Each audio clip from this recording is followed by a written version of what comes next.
In a post-apocalyptic realm teeming with zombies, extraordinary abilities, literary transmigration, dual protagonists, camaraderie, and sweet affection, the terminally ill young girl, Shi Ran, finds herself transmigrated into a minor character of a novel set in the apocalypse. Oh, so what is the significance of her donning this script that bears no relation to her? Shi Ran, indeed, I am not devoid of options. There remains a path to demise. The child can only huff and puff while gathering supplies, preparing to accompany her dear friend to the formidable Songsong base for a peaceful retirement. What? Encountering the main cast before the heroine? This prodigious individual, capable of playing with fire even before the apocalypse, can only be the male lead. How fortuitous! While you venture to the base in search of the heroine, my companion and I shall seek our livelihoods. With an effortless agreement to hitch a ride, they savor a journey filled with delightful indulgences alongside the main cast. Oh no! Treading upon zombies to enhance her abilities and enrich her space. Upon arrival, they swiftly part ways, ready to embrace a life of leisure. Zhou Nuocheng, the car door is locked. Arriving in Y province for a mission, encountering a female rogue was one thing, joining forces was another, but wishing to part ways? That is simply unacceptable. Before Shi Ran could contemplate escape, she is cornered by a man, his lips teasingly brushing against her neck as he breathes softly. Ran, he calls you sister. You wouldn't have a penchant for green tea, would you? Shi Ran, he is, after all, younger than me. Would you come with me? Shi Ran, with you so close, are you intending to bite me if I refuse? His lips graze her ear, his voice a deep murmur. Sister, choose me. I promise to satisfy you far beyond him. Goodness, who will intervene? Chapter 1. If I am not the protagonist, what purpose does this script serve? I hope I am aiding you. My apologies for bringing you here without consent. This was the first phrase Shi Ran encountered upon entering this world. In her previous life, Shi Ran lay bedridden, with doctors declaring she would not see her 20th year. Nevertheless, her parents persisted in seeking treatment for her. Alas, she could sense her life waning, believing she would soon pass away, only to find herself here. Indeed, this was a form of assistance. As for the apology, it is true that this world is a novel, one that Shi Ran had idly perused during her illness, titled The Resilient Lily of the Apocalypse. Whether she is truly resilient is debatable, thrusting a frail girl, on the brink of death, into a world rife with man-eating zombies seems to convey the message that dying of illness is preferable to a painful demise. Is it meant to teach her gratitude? Thank you for the invitation. She is hardly strong at all, and indeed, it is rather unfortunate for her. Shi Ran abruptly opens her eyes in a soft bed. Something feels amiss. How does she know she is transmigrated into a novel? A sudden sharp pain pierces her mind, accompanied by a ringing in her ears as fragmented memories flood her consciousness. The original protagonist, known as Shi Ran, is an orphan who was adopted at the tender age of 5 by a wealthy couple. However, the adoptive parents were motivated solely by the grave illness of their biological son, having heard that adopting a child could bring them blessings, thus bringing her home. As fate would have it, the son's condition indeed improved, and he subsequently became indifferent to Shi Ran. After she completed her college entrance examinations, they gifted her a modest house in an ordinary neighborhood and a small car, demanding to sever all ties thereafter. Now a sophomore, Shi Ran is a shy girl who met her untimely demise in this very room. Her memories are hazy, fragmented, and seem far from complete. Regaining her composure, Shi Ran dared to hope that she was merely mistaken. After all, she is not a character from this apocalyptic narrative. Before she could even muster her first smile in this world, the ominous countdown to the apocalypse flashed before her eyes. The countdown persisted for 5 seconds before vanishing along with Shi Ran's pain. Glancing at her phone, she noted that it was May 1st, Labor Day, a holiday. Remarkably, 30 days later coincides with the onset of the apocalypse in the novel, which falls on the joyous Children's Day. A shiver ran down her spine at this realization. Indeed, she had traversed into a book, and the first voice she encountered must be that of the transmigration system. Having never witnessed such phenomena, she felt utterly bewildered. Shi Ran began to call out within her room. "System, are you there? I've transmigrated. Please reveal yourself." A heavy silence followed, leaving her feeling rather awkward amidst her politeness. Could it be telepathy? Shi Ran closed her eyes, silently beseeching, yet nothing transpired. She had to admit that she seemed to have arrived here entirely bare, devoid of a system or a golden opportunity. No, this cannot be. She was alone in this world. How could she survive the impending apocalypse? She was at a loss and dared not inquire further. Ultimately, Shi Ran despondently sat on her bed, her gaze fixed upon the dressing mirror beside her. She was momentarily taken aback by the reflection of a young girl with lustrous black hair cascading to her collarbone, the ends slightly curled. One strand tucked behind her ear revealed a fair, delicate visage, her cheeks faintly flushed, adorned with two charming dimples that lent her an enchanting sweetness. Her round eyes narrowed slightly, resembling delicate crescent moons, while a small mole nestled beneath the plump under-eye bags of her right eye. Her petite, well-defined nose complemented lips akin to ripe peaches, alluringly rosy. What an obedient and charming young lady she appeared to be. Shi Ran's gaze flickered. If she were to lead a normal life, perhaps she would embody this very visage. Alas, the frail body and pallid face that had succumbed to illness in her previous life robbed her of vitality. Despite her familiarity with novels, Shi Ran found herself utterly disinterested in this particular story. The male lead, Zhou Nuocheng, is the grandson of a prominent figure in the capital. Since coming of age, he has built a team to undertake perilous missions, and during the zombie outbreak, they were engaged in a task outside the city, passing through the base in Nanjing City of S Province before bringing the female lead, Lin Yuan, back to the capital. The resilient heroine is coddled by the protagonist's group as she recklessly courts danger. A cursory glance at the latter chapters revealed a narrative of survival culminating in a return to the capital, only to devolve into petty squabbles. A once thrilling zombie tale had transformed into a tale of palace intrigue? My apologies, but I have my own contenders for such dramas. Without even reaching the conclusion, I could predict the outcome with my eyes closed. Shi Ran had already given up long before the female lead began her reckless rescues, as her heart condition was already precarious. Yet, in this contrived world, could someone not open their eyes to the plight of a mere bystander? What use is a script to me? Where are the protagonists? Even a mere sidekick would suffice. The vicious female antagonist could survive by simply refraining from mischief, yet ordinary individuals have no hope of survival whatsoever. Lacking both wealth and connections, I would have preferred to be transported directly to the scene of confrontation between the female lead and me. At least within a secure base, there are powers without zombies. Never mind, I shall rely on myself. I ought to discard this nonsensical plot. Having indulged in sorrow for too long, Shi Ran accepted her circumstances. A series of urgent knocks resonated at the door. Shi Ran, are you home? A girl's voice called from outside, laced with urgency and a hint of tears. Upon opening the door, Shi Ran was abruptly enveloped in a warm embrace by the girl before her. Shi Ran, sob, you terrified me. When you said you were okay over the phone, I thought something had happened to you. Yi Shuyu clung tightly to Shi Ran, her usually haughty demeanor reduced to that of a child who had lost her candy. I'm fine, Yao Yao. Please let go. I can't breathe. Shi Ran recognized her as the original protagonist's closest friend and her only companion, who had been sent abroad under familial pressure during high school.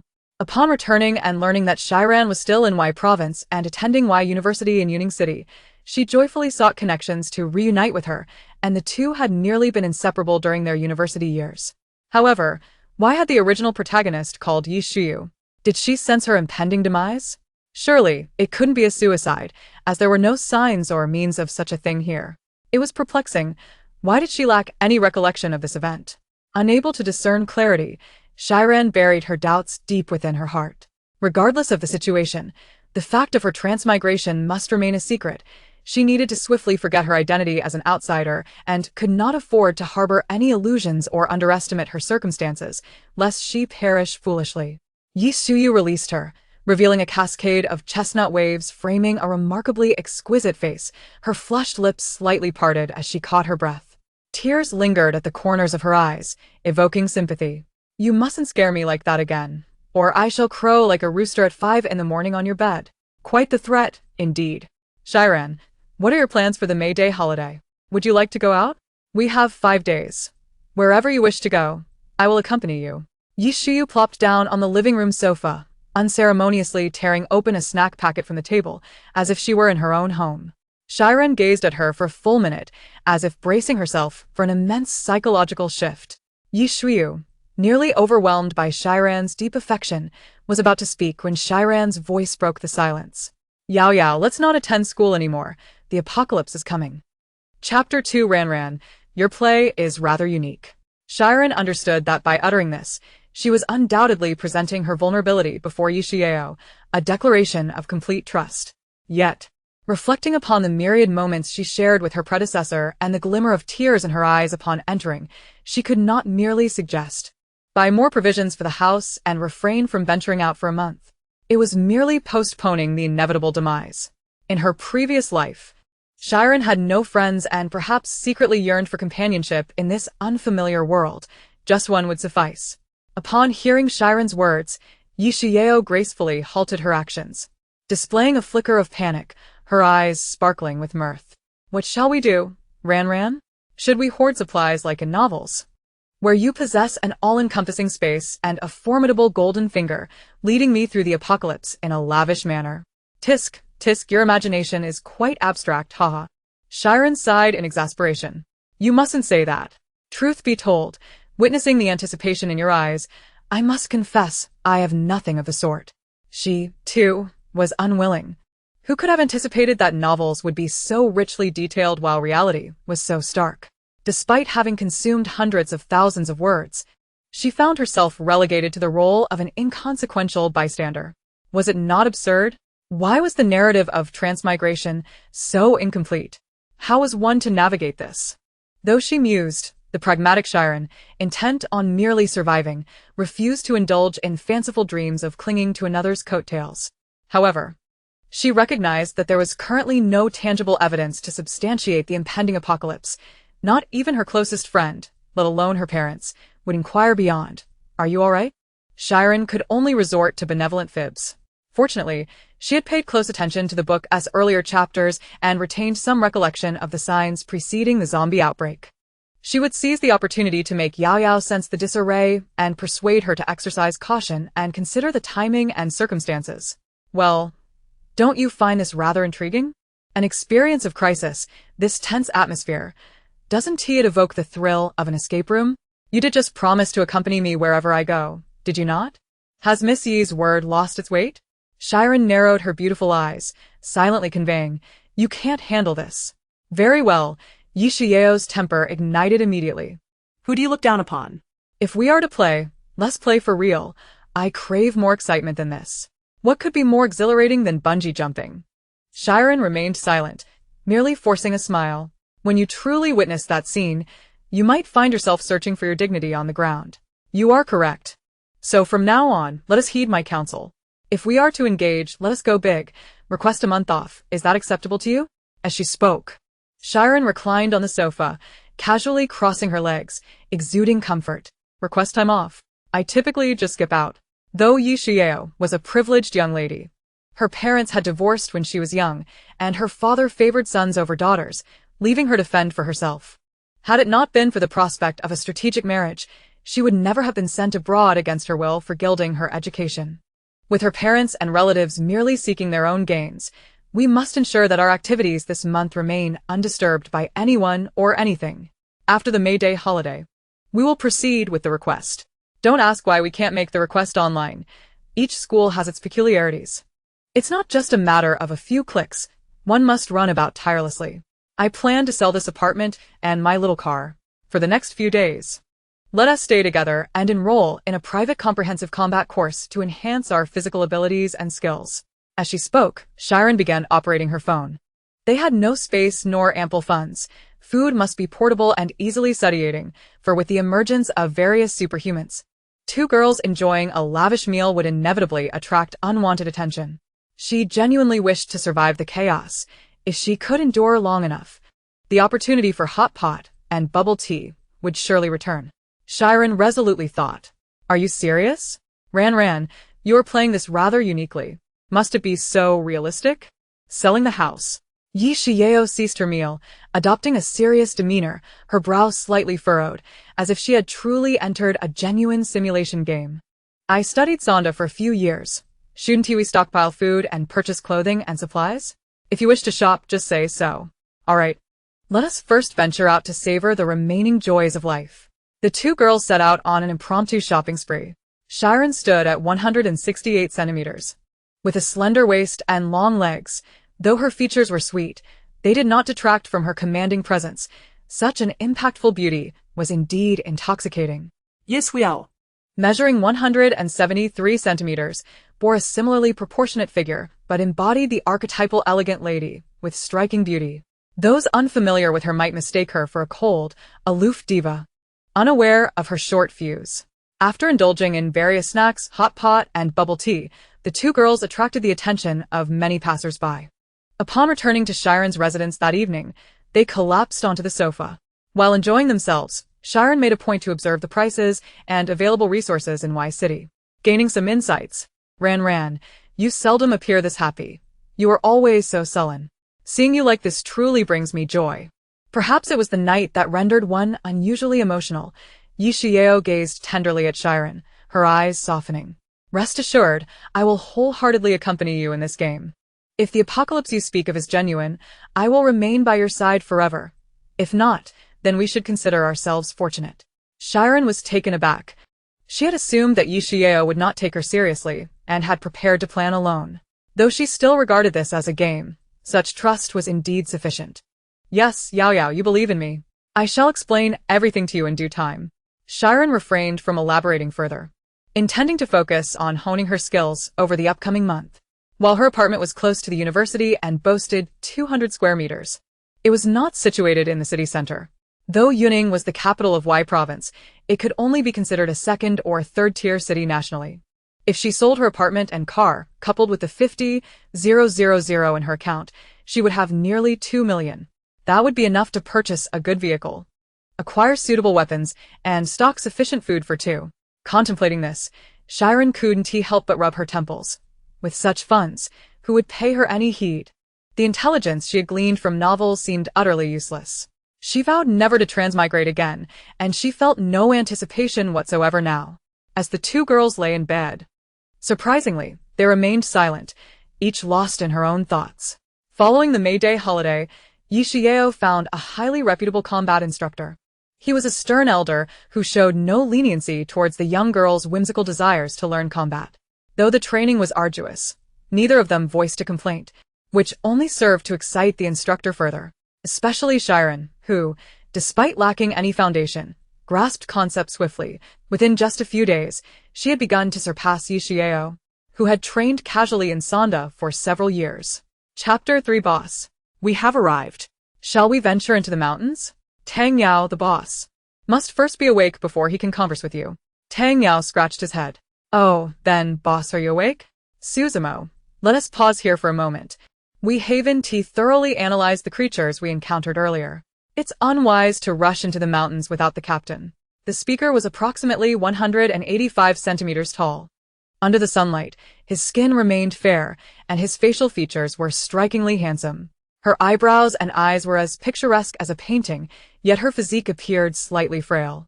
A pair of gold-rimmed glasses perched delicately upon her nose, adding an air of aloofness to her already refined demeanor, enhancing her gentlemanly elegance, reminiscent of a modest scholar. This was none other than Gu Ming, the vice-captain of the Jingyun team. In the back seat of a black George Patton vehicle lay a man. His features were sharply defined and profoundly deep, beads of fine sweat subtly glistening on his forehead, with long, lush eyelashes framing his intense gaze. His thin lips were pressed tightly together, their hue a rich crimson. His chiseled jawline was slightly raised, as sweat trickled down his taut neck, leaving a damp trail that soaked through his pristine white short-sleeved shirt, beneath which his prominent collarbone and chest muscles were tantalizingly visible. In the confined space, Captain Zhou Nuocheng, with broad shoulders and narrow arms, possessed smooth and powerful muscle lines. Though not overly muscular, his physique was tall, nearing 6 feet 3 inches. With one leg bent at the knee, his hand resting on his lean waist to lie flat. The Jingyun team had been jointly established by Zhou Nuocheng and Gu Ming, with Zhou having declined his grandfather's political aspirations upon reaching adulthood, cleverly persuading his close friend Gu Ming to form a team dedicated to executing confidential missions. Balancing status and capability, they operated beyond government constraints while serving its interests, often venturing into the most perilous locales to retrieve crucial documents. Their contributions to the nation sufficient for them to enjoy a leisurely life.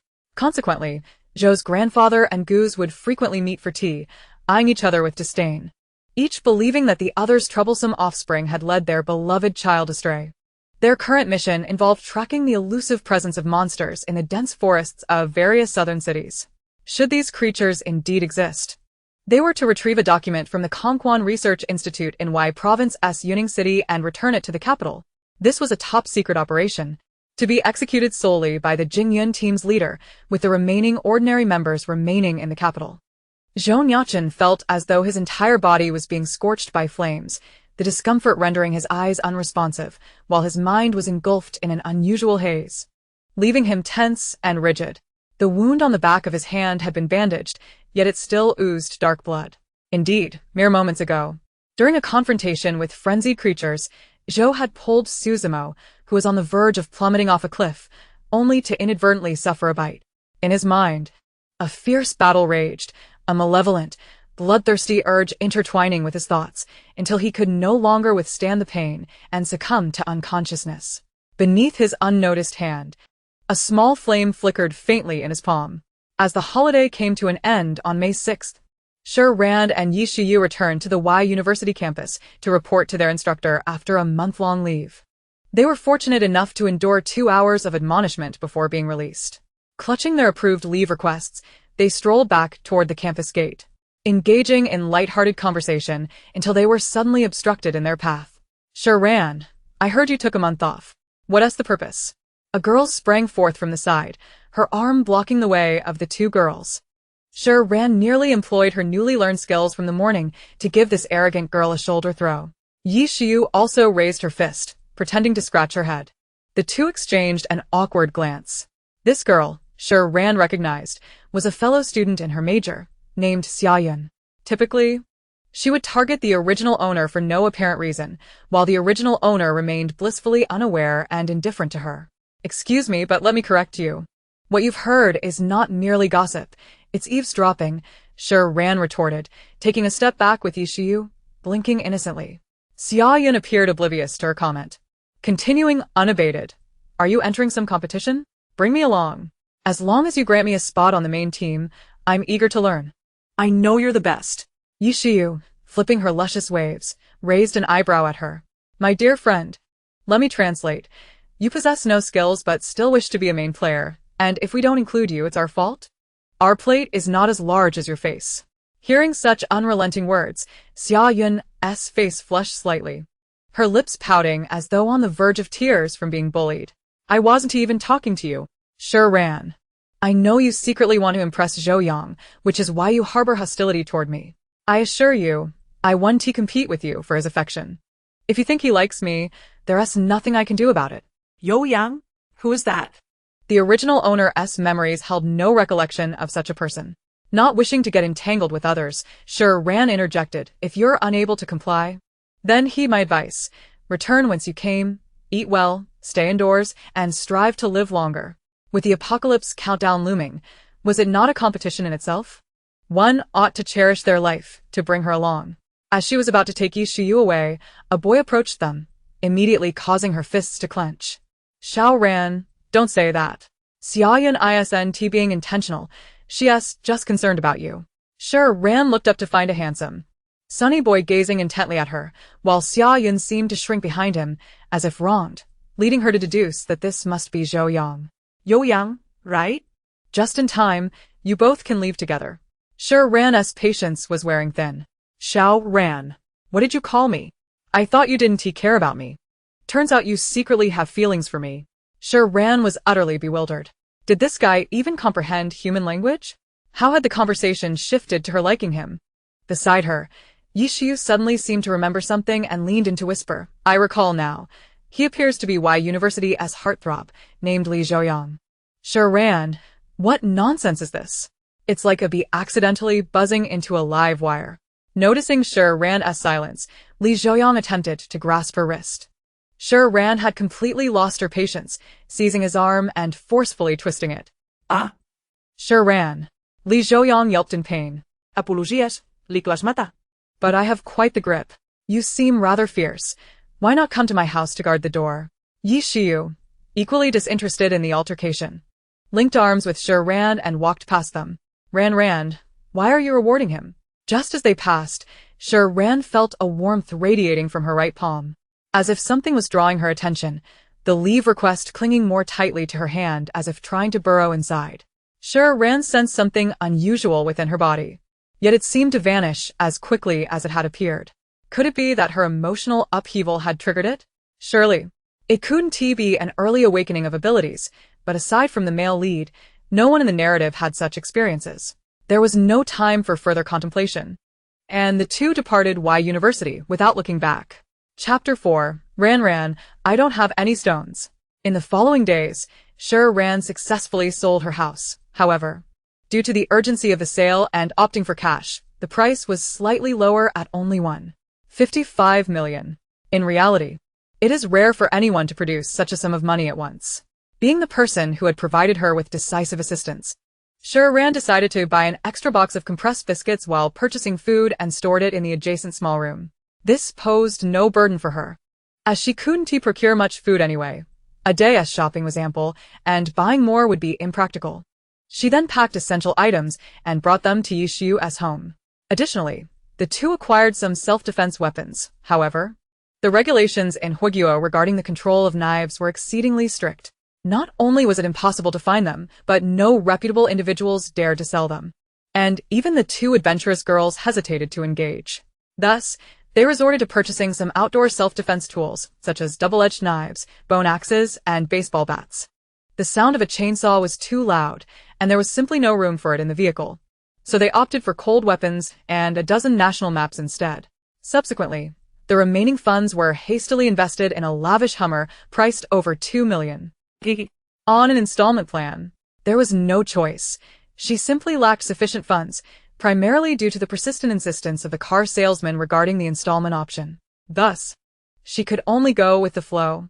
Had she known to indulge in fewer novels, in comparison to the wealthy, space-endowed heroines who could cultivate and farm, Shi Ran truly felt like a breath of fresh air in a post-apocalyptic narrative.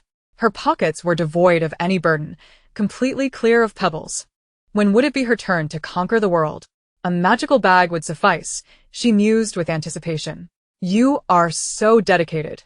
In this game, your seriousness is remarkable. Just observing your demeanor over these past few days makes me feel as though the apocalypse is upon us. Yi Xiu had spent countless nights in a state of deep contemplation, resulting in restless sleep. Look, this card contains 1 million. You've never asked for it. Do you think I can't afford it? Yi Xiu and Shi Ran lounged lazily on the sofa, utterly exhausted from the morning's rigorous training. When Shi Ran was handed the card, she momentarily failed to comprehend, blinking her large eyes in a daze as she stared at Yi Xiu. Darling, please don't look at me with those eyes. It might give the impression that I wish to support you financially. Yi Xiu lifted her hand, playfully tapping Shi Ran's chin with her finger, her eyes sparkling with mischief. A bright smile illuminating her face. Shi Ran chuckled helplessly, adopting a teasing tone as she said, Sister, please take care of me. I don't eat much. And I promise to serve you well. Little Shi Ran will belong to you from now on. It would be disingenuous to claim she was unmoved. Although Yi Xiu was a lady of privilege, she relied on her allowance, which was often fully spent. There was little incentive to save, as her family merely regarded her as a pawn for advantageous marriages, leaving her little control over her own life. This very house, in fact, was not even under her name. Only upon marriage would the property be transferred to her. No wonder she hadn't been seen driving lately. The house seemed emptier, likely a result of selling her car and luxury items to raise these funds. Shi Ran had refrained from mentioning it, assuming that Yi Xiu had little money herself. Saving her own funds seemed sufficient for their expenses. Moreover, she had yet to take her friend to witness the pre-apocalyptic warnings. It would be unwise to let her best friend squander everything due to a game. At the very least, she should wait until after that experience. However, the truth was, there was no need for her to bring it up, nor was there any necessity for an explanation. People believed her regardless. How wonderful! With merely a week until the apocalypse, the duo's training was nearing its conclusion, leaving no time for leisurely refinement. Mr. Wu, thank you for your guidance over the past 20 days. I heard from Uncle Yi that the weather has been quite inclement, and you might not be able to go outdoors. Please stock up on provisions at home, Shi Ran said. How could she possibly be in contact with Yi Xiu's father? She merely stated it to sound authoritative, lacking the capacity to involve him, hoping he would carve his own path. Ha ha ha, I'll be flying abroad tomorrow. I only accepted your 2 requests, hence lingering a little longer. Mr. Wu, shedding his usual seriousness, appeared as a kind and affable elder. You both have truly surprised me. I have never encountered such serious and talented students. Most merely dabble in skills, but I have enjoyed my time with you. Should you ever require assistance in the future, feel free to reach out. Well then, safe travels, and take care of your health. As the time drew near, Shi Ran intended to collaborate with Yi Shiyu to map out their route to Province S. Previously, Shi Ran had refrained from mentioning it, as Yi Shiyu had always regarded this as a game, and she still needed to peruse the novel, focusing on the environment surrounding the protagonists and their current circumstances. She realized that she was the true protagonist of her own story. The plot of the novel might never pertain to her life again. Despite the fact that Province Y had its own survivor base post-zombie outbreak, the local government reacted sluggishly, and the initial bases established were far from adequate, harboring numerous safety hazards. Additionally, in the later chapters of the novel, the southern flora mutated rapidly and abundantly. As far as Shi Ran recalled, the southernmost survivor base, which thrived in perpetual spring, ultimately met its demise, with the populace migrating northward. Nonetheless, China was situated in the northern hemisphere, hence certain southern provinces remained unscathed, including the significant province of S. Following the outbreak, the government established a survivor base in its capital, Nanking City, known as the Tsongsong Base. Throughout the latter part of the novel, it remained the second largest base in the nation, which was the destination Shi Ran aimed for. The base in Beijing was teeming with talent and situated too far from Province Y. In the latter stages of the novel, the main characters developed there, resulting in numerous complications. She feared that misfortunes might befall her, an ordinary citizen, especially since she was uncertain whether she could possess any supernatural abilities. All she desired was to find a reliable base, to navigate the apocalypse with prudence, and to safeguard her life.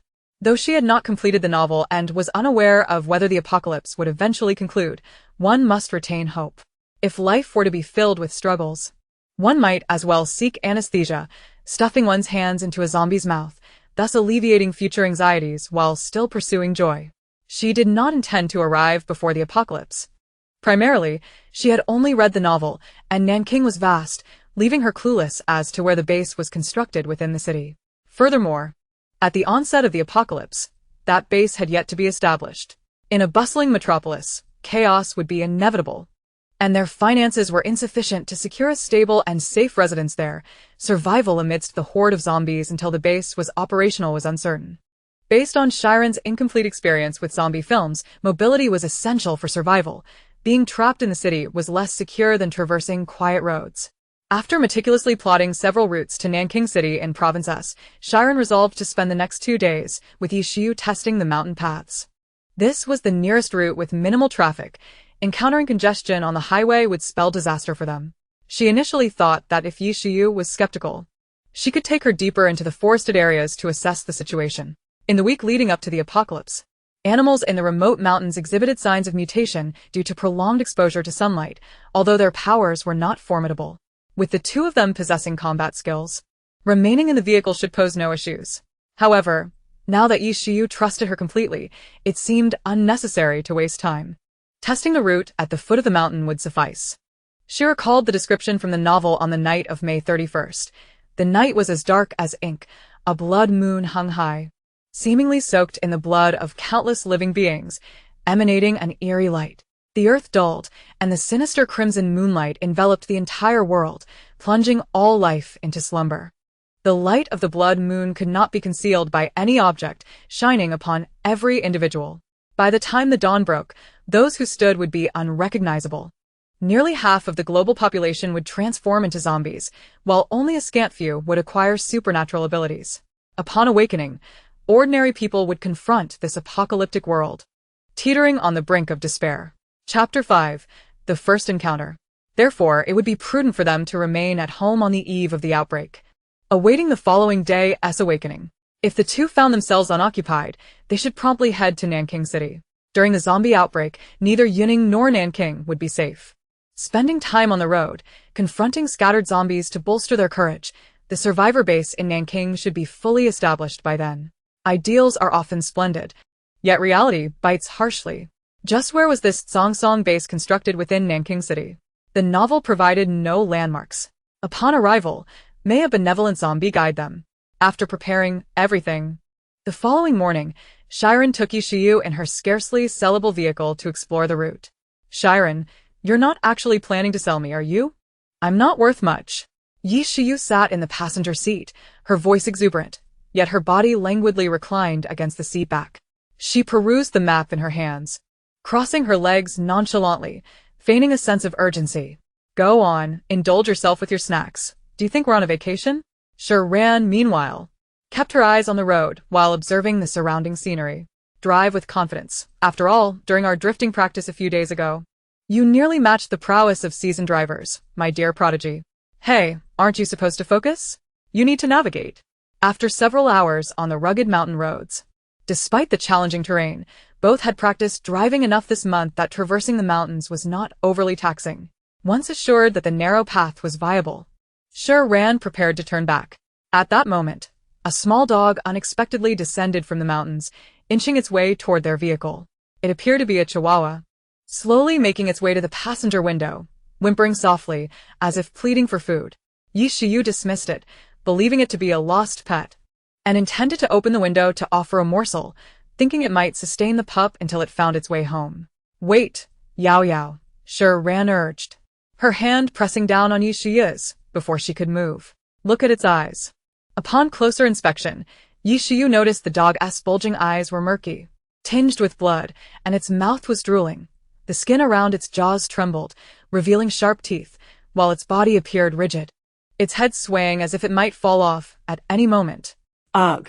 Yishiyu stifled a gasp, terrified of causing Shi Ran further distress.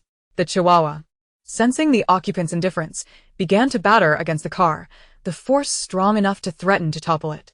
Without hesitation, Shi Ran slammed on the accelerator, steering sharply to turn the car around, speeding down the mountain road. Yao Yao, put on your jacket and grab your weapon. Be ready at all times. Hearing Shi Ran's calm voice, Yishiyu felt a surge of reassurance, swiftly preparing their weapons. Suddenly, Shi Ran executed a hard brake, nearly sending the small vehicle careening off the road, the screeching of tires piercing the air, and Yishiyu was nearly propelled from her seat due to inertia. She vowed never to ride in this car again. Blocking their path was a massive zombie deer, its size daunting enough for Shi Ran to guarantee that a collision would spell disaster. The car was now caught between the chihuahua and the deer. You take the deer. I'll handle the dog. Avoid being bitten and remember to strike at the head. Be cautious. With that, Shi Ran donned her jacket and brandished her weapon before exiting the vehicle. She was genuinely furious. Not only had she been transported to this wretched world, but she was also burdened with an irrelevant script. Wasn't it said that animals would only appear in remote mountains before the apocalypse? The mountain road at the foot of the hill was far from the deep wilderness. Why not let the animals come to her home and bite her instead? Truly, a farcical situation. Shi Ran, wielding dual blades, fixated on the deer, its fur matted and rotting. Suddenly, the zombie deer lunged at her like an arrow released from a bow. Shi Ran deftly sidestepped, avoiding the lethal strike, and plunged her blades into its body, creating 2 deep gashes. The zombie deer, seemingly impervious to pain, swung its antlers at her. She quickly raised her left-hand blade to block it, pivoting to the right side of the deer, and launched a powerful sidekick, but the creature merely swayed without collapsing. Damn it! Clearly, this beast required a more cunning approach. Shi Ran swiftly sought refuge behind a tree, waiting for the deer to draw near for a fatal strike. 1 step, 2 steps, it closed in. Just as Shi Ran prepared to strike, a fireball shot toward the deer with tremendous force, sending it flying 2 meters away, howling in agony amid the flames. Shi Ran stood momentarily stunned. Wait, did she see that correctly? Fire-based abilities? Had the script gone awry? Were they trapped in a time loop, where a day in the mountains equated to decades outside? Countless fantastical notions flooded her mind. Are you dazed? A voice, cool yet magnetic, broke her reverie. Turning her gaze, she spotted a man not far off, arms crossed, his tall frame languidly leaning against a tree. His features were strikingly handsome, with high cheekbones, a straight nose, and deep-set eyes, looking at her with an amused expression. Shi Ran, though not one to swoon, had to admit that upon first glance, coupled with the recent display of abilities, she could unequivocally identify him as the male lead of this narrative, Zhou Nuocheng. Behind him, a sleek black SUV pulled up, and its occupants began to disembark. The man observed the girl before him, beads of sweat glistening on her delicate face, having just emerged from battle. Her round eyes sparkled like stars, her cheeks flushed, and dimples teasingly visible. Upon first seeing her, he noted her shock and uncertainty. But the one emotion absent from her gaze was fear in confronting the zombie deer. She must be a formidable young woman. The two girls had drifted apart amidst the chaos, while Yi Shiyu, having dealt with the chihuahua, rushed to find Shi Ran. Her eyes widening in surprise at the sight of the four imposing men. "Boss, that deer can really run. If it weren't for the risk of it harming townsfolk, it wouldn't he have chased us down from the mountains," Suzumo remarked, glancing at the fallen zombie deer. Shi Ran interjected, "Wait. Did they come chasing it?" No wonder. It wasn't her underestimating the threat. She had sensed that its presence here was utterly illogical. For heaven's sake, she was merely a bystander. How could the protagonist's aura be so potent as to affect her? Woe is me, I guess I'll just have to accept my bad luck, she thought, hugging herself in resignation. Ran, are you alright? Are you hurt? Yi Shiyu anxiously pulled at her, inspecting her from side to side. "I'm fine, thanks to their intervention. Let us go express our gratitude and leave quickly," Shi Ran replied, her words laced with insincerity. It was clear that the deer had been pursued by them, and she could have handled it herself, yet now she had to thank them. Did she really come across as a victim? Chapter 6. Are you searching for crevice? The two girls approached and parked beside their vehicle. "Wow, how did you use fire? That's amazing. Thank you so much. We don't have much to offer, but rest assured, I'll remember your kindness before I forget." Shi Ran effusively expressed her astonishment at the abilities, attempting to appear like a normal person while giving a perfunctory thanks. "No need. You can thank me right now," Zhou Nuocheng replied, his tone indifferent, as if he hadn't just witnessed her moment of shock. Yi Shiyu quickly pulled Shi Ran closer. "Then we thank you, and we'll be on our way." "Humph." Gu Ming chuckled lightly, glancing at the bright young woman before him. Suzumo quickly added, "Hey, ladies, my captain only has a few questions, no ulterior motives." Yi Shiyu felt a moment of embarrassment. Was she being mocked? "Did you come from Yining City? Has anything like this happened in the city today?" Zhou Nuocheng inquired, while Gu Ming cast a keen eye upon the two girls. Shi Ran's mind raced. The male lead was indeed cautious and meticulous, and the questions posed were likely not what he truly wanted to know. He was probably concerned about the anomalies at the Kongquan Research Institute in the city. Had it not been for the encounter with the protagonists, Shi Ran would scarcely recall that their mission had commenced in Province Y. And it was indeed a fortuitous coincidence that she crossed paths with them. After all, the narrative of the novel tends to unfold predominantly after the introduction of the female lead. Shi Ran smiled innocently, resembling a naive sweetheart. No, the animals were not driven mad. Those in the city are domesticated and would not behave in such a manner. She appeared blissfully unaware of the impending dangers lurking in the world around her. Zhou Nuocheng, having not witnessed her altercation, was struck by the innocence of her laughter and the dimples adorning her cheeks, which made her seem even more endearing. However, was it not a bit disconcerting for someone so young to feign a smile? He had encountered many hypocrites before and could easily discern that this girl was merely putting on an act, and a rather poor one at that. Shi Ran's smile froze on her face. "Believe it or not, there truly aren't any. If I speak falsely, I would gladly take ownership of your George Patton." Approaching the vehicle, she admired its elevated chassis, bulletproof glass, and its kaleidoscopic black exterior, a veritable beast of survival in the wild. Tears of envy welled at the corners of her eyes as she cast a glance at her own dilapidated vehicle, which bore a significant dent and peeling paint, rendering it exceedingly shabby. "Is this your broken car?" The leader, Tang Yao, interjected, gesturing towards the two girls. "We should be on our way. It will soon be dark." Zhou Nuocheng also observed their vehicle, feeling it lacked reliability, especially given the night's impending dangers. Having provided them with clues, he was prepared to play the role of a good Samaritan for the first time. "Are you heading back to Yining City? We can give you a ride." No fare necessary, just a brief moment of possession.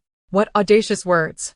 The novel had not hinted that the male lead was such a flamboyant character. Nonetheless, Shi Ran dared not acquiesce, Receiving such a grand gesture upon their first meeting made her fear being enchanted by the protagonist's aura. Leaning casually against the black vehicle, she felt weary from the first real encounter and faced Zhou Nuocheng. "This handsome gentleman, you seem quite capable and must have your own matters to attend to. We are merely ordinary individuals and wouldn't wish to impose." Zhou Nuocheng raised an eyebrow, taken aback by her rejection, but it mattered little. They were merely strangers who had crossed paths. As Shi Ran prepared to rise and walk away with Yi Xiao, she felt a sudden and intense sensation in her body. Her palm firmly pressed against the car as it vanished without a trace. Losing her support, she tumbled backward, her rear hitting the ground with a thud. In her instinctive reflex, she grasped at the hem of a nearby pant leg, slowing her fall just enough to avoid significant pain. Everyone was taken aback by the spectacle, Zhou Nuocheng included, who instinctively reached out to assist her as she fell. However, he found himself preempted by a swift tug at his own waistband, clenching it tightly to avoid an embarrassing mishap. Frustration welled within him as he felt his ears flush crimson. Meanwhile, Shi Ran remained dazed on the ground, acutely aware that she must have absorbed the vehicle into her space, yet this was her first experience with such a phenomenon. How was she to release it? Having nearly stripped someone of their pants while seizing their vehicle felt absurd, and at such a moment, her abilities chose to awaken.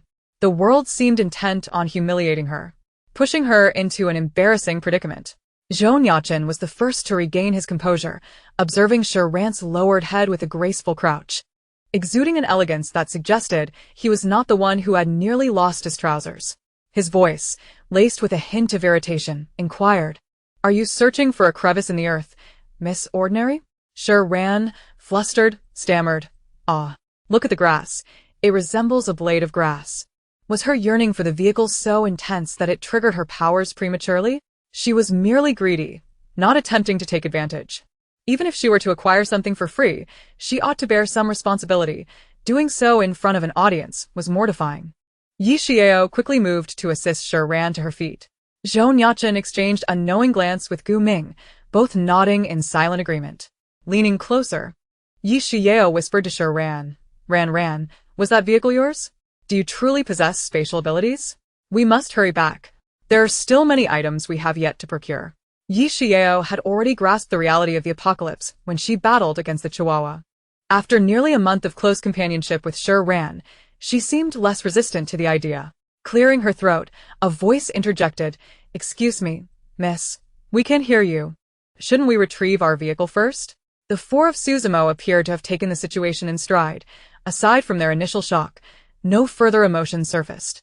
After all, they now had a fire elemental ability wielder among them, and the time for panic had passed, Suzumo thought, relieved that he had not embarrassed himself in front of the beautiful girl. It's my first time using this too. Let me see if I can release it." Concentrating, Shi Ran felt a semblance of the interior's essence. It appeared to be a cubic space, with defined edges and corners. Approximately 100 square meters in area and about 5 meters tall, with a vehicle resting quietly within. She exerted her strength, but alas, nothing transpired. Truth be told, she was uncertain of how to apply her force, and with a throng of eyes upon her, anxiety crept in.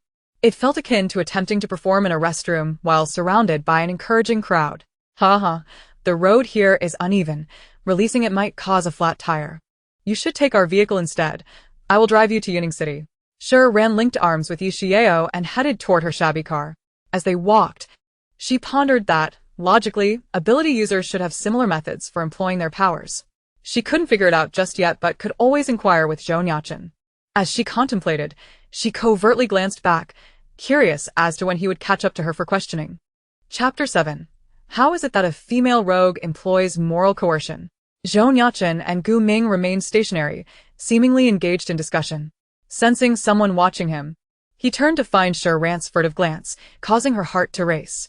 In a moment of quick wit, she rolled her eyes at him. Zhou Nuocheng, unamused, remained silent. She marveled at her own reflexes.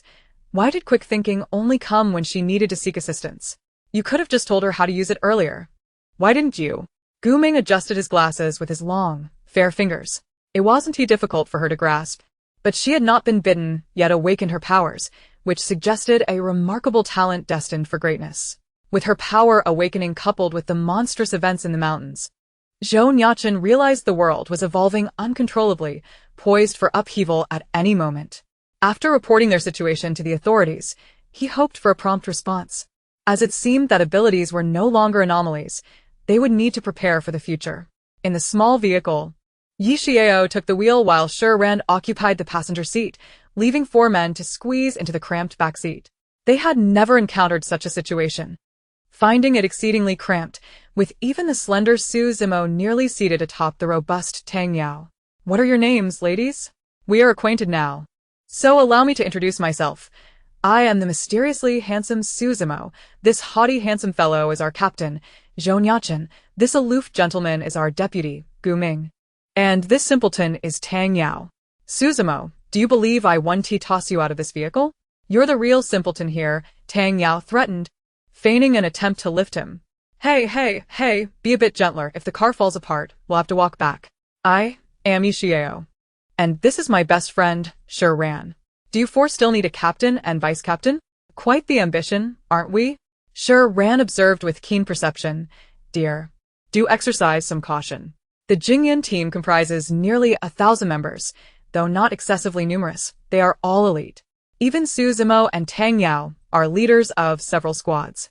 Children speak without restraint. Esteemed individuals ought not to bicker with minors, Shi Ran remarked. With a warm voice, Gu Ming interjected, Shi miss and Yi miss. Are you driving on the mountain roads with a destination in mind? We plan to visit Nanking City in a few days to see my uncle, Shi Ran replied. What about you? Any plans? Yi Xiao was puzzled as to why the usually cautious Shi Ran would disclose their whereabouts to others. But she recognized that this was not the moment for inquiries. We're here in Nanking City to attend to some matters and plan to head back to Beijing in a few days, Su Zimo responded, sharing some inconsequential details about their itinerary. Will you pass through Nanking City on your return? You see, since we are assisting you in Nanking City, would it be possible for you to take us along when you head back? Shi Ran turned her head, her eyes crescent-shaped with mirth, revealing 2 adorable dimples. However, Zhou Nuocheng perceived her demeanor as one of moral coercion. Initially, Shi Ran had no desire to entangle herself with the protagonists, as notoriety often accompanies fame. Yet, given that her spatial abilities had been exposed before them, she realized it was impossible to remain detached. Shi Ran could not allow her life to be jeopardized in any way. In a world where spatial abilities are exceedingly rare, lacking sufficient power would make her a target for competition, with unknown consequences looming. It was far wiser to align herself with the protagonists, as their protection, combined with her own talents, would significantly enhance her safety. Although the protagonist's aura had led them to encounter mutated beasts, she had also awakened her abilities early, which seemed to be an acceptable trade-off. As they upgraded along the way and arrived at the Songsong base, their lives there would undoubtedly be satisfactory, after which they could part ways. The female lead, Lin Yuan, resided at Songsong base, thus sparing her from the plot's perilous journey to Beijing alongside the protagonists. Shi Ran felt like a genius. Why not ask the boss? If he's allowed you to undress him, it should be fine, Su Zimo quipped fearlessly. Su Zimo, Are you regretting that you didn't fall off the cliff and die? I can promptly send you to your next life. The underworld should still be open, Zhou Nuocheng retorted, kicking him, causing Su Zimo to grimace in pain. In the cramped space, Zhou Nuocheng couldn't stretch his legs properly and could only sit awkwardly, his face sulking as if Shi Ran had stripped him bare. It is possible, but Miss Shi seems to have forgotten that it was you who took my car, forcing us to cram into this tiny vehicle. Otherwise, at my driving speed, I would have already completed our business in Nanking City and returned. Instead of enduring this moral coercion from a little rogue, Shi Ran felt guilty, her inner thoughts echoing. Are male leads always this arrogant? I remember them being aloof. Yet here I am, thoroughly deceived by this novel. I possess no morality, so how can I coerce you?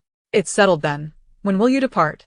Zhou Nuocheng scoffed, bemused by the peculiar girl who was both illogical and audacious. Shi Ran recognized that her display of spatial abilities would pique their curiosity, making it unlikely for them to refuse her company, as she had the leverage to travel with them. Around June 2nd, Gu Ming glanced at the travel itinerary on his computer and proposed a rough timeline. Let us gather outside Nanking City at 9 in the morning on June 2nd. Shall we? Shi Ran had no objections. It was the second day after the apocalypse began, and the streets would be significantly less crowded, avoiding chaos. The zombies' movements would also be slower in the morning. Compared to the first day, filled with accidents and throngs of people, it was a far better situation. Shi Ran chose not to mention anything about the apocalypse, as the protagonists likely did not require her reminders. After all, they were all endowed with abilities.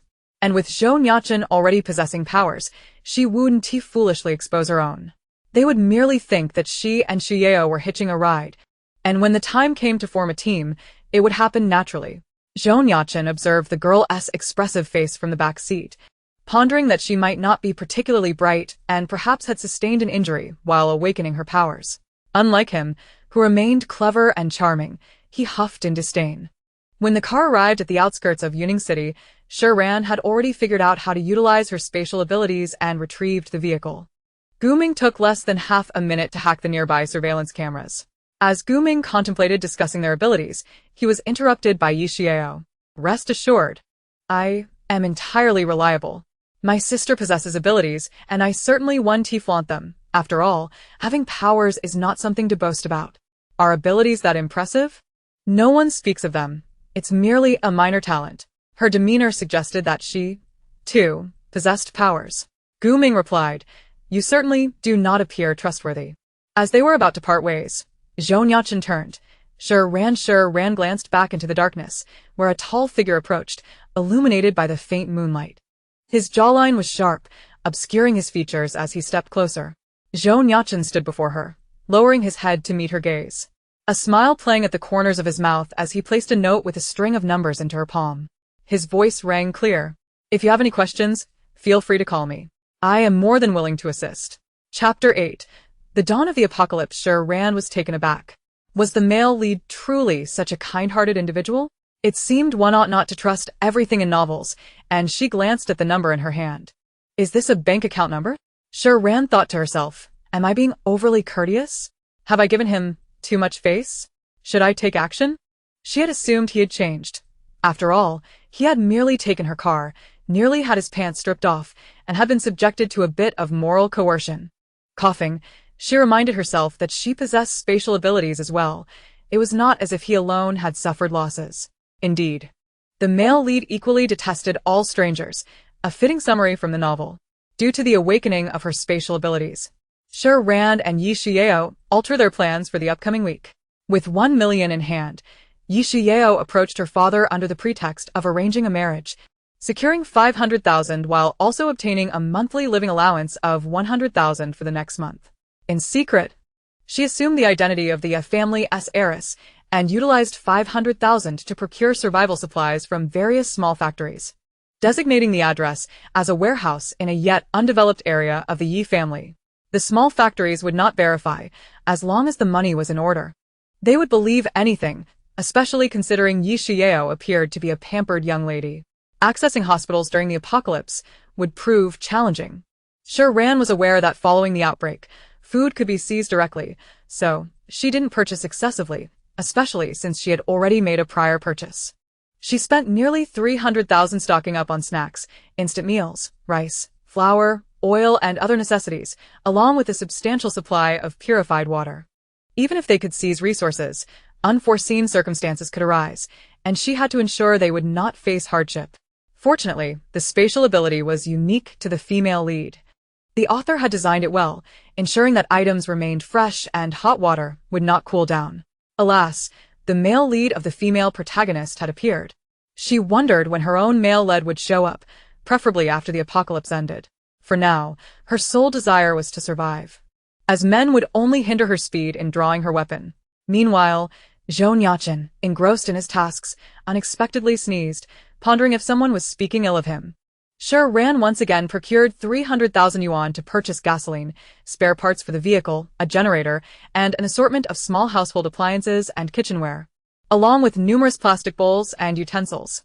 After all, she had never witnessed anyone washing dishes in an apocalyptic world, and even in times of peace, she had little desire to do so.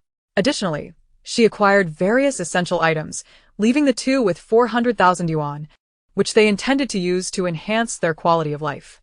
Shi Ran's spatial abilities allowed her to control the arrangement of items. Otherwise, the 5-meter height would indeed be a significant waste of space.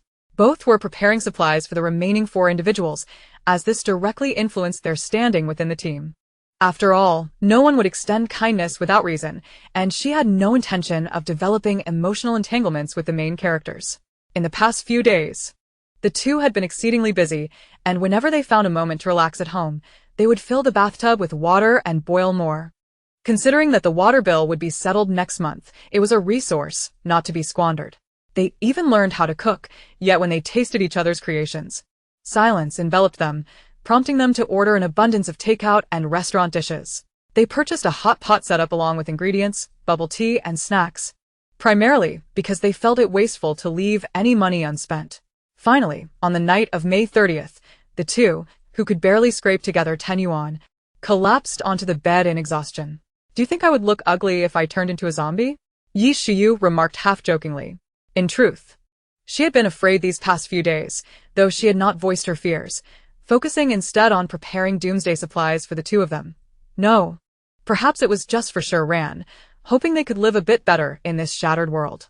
"No, Yao, before I left, I asked Zhou Nuocheng, and he said that maintaining a steadfast will during malicious assaults greatly increases the chances of survival. Your situation may differ, but you have prepared, haven't you? Physically and mentally, you already know the answers to the test. Strive toward that goal. You can do it." Shi Ran continuously reassured her, as this had been a source of concern for her over the past few days. Although she was uncertain of the outcome, she found it exceedingly difficult to accept a grim fate for Yi Shiyu. "Just do it for me. Don't give up, alright? You know I can't live without you." Shi Ran embraced her, both of their eyes glistening with unshed tears. "Alright, but remember to resolve things for me before you go. Don't carry any burdens. I intend to look beautiful for a lifetime. Even if life is brief, what does it matter?"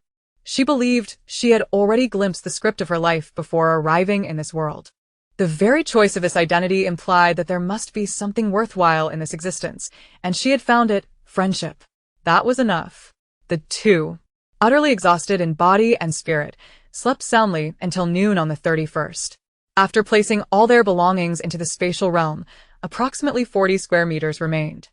They fortified the doors and windows of their apartment, ensuring everything was secure before retreating to their respective rooms, locking the doors tightly to brace for the impending blood moon apocalypse.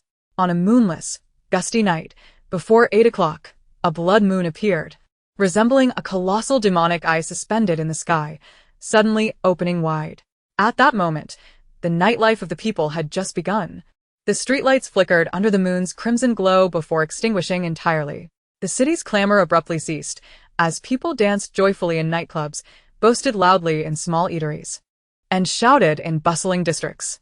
Everything unfolded as the expressions on people's faces had yet to fade, yet they slowly closed their eyes and collapsed, as if their souls had been extracted from their bodies. The sounds of birds flapping their wings vanished, the cicada summer chorus ceased, and the wild cats that roamed the night curled into corners. The wind stopped howling, the leaves ceased their rustling, and the entire world seemed to be pressed on pause. Under the watchful gaze of the blood moon, all living beings fell into an endless slumber, leaving behind an expanse of profound darkness.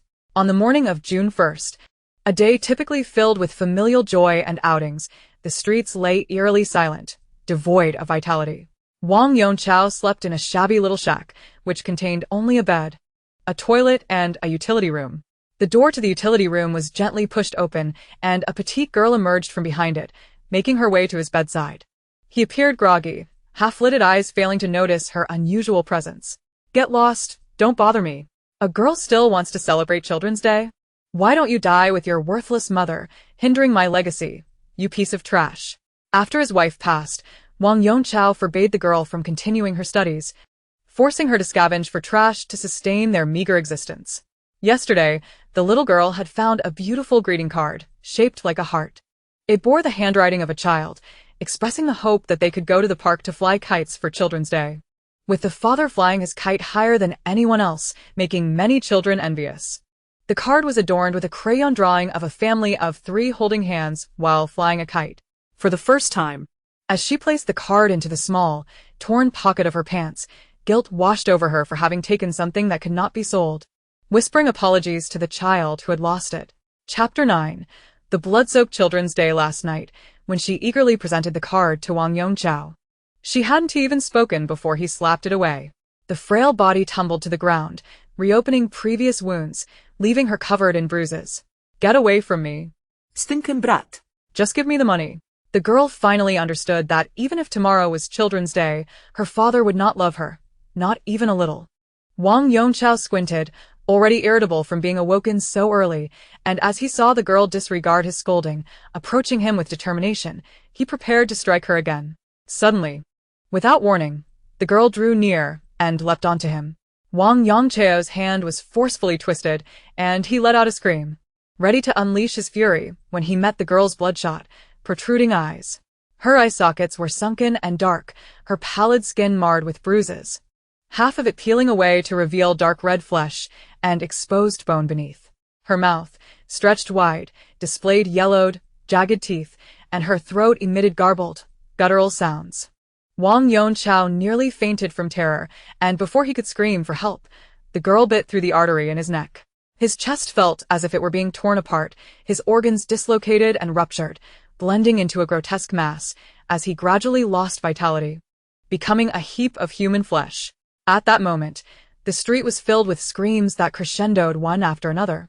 The sounds of zombies roaring and people wailing piercing the air. A long line of vehicles honked frantically, confusion reigning among the drivers. It was not until a figure crashed against the windshield of his car, in the cramped confines of the shop, there was no escape. They willingly offered themselves to the maw of the demon, becoming his tributes and companions. Children's Day continued unabated, as the zombies outside frolicked with a sinister glee. Shi Ran awoke to find it was already 9 in the morning. Chaos reigned in the streets, and the occasional cries of despair echoed from the apartment. She sensed a peculiar expansion within herself, as if her personal space had increased by approximately 50 square meters. A strange current surged through her, and as she attempted to harness her spatial abilities, she successfully conjured a small lightning orb in her palm, albeit diminutive and lacking in discernible power. Nevertheless, this revelation filled her with delight. Having previously awakened her spatial abilities, she believed her chances of succumbing to the zombie plague were slim, though she still considered herself an ordinary person. To her astonishment, she had awakened a formidable ability, specifically within the realm of lightning. Indeed, fortune had shifted. Her previous hardships were not in vain. With trepidation, Shi Ran opened her door to an empty living room. Yi Shuyao's door remained firmly shut, concealing the situation within. The initial joy of her newfound powers dissipated, leaving her anxious as she sat on the sofa, her nails digging into her flesh as she silently prayed.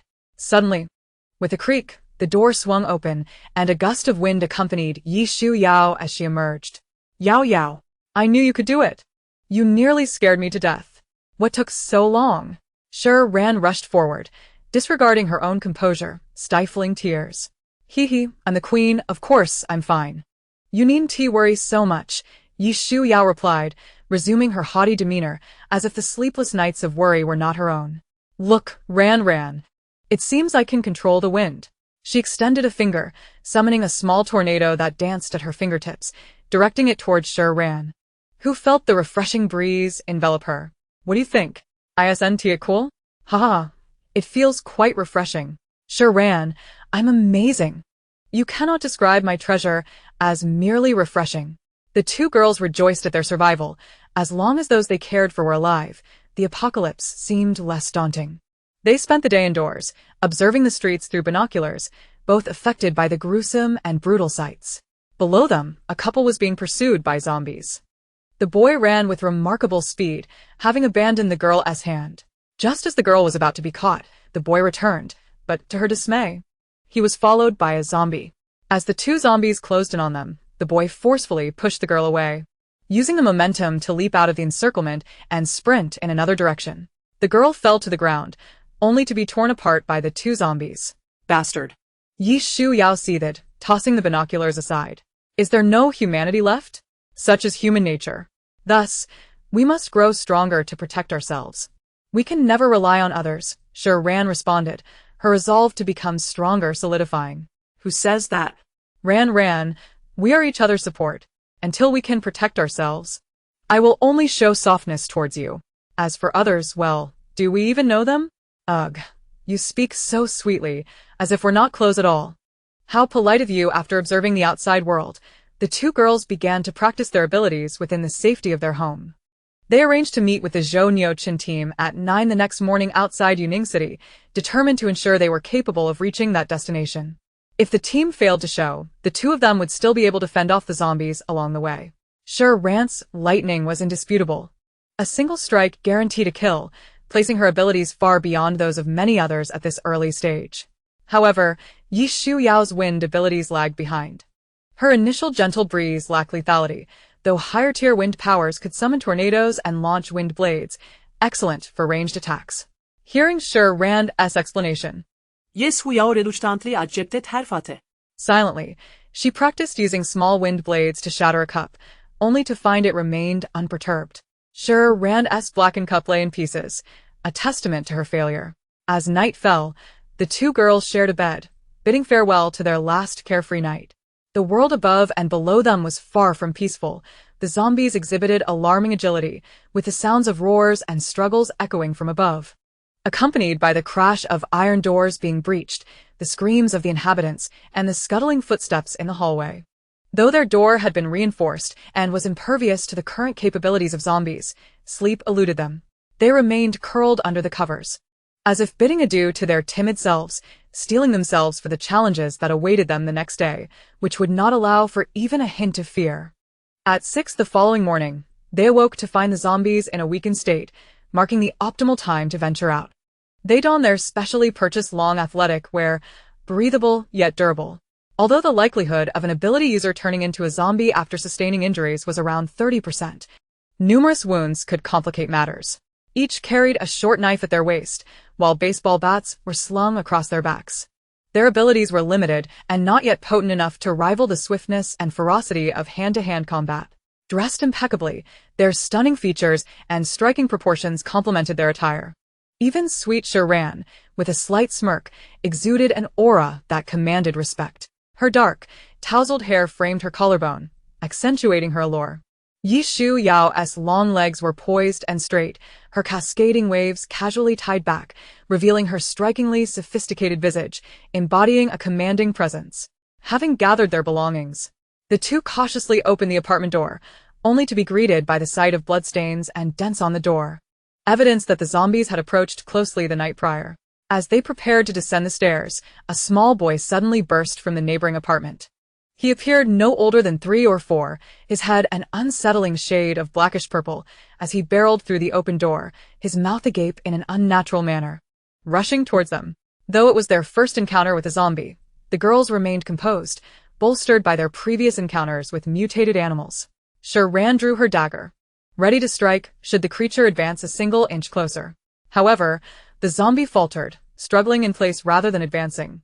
Upon closer inspection, they noticed a chain around its neck, tethering it to a railing inside the apartment. Please don't kill him. He is sick. I'm so sorry. It's my fault for not keeping him in. A woman's desperate voice cried out, laced with tears. She appeared utterly exhausted, likely having gone a night without sleep. This was Aunt Huang, Yi Shu Yao's neighbor, who lived there with her family and had always been amicable. Aunt Huang, you must be aware of the situation outside.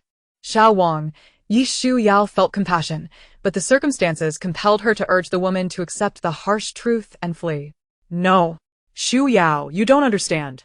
He wasn't bitten. Just the other day, he said he wanted to go to the amusement park for children's day. He must have become ill from being too excited. The woman vehemently opposed, unable to accept the pain of losing her child, seeking solace in denial. Xiao Wang, darling, the sisters are going out to play. You stay here with mommy. Once the government develops a vaccine, everything will be all right, and we'll take you to the amusement park, she coaxed, but could not inch closer, still clinging to the belief that this was merely an illness, and that a vaccine would restore the world to normalcy. This is the dire predicament that ordinary individuals face today, oblivious to the harsh reality that in contemporary society, good fortunes must be seized. Only the weak await distribution, while the strong and the weak are no longer within one's control. Aunt Huang, we are preparing to descend. Remaining here will inevitably lead to being engulfed by them. You and Uncle Liang can arm yourselves and follow closely behind us. We will exit the building together. And then you must quickly find a vehicle to escape, Yi Shiao remarked after glancing at Shi Ran and receiving her assent. Words of callousness can be uttered. Yet carrying out such unfeeling acts proves immensely challenging. Having lived as a human for so long, if kindness is deemed a fault, the two girls may forever struggle to achieve absolute correctness. However, this is all they can do. Once they exit this building, they must prioritize their own survival. The woman intended to refuse, but at that moment, the door to the room suddenly swung open, and Uncle Liang emerged. His condition was grave, his skin mottled with bruises, pupils clouded, eye socket sunken, and a deep, bone-exposing bite mark on his neck. "Ah Shu, you must leave with them. I fear my time is short." He approached Wang, gently patting his head, yet Wang did not attack, seemingly having accepted him as one of his kind. "I'll take care of Wang. Didn't you say I was lazy? You can't say that anymore." The scene moved even Shi Ran amidst this damned apocalypse. "Thank you for your kindness. But my home is here, and my child is ill. I will remain to care for him. You must leave quickly." The woman's expression was resolute, devoid of hesitation. As she closed the door behind her, adults may struggle to articulate love, but actions carry more weight than words. Deep affection requires no verbal expression. Shi Ran thought of her own parents, who loved her in such a manner. At 17, a splendid age, nurtured in an environment of love, Shi Ran possessed a vibrant personality and resilient tenacity. Yet, that very year, she fell gravely ill, exhausting her family savings, barely sustaining her life for 3 years. In those 3 years, she yearned for rebirth countless times while also desiring liberation. Though she had never made them proud, she was still regarded as a treasure. Thus, she thought, to wait just a little longer, to live a bit more. Her death would be the final straw that broke them. She was unaware of her parents' current state, but she knew that their greatest wish was for her to thrive. Living was the best way to repay them. Not lingering in thought for too long, Shi Ran and Yi Shiao dashed down the stairs. The elevator was out of service, but fortunately, the building was not excessively tall. Seizing the tactical advantage on the ground floor, the two swiftly took down the unsuspecting zombies below. The only sounds remaining were the sickening squelch of metal-piercing flesh and their barely audible footsteps. As more zombies began to swarm the first floor, others from different areas converged towards them. They had to leave without delay, and the two engaged in combat with the approaching zombies. Shi Ran skillfully wielded her daggers, delivering precise headshots, while Yi Shiao swung her baseball bat, knocking down several foes. Though the scene was far messier than Shi Ran's, the ground littered with mud.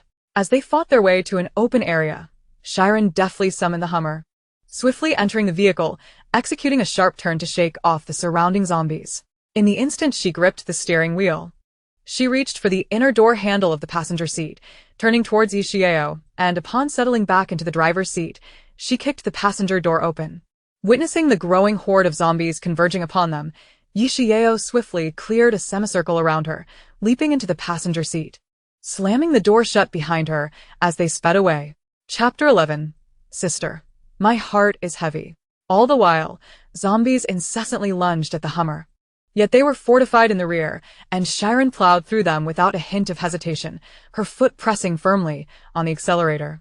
They intentionally followed their previously planned route, which was less populated and more spacious, albeit a tad longer. Along the way, they encountered no other individuals. Presumably, people had either fled the city or hidden away. As they ventured further out, the number of zombies dwindled.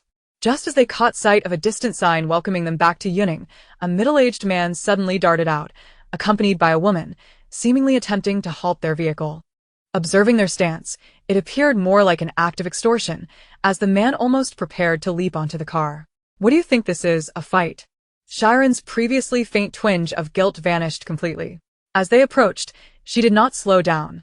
Instead, she deftly swerved the steering wheel to the right, executing the maneuver with precision. The Hummer swayed slightly, causing the man to tumble to the ground, unable to even catch the exhaust fumes. Shi Ran thought, as long as I remain in the car, I won't be tested. I am still a morally upright child. Oh yeah. Upon exiting the city, they finally encountered a few vehicles, zooming past them as they continued their relentless escape. Yi Shiao, peering through binoculars, spotted Zhou Nuocheng and his group waiting not far ahead. They had already arrived, but nearby, several buses appeared to be filled with city dwellers preparing to leave that day. Yuning City was on the brink of becoming a dead zone, while those within the city who believed they could wait for rescue could only silently pray for a glimmer of hope. With others present, Shi Ran refrained from exhibiting her abilities. They sought a concealed spot to park the vehicle, then each donned a backpack and approached. "Hello, I am Xia Yun. Are you also planning to leave the city?" She extended her hand towards Zhou Nuocheng. He glanced at her but made no attempt to engage, moving aside, dismissing her as mere idle chatter. If they were not leaving the city, what could they possibly be doing? This person must be lacking in common sense, he thought. Undeterred by Zhou Nuocheng's indifference, Xia Yun observed his team, noting their impressive demeanor, which starkly contrasted with the grimy faces of those on the bus, especially the man before her. Clad in pristine combat attire that hinted at well-defined muscles, with striking facial features exuding a rugged charm and a weary yet captivating expression. Although he appeared to be in his early 20s, he possessed a composure and gravitas uncommon for someone of his age. Xia Yun concluded that winning over such a man would be challenging, yet she now possessed unique skills. If she could join their ranks, her safety would be assured. And capturing his attention would merely be a matter of time. In this terrifying society, many would undoubtedly envy her. The more she contemplated, the more confident she grew, a smile threatening to break free. She tidied her hair and approached Zhou Nuocheng, speaking in a sweet, almost whimpering tone. "Dear sir, I noticed there are seats available in your vehicle. Could you take me along? The people on the bus are quite terrifying." She infused a hint of quivering in her voice. Every man desires to be a hero. She crafted herself into a pitiable figure, hoping they would later recognize her worth. And who wouldn't look at her with new eyes? Zhou Nuocheng's expression finally shifted to one of annoyance, already vexed by the uncertainty of whether the two girls would survive. He found himself further irritated by her persistence, responding without restraint. "Is your throat clogged? Didn't anyone ever tell you your voice is quite grating?" Xia Yun froze in place, his voice resonating loudly enough for his teammates to hear. How could this man possess no sense of charm? Feeling flustered, she thought, "Fine, I have my own abilities. I am not an ordinary person." Gathering her composure, she straightened her posture and said proudly, "Hey there, will you take me along? I have special abilities, and I will take good care of you." She refrained from specifying what her abilities entailed, hoping to showcase them when the moment arose. Impressing them with her capacity to produce pure water in this world of chaos, a vital necessity for survival. Her confidence surged, her gaze fervently fixed on Zhou Nuocheng. However, her words and actions, upon witnessing them, would lead anyone to perceive a certain prowess. The term extraordinary ability had only recently emerged in the capital, and the collective mindset had yet to fully adapt. Her teammates were utterly taken aback, having never encountered such a forthright young woman. They exchanged furtive glances at the captain's expression, none daring to step forward. Zhou Nuocheng's countenance had turned completely frigid, with a glint of murderous intent flickering in his eyes. He was neither a formal soldier nor a paragon of virtue. "If your brain isn't functioning properly, I wouldn't mind assisting you," he declared, brandishing a dagger, as if her next utterance would warrant an immediate act of violence. Xia Yun felt as though she were frozen in place, momentarily rendered speechless. A wave of terror washed over her. Did we arrive at an inopportune time?" Shi Ran's voice broke the tension. "Thank goodness you're unharmed. We were quite worried." Suzumo exhaled in relief. Originally, they had planned to meet that morning, but an unforeseen zombie outbreak had occurred the previous day, and with a mission at hand, they could not afford to linger. Had it not been for their prior agreement, they would have departed the city the night before. If they could not appear by the appointed time, they would wait until noon at the latest before setting off. Tang Yao had remained silent all morning, consumed by anxiety. Gu Ming glanced up from his computer, his furrowed brow easing slightly. "I thought you might have been devoured, with 99 pounds of rebellion. Surely the zombie didn't shatter your skull," Zhou Nuocheng remarked, returning to his arrogant demeanor as he regarded Shi Ran. "It would be a pity if she were eaten. Yet her spatial abilities are indeed a loss." Understanding the caustic nature of his words, Shi Ran chose to ignore him, preparing to stow her bag in the vehicle, dismissing Xia Yun as inconsequential. "Shi Ran Jia, I don't know anyone on the bus. I'm truly frightened. If only I could accompany you to a new place for some support. You're so understanding. Surely you can relate to my plight?" Xia Yun began to choke up again, the air thick with the aroma of tea. Gu Ming and Zhou Nuocheng remained impassive, eager to observe Shi Ran's response. If she succumbed to pity so easily, they would find her unsuitable for their journey. Goodness, here we go again? Ignoring you truly makes you think you're something special. Yi Shiyu nearly exploded. Shi Ran restrained her, refusing to indulge her, mimicking Xia Yun's tone. Yun Maimei, I know you're straightforward, but must you speak without restraint? The people from the same city on the bus can look out for you as well. Didn't you wish to travel with the older boys when I wasn't around? Shi Ran feigned sorrow, collapsing dramatically into Yi Shiyu's embrace. Oh, I'm utterly heartbroken. I thought you simply liked me. Turns out, I'm merely a stepping stone to your brothers. You, Xia Yun, you've stammered for ages. Yet not a single coherent word has emerged.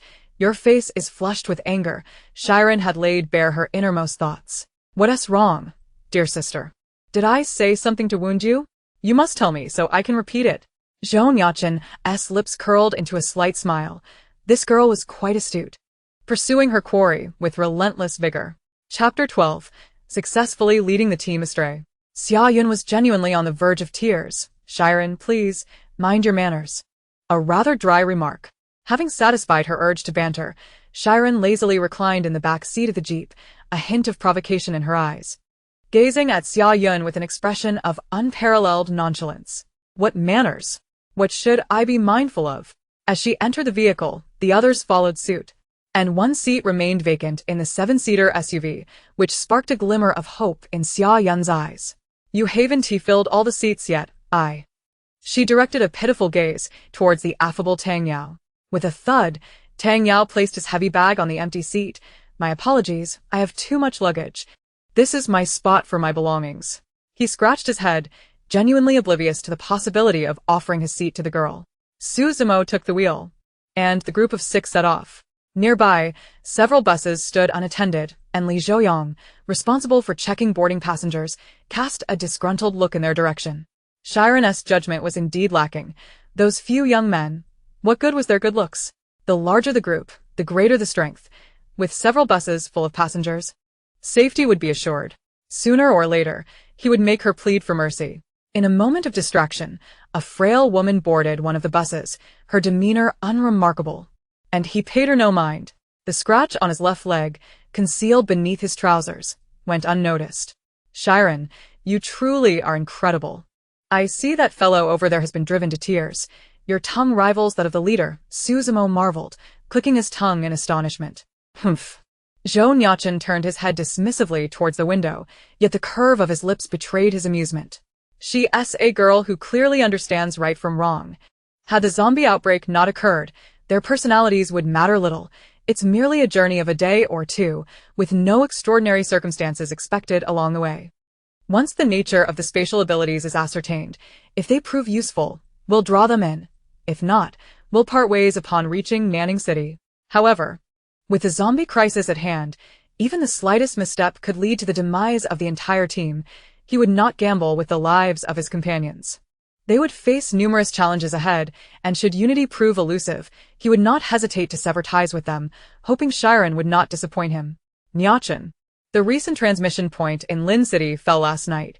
The inhabitants have already evacuated, Gu Ming stated without lifting his gaze, his long, fair fingers continuing to dance across the keyboard, creating a national distribution map he had hastily compiled over the past 2 days. Unlike ordinary maps, the areas marked in pure red indicated uninhabited zones, regions unable to establish survival bases, where the remaining populace had been evacuated.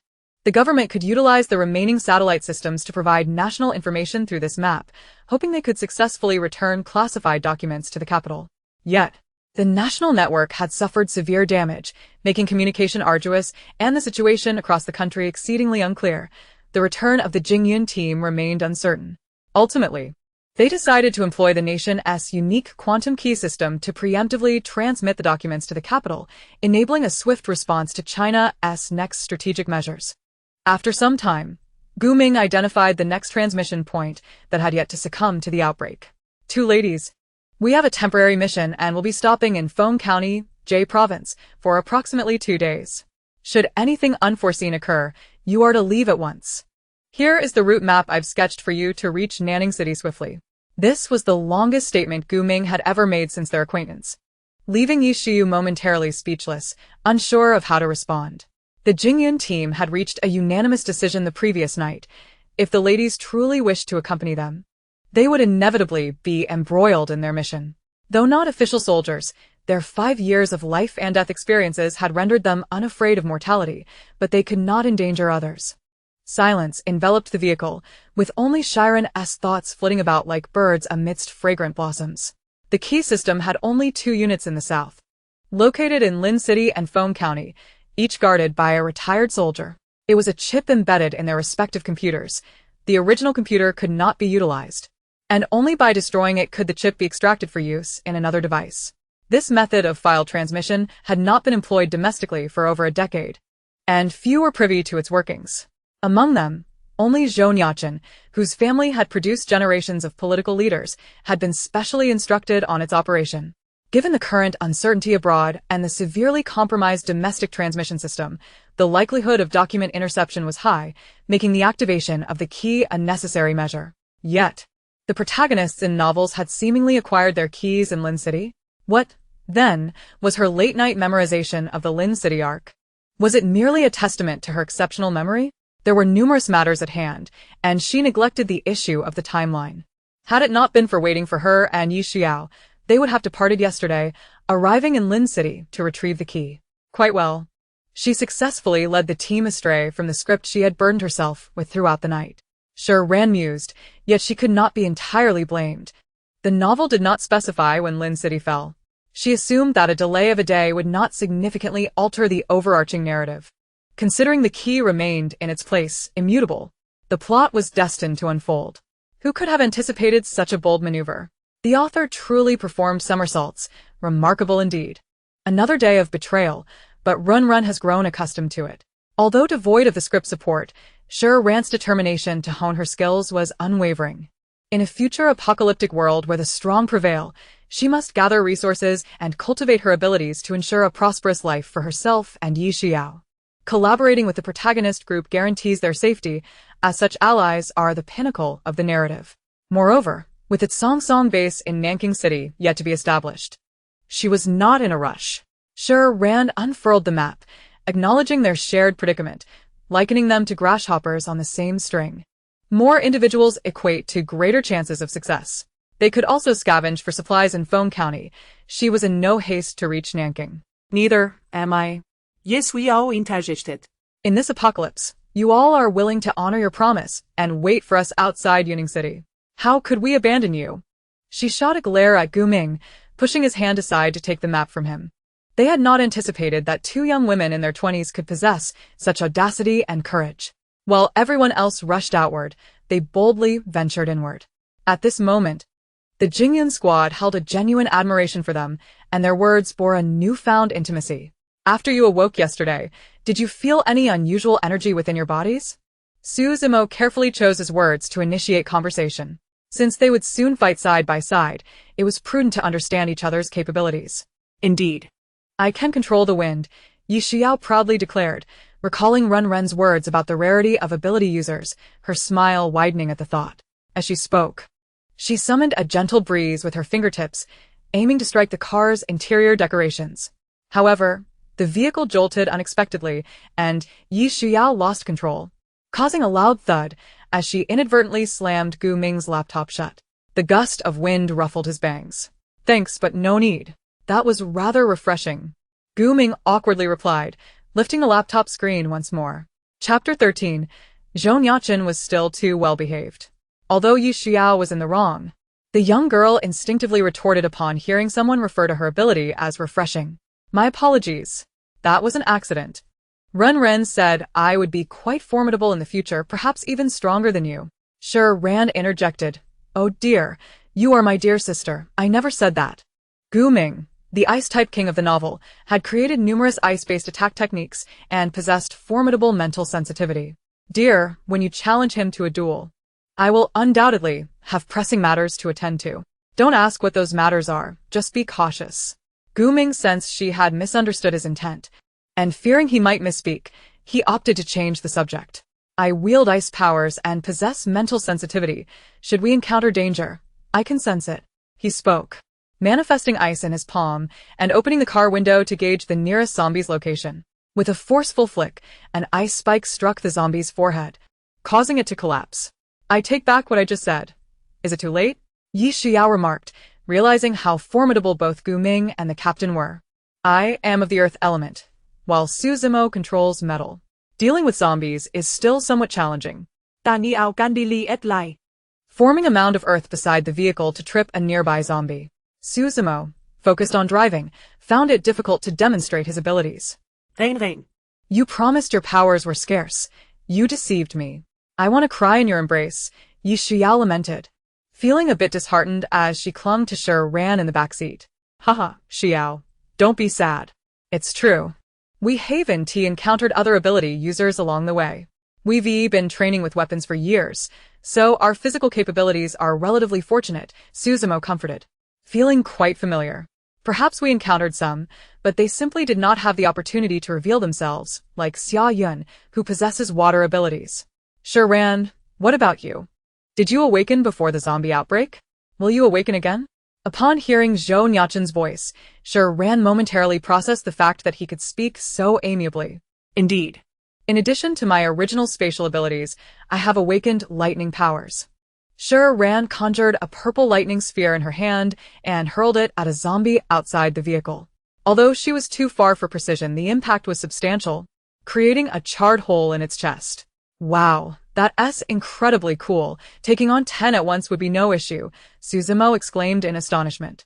Everyone was taken aback, not expecting a seemingly harmless and sweet young girl to possess such a rare and lethal skill. Truly, one must not judge by appearances. Impressive, isn't it?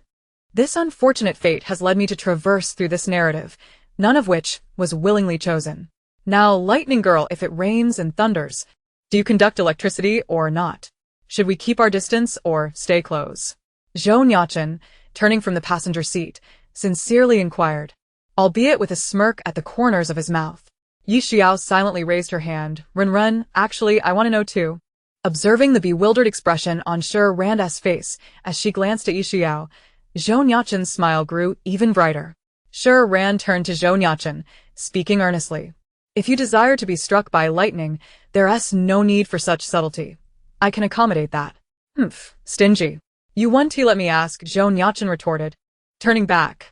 Seated behind him in the car, Shi Ran witnessed him tilt his head toward the window, sunlight illuminating his profile. The chiseled lines of his face extended to his neck, his prominent nose and pronounced Adam's apple contrasting against his healthy, fair skin. In the sunlight, he appeared strikingly handsome, exuding a rebellious charm as his long fingers lightly tapped on the car window.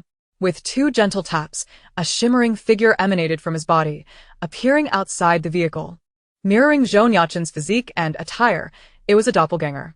The doppelganger engaged in combat with the surrounding zombies, showcasing Zhou Nuocheng's formidable combat prowess.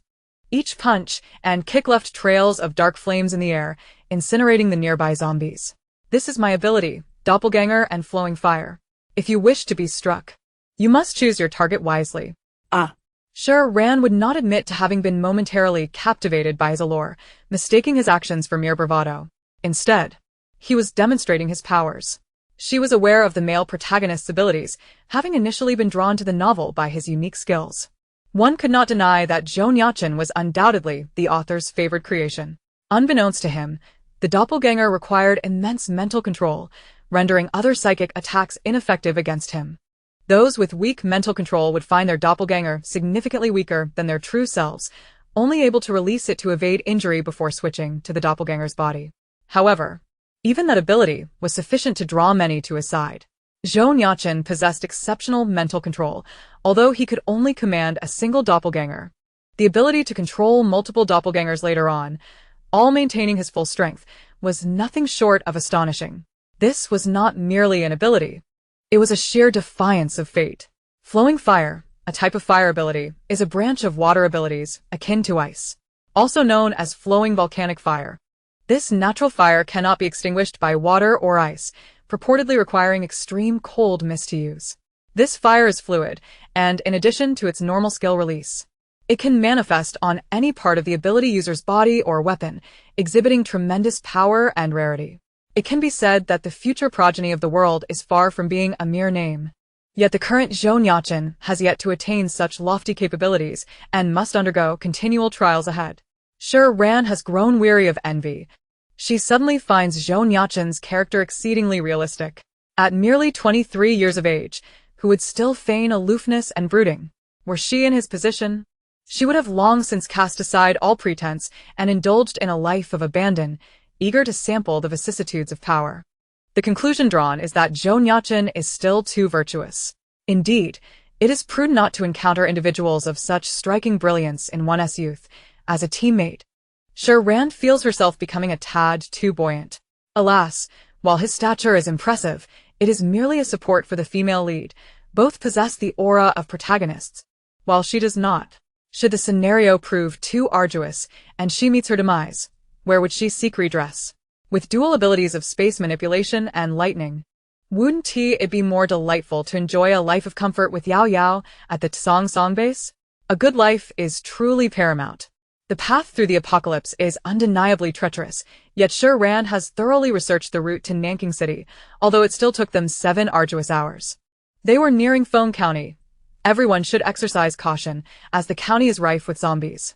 Shi Ran, let us first transmit the documents, and then proceed to gather supplies.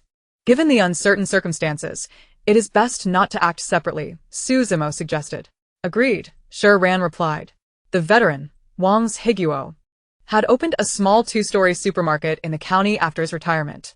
The second floor housed a storeroom and his bedroom. Presumably, the computer should be in his quarters. Gu Ming remarked after reviewing the data.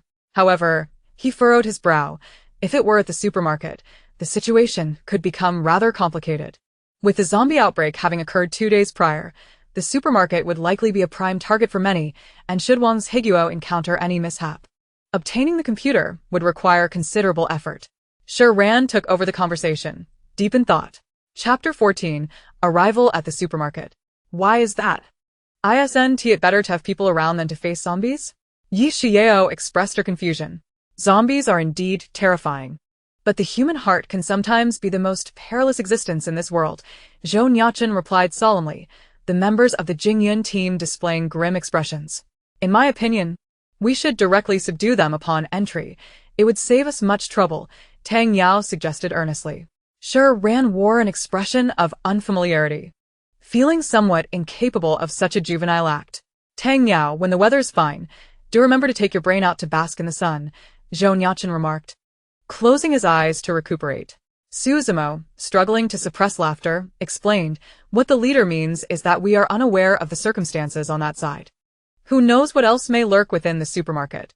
If we provoke them, even the slightest mishap could lead to disastrous consequences. By the time they reached Feng County, it was already 4 p.m. Fortunately, the supermarket was not located in the center of the county, and the surrounding zombies were rather sparse. As the group disembarked, Zhou Nuocheng approached the 2 girls and inquired, do you know how to use a gun? Shi Ran and Yi Xiao exchanged glances and shook their heads in unison. Despite this, Zhou Nuocheng still handed each of them a handgun, stating, take these just in case. If things get dire, I may not be able to attend to you. It must be said that Zhou Nuocheng's demeanor as the team leader was responsible and composed when it came to matters of life and death. His usual nonchalance vanished without a trace. Shi Ran secured the vehicle, and the group placed their weapons in their backpacks as they advanced toward the supermarket. Sensing their vitality, the surrounding zombies began to converge toward them. The Jingyun team instinctively shielded the 2 girls, positioning them in a safer location. Yet it was evident that such measures were unnecessary. Suddenly, a zombie sprang forth from the nearby bushes, its face still smeared with dried blood, a grotesque grin seeming to radiate excitement as it charged towards Zhou Nuocheng with remarkable speed. Zhou Nuocheng reacted instantly, narrowly retreating to evade the attack. Standing behind her, Yi Xiao swiftly swung a baseball bat toward the zombie's face, the sound of metal colliding with bone sending shivers down their spines. Zhou Nuocheng, still too close, was splattered with brain matter, nearly meeting her end on the spot. The zombie's head was grotesquely flattened, hanging on by a thread. The group collectively gasped. This is too brutal. Yi Xiao awkwardly offered a tissue, quietly concealing the baseball bat behind her, drawing out a dagger instead. While it was convenient, it did come at the expense of her teammate. The group ceased worrying about the girls' capabilities and began to confront the zombies before them. With teammates around, everyone consciously employed their abilities in practice. The zombies were few, and they reached the vicinity of the supermarket with relative ease. As they gathered their powers, they spotted the supermarket not far ahead, its glass doors ajar, revealing two men engaged in conversation, presumably the guards, indicating that the supermarket had already been occupied. "Hey, brothers. We are refugees from another city. Could you kindly let us in?" Shi Ran implored, her eyes sparkling with urgency, her cheeks flushed, exuding a blend of charm and vulnerability. Chen Teng and Chen Da had already driven away several waves of newcomers, as no one wished to share their provisions. The two turned toward the glass door, their gaze fixated on the girls' faces, momentarily oblivious to the number of people accompanying them. Given the zombie outbreak, few women had managed to escape, let alone those as beautiful as these. Noticing their lack of response, Zhou Nuocheng impatiently clicked his tongue and stepped forward to rap on the glass door, blocking their view.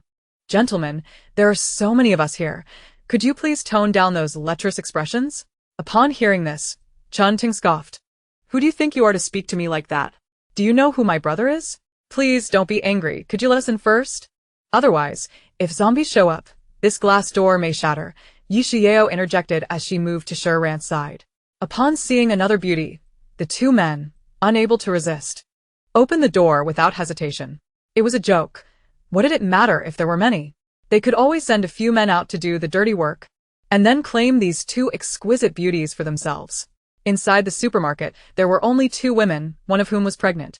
The two brothers were already on the verge of bursting with anticipation, determined to keep them regardless of the circumstances.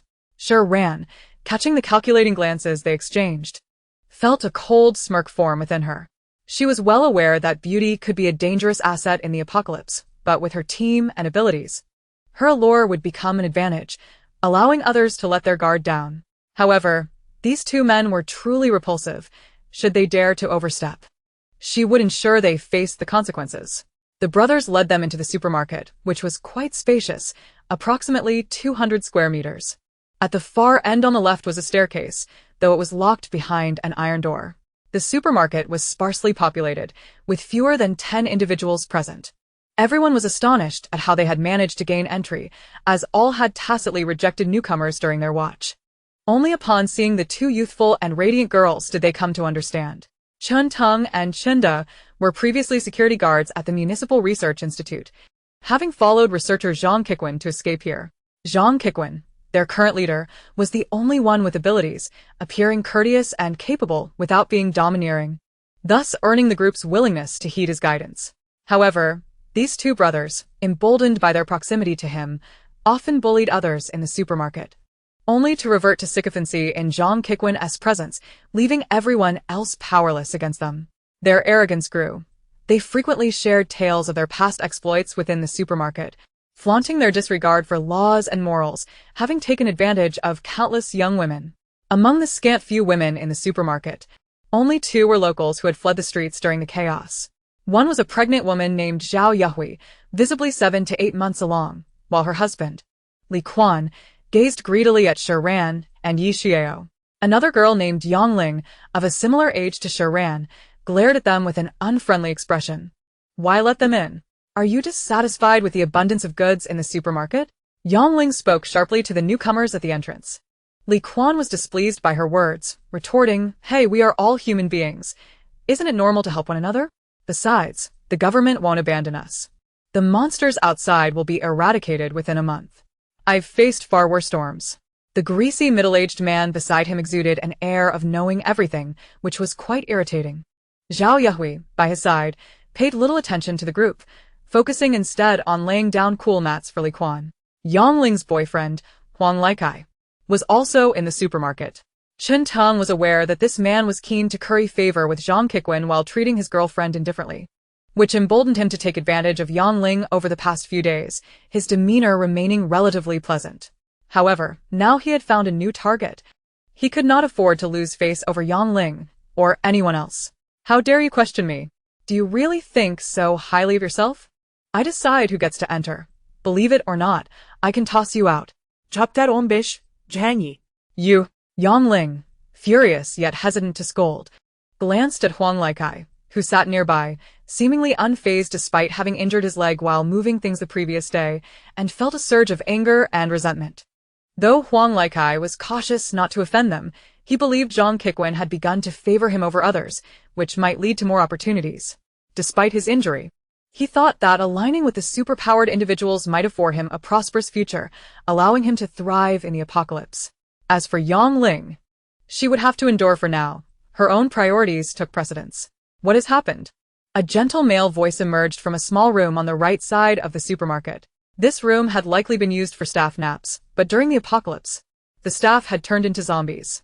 Zhang Qiquen had saved everyone with his powers, and now the room was repurposed for his use. The man appeared to be in his early 30s, of modest height, with harmonious features and fair skin, exuding an air of courtesy. Zhang Qiquen cast a glance at the newcomer without lingering. Boss, these are the newcomers seeking refuge today. The supermarket is vast, and we still haven't sorted out the food and supplies from yesterday. Their arrival is timely for assistance. Chinda ingratiated himself, sidling closer to Zhang Qiquen. Zhang Qiquen spoke in a soft tone to Shi Ran and her companions. Since you are here, we must support one another to weather this storm. Although our numbers are few, for everyone's safety, each person will need to take turns guarding the entrance. Is that acceptable to you? Before Zhou Nuocheng could respond, Huang Laikai, seated on a stool, chimed in, Boss, don't worry, I'll keep a close eye on them. While on our territory, they must adhere to our rules. Our boss is a superpowered individual. Yang Ling felt embarrassed watching her boyfriend's sycophantic behavior and his cowardly posture on the stool, realizing she had misjudged him. Yesterday, the television was still functioning, and we heard the term superpowered individuals from it. I indeed possess special abilities that can protect everyone in critical moments, Zhang Qiquen explained. That's wonderful. We are college classmates who drove here to escape. The outside world is terrifying, and we are immensely grateful for your shelter. Yi Xiao said with an innocent smile that radiated sincerity. Upon observing her fellow classmates behind her, each wore an equally naive expression, their gazes imbued with a clear yet foolish simplicity. The people in the supermarket felt reassured by their demeanor, perceiving them as useful allies, thus easing their own burdens considerably. Are you the owner of this supermarket? Zhou Nuocheng skillfully probed. I am not. The previous owner likely resided on the second floor, but when we arrived yesterday, we heard strange noises from above. Fortunately, the main door to the second floor was already closed, and we locked the iron door to the stairway. It's best if you don't approach it, Zhang Qiquen clarified, believing they had misunderstood. It seemed that Wang's Higuo had turned into a zombie and was likely still up there. He must find a time to check. Hoping that the computer was still in his room, Zhang Qiquen led them on a tour of the supermarket and introduced them to the others. When he reached Yang Ling, he noticed she appeared to have been crying. He glanced at Huang Laikai and handed her a tissue. You know, this person isn't bad. Far better than those who bully others, Suzumo whispered to Tang Yao beside him. A light chuckle escaped from across the aisle, and Suzumo turned to see a pair of striking eyes staring back at him, just as a bag of chips was snatched from the shelf. A boy emerged from behind the shelf, standing at 180 centimeters, which was quite tall for a 17-year-old. He approached the shelf, elegantly tearing open the bag of chips and beginning to eat. I didn't notice him during the introductions, Zhang Qiquen remarked. This is Chun-Yi, still a high school senior. High school? Shi Ran thought it odd to see such a handsome boy, still youthful in a school uniform, but couldn't he place him immediately? I am not a child, Chun-Yi replied, looking at Zhang Qiquen, his eyes holding an ambiguous meaning as he continued to eat chips. Cut it out. You're quite impressive, aren't you? We barely settled in yesterday before you dashed in here, not even fearing to let those monsters in. With your speed, you could catch a warm meal in no time, Chinda mocked, recalling the fright he had experienced. The others fell silent, admonishing him for his lack of eloquence. Chun-Ting playfully hit him on the head. Chun-Yi ignored him and, as he turned to leave, passed by Suzumo, slightly tilting his head and whispering audibly enough for only them to hear, Brother, you really have terrible eyesight. The more endearing the address, the colder the tone. As he walked away without looking back, Suzumo, taken aback, thought, what a rude child. The evening had arrived, and although the supermarket was stocked with ordinary supplies, the restroom was in my room. You can take turns using it, Zhang Qiquen instructed. For now, the water supply had not ceased, making it convenient for various tasks. Make sure to prepare some mosquito repellent tonight. I was bitten badly last night and barely slept. We don't want to ruin the girls' faces. Li Quan remarked flippantly while scratching his itch, throwing flirtatious glances at Shi Ran and her companions. Zhao Yuhui glanced at her husband, who was again scratching, and hurriedly applied ointment, also spreading mosquito repellent on his mat. Despite her being the one pregnant, Li Quan behaved like a lord, still attempting to flirt, prompting Yi Xiao to contemplate punching him in the head. Tonight, Chen Teng and Chinda would be on guard duty. It wasn't so much guarding as it was sleeping near the glass door. They would pull down the rolling shutter at night to wake at the first sign of unusual activity. Having lived their lives in peacetime, the ingrained comfort of ordinary people could not be altered overnight. The Jingyun team had been on the road for several hours and were indeed fatigued. After managing the supermarket for a while and tidying up their sleeping area, it was already 8 in the evening. Having not eaten well all day, Shi Ran felt somewhat dispirited, glancing at Yi Xiao, who wore a similarly grim expression, and resolved that once they left, she would indulge in a delightful meal. Fortunately, the supermarket was spacious enough for the Jingyun team to rest in one corner, allowing them time to plan their next moves. Let us assess the situation tonight. Tomorrow we aim to take watch while everyone sleeps before making our move, Zhou Nuocheng said, lazily leaning against the wall. One arm rested on his bent knee. His jacket already removed to reveal a short-sleeved shirt. His muscular arms were veined, and he casually swayed a bottle of mineral water as if pondering what to eat the next day. I can sense something above us, more than one. We must be cautious tomorrow. Tonight, the boys are taking turns to keep watch. Even in the company of others, one must remain vigilant, Gu Ming stated earnestly. They could certainly sense that among them were a few unsavory characters. However, as newcomers, they had no intention of escorting this group away, and it was best to conceal their abilities. The deputy team leader was correct. You should rest well, for with us around, we will ensure your safety. Tang Yao shared the same sentiment. He was straightforward in his thoughts and not foolish. Chen Teng and Chinda were undoubtedly up to no good. Indeed, rest assured, anyone who dares to stir trouble will find themselves feeding the zombies. Su Zimo chimed in. Thank you very much, then. The two girls did not refuse their goodwill. Their stamina was somewhat lacking, so they decided to rest well. It was only through mutual support that the team could harness its full potential. Forcing themselves would only lead to discomfort for everyone. Chapter 16. What others lack, only you shall receive. The nights in the apocalypse always provoke a sense of unease. Although it had only been 2 days since the onset, the world already lay in tatters, teetering on the brink of oblivion. But 10 o'clock. Everyone had succumbed to a deep slumber, with the occasional sound of snoring reverberating through the supermarket. Only a dim light at the entrance continued its valiant effort, refusing to extinguish the last flicker of hope for the people. Shi Ran found herself unable to sleep. Prior to the apocalypse, she had always been busy, collapsing into bed the moment she had the chance, with little time to calm her thoughts. Why had she awakened her abilities so early? A golden finger was unlikely. Her arrival seemed to be but a trivial matter in this world, one that the heavens could hardly be bothered to acknowledge. Could it be that the original host was a formidable figure? Yet, she had never heard of her. She could even influence the main storyline. Evidently, this world had no immutable rules. Everything was subject to change.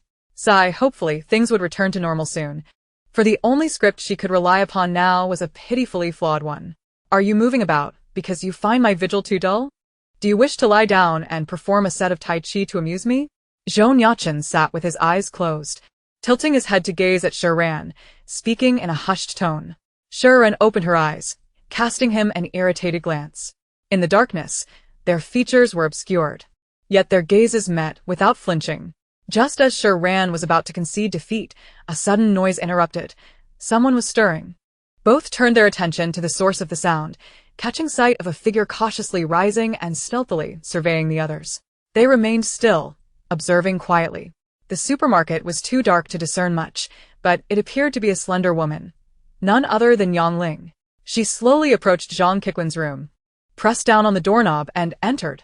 If she were merely going to the restroom, there would be no need for such stealth. Exchanging knowing glances, the two rose silently and followed her to the door. Those with abilities possessed superior hearing.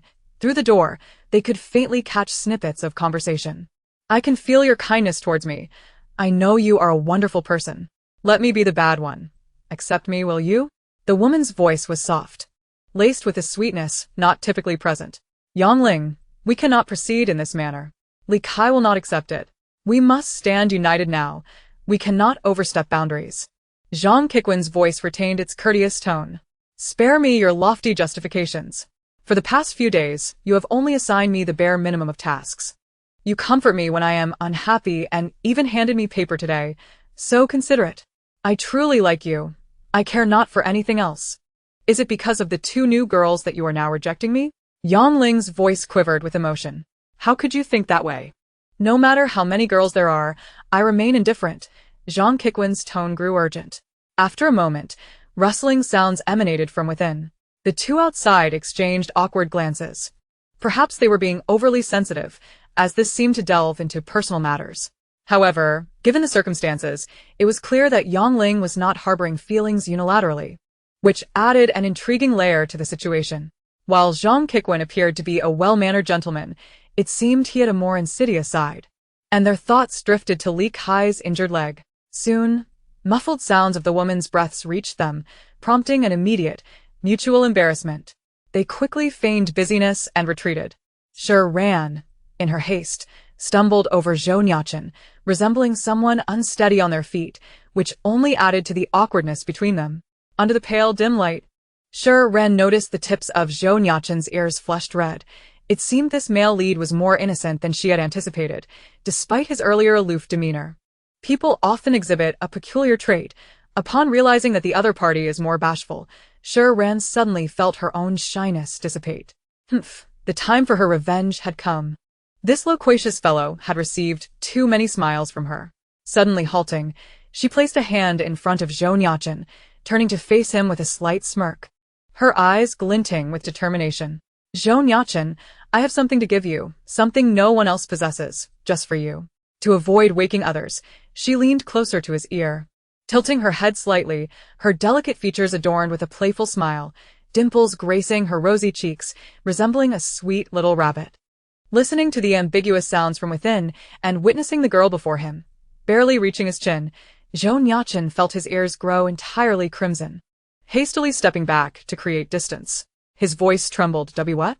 Avoiding direct eye contact with Shi Ran, he found his speech flowing more smoothly. If your best friend discovers this, won't she accuse you of favoritism? There are many who wish to please me. You'll have to wait your turn. Even while offering a gift, he had to flaunt himself. Shi Ran rolled her eyes internally, maintaining her composure. She boldly approached him, cornering him against the wall by the door. Her slender arm raised to rest against the wall beside him, the action seamless and assertive, exuding an authority that rivaled Zhou Nuocheng's own. Favoritism? But my heart does not reside in the center. What is wrong with having a preference for you? Shi Ran's expression feigned innocence, her gaze clear and unwavering. Zhou Nuocheng felt as though his mind might explode. Not only were his ears aflame, but even his neck bore a hint of redness. In all his life, he had never been cornered this way, especially not with such assertiveness. Shi Ran liked him.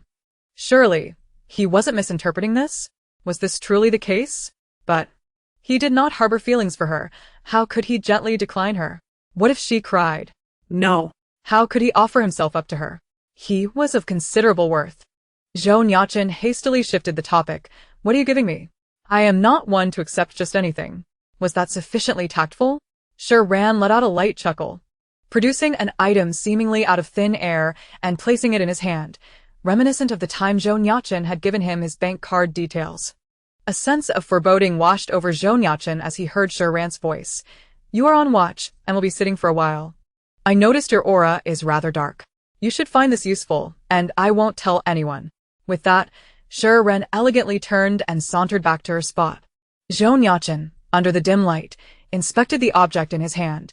Upon seeing the words Ma-X long hemorrhoid ointment, his face darkened completely, and with gritted teeth, he incinerated the item in a fit of rage. The sound of his frustration was of no concern to Zhou Nuocheng anymore. He stormed back to his seat, needing to endure 3 more hours of watch, silently transitioning from sitting to lying down. Observing Shi Ran reclined, he barely had time to protest that he did not need it. It seemed she had taken advantage of his unguarded moment to exact her revenge. Fortunately, he had not voiced his earlier thoughts, Otherwise, he would have had to shoulder the burden of Shi Ran's laughter for an entire year. It must be said that Shi Ran had succeeded. Zhou Nuocheng barely slept the entire night, convinced he was losing his sanity, and believed Shi Ran was equally deranged. Two individuals, still inexperienced in matters of the heart, remain oblivious to the fact that the initial moans echoing within the room have transformed into muffled screams. Chapter 17. He is an Esper. Around 9 o'clock the next morning, everyone began to awaken.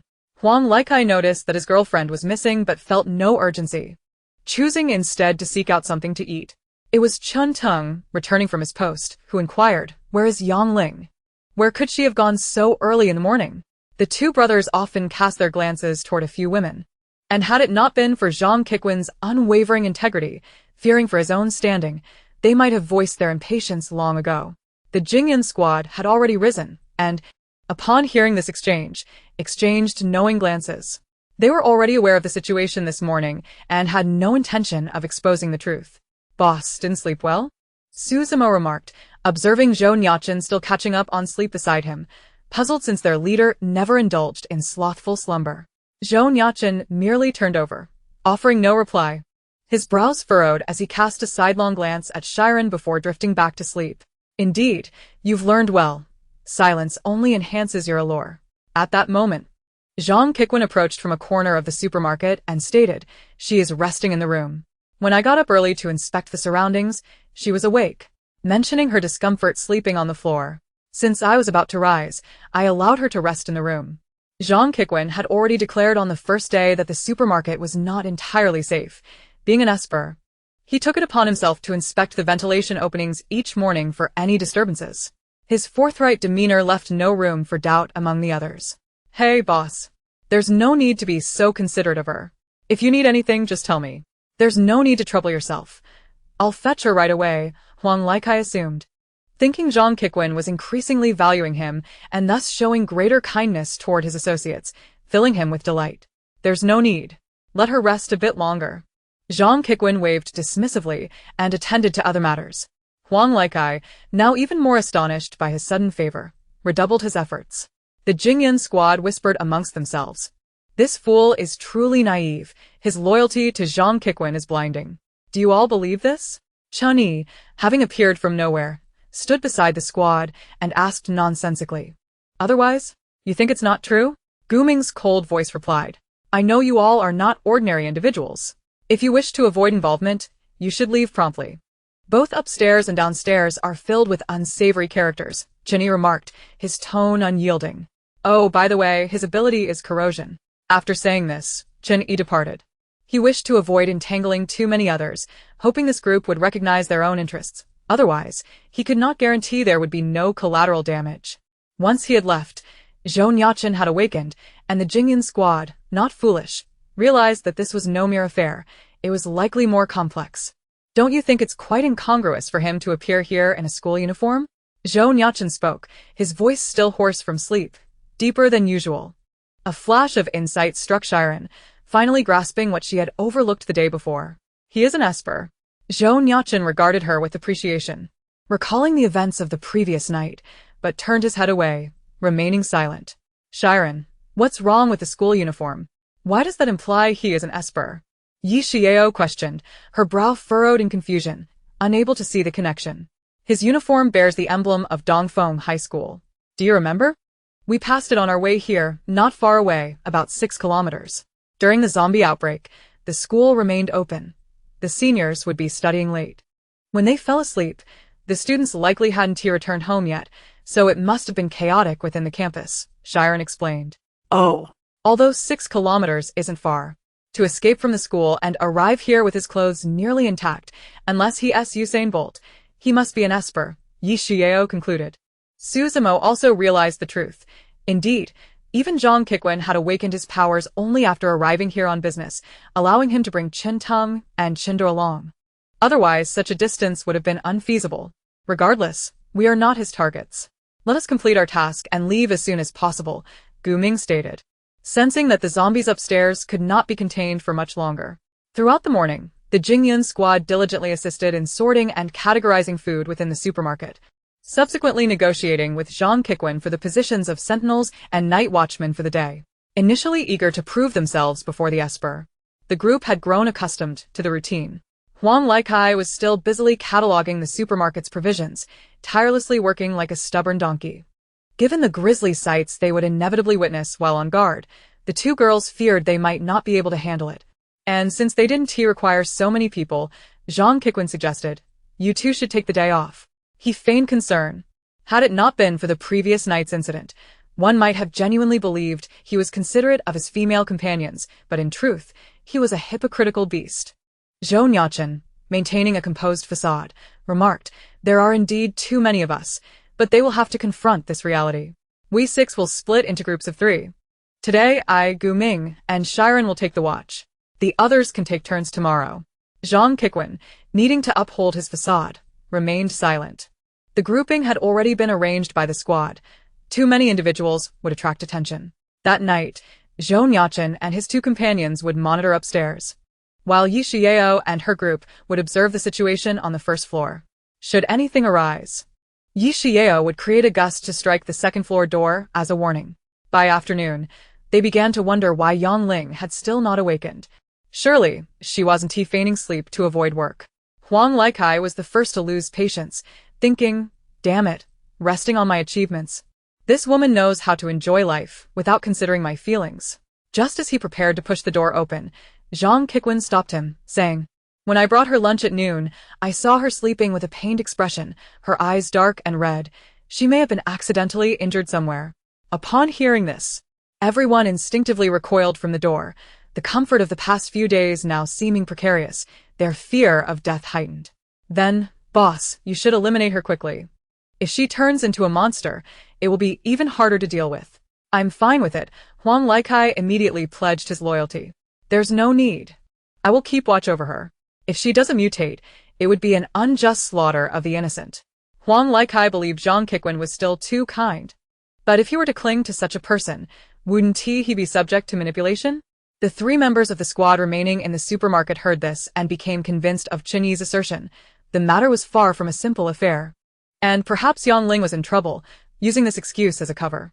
Thus, Zhou Nuocheng, Gu Ming, and Shi Ran stood guard at the entrance of the supermarket, separated from the interior by a corridor, occasionally throwing their skills at the zombies to practice. Shi Ran suddenly recalled that in the rush of the past few days, she had not had the chance to check if the zombies had crystal cores in their brains. However, it seemed that the discovery of crystal cores only occurred after the June snow. In the novels, there was a plot where a June snow was said to awaken the world to the grievances of those who died. When reality and ancient myths converged, the topic of divine beings descended upon the nation. Believing that the gods were prompting them to atone, they thought that when the snow melted, all would be forgiven, and peace would return. Little did they know that the melting of ice and snow marked the complete end of an era of harmony and the dawn of a new epoch in the Age of Abilities. If there truly were gods, then this was their game, wagering that it would take humanity millennia to rebuild their homes. Chapter 18. Young Lady. Whatever you do will be successful. As night fell, the inhabitants of the supermarket consciously avoided the room. "Boss, perhaps you should not enter. What if?" Chun Ting stammered, "If even Zhang Qiquen becomes a zombie, then we are doomed." Zhang Qiquen was most aware of Yang Ling's condition, reassuring the others. "It's all right. If she mutates tonight, I will handle it." Everyone had witnessed Zhang Qiquen's powers, capable of unleashing corrosive liquid to burn the zombies' bodies, and thus remained silent. Upon the return of the trio from Shi Ran, Suzumo promptly relayed the events to them. Gu Ming surveyed the room, his gaze cold and piercing behind his lenses, as if he could see through the walls, revealing a space devoid of life, no humans, nor the undead. The team shuddered at this implication, realizing it meant the only inhabitants were the deceased, possibly even dissolved by corrosive fluids. Everyone was compelled to heighten their vigilance.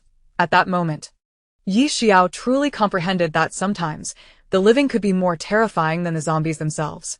That night, Shi Ran and her companions were to take the night watch, planning to ascend to the second floor to retrieve the computer once everyone had succumbed to slumber. Zhou Nuocheng would provide illumination, while Shi Ran wielded spatial abilities. Together, they represented the pinnacle of their team's combat prowess. Gu Ming could unlock doors with ice and sense the location of zombies. The The situation on the second floor remained unclear, and the individuals on the first floor harbored their own thoughts.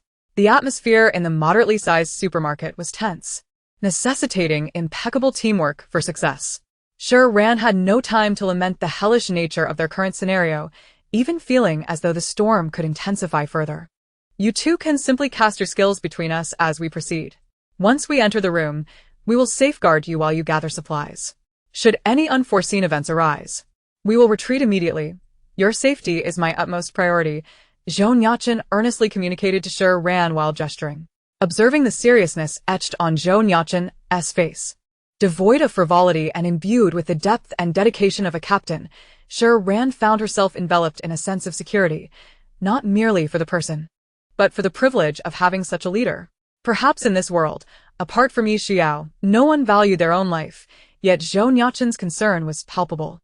Even if rooted in responsibility, rest assured, I will take care of myself, Shi Ran replied with a tone of solemnity. After offering a few more words of encouragement to Yi Xiao and the others, they commenced their night watch. As midnight approached, and the others succumbed to profound slumber, the trio rose, preparing to venture into the supermarket. However, upon turning, they noticed a figure stealthily approaching them. The bright overhead lights illuminated the rotund silhouette, revealing it to be Chen Teng. He too had not anticipated their wakefulness, thinking that the three would be napping at the entrance, an opportune moment for him to strike. He had not intended to reveal his true nature in front of Zhang Qiqun, but Shi Ran's innocence and sweetness had stirred his heart, leaving him restless and reckless. Disregarding all caution, moreover, he perceived the two men as lacking any discernible strength, living under the shadow of another, surely hesitant to voice any objections. Even if they were awake, what could they do against an ability user like Zhang Qiqun? Yet, as he approached, he noticed the two men standing still, while only Shi Ran strode towards him. Were they, perhaps, waiting for him? Indeed, women often possess a duality of words and intentions. Zhou Nuocheng and Gu Ming were not immobile. They were merely contemplating whether it would be inappropriate to act against a person in Shi Ran's presence. While they could handle zombies, would she deem it cruel to harm a human? However, they had little choice. They followed Shi Ran, ready to act should Chen Teng make a move. As Chen Teng neared Shi Ran, on the verge of reaching her, he quickened his pace, eager to embrace the beauty before him, nearly exclaiming, "I." Just as he began to speak, Shi Ran swiftly raised her hand, unleashing a bolt of lightning towards him. Elegant yet unerring. Chen Teng's face contorted from the electric shock, his body convulsing, unable to emit a single sound. In less than 5 seconds, he collapsed, twitching. Shi Ran continued forward as if nothing had transpired. Upon turning back, she noticed the two men lagging behind, her expression slightly perplexed. "Aren't we in a hurry? Let us go." Zhou Nuocheng observed the unconscious Chen Teng, intending to comment that the man hadn't spoken or moved before being incapacitated. The swiftness of Shi Ran's actions was astonishing. He had anticipated waiting for Chen Teng to strike first. Oh, he was too loud. I worried about waking others, so I incapacitated him first. Her reasoning was blunt and straightforward. Shi Ran was not aloof, but she was not inclined to engage in idle chatter at every moment. Did they think she had time to spare? The two men agreed. "You are so dedicated, young lady. You shall surely succeed in all your endeavors." The trio stepped over Chen Teng and ventured deeper inside the supermarket, where the previously restless Chen Teng finally succumbed to sleep. Meanwhile, Yi Xiao and her companions pretended to be asleep, showing no signs of stirring upon their return. Reaching the staircase to the second floor, Gu Ming conjured an ice key at the keyhole, forming ice that perfectly fit the lock. With a click, the lock yielded. The three ascended, mindful to close the door behind them. Should numerous zombies be present, they could not endanger others. Upon reaching the door on the second floor, they found it eerily silent. Ordinarily, nighttime was when zombies were most agile and restless, making them even more cautious. Zhou Nuocheng ignited a flame in his hand, while Shi Ran gathered an electric sphere. Both braced for Gu Ming to unlock the door. With another click, the door creaked open, revealing a pitch-black interior, illuminated only by the flickering light from Zhou Nuocheng's hand, casting shadows of the three figures. They had to be cautious. Any noise or chaos could jeopardize their mission, especially if they were to damage the computer or ignite the room. They proceeded cautiously, step by step. "Be wary," They are sharper than ordinary zombies and adept at concealing themselves. I'm struggling to ascertain their locations, Gu Ming remarked, continuously releasing his mental energy to probe the corners of the room. The apocalypse had only just begun, and whether it was zombies or ability users, even Zhou Nuochen's skills were not yet on par with the advancements achieved after months of trials.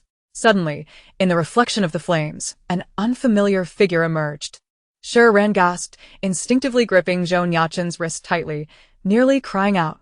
For that was neither a normal human nor a zombie. The figure lay prone on the ground, its limbs contorted in an unnatural crawling position, moving at an alarming speed past them, leaving only the shadows of the three behind. Faced with this bizarre sight, Shi Ran trembled uncontrollably, biting her lip to maintain composure. Her aversion to large reptiles surged. While not outright terrified, she felt profoundly uneasy as the creature crawled with erratic movements and alarming speed. Heaven above, that earlier jest about the storm intensifying had been mere banter. She had not intended for it to be taken seriously. Zhou Nuocheng felt her grip tighten painfully on his wrist, yet he remained silent, turning to observe the steadfast girl beside him. Despite her trembling hands and the tears brimming in her eyes, she remained fixated on the floor, ever vigilant. Even in the face of terror, he inched closer to her, adopting a protective stance as he positioned himself nearer. Chapter 19. The Delight of Electric Shock. Zhou Nuocheng raised his other hand, his long fingers gently tilting Shi Ran's chin to direct her gaze forward. Shi Ran turned, a look of confusion crossing her face. If you dislike it, then don't look. Am I to perish? What's the point of bravado? Let us focus on the ground while you observe your surroundings. I assure you, you will remain unharmed. Zhou Nuocheng spoke with an air of nonchalance, his eyes reflecting the flickering flames. Shi Ran's brows furrowed slightly as tears glistened on her long lashes, not from weeping, but from having been so engrossed she had forgotten to blink. She understood Zhou Nuochen's intention to help her relax. Thank you, she murmured, turning her attention back to scanning the area. As the trio approached the doorway, preparing to enter, a voice rang out from the left rear. Gu Ming shouted. On the left, Zhou Nuocheng remained motionless for an instant, yet his doppelganger detached from his body. Without delay, Zhou Nuocheng unsheathed the knife at his side and lunged towards the zombie, the blade trailing flames that arced through the air, illuminating the surroundings as the flickering flames seemed to slice through the atmosphere. Shi Ran, swift and agile, twisted the doorknob, ushering the three of them into the room. While outside, Zhou Nuocheng engaged in a tactical dance with the crawling zombies. Inside, Zhou Nuocheng expanded the radius of the flames to facilitate the search for a computer. The room was remarkably tidy, devoid of any signs of struggle or bloodshed. On a table near the window sat a computer alongside several documents. However, in the left corner against the wall, a small figure sat with its back turned to them. Gu Ming's pupils constricted. He had sensed nothing within. More zombies appeared outside. We'll handle these too. You go retrieve the computer, he instructed. Zhou Nuochen's doppelganger faced multiple adversaries. The zombies on the second floor were notably swifter than those outside the supermarket and moved in a crawling manner.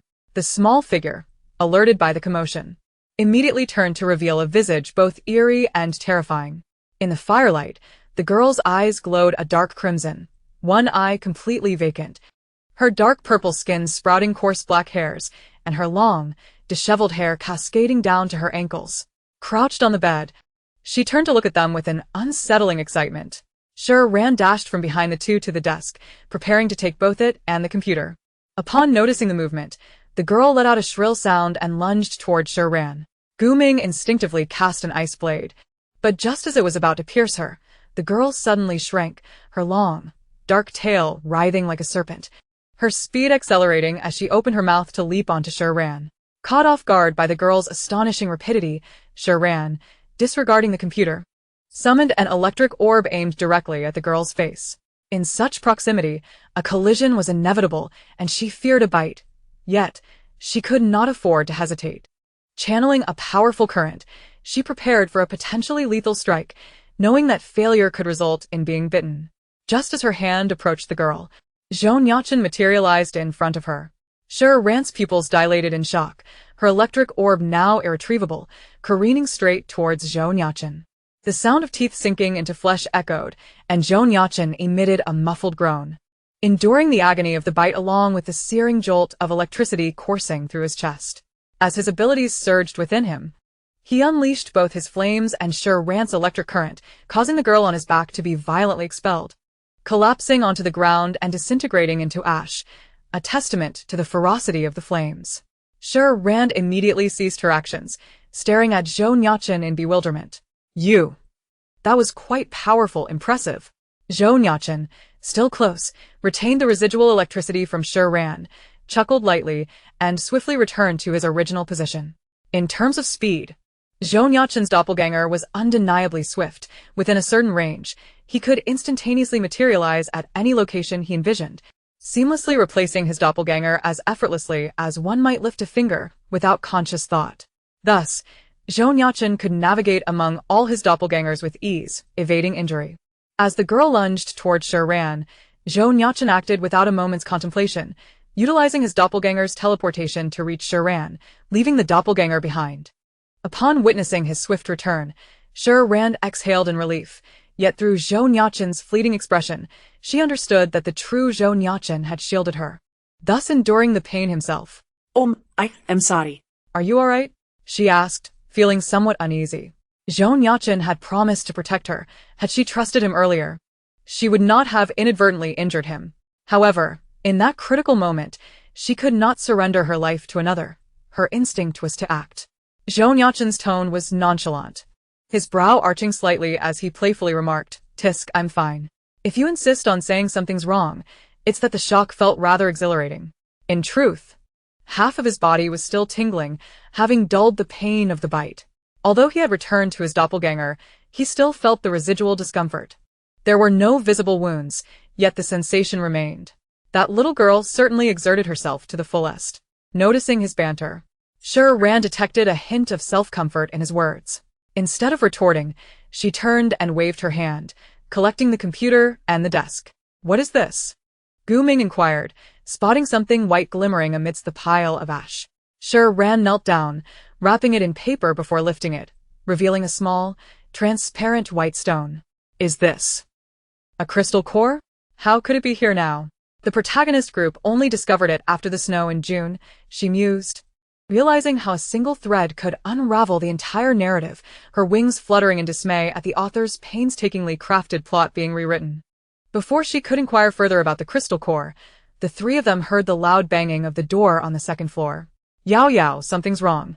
"We must hurry down," Shi Ran declared, hastily stowing the crystal core as she moved towards the door. Zhou Nuocheng's combat prowess was formidable. Upon exiting the room, they found that only 5 or 6 zombies remained in the living room, though they soon discovered that over a dozen more crawled about, proving to be quite formidable. It appeared that the crawling zombies in this building had been summoned by that girl. The trio could not linger, seizing the opportunity, while the doppelganger engaged 5 enemies. They cautiously descended from the second floor, along the iron staircase. After closing the iron door behind them, Zhou Nuocheng also recalled his doppelganger within to prevent any noise. Downstairs, indistinct voices could be heard. Fortunately, the darkness outside provided cover, and with Yao and the others shielding them, they could alter their course and feign having entered through the front door. "What happened? What's going on?" Shi Ran feigned a yawn, appearing as though her pleasant dreams had been interrupted. Yao approached her, whispering to the trio, "Someone's gone missing." Shi Ran glanced towards the corridor. Yao, understanding immediately, lowered her voice. "It's not Chen Teng. We put him back in his sleeping place, and he hasn't woken up yet. The one who disappeared is Li Quan." It was Zhao Yuhui who discovered this. She had woken up due to a stomachache and found Li Quan missing. Assuming he had gone to the restroom, she realized that the bathroom was in their room, and no one dared to venture there today, leading to the conclusion that he must have vanished. Yao approached to share this information with the group. Chapter 20. A Moment's Choice. "Where are you, darling? Please don't scare me," Zhao Yuhui cried, nearly on the brink of despair. The 6-member team gathered around her. All except Chen Teng were present, yet Zhang Qiquan's expression was not his usual gentle demeanor. Appearing somewhat troubled, "I remained in the room and did not see him. Everyone should search the supermarket individually but be cautious," Zhang Qiquan instructed, prompting everyone to scatter in search of Li Quan. "Did you manage to obtain the items?" After they dispersed, the 6 reconvened, and Su Zimo finally asked, "Yes." "The items upstairs were not easy to deal with. We will leave after tonight. Zhou Nuocheng replied. Tang Yao looked puzzled. The supermarket is so expansive. We can help keep watch at the entrance. How did Li Quan disappear without a trace? We discovered that the zombies upstairs differed from those outside. They crawled, and their hair was not human-like, featuring beards and tails, Shi Ran recounted, striving to recall the girl's attack. Gu Ming recalled the girl's sudden reduction in size. Her small stature was not typical of ordinary zombies. Could it be that they were mutated from being bitten by rats? Surely there aren't rats on the first floor too? What if Li Quan was bitten by a rat? Yao Yao pondered, her thoughts spiraling into dread as she wondered who might be next to vanish. It should be noted that you remember the day we arrived. He mentioned being bitten by mosquitoes, though perhaps it was not mosquitoes at all, but rather mice. Shi Ran meticulously reflected on the details of their visit to the supermarket. From this moment forth, we must remain united. Everyone should be vigilant of their surroundings and be prepared to act at any moment. Tonight, something is bound to happen.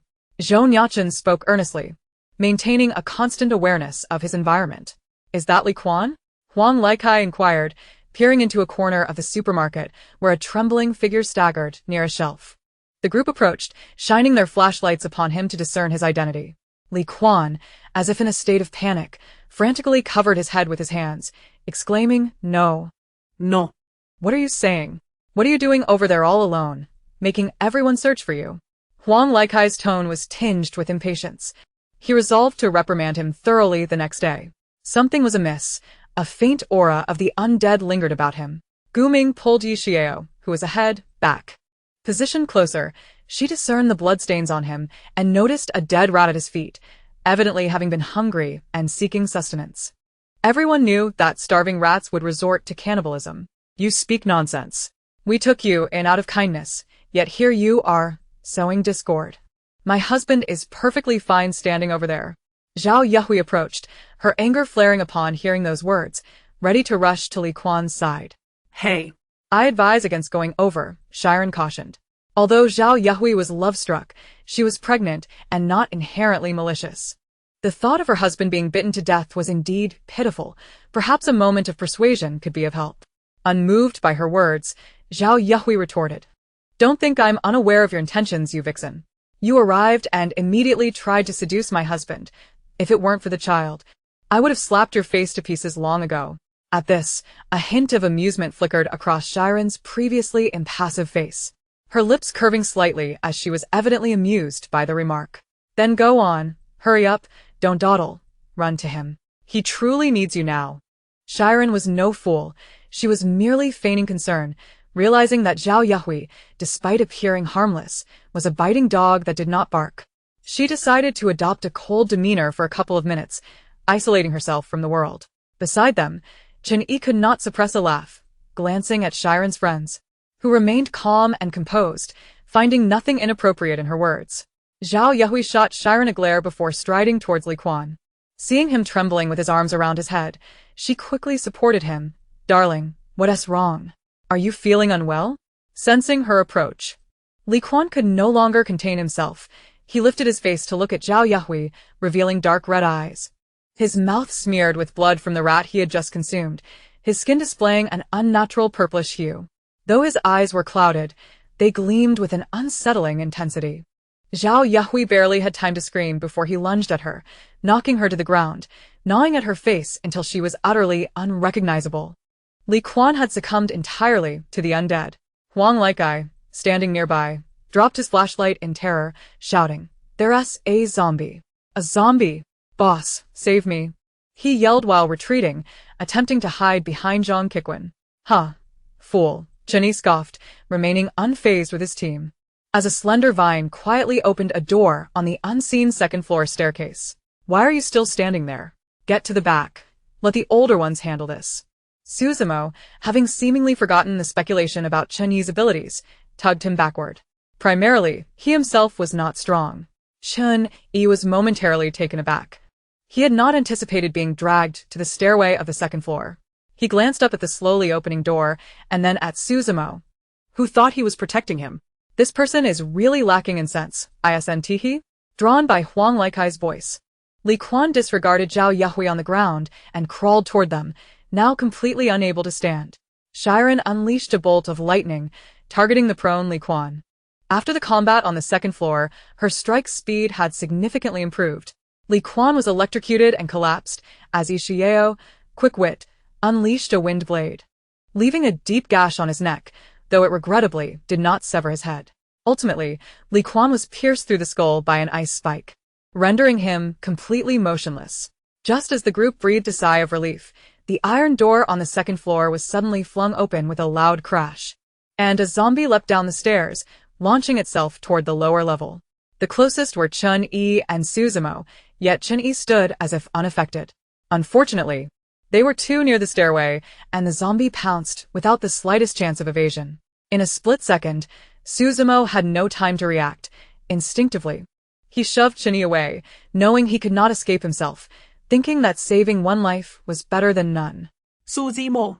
The members of the Jingyun team were gripped with anxiety at the sight. Even Shi Ran and Yixiao, who believed themselves merely fellow travelers rather than true teammates, felt their hearts tighten. Even Zhou Nuocheng, caught off guard, could not reach him in time from such a distance. Chun-Yi stumbled from the shove, nearly losing his balance.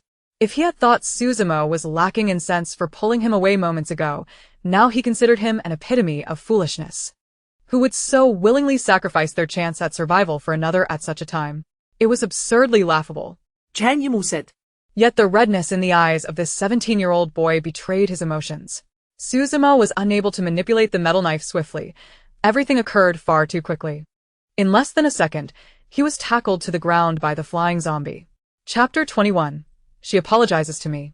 However, the zombie seemed to regard Suzumo merely as a launching pad, careening off him toward Zhang Kikwen, causing even the Jingyun team to overlook the incident. If one zombie behaved this way, it could be attributed to a lack of sensitivity, but when 3 or 4 more zombies followed suit, they began to realize that these creatures did not seem to perceive them as targets. Suzumo hastily scrambled to his feet, scratching his head in embarrassment at the bizarre scene. Am I not appealing? The team members gathered around Suzumo, and Zhou Nuocheng turned to Chun-Yi, saying, Your ability? But how did you manage to open the door? Upon his words, everyone began to piece together the puzzle. If it were not for an extraordinary ability, how could they have evaded attack? If not for such powers, how could the zombies have descended so quietly from the second floor? Chun-Yi glanced at Suzumo. Rest well. I have matters to attend to. With that, he headed toward Zhang Kikwen. To possess such a remarkable ability, yet linger in this small supermarket, was clearly intentional. Shi Ran recalled that no character resembling Chun-Yi existed in the book. Had he perished, or was he merely a passerby within its pages? They followed, attempting to engage the zombies, successfully dispatching 2 or 3 without attracting the ire of the others. It was indeed a miraculous skill. Now, the only survivors remaining were Zhang Kikwen, Huang Laikai, and Chinda, while Qin Tong remained asleep, oblivious to the commotion, perhaps still stunned by his own electric shock. Shi Ran felt a bit awkward, but not overly so. Chunda was suddenly tackled by a zombie, followed by 2 more that swarmed him. Boss, save me. Zhang Kikwen seized the opportunity to unleash corrosive liquid, its effect devastating. The 3 zombies, along with Chinda, gradually transformed into a mass of putrid flesh upon contact with the potent substance. Do you think you can escape? If you can, I shall personally send you on your way. Chun-Yi approached, his features obscured in the dim light, yet his chilling words evoked the image of a demon. As Chun-Yi found himself perilously close to the undead yet unscathed, a foreboding sense of dread enveloped Zhang Kikwen. As the final zombie lunged toward them, having recently unleashed a substantial amount of corrosive liquid, Zhang Kikwen was acutely aware that he could not guarantee a swift kill. In a moment of desperation, he seized Huang Laikai, pulling him in front as a shield. Huang Laikai, completely unprepared for being used as a human shield by an ability user, remained blissfully ignorant of the limitations of such powers, believing himself to be safe. Chun-Yi, however, had no intention of shielding Zhang Kikwen's lackey. He watched as Huang Laikai's veins were savagely punctured by the zombie's bite, blood spraying high into the air, and for a fleeting moment, the ice in his gaze softened. Seizing the opportunity, Zhang Kikwen unleashed corrosive liquid at the zombie's head, ultimately dispatching it, only to gaze down at the writhing Huang Laikai, clutching his neck in agony, before releasing the last of his corrosive liquid, obliterating the boy as head. Onlookers were left in awe of Zhang Kikwen's ruthless nature. Those who had witnessed his actions could only view his refined demeanor as a facade, cloaked in hypocrisy and coldness. Who are you? I have never wronged you, have I? Zhang Qiquen, nearly depleted of his abilities, collapsed to the ground in a state of disarray. You have committed countless heinous acts. Are you truly certain you have not offended me? Qian Yi's voice was devoid of warmth, yet his trembling fists were clenched tightly, suppressing an overwhelming rage. Upon hearing this, Zhang Qiquen hesitated, his gaze fixated on Qian Yi's face as he murmured the boy's name. Suddenly, a memory surged forth. One of his students, named Qin Shuang. A remarkably talented and stunning girl. Regrettably, her fate had been tragic, and he had mourned her loss briefly at the time. Now. He found a striking resemblance between her and Qin Yi, a detail he had previously overlooked, allowing this boy to exploit his vulnerabilities. Are you Qin Shuang's brother? I truly loved your sister, and her death pains me deeply. Zhang Qiquen feigned sorrow, adopting an expression of profound grief, as if he had genuinely loved her. You feel pain? Of course, she is dead, liberated, and you undoubtedly feel sorrow. Qian Yi's voice trembled with emotion, his eyes reddening, his heart torn asunder. The sister who had cherished him, who had treated others with kindness and sincerity, the girl who had worked tirelessly to support him while juggling her studies, deserved a vibrant and radiant life. He was on the cusp of adulthood, ready to share her burdens. Why, oh why, could she not have waited for him? When she was admitted to the hospital, her body was a canvas of bruises, crying out in pain, expressing her desire to die. And uttering apologies to him, each recollection ignited an insatiable fury within him, wishing to rend Zhang Qiquen into pieces. Tears cascaded down his cheeks. He was merely a 17-year-old boy, biting his lip to stave off despair. You misunderstand. Your sister's demise was an accident. While I was meeting clients, she was inadvertently assaulted by some thugs. We have compensated your family, and you have used that money for your education. We owe you nothing. Zhang Qiquen persisted with his old, disingenuous narrative, attempting to paint Qin Yi as an ungrateful wretch. Of course I must study diligently, otherwise, how could I trample you underfoot, repaying you in kind? Qian Yi's voice quivered. A vine swiftly extended from behind, ensnaring Zhang Qiquen and lifting him, nearly suffocating him. In his second year of high school, he had gathered hard-won evidence of Zhang Qiquen's abuses against students and brought it to the police, only to receive a fabricated alibi concocted by the entire research institute, who had spent lavishly to cover their tracks. In the end, Zhang Qiquen faced mere administrative leave for negligence. He never even set eyes on Zhang Qiquen, a victim relegated to the shadows, watching the perpetrator's every move like a rat. He understood his sister's silence stemmed from a desire to protect him from ruin. He had complied, dedicating himself to relentless study with the hope of one day standing atop the power hierarchy, witnessing Zhang Qiquen's suffering while he remained powerless to intervene. Heaven knows that when he learned of Zhang Qiquen's arrival in Feng County, he nearly lost control, driven by the urge to kill him. Just as he fought against the tide of despair, the apocalypse struck. Upon sensing his newfound abilities, he recognized this as his final opportunity for revenge. Without pause, Qin Yi utilized his protective barrier, racing from school to the vicinity where he had traced Zhang Qiquen, navigating through the chaos of zombies until he spotted him entering a store with a group. By the first night, he had already ascended to the second floor, aware of the numerous zombies lurking within, leaving vines poised for action. These sycophantic individuals, groveling before Zhang Qiquen, would soon meet their end together with him. Sister, I know you wish for me to survive, but life without you is unbearably painful. This wretched world is becoming too much for me to bear. Once I complete this task, I shall seek you out. Please do not blame me. Chapter 22. Only through relentless strength can one reach the pinnacle. The Jingyan squad, having overheard this exchange, fell into a thoughtful silence, finally comprehending Qin Yi's earlier peculiar behavior. They had no intention of meddling in personal vendettas. Moreover, Qin Yi had shielded them in their moment of need, revealing him to be a boy of considerable depth.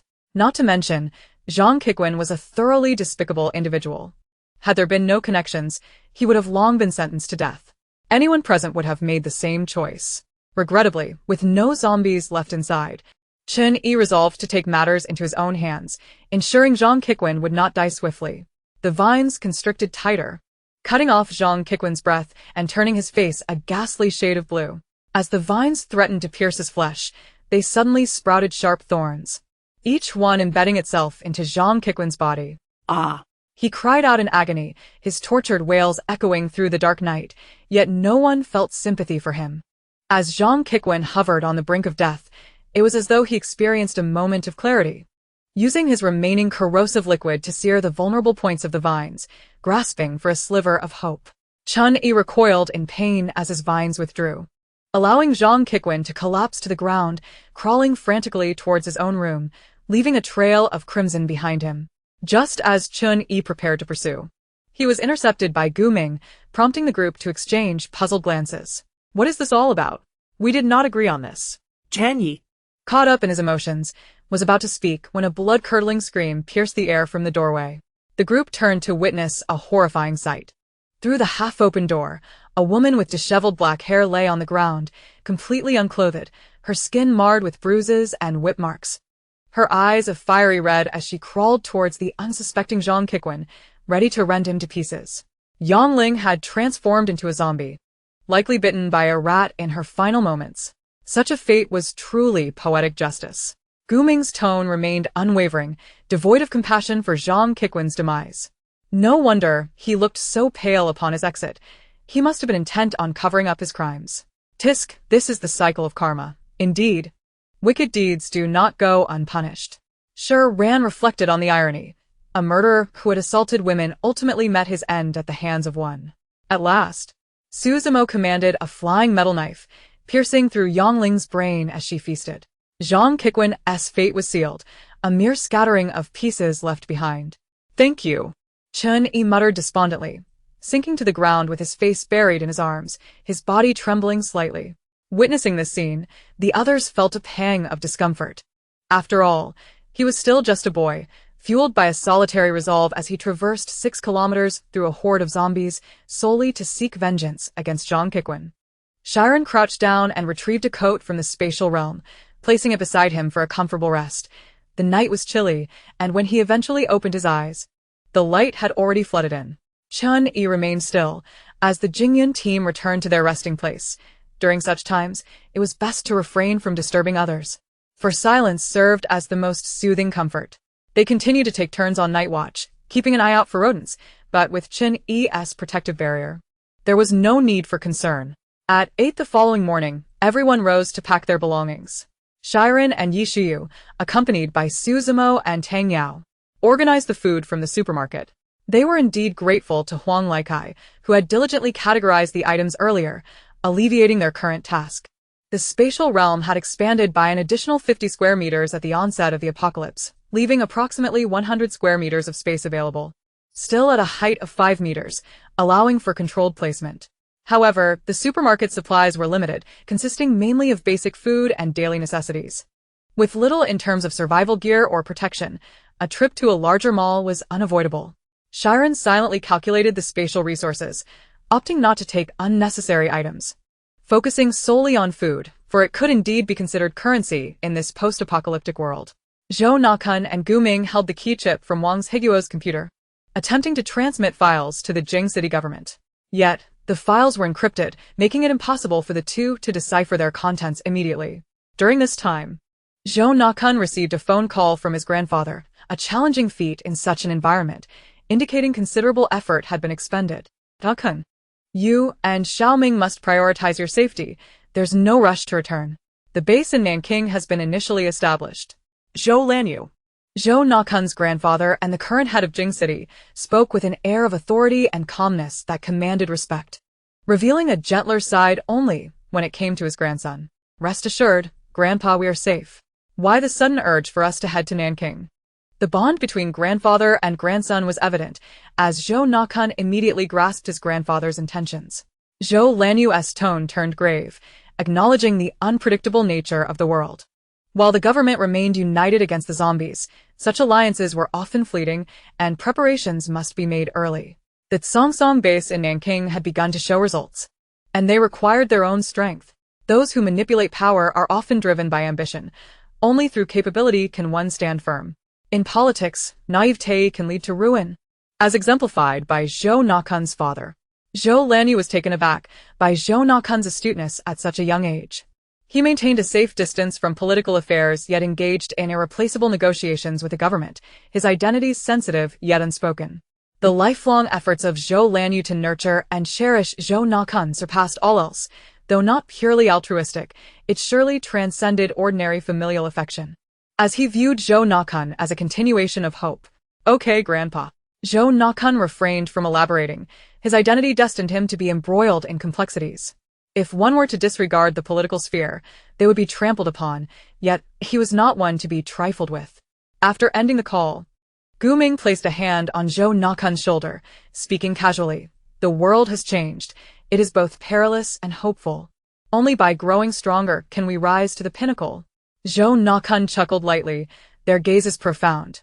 Their intrinsic pride was unshakable, as their backgrounds and mindsets ensured they could not lead ordinary lives. Sunlight streamed into the store, and Chun-Yi slowly opened his eyes.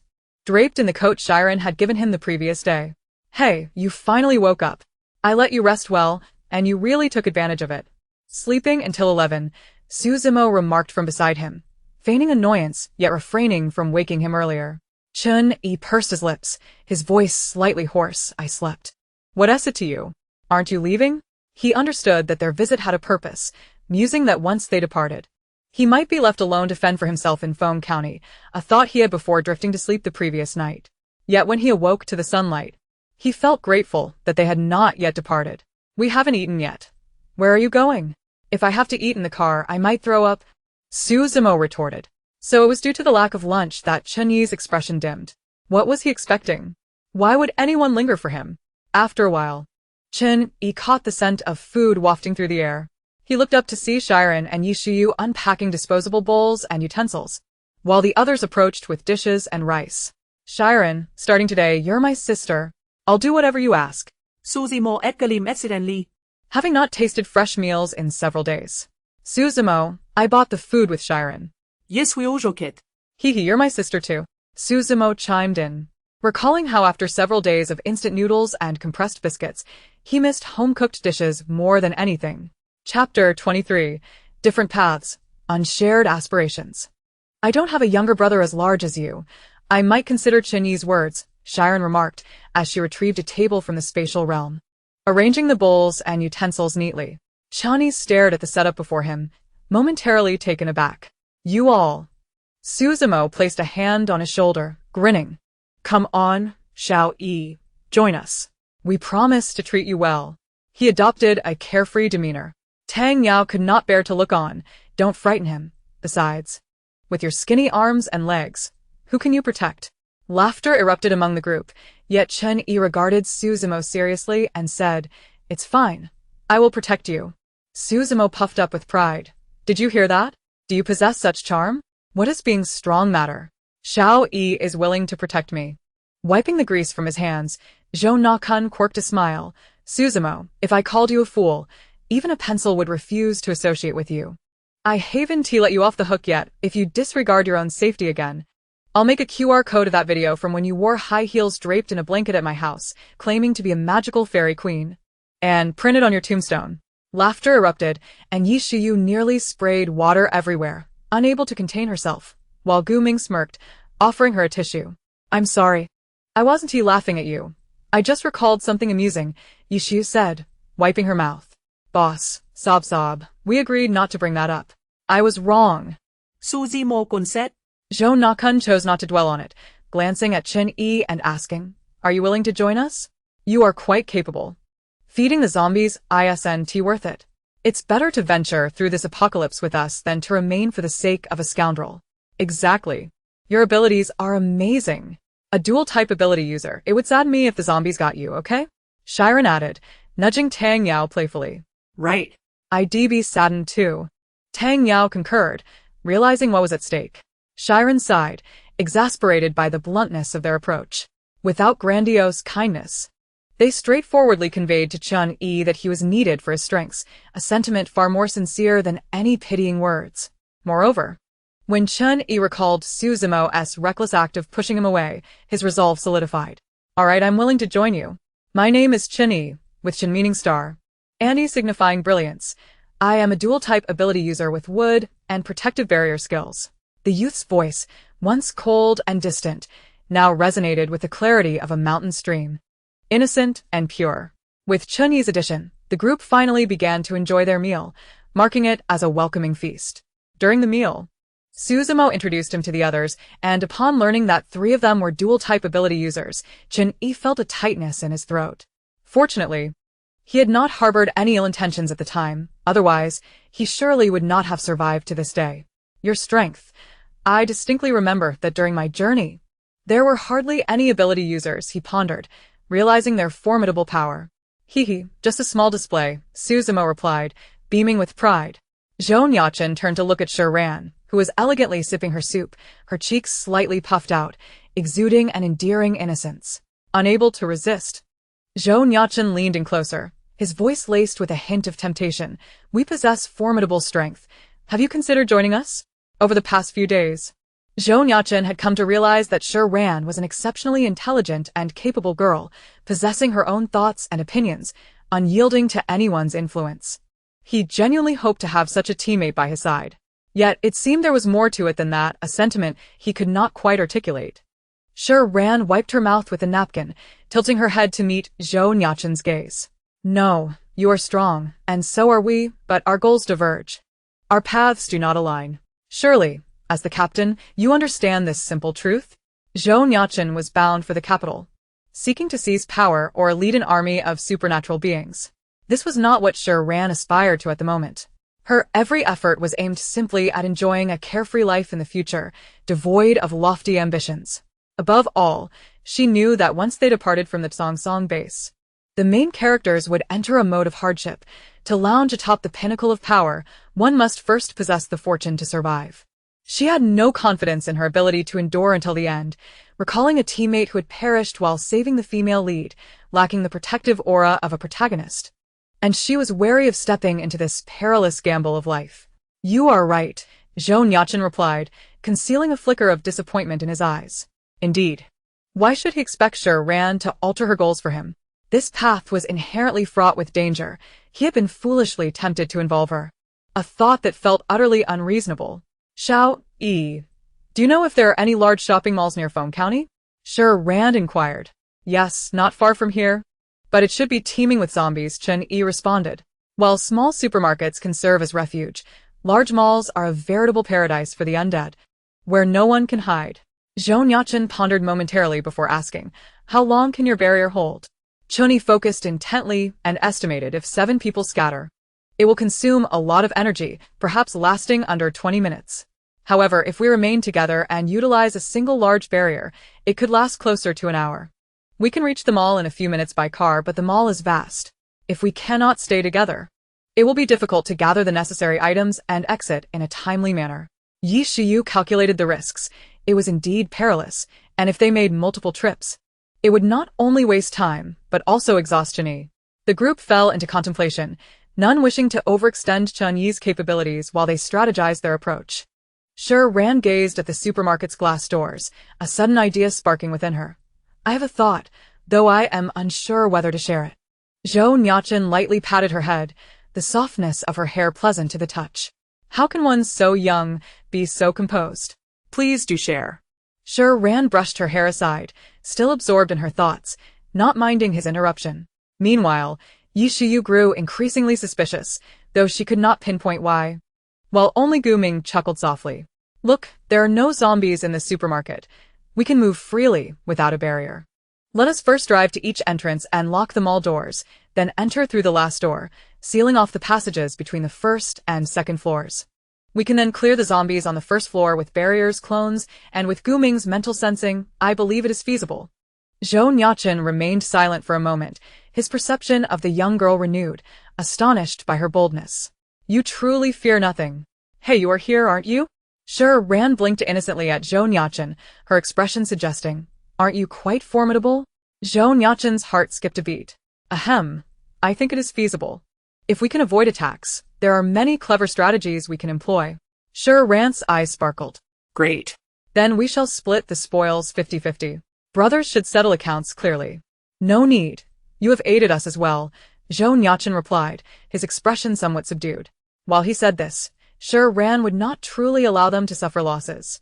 One must maintain their principles. Chapter 24. Strength on display. All must perish. After finalizing their strategy, the group boarded the vehicle, with Yi Shiyu driving, Chen Yi in the passenger seat, and Shi Ran and Zhou Nuocheng occupying the two middle seats, while the three boys sat in the back. As they watched the supermarket recede into the distance, Shi Ran felt an odd sense of forgetfulness wash over her. Perhaps it was merely exhaustion, she mused. With Chen Yi's barrier, they successfully reached the mall's entrance, where Tang Yao swiftly sealed the doors with earth, and Gu Ming immediately encased them in ice. Fortunately, the county mall was not particularly large, with only 4 entrances. Thanks to Yi Shiyu's driving skills, they managed to seal the first 3 doors without disembarking. And it took merely 10 minutes to reach the 4th. Utilizing a shared barrier, they locked the 4th door upon entering the mall. Inside, zombies roamed aimlessly, however. The department store's structure only offered elevators and emergency exits between floors, rendering visibility into other levels impossible. After swiftly sealing off the 1st and 2nd floor passages, Zhou Nuocheng summoned a clone, brandishing a loudspeaker as he leaped onto an empty shelf. The loudspeaker was connected to the MP3 Shi Ran carried. And with the press of a button, Zhou Nuocheng proclaimed, "I am the queen." Confidence radiates. Zhou Nuocheng nearly deafened himself, feeling a ringing in his ears as he turned to Shi Ran with a look of reproach. "You must be teaching sign language. Intending to render me deaf so that I may enroll in your class?" Shi Ran smiled brightly, extending her palm in jest. "I do not concern myself with money. Only fate. How much do you intend to offer? You spoiled girl, you shameless man." All the zombies on the 1st floor flocked toward the sound, scrambling from all directions in an attempt to seize the loudspeaker. Zhou Nuocheng dismissed the clone, and the team stood near the loudspeaker, unleashing their powers at the advancing zombies. Tang Yao raised the loudspeaker higher with earth, preventing the zombies from reaching it. Shi Ran's lightning strikes had become significantly swifter and more precise. Yi Shiyu's wind blades now managed to decapitate half of the zombies they struck. Gu Ming combined his mental sensing with ice spikes, capable of piercing through the heads of multiple zombies at once. Su Zimo manipulated nearby metal and his blades to dance among the horde. Though his aim was not always true, the sheer density of the zombies allowed for some success. The group formed a protective circle around Chen Yi, ensuring his barrier remained stable.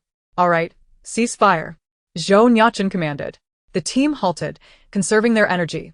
Nearly half the zombies had been eliminated, leaving only a few stragglers heading toward the loudspeaker. As more zombies congregated around the loudspeaker, Shi Ran conjured a larger bolt of lightning and unleashed it upon the amassed horde, causing them to interconnect in chaos, each shocking the other. Fortunately, the number of zombies had dwindled significantly. Although the power of the lightning diminished, it was still sufficient to immobilize them, rendering escape impossible. Seizing the moment, Zhou Nuocheng conjured a fireball with one hand, dispersing his clone into a line, and launched an assault on the zombie pile, flames erupting skyward. The sight left the others in awe, their strength beyond words. Chen Yi dispelled the barrier, and the group began to clear the scattered zombies, each finding their rhythm. The 1st floor housed a supermarket, the 2nd floor contained clothing, furniture, and various outdoor supplies, while the 3rd floor was dedicated to children's apparel. And the 4th floor featured entertainment facilities. Gu Ming surveyed their surroundings. "The 1st floor is clear of zombies. It seems we can proceed to the 2nd floor." "I cannot. I need to rest. My legs are trembling." Yi Shiyu leaned against Shi Ran, gazing at the aftermath of their first large-scale zombie hunt. It was hard to believe they had eradicated all the zombies on this level. There are only 7 of them. Is this the sensation of being surrounded by formidable figures? It is both exhilarating and stimulating, accompanied by an innate sense of cohesion and unity that blossoms in the hearts of all. This sense of security is bestowed by the team, and in the face of countless zombies, not a single individual falters. Gu Ming observed Yi Xiao's countenance, which was now marked by fear, a stark contrast to her earlier calm and decisive demeanor, and found his heart softening. As the group's abilities had not been entirely exhausted, they had nearly recuperated after an hour. Shielded by their protective barrier, they ascended to the 2nd floor, first sealing off the 1st and 2nd floors to prevent any zombies from descending, and subsequently barricading the stairs to the 2nd and 3rd floors, eradicating the zombies on the 2nd floor with the same method. Fortunately, the number of zombies on the 2nd floor was manageable, and the Jingyan team did not expend too much effort. Shi Ran grew increasingly exhilarated as she engaged in the battle, with so many items around. She felt it would be a disservice to their exerted abilities if they did not clear out the area. Shi Ran, we follow your lead. How shall we proceed? Zhou Nuocheng leaned against a shelf, propping himself up on his elbow as he observed Shi Ran's animated expression. Oh, your smile is truly sweet. Has she truly come of age? Shi Ran eagerly exclaimed. There are shopping carts on both the first and second floors. Everyone can place what they desire directly into their own carts. Here, I have compiled a list of survival items for the apocalypse, covering all seasons. Take whatever you wish. I will gather it all. Shi Ran, you must have been a fairy in your past life. Suzumo remarked, taken aback that amidst the apocalypse, they could partake in a free-for-all shopping spree without concern for convenience. Look at your lack of ambition. I, too, am quite remarkable in this life. Shi Ran retorted playfully before approaching Zhou Nuocheng, her eyes gleaming with anticipation. Zhou Nuocheng, shall we go gather items from the warehouse? However, my knowledge is limited, and I only recognize some everyday food items. Please assist me in identifying what is truly essential.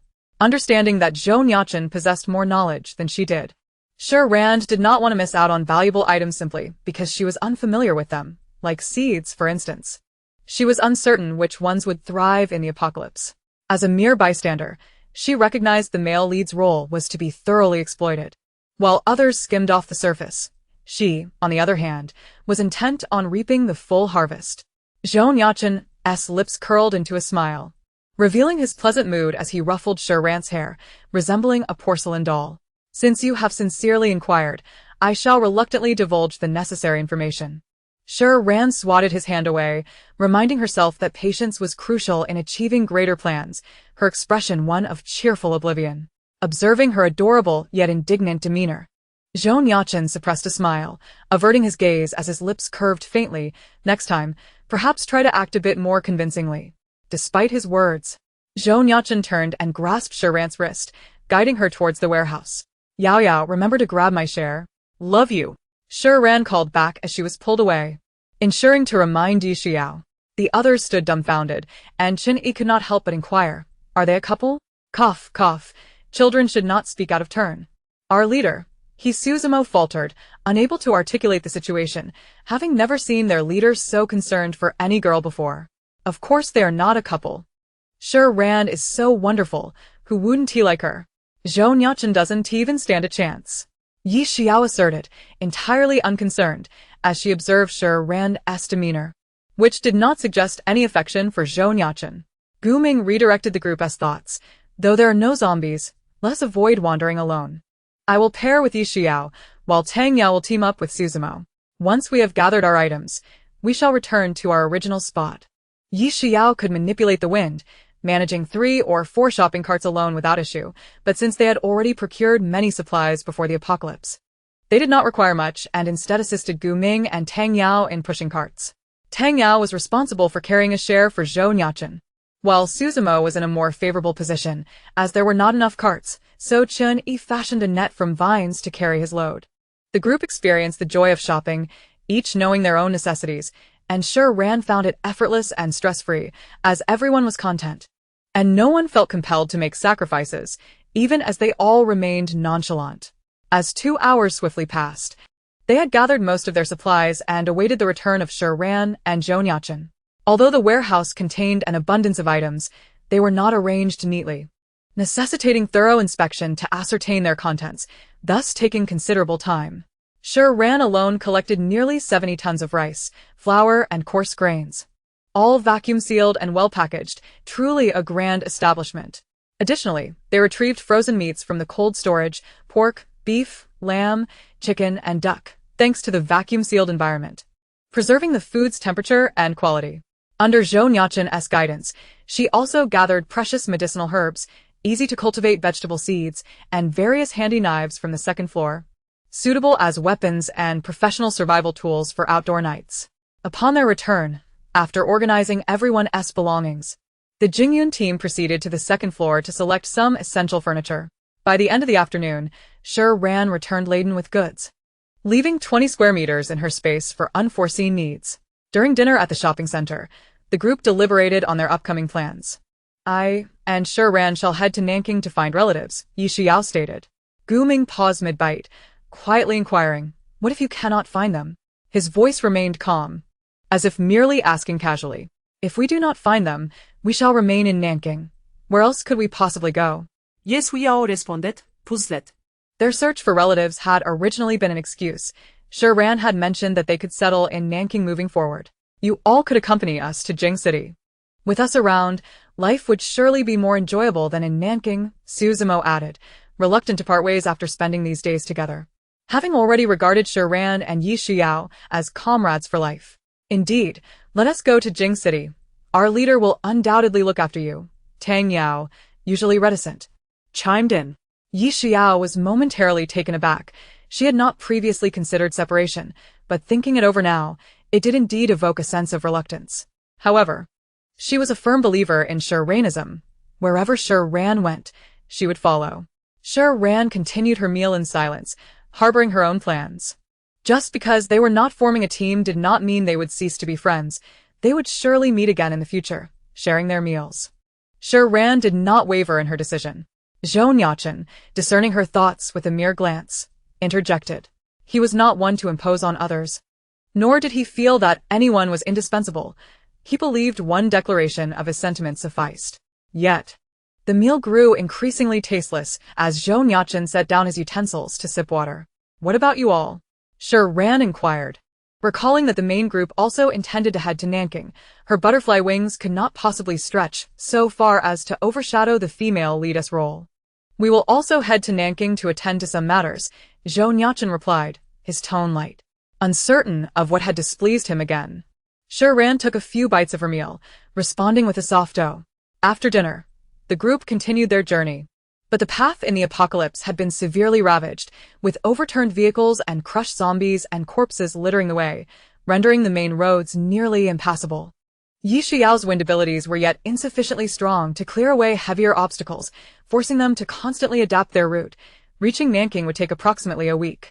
Shi Ran was perplexed, questioning how it could take so long. While she was not in a hurry, she recalled that the main group had arrived in Nanking about 3 or 4 days after obtaining the key. She glanced at Gu Ming, who possessed the most precise map and could not possibly be going astray. He certainly would not take a detour. Gu Ming indeed did not take a detour. He simply selected the safest routes available. Shi Ran could only inwardly chastise herself for disrupting their rhythm, observing that the situation outside was becoming increasingly dire as she munched on snacks and read a novel in leisure. As night descended, it became apparent that continuing the journey was ill-advised, prompting the group to seek a spacious area to rest.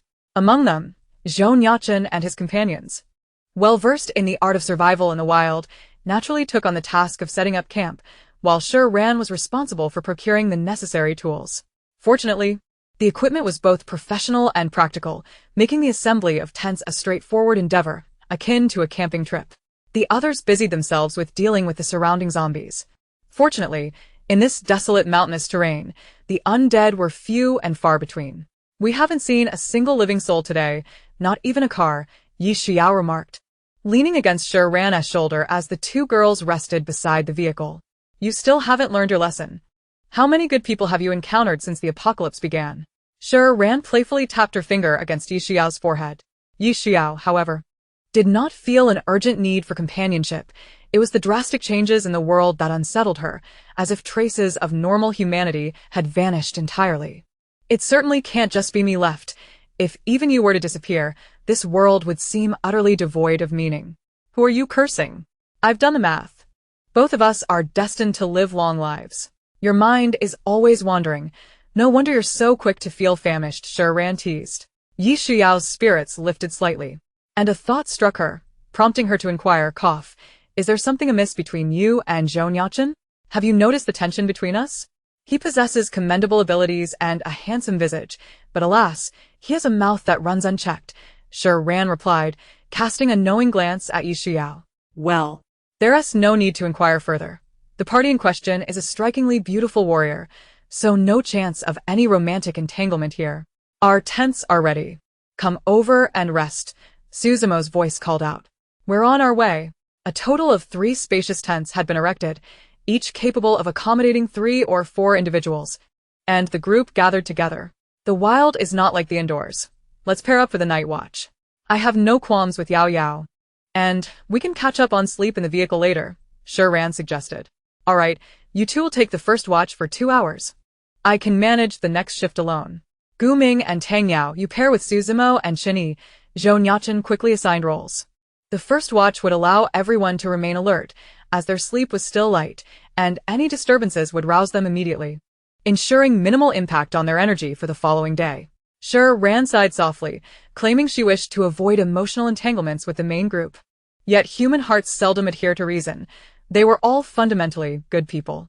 On the morning of the third day of travel, a week had elapsed since the onset of the apocalypse, and what was typically a sweltering June had inexplicably plunged 20 degrees, resembling the onset of early winter. As Shi Ran studied the map, she silently calculated their journey. If they drove continuously through day and night, they could reach Nanking before the snowfall.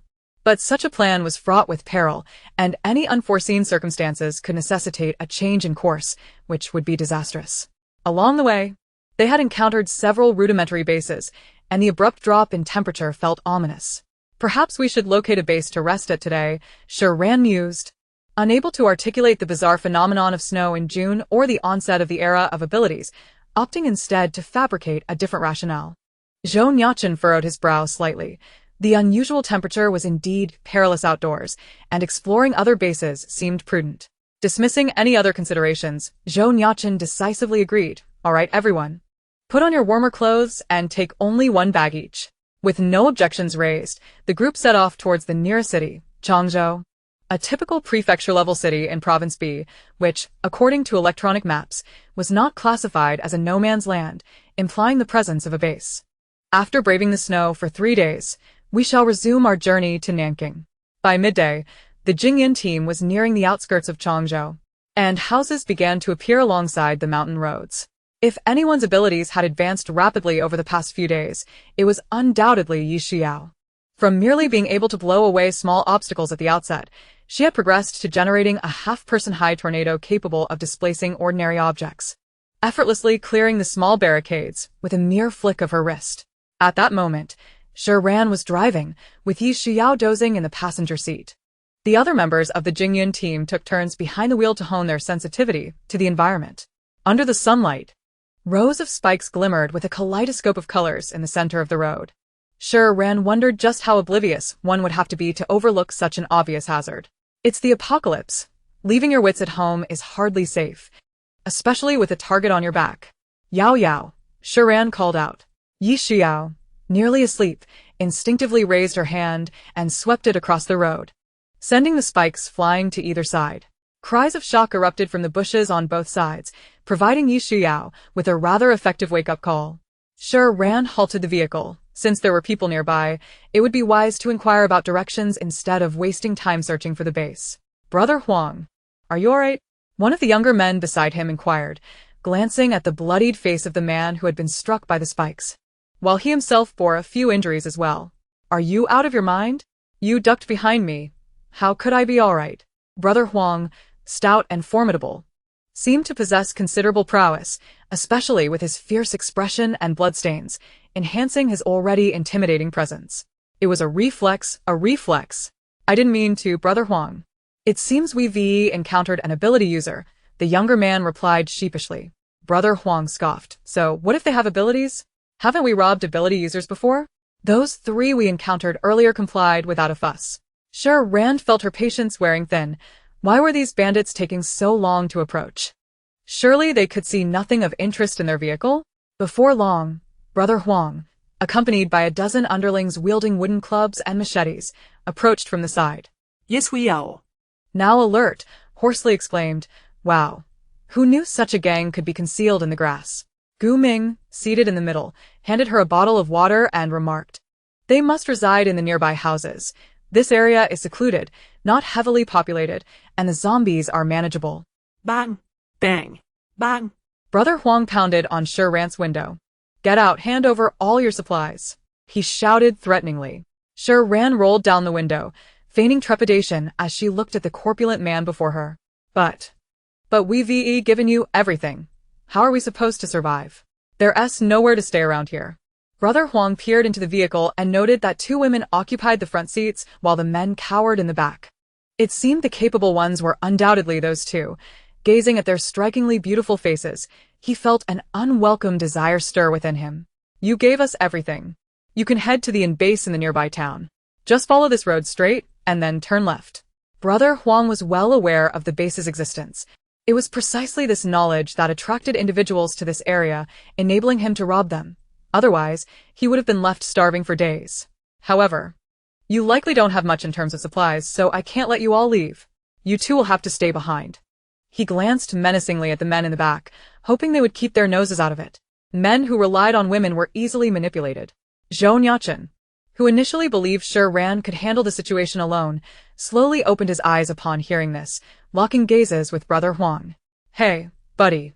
You might want to wipe that blood off your face. With that appearance, the money you rob won't even cover your plastic surgery. You. Oh. So you're not giving in, huh? Brothers, surround them. Brother Huang fumed, wiping his face in frustration. Since Shi Ran had already inquired about directions, she had no qualms about teaching them a lesson. Don't get angry, we have supplies. Just come closer, and I'll tell you where to put them. Brother Huang was taken aback by her compliance and stepped towards Shi Ran's window, unaware that she was already gathering an electric sphere in the car, ready to administer a full knockout. Just as he was about to reach her, he was abruptly shoved from behind. Get lost, I'm busy. Brother Huang snapped, still advancing toward Shi Ran. This time, however, he was firmly grasped by the shoulder, unable to take another step forward. Who dares to stop him? Huang Ge exclaimed in indignation as he turned around. What the hell? Startled, Huang Ge nearly stumbled to the ground. Behind him stood Zhou Nuocheng, gazing at him with a mocking expression. Shi Ran, perplexed, turned to look at Zhou Nuocheng inside the vehicle, her eyes questioning the absurdity of the situation. He reeks. Being so close is going to dirty my car. Zhou Nuocheng averted his gaze. Well, it seems this young master has quite the obsession with cleanliness. How come that wasn't mentioned in the original text? Has it recently developed? Trembling, Huang Ge turned to Zhou Nuocheng in the car, then glanced back at Zhou Nuocheng behind him. The concept of splitting abilities was far beyond his immediate comprehension. Zhou Nuocheng maintained a composed expression. He is my brother. There isn't enough room in the car, so he's running outside and just caught up with us. Suzumo, unable to contain himself, nearly burst out laughing from the back seat. You can play it like that with your doppelganger? I've learned something new. When I have one, I'll do the same. Huang Ji's gaze turned vacant for a moment. It seemed he believed it. Shi Ran face-palmed, her desire to electrify him dissipating. Her mother forbade her from associating with fools. As Huang Ge attempted to approach again, Zhou Nuocheng stepped directly between him and Shi Ran. Brother, step aside. I need to speak with your sister. Huang Ge reached out to push him aside. I'm behind you. A sudden voice chimed from behind him. Everyone recognized that it was Zhou Nuocheng in control of his own body, as his doppelganger wouldn't he speak. This time, Huang Ge was so frightened that he found himself sitting on the ground, trapped between two Zhou Nuocheng figures. Oh, this is my brother. We are triplets. There wasn't enough room in the car, so he was underneath and just climbed up. The Zhou Nuocheng in the car spoke with utmost seriousness. This time, even Shi Ran couldn't suppress her laughter. It was just another day of the male lead-esque character crumbling. Huang Ge finally doubted, feeling a tickling sensation on his scalp, as though he was about to gain some wisdom. Do you think I'm a fool? This isn't something that requires much thought. The two Zhou Nuocheng figures simultaneously kicked Huang Ge, sending him rolling down the slope. His subordinates had already been rendered speechless when the first Zhou Nuocheng appeared out of thin air, and now they seized the opportunity to rush after their leader. Oh no. Huang Ge was gone. After the commotion, everyone seemed to regain their senses. Yi Shiyu shook her head, feeling somewhat disoriented. What's wrong? Are you unwell? Shi Ran asked while driving. Yi Shiyu raised her right hand, conjuring a small whirlwind with her palm facing upwards. Not exactly, I was just startled. My abilities feel oddly restless. Do they respond to their owner? Hey, me too. I felt something strange about my powers this morning, Suzumo chimed in. Chapter 27. The wind was too strong earlier. Zhou Nuocheng carefully sensed his own abilities. I had this before. I thought it was just the fire element being particularly active. Shi Ran quickly pulled over and conjured a lightning ball, the frequency of the lightning strands surrounding it pulsating more vigorously than before. I believe our abilities are about to evolve. Shi Ran exclaimed with delight. Indeed, the era of enhanced powers begins after the snowfall. The abilities and zombies before the snow were merely in their infancy, without any rank distinction. There have already been signs of snow approaching. So it seems their powers are stirring, Zhou Nuocheng remarked. Could it be linked to the recent weather? Shi Ran was somewhat surprised. How could the male lead think so quickly? It had only just cooled down, and he had already connected the dots. However, she reflected inwardly while maintaining a slight smile. I don't know, I'm not sure, I don't understand. Around 4 in the afternoon, the group spotted the base built atop a small hill from afar. Dubbed a base, it resembled more of a fortress, surrounded by tall fences with a grand entrance. The zombies at the gate had already been cleared, and several vehicles and groups of people were lined up to enter the city. Let us drive over, Shi Ran said, finishing her last sip of milk tea and stowing the trash in her space, driving towards the queue. Hey, it looks like the cars ahead are checking for ability users. Do we still need to hide? Yi Shiyu leaned out to look and asked. Zhou Nuocheng replied, no need, but we should still retain our strength. Shi Ran has lightning. Yi Shiyu has wind, Tang Yao has earth, and I have fire. The rest should remain concealed. Yi Shiyu waved her hand dismissively. My powers are best kept hidden. No need to mention them. Shi Ran playfully tousled her hair, laughing, silly girl, being so beautiful without any powers. Who would bully you? Just wait until I'm capable of wreaking havoc, then you can be my woman behind the scenes. Zhou Nuocheng chuckled. Clearly, Shi Ran appeared more like a sweet and naive girl, yet she grasped the underlying meaning instantly. Right, don't worry. Leave the ambush to us. Anyone who dares to bully you two will find themselves oblivious to their own demise, Suzumo declared, wrapping his arms around Tang Yao and Shin Es next confidently. Yi Shiyu fixed her hair and remarked, Ran, no wonder you've been single your whole life. Are you petting a dog? Shi Ran feigned ignorance, huh? Is that so? I thought it was a loving caress. The group erupted into laughter, the cheerful atmosphere interrupted by a knock on the window, indicating they had been checked. Shi Ran rolled down the window, revealing a young man ready to conduct the inspection. Upon seeing the 2 young girls in the front seats, his eyes lit up as he routinely asked if there were any ability users among them. Upon learning that 4 out of their 7-member team possessed abilities, he nearly dropped the registration form in his hands. You all, please come forward. You can enter first. Ability users don't need to surrender supplies, he said, gesturing for the Jingyan team to follow him down a side road leading to a slightly smaller gate, where the open space seemed designed for showcasing abilities.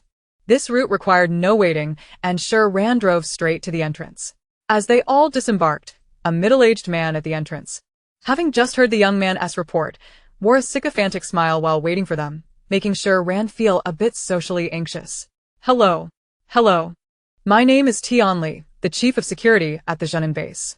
It's truly an honor to have you all here today. Tian Li beamed like a blooming flower.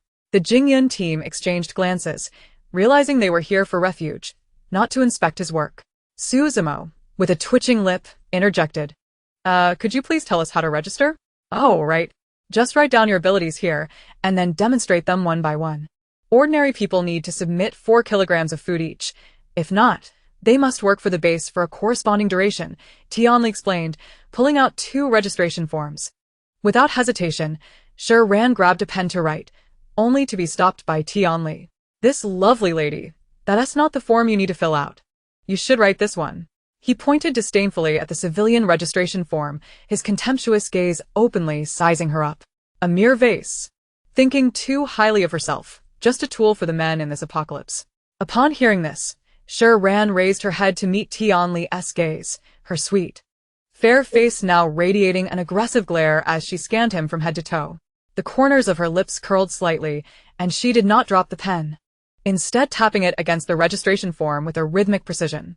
Just as Tian Li was about to express his impatience, Shi Ran's final tap sent the registration form and the table crumbling into ash with a resounding crash. Yi Shiyu subtly manipulated her fingertips, scattering the ashes over Tian Li, who now appeared a disheveled mess, resembling a coal-stained figure. My sincerest apologies. The wind was quite strong just now, making it difficult for me to catch your words. With an expression of innocent bewilderment, Shi Ran resembled a naive girl, asking her questions with childlike curiosity. I accidentally damaged the registration form. I shall retrieve another for you. Please take a moment to rest, Tianli said, disregarding the dust on his attire as he hurried inside to fetch the form. How does one conduct an inspection without disclosing who possesses abilities? It left him feeling utterly humiliated. Upon retrieving the form, Tianli respectfully handed it to Shi Ran, only to realize that the table had vanished. I shall retrieve it. I shall retrieve it. He rushed back inside, leaving a cloud of dust in his wake. Shi Ran looked on in confusion. Am I truly that terrifying? Ha ha ha, Shi Ran, you are simply magnificent. Su Zmo chuckled. Once Tianli brought out the table, Shi Ran deftly jotted down the information before passing the pen to Yi Shu Yao. After she finished writing, Yi Shu Yao deliberately inquired, I didn't make any errors on the form, did I? Tianli was in a constant state of perspiration. Who could have anticipated that among the 7 individuals, 4 would possess abilities, with 2 of them being women? The wind abilities were already rare, and lightning abilities were even more coveted. It was as if Yama himself demanded his due, and yet, here they were, reporting in early. Zhou Nuocheng and Tang Yao also recorded their abilities, while the others filled out the civilian registration forms, collectively contributing 12 kilograms of food. After they completed their entries, Tianli produced another form and respectfully said, Miss Shi, you may record your team information here. Subsequently, you will undertake tasks as a unit in exchange for supplies. This indeed bore a striking resemblance to the dystopian bases depicted in novels. It appeared that the Zhenin base was quite capable, having established such an intricate system in merely a week. Although the base was modest, its organization was commendable. Shi Ran accepted the form and tossed it directly to Zhou Nuocheng. Without lifting his gaze, he calmly caught it and filled in the team members' names in short order, asking, What shall we call our team? You may retain your previous team name, Shi Ran replied nonchalantly. Zhou Nuocheng cast her a silent glance, inscribing Surging Cloud's team. She truly did not wish to leave any trace behind. Having hitched a ride, she simply intended to vanish. Shi Ran feigned innocence. She had not intended this at all. After all, in the novel, they were indeed called the Surging Clouds team, and by the story's conclusion, the core of the protagonist group wielded considerable power. Next came the demonstration of abilities to verify their authenticity. Those without abilities were to be prioritized for inspection at the previous entrance for any scratches, as abilities were exceedingly rare, and no inspection point had been established at the smaller entrance. In the midst of this, they had yet to act when the earlier young man arrived with a severely damaged jeep. Tianli could hardly contain his joy. It was a fortuitous day, with so many possessing abilities arriving. Please wait a moment. We shall demonstrate our abilities together, and then lead you inside to allocate housing, Tianli stated as he bypassed them, heading toward the jeep. Su Zmo was displeased. This individual truly lacks efficiency. Must we wait for them? Gu Ming found a seat. No matter. It will be beneficial for us to observe. 3 individuals disembarked from the jeep and approached them. Before Shi Ran could remember their names, one of the boys called out, Xiao Ran. For reasons unknown, the Surging Clouds team instinctively glanced at Zhou Nuocheng. The latter's expression remained unchanged. Can your abilities match your curiosity? Li Zhouyang quickly approached Shi Ran, brushing past Tianli. Before he could draw near, Zhou Nuocheng seized Shi Ran's wrist, pulling her behind him. What are you doing? She's my good friend, Li Zhouyang protested, his discontent evident. Zhou Nuocheng fixed him with a penetrating gaze. Is that so? The wound on your hand was inflicted by a zombie, correct? You charge at people without considering the risk of infection. You seem to have an affinity for trouble. The other stood on alert, finally noticing the 3-centimeter scratch on his inner arm. Though the blood was dark, it had ceased to flow. Had Zhou Nuocheng not alerted them, the location would have been quite difficult to discern. Zhou Nuocheng turned to Shi Ran, his eyes playful, his tone laced with sarcasm. I wonder if you know how to hide such deep affection. It almost makes me ship you too. Shi Ran felt unjustly accused. She merely wished to keep her distance. Although she had not seen the wound, she would not allow anyone to draw too close. Chen Yi silently enveloped everyone in a protective barrier, monitoring Li Zhouyang's condition. Xiaoyan approached, her tone slightly proud. Do not misunderstand. Zhouyang is not a zombie. While he was scratched, he has not turned, but rather awakened his abilities. His surname is also Zhou? Su Zmo queried. No, his surname is Li, Yi Shu Yao replied. Oh. Shi Ran glanced at the individuals behind them and then at the queue at the entrance. Are you not with the bus from Yuning City? Where are the others? A fleeting panic crossed Li Zhouyang's face, while Xia Yun explained, we encountered a large horde of zombies on our journey, and our entire group was overwhelmed. We escaped solely due to our abilities. Shi Ran raised an eyebrow. It was implausible for zombies to swarm like that, especially with numerous military personnel on the bus for protection. It was unlikely that only the three of them had managed to flee. Tian Li, wary of Li Zhouyang's injury, dared not approach. My friend, your situation is unique. For the safety of the base, you will need to be isolated for a period. He also hesitated to expel an ability user outright and planned to report to his superiors later. Zhou Nuocheng had also acquired his flowing fire abilities after being injured, and though his wound had healed, he had no intention of speaking up. Li Zhouyang, preoccupied with Shi Ran, said nothing, proceeding to register with Xia Yun and another middle-aged man. He took the form and glanced at the entries Shi Ran and the others had made. Shock flickering across his eyes. Lightning abilities, wind abilities, and even non-elemental powers. There was a twinge of envy in his heart, yet he silently recorded fire abilities, aligning with the man listed on the registration form. Xia Yun harbored similar sentiments, though hers leaned more toward jealousy. She believed they were being protected by those men and would surely have to pay a price, unlike herself, a capable, independent woman. Yet now, witnessing their rare abilities and the subtle way these individuals gravitated toward them, she inscribed water abilities with forceful strokes. Once the three had completed their forms, Tian Li announced, Zhao Qian, you are not an ability user and must contribute 4 kilograms of food. Zhao Qian, a robust middle-aged man accompanying them, looked helplessly at Li Zhouyang upon hearing this. Xia Yun interjected, brother, we were robbed on our way here and have no surplus food. Could you perhaps allow us to defer? The Surging Clouds team couldn't help but recall Brother Huang, who had rolled down the hillside. 2 ability users had been successfully robbed by that big fool, suggesting their abilities were not yet fully honed. Tian Li hesitated, deferring is possible, but you must compensate by working for the base for an equivalent time. Of course, if your ability team completes tasks, you may offset that. He then briefed everyone on the team's tasks. Ability users were exceedingly scarce at the base, and most teams comprised ordinary individuals. The most challenging task was to venture outside the city in search of supplies, along with various ordinary construction jobs, depending on individual choices. The Surging Clouds team certainly would not adhere to a routine job. It was implicit that they would undertake tasks. Xia Yun, upon hearing this, glanced at Zhou Nuocheng's imposing demeanor, a thought crossing her mind as she approached him. We have met each other twice.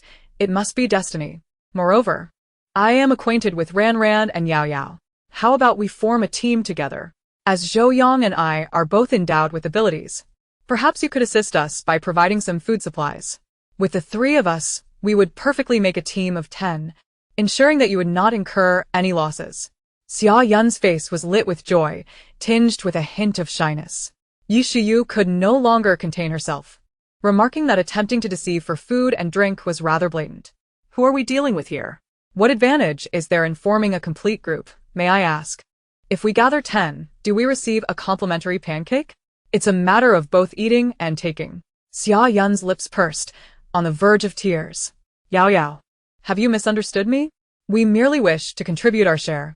Li Zhouyang, unable to bear the scene, interjected, Yi Shiyu, Xia Yun is acting out of goodwill. You 4 are the only ability users. What use could the remaining 3, including a child, possibly be? Wouldn't it be better for us to form the strongest team of ability users? Zhao Ge is skilled in martial arts.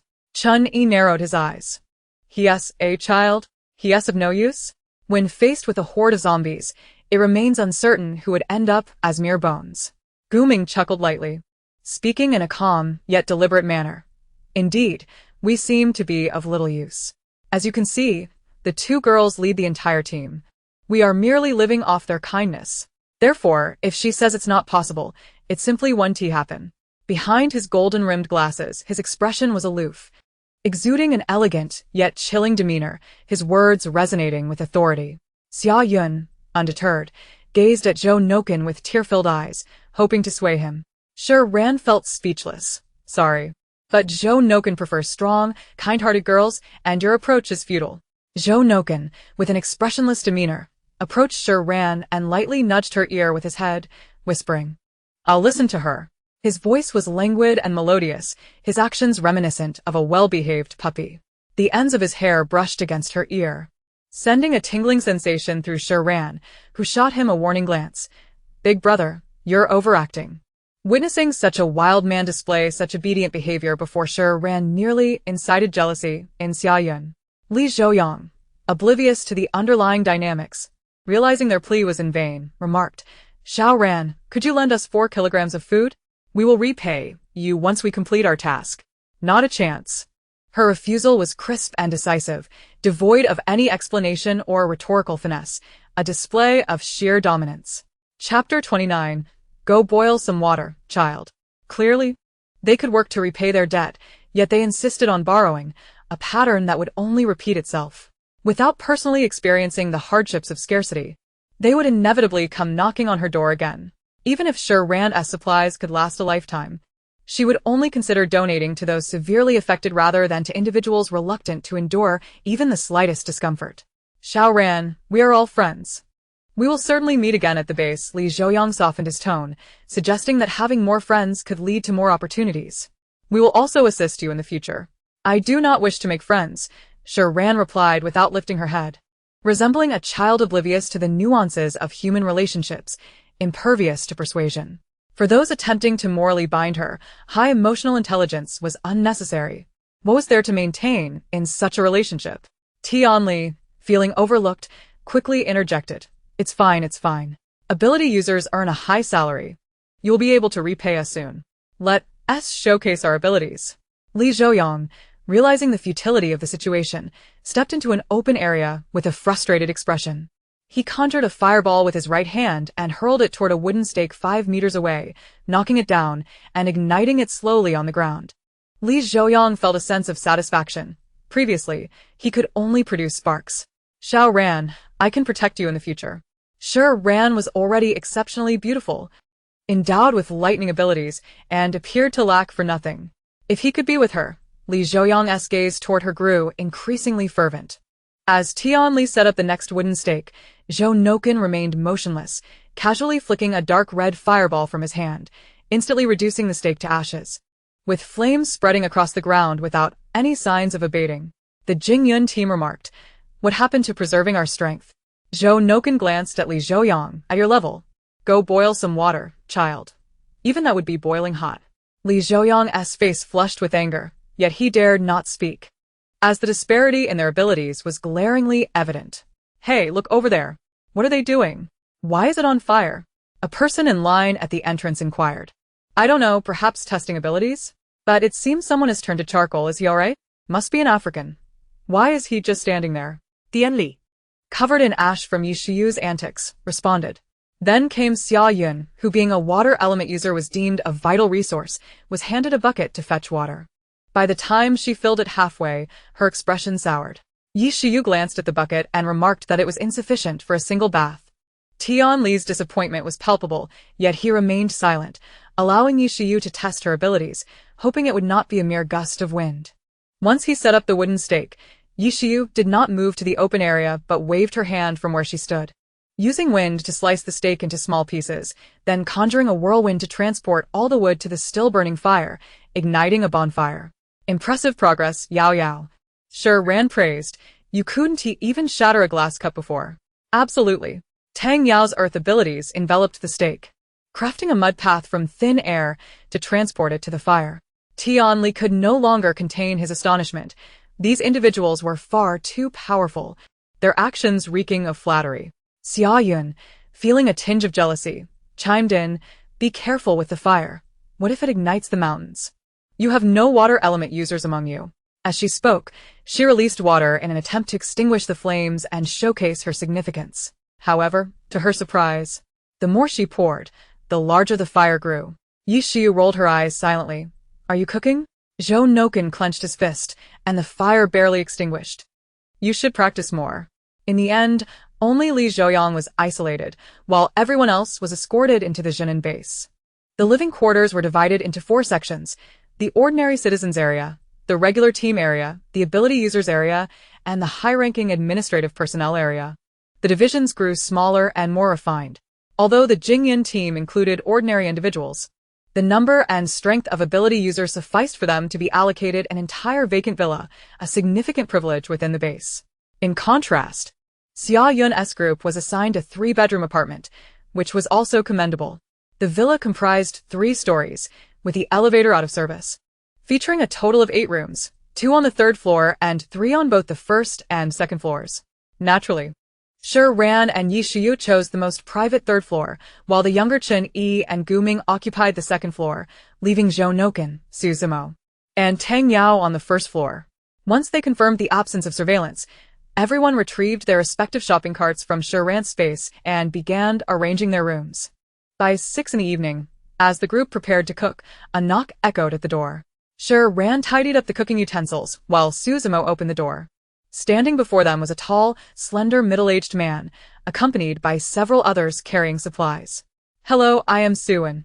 Here on the orders of the base leader to deliver some supplies to you." Suan's smile lacked the sycophantic quality of Tian Li's. His politeness suggested a position of esteem. "No need. Our supplies are sufficient. Please give them to those in need," Zhou Nuocheng declined. Everyone understood the principle of not extending one's hand for what was offered freely. It was evident these supplies were intended for ability users. Suan did not press the matter, courteously stating, "The base leader would like to invite you for dinner to discuss some matters related to the base and to entrust you with important responsibilities." The message was clear. The base leader sought to win them over. However, they were newcomers, yet to familiarize themselves with the circumstances of the base. And with no intentions of staying long, their unprepared encounter with the base leader was inevitably fraught with pitfalls. Shi Ran, seated comfortably on the sofa, showed no inclination to depart. "I apologize, but we are utterly exhausted today. Once we have recuperated, we shall meet again tomorrow. Thank you for your understanding." In a similar vein of courtesy, Suan recognized her as a formidable lightning element ability user. Although not the captain, her words carried the weight of the group's sentiments. "Very well, it seems we have been inconsiderate. Should you require anything, do not hesitate to call upon us. Though we are in different districts, the proximity is quite convenient. Please do rest well." Suan closed the door behind them as he departed with his companions. Uzimo, Zhangyi. "You two should explore the base and gather some basic information," Zhou Nuocheng suggested. They were currently ordinary individuals, and Chen Yi, being a teenage boy, would find the task much easier. Understood.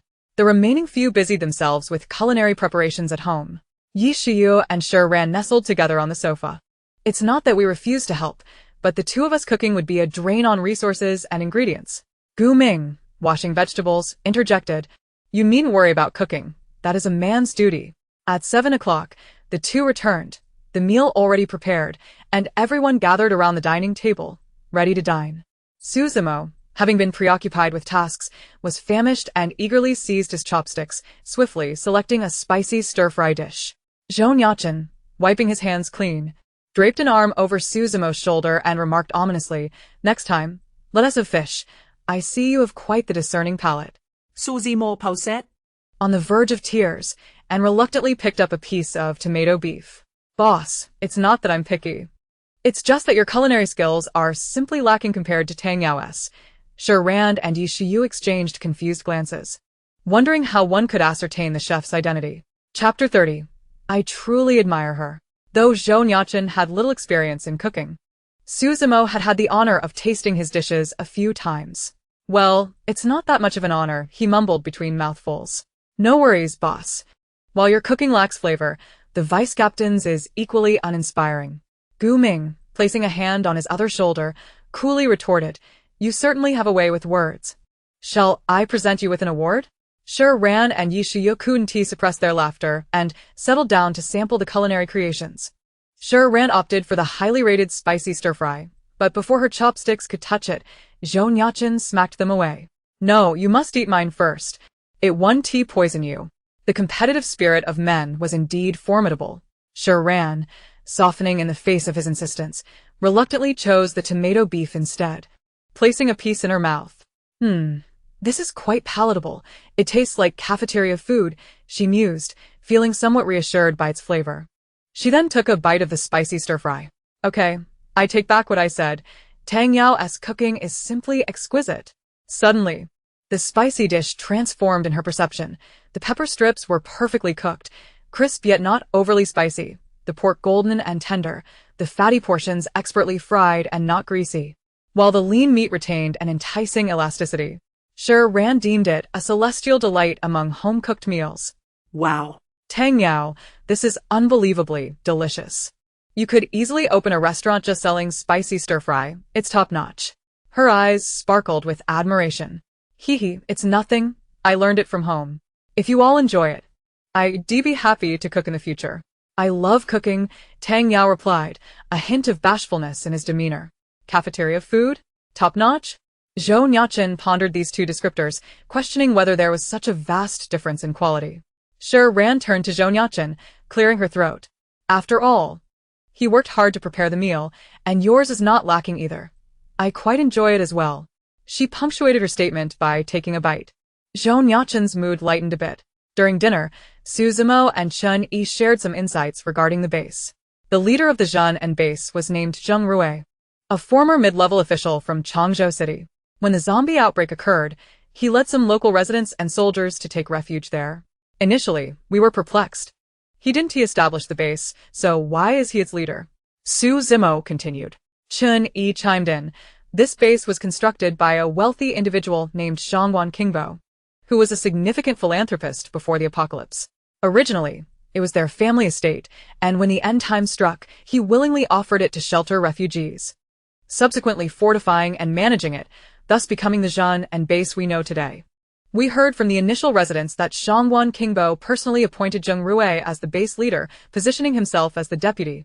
Simply because Zheng Rui was the highest-ranking government official in the base, Su Zimo added with a hint of admiration. Moreover, he actively assists with grassroots work, and both he and his daughter have earned a stellar reputation among the populace. Zhou Nuocheng recalled, I'm familiar with that name. Every year, the central government awards those who excel in poverty alleviation and contributors to the Hope Project. Although he is not at the forefront, he is acknowledged annually. My grandfather has mentioned him. The donations he made were substantial and truly supported national efforts. The base housed few ability users, primarily Zheng Rui's aide Fengqua, Shangwan Qingbo's daughter Shangwan Yu, and the captains of two ability squads, Wu Keilin and Zhang Qingrui. As far as we know, these are the only four. Chani stated, the base primarily relies on ordinary squads for its backbone. Wasn't he that soon an ability user? Shi Ran inquired. He probably isn't. He currently serves as Zheng Rui's secretary, and no one has seen him use any abilities, Chini replied. Currently, the base operated on a barter system, but the market was sparse in food supplies, primarily trading trinkets for sustenance. Many workers in the base are ordinary people, struggling to provide food. There is a cafeteria, but it barely addresses basic needs, Su Zimo elaborated. After finishing their meal, Shi Ran and Yi Shiyu offered to wash the dishes, only to be shooed out by Zhou Nuocheng and Gu Ming. The two settled back onto the sofa. Shi Ran, do you think I might have gained weight during the apocalypse? Yi Shiyu mused, patting her full belly. Relax, if you do, I'll be sure to let you know. Shi Ran replied, comfortably dozing off on the sofa, feeling like she had returned to life before the end times. Shi Ran, I've noticed that Zhou Nuocheng seems to have a fondness for you, Yi Shiyu whispered conspiratorially into Shi Ran's ear. Caught off guard, Shi Ran nearly choked on her drink, coughing uncontrollably. Hey, calm down. Yi Shiyu chuckled, handing her a tissue. Which of your eyes saw me getting excited? Shi Ran managed to catch her breath. It's impossible. He doesn't like my type. How could that be? What's your type? You're a heartthrob. Yes, we all retorted. Unjominjet. How did he tell you in the dead of night that you're not his type? Shi Ran found it difficult to divulge that Zhou Nuocheng had his destined partner, while she was merely a passerby in this narrative. A character in the background of the main storyline. Whether deemed old-fashioned or merely entrenched in habitual thinking, Zhou Nuocheng's female lead was predetermined by the author, and her own male lead might yet appear in the future. In Shi Ran's eyes, Zhou Nuocheng had already found his own fated companion, possessing a divine perspective. She would not seek to encroach upon his domain. Oh, truly, he doesn't fancy me, and besides, I don't fancy him either, Shi Ran dismissed the notion nonchalantly. Meanwhile, in the kitchen, the two men were immersed in washing dishes. Do you have feelings for Shi Ran? Gu Ming abruptly asked, his expression devoid of emotion, as if inquiring about the weather tomorrow. They seldom engaged in casual conversation, particularly on such matters, causing Zhou Nuocheng to nearly drop a plate. No. Why would you think that? Zhou Nuocheng replied, slightly flustered, unsure of why he felt a twinge of nervousness. Are you certain? Do you think others are blind? Gu Ming maintained his impassive demeanor. I find her quite endearing, occasionally whimsical, yet at times genuinely exasperating. Zhou Nuocheng is also pondering what kind of person Shi Ran appears to him. She is exceedingly intelligent and remarkably strong, with a keen and intricate thought process that allows her to consider aspects others might overlook. Indeed, I hold her in high regard. Zhou Nuocheng is not one to deceive himself, yet he has never experienced romantic love, leaving him uncertain whether his feelings for Shi Ran stem from a genuine affection or a mutual respect for strength. Gu Ming, who is equally inexperienced in matters of love, cannot offer any constructive advice, and the two share an oddly prolonged silence. However, it seems that we are not on the same path as them. Whether we like them or not appears unimportant. In matters devoid of hope, one should not become too deeply entangled. Gu Ming's words are light, leaving one to wonder whether they are directed at Zhou Nuocheng or someone else entirely. Deeply entangled? Surely not. I will maintain a proper boundary among friends. Zhou Nuocheng dismisses the notion, as both he and Gu Ming are profoundly rational individuals, seemingly impervious to impulsive actions. A series of knocks reverberates through the villa.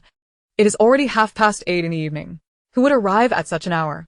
Shi Ran and Yi Xiu open the door to discover a kindly middle-aged man and a gracious young woman, who appears to be in her mid-20s, standing outside. The resemblance between them is unmistakable. Greetings, I am Shangguan Qingbo, the deputy base leader of Zhenan, and this is my daughter, Shangguan Yu.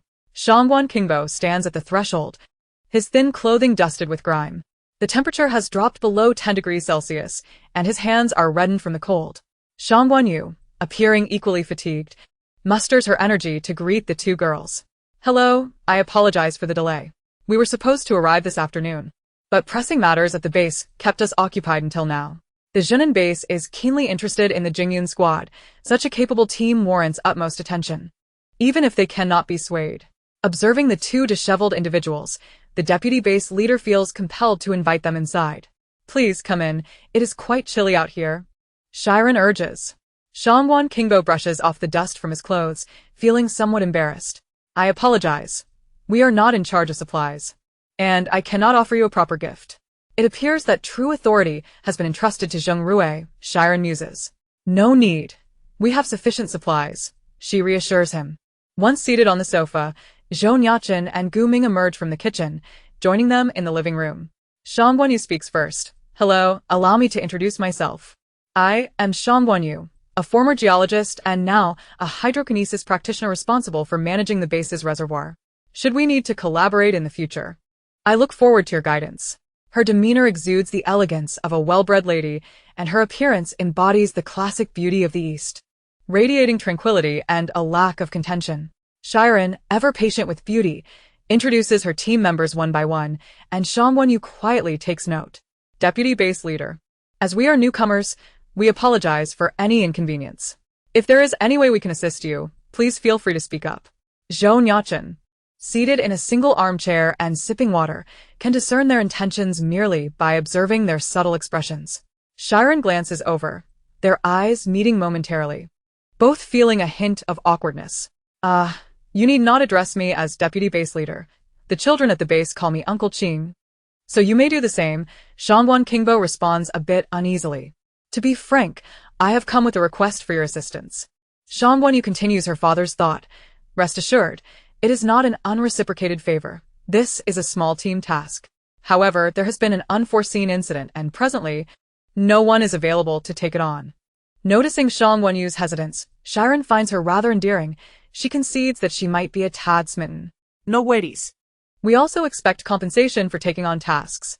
I imagine if it were not urgent, you would not bring it up during our first meeting. Please go on. Shi Ran offers them warm water to ease the tension. Undeniably, the Jingyun squad harbors a favorable disposition toward the father-daughter duo. One cannot feign authenticity.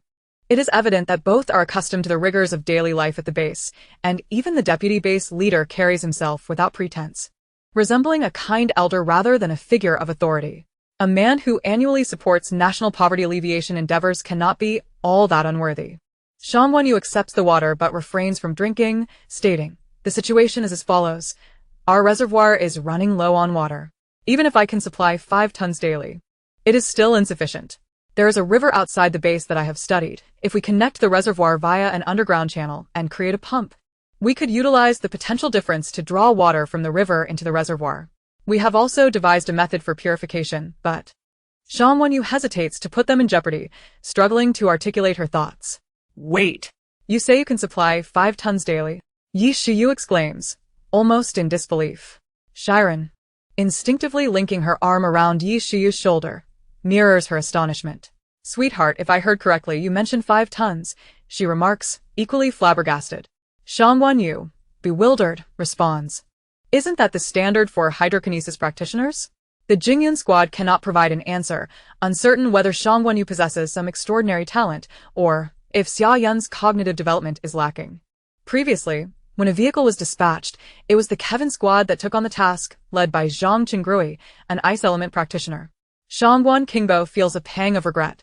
After 2 of his team members transformed into zombies, he has been reluctant to return. Ordinary squads are equally hesitant to accept the task, although Wu Keilin is willing. His team consists solely of ordinary individuals, and he must prioritize their safety, leaving the mission unclaimed for several days. If this continues, the base will soon run out of water. The only empowered member of the base's squads is the captain, who must confront the zombies outside, a daunting challenge indeed. All right. We have grasped the basic situation. Let us discuss further before making a decision, Zhou Nuocheng responds. Following this, the Shangguan father and daughter elaborate on the intricacies of the base's condition, and by 9:30, they take their leave. Zhou Nuocheng escorts them to the door. And upon returning to the living room, he finds Shi Ran cozily nestled on the sofa, donning a fluffy rabbit-themed coat, appearing drowsy. "Feeling cold?" Zhou Nuocheng inquires as he sits beside her. Shi Ran adjusts her rabbit hat, admitting a bit. In her previous life, she was frail, and her psychological aversion to the cold is not easily remedied. Observing Shi Ran's fluffy attire, resembling a languid cat curled up on the sofa, Zhou Nuocheng feels a complex swirl of emotions, forcing himself to avert his gaze. "Let us all rest for the day. We can discuss matters tomorrow. Ensure the doors and windows are secured and dress warmly. It may get colder tonight." Having said that, Zhou Nuocheng retreated to his room. The following morning, the temperature indeed continues to drop, settling around 10 degrees. The Jingyun squad has donned long-sleeve jackets, gathered in the first-floor hall for breakfast. "Where's the boss?" Su Zimo inquires. "Tang Yao is in the kitchen making soy milk. He is probably still asleep," Shi Ran replies, still groggy and feeling not quite awake. Just then the villa door swings open, and Zhou Nuocheng enters, carrying supplies. Upon hearing the noise, Shi Ran turns her head instinctively, only to swallow a piece of manta whole, nearly choking. Zhou Nuocheng, clad in a black windbreaker with a zipper pulled up to his chin, appears even more striking against the dark fabric, his fair complexion accentuated. Dew clings to his hair, and stray strands obscure part of his eyes, giving him a relaxed yet pristine air. Shi Ran mentally scolds herself. "Come on, wake up, you foolish girl. I ventured out to procure some charcoal, for this residence is equipped with a charcoal stove, allowing me to regulate the burning rate. It should suffice for the next few days." Zhou Nuocheng placed the charcoal into the stove and ignited it with a flowing flame. The fire blazed brightly, yet the charcoal consumed at a leisurely pace. Shi Ran, feeling the chill, once again marveled at Zhou Nuocheng's exemplary leadership, and as he sat at the dining table, she flattering offered him a steamed bun crafted by Tang Yao, exclaiming, "You've worked hard, Captain." Zhou Nuocheng accepted it with a chuckle. "If I cease the charcoal burning, I fear you may lapse into hibernation." "Please do keep your mouth shut." "Thank you," Shi Ran retorted. At midday, the base leader, Zheng Rui, once more extended an invitation for them to dine, this time accompanied by his aide, the plant-based ability user, Feng Qua. The group, unable to decline, followed him. Chapter 32. Undertaking a mission. The base had a designated reception area, and upon their arrival, Zheng Rui and several others were already present. Zheng Rui, impeccably groomed, wore his signature smile, radiating an admirable spirit. He regarded Shi Ran and her companions, the Jingyun squad. What a formidable name. Today, I see all young faces. You are indeed the hope of this post-apocalyptic era. Shi Ran and Yi Shiyu, unaccustomed to the formalities of such gatherings, seated themselves at the far end of the table, leaving Zhou Nuocheng and Gu Ming, the two young gentlemen from the capital, to engage in discourse. The meal consisted of simple fare, they needn't feel disdain. On the table lay chicken, duck, fish, and an array of fresh vegetables, truly a feast in these times of scarcity, a testament to the generosity of the base leader. Shi Ran was taken aback by the experience of indulging in such lavishness, reflecting on Shangguan Qingbo, who toiled in the mud for the sake of the citizens, personally seeking water sources for them. Her initial impression of Zheng Rui was not particularly favorable. Zheng Rui, unaware that this meal was meant to showcase his authority, noted that the young individuals before him dined without haste and showed little inclination for conversation. It was worth mentioning that the two ability users who accompanied them yesterday had gazed at him with admiration during dinner, pledging their unwavering allegiance, making them easy to manage. You have now joined the Jinan base, becoming part of this community. Many matters will rely upon your contributions. With great power comes great responsibility. Zheng Rui raised his glass. Doing what is within our capacity is only fitting, Zhou Nuocheng replied, lifting his water cup to clink with Zheng Rui's at a slightly lower angle. I heard you met Shangguan Qingbo last night? Zheng Rui inquired casually. He didn't say anything, did he? Zhou Nuocheng maintained a natural expression. He offered some encouraging words, though they pale in comparison to the supplies from last night and this meal. Yi Shiyu cast a puzzled glance at Shi Ran, who reassured her with a comforting look. Conversation was ill-suited for the dining table. Quite right. No amount of empty rhetoric can rival the persuasion of tangible goods. Zheng Rui was evidently pleased. Rest assured, my encouragement is always grounded in reality. In his exuberance, Zheng Rui found it difficult to contain his enthusiasm, lamenting, alas, Shangguan Qingbo is but a merchant. He lacks comprehension of base policies and directives, which is why I have reluctantly taken on the role of base leader. He can only engage in construction work, vital to the base's lifeblood, while I must handle the more pressing matters. Indeed, Zhou Nuocheng concurred, continuing to echo his sentiments. However, the populace has been restless, claiming that Shangguan Qingbo is better suited for this position. They see only the surface of his efforts, unaware of my struggles behind the scenes. A hint of sorrow crossed Zheng Rui's face, yet, if the ability users could support me, they would hardly stir any trouble. Yi Shiyu discreetly gave a thumbs up to the captain beneath the table, saying nothing, merely supporting him, which allowed Zheng Rui to divulge considerably. Zhou Nuocheng chuckled lightly. We all strive for the betterment of the base. The people will surely recognize your efforts. When the moment arose for Zhou Nuocheng to stake his position, he began to waver.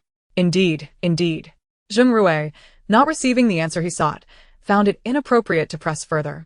Thus, the meal concluded in an atmosphere that was neither awkward nor overly congenial. After lunch, the group decided to explore the base together. The streets were lined with vendors, primarily peddling meager snacks and inedible items, with no staple foods available. Approaching the mission board, the top notice detailed a task to protect workers as they exited the base to construct a channel, offering a reward of 5 pounds of flour and 10 pounds of rice, approximately a month's worth of rations for one person. Goodness, this is quite a substantial offering, Shi Ran remarked as she perused the other tasks. The Jinan base is easy to defend yet difficult to attack. Zombies cannot easily breach its walls, and without ability, those inside cannot escape. Merely relying on Zheng Rui's firepower is insufficient. Oh, what is this? A task to plant trees? Have we turned to greening efforts after finding ourselves unable to combat zombies? Shi Ran's curiosity was piqued by an intriguing task, but before she could examine it further, it was snatched away by another. Whoever grabs it first claims it, a short, thin man declared as he turned to leave, clearly anxious that Shi Ran might reclaim such a simple task. Perhaps it's a gesture to offer a lifeline to teams lacking strength, Yi Shiyu sighed. Zhou Nuocheng stepped forward and tore down the notice for the channel construction task. There aren't many zombies in this area, and the weather is unpredictable. We will be staying here for a while. Undertaking this task is a way to express our gratitude for being sheltered. The others voiced no objections. How dare they tear that down? They must be seeking death. Indeed, such a lovely girl. What a pity she must face zombies. Haven't you heard? A new team called the Jingyun Squad has arrived, composed of 4 ability users. A group nearby discussing the tasks began to chatter. That sweet girl you just mentioned could electrify you to the point that your mother wouldn't recognize you. News travels fast, though accuracy is often sacrificed. After several rounds of retelling, it was now rumored throughout the base that Shi Ran had charred Tianli thoroughly, with many claiming to have witnessed it. This girl, using the little virtue she accrued as an ability user right off the bat. Alas, does that mean our team of ordinary people will fare even worse in securing supplies? No matter, at least we're getting some exercise. Upon learning that the Jingyun squad had accepted the mission, Shangguan Qingbo was elated. That very evening he, along with his daughter and a man, sought them out to discuss details, gathering together on the sofa in the villa's living room. Greetings, I am Wu Keilin, the leader of the Guangming squad, a metal ability user. I will be accompanying you on this task. The man appeared to be around 25. With a clean demeanor and handsome features, he politely introduced himself, his gaze occasionally drifting toward Shi Ran. Shangguan Qingbo presented a route map, stating, Young Wu is a top student from Q University's Water Resources program. With his expertise, you can complete the task more swiftly. Shangguan Yu analyzed the terrain for everyone. The river lies downstream of the base, and installing the pipes won't take long. But the pump must be placed in the river, which requires some time. A section has already been built. I wonder if it is still usable. We must protect the pipes. I can bury the pipes in the ground, encasing them in solid earth, Tang Yao suggested. Shangguan Yu's eyes lit up. She had nearly forgotten they had a soil ability user among them. A gentle smile graced her typically stoic face as she replied, That would be a great help. Tang Yao, momentarily taken aback, responded modestly, Oh, it's no trouble at all. The weather is unpredictable, so you shall depart at 8 a.m. tomorrow. The workers will be managed by you and Young Wu. Your responsibility will be ensuring safety, Shangguan Qingbo concluded, still not entirely at ease. I'll apply for firearms for you, especially for the three of you who lack abilities. Please prioritize safety and avoid recklessness. Withdraw at the first sign of danger, he instructed, directing his concern toward Gu Ming, Su Zimo, and Shenyi. All right, Dad, I'll be there to protect them. If anything happens, I know where to run. You needn't worry, Shangguan Yu reassured him. Having concluded the serious matters, she relaxed a little. Hey. What are you saying? That's ominous. You are the source of my greatest concern. Have you practiced your attack skills today? Alas, the base cannot function without me, and I cannot afford to waste resources. I promise to train as soon as this mission concludes. Only in front of her father does Shangguan Yu exhibit such charming behavior. Chapter 33. Is it truly necessary to be this fearful? At the break of dawn the following day, the Jingyun team convened with Shangguan Yu and Wu Keilin at the entrance. Shangguan Qingbo distributed a handgun to each of them for unforeseen circumstances. Captain, there are not many workers this time. Only 10 have agreed to come, reported a girl to Wu Keilin from the side. That's fine. I count as one, and I will join them in the water, he replied. The girl frowned. I can accompany you, but it's far too dangerous. It is more perilous for you. None of you possess abilities, and if an incident akin to what transpired with Team Kevin occurs again, I would carry the burden of guilt for a lifetime, Wu Keilin stated solemnly. But the previous issue stemmed from their internal conflict.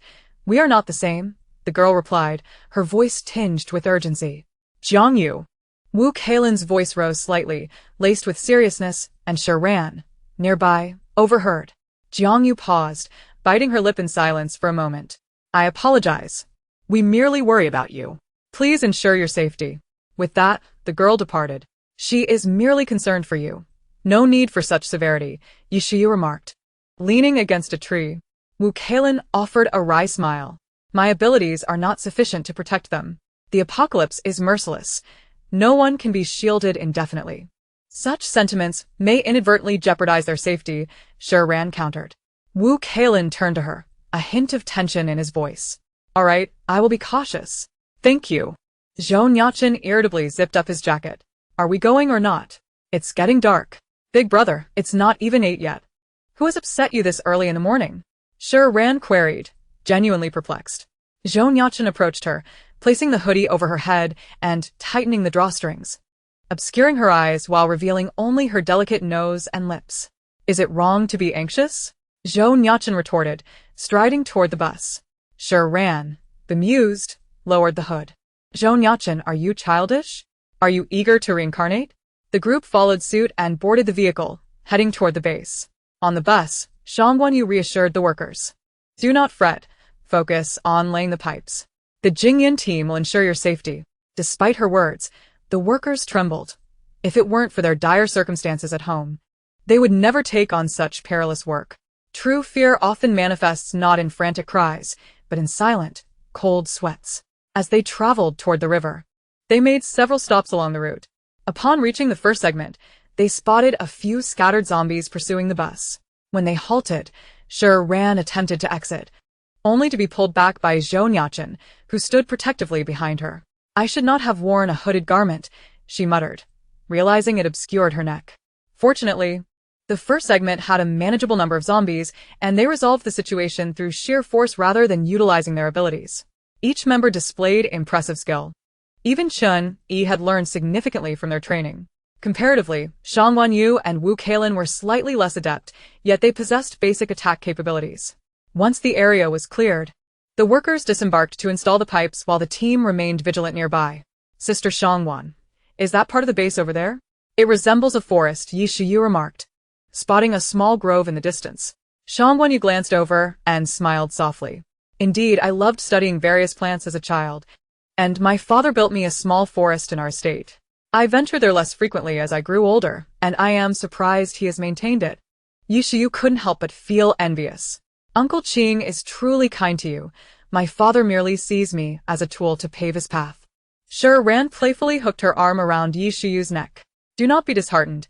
Though it may sound peculiar, I could be your father. Yi Shiyu, amused yet exasperated, replied, what a loss it would be. Dai, our plastic sisterhood is on the brink. You might lose me, your beautiful, gracious, and kind best friend, and gain a lovely, kind, and generous daughter in return? Shi Ran stifled a laugh. Shi Ran, Yi Shiyu exclaimed, her frustration clear. Zhang Guanyu chuckled at the genuine friendship shared between the two girls. The subsequent segments of the journey proceeded relatively smoothly, as Tang Yao systematically buried the pipes to prevent damage. Previously, during the third segment, Team Kevin had encountered a mishap. One team member, in a bid for self-preservation, had pushed another into a horde of zombies, despite having already been bitten. Wu Keilin recounted, Zhang Qingrui, their captain, dealt with him, and he became quite despondent afterward. I heard that their team is on the verge of disbandment. That incident resulted in nearly all the workers perishing. The group shared a solemn moment of reflection, such is the nature of teamwork. One person's losses affect all. Without absolute trust and synergy, none can truly thrive. As the zombies multiplied, relying solely on brute force became untenable. The three concealed their powers, engaging in covert attacks. Fortunately, no one detected them, save for an incident when Suzumo inadvertently directed Wu Keilin's flying knife towards himself, startling Wu Keilin, who feared he had made a mistake. Upon reaching the riverbank, the group found their stamina depleted by half. Fortunately, there are not many zombies by the river. Let us quickly disembark, set up the pump, and return, a worker urged, visibly anxious. Wait. The number of zombies increased as we approached. It is prudent to observe for a moment, Zhou Nuocheng stated seriously, peering through binoculars. Gu Ming frowned, sensing nothing beyond the scattered zombies. The eerie feeling he experienced resembled that of encountering the zombie girl on the second floor of the store. After a 20-minute wait with no significant developments, they had no choice but to proceed. Should we still erect the fence? The zombies seemed fewer than anticipated, Wu Keilin inquired. They had previously agreed that if there were many zombies by the river, eliminating all would be impractical. Instead, they planned to bring metal fencing to secure the construction area, allowing the ability users to fend off the incoming zombies while the workers set up the pump within the inner circle. Yes, they chorused. Shi Ran and Zhou Nuocheng exchanging a glance. Without further discussion, the group disembarked, and Zhou Nuocheng instructed Chun Yi to protect the workers in the bus until they finished their tasks. After clearing the nearby zombies, the area remained eerily quiet. It's just a river. Is it truly necessary to be so cautious?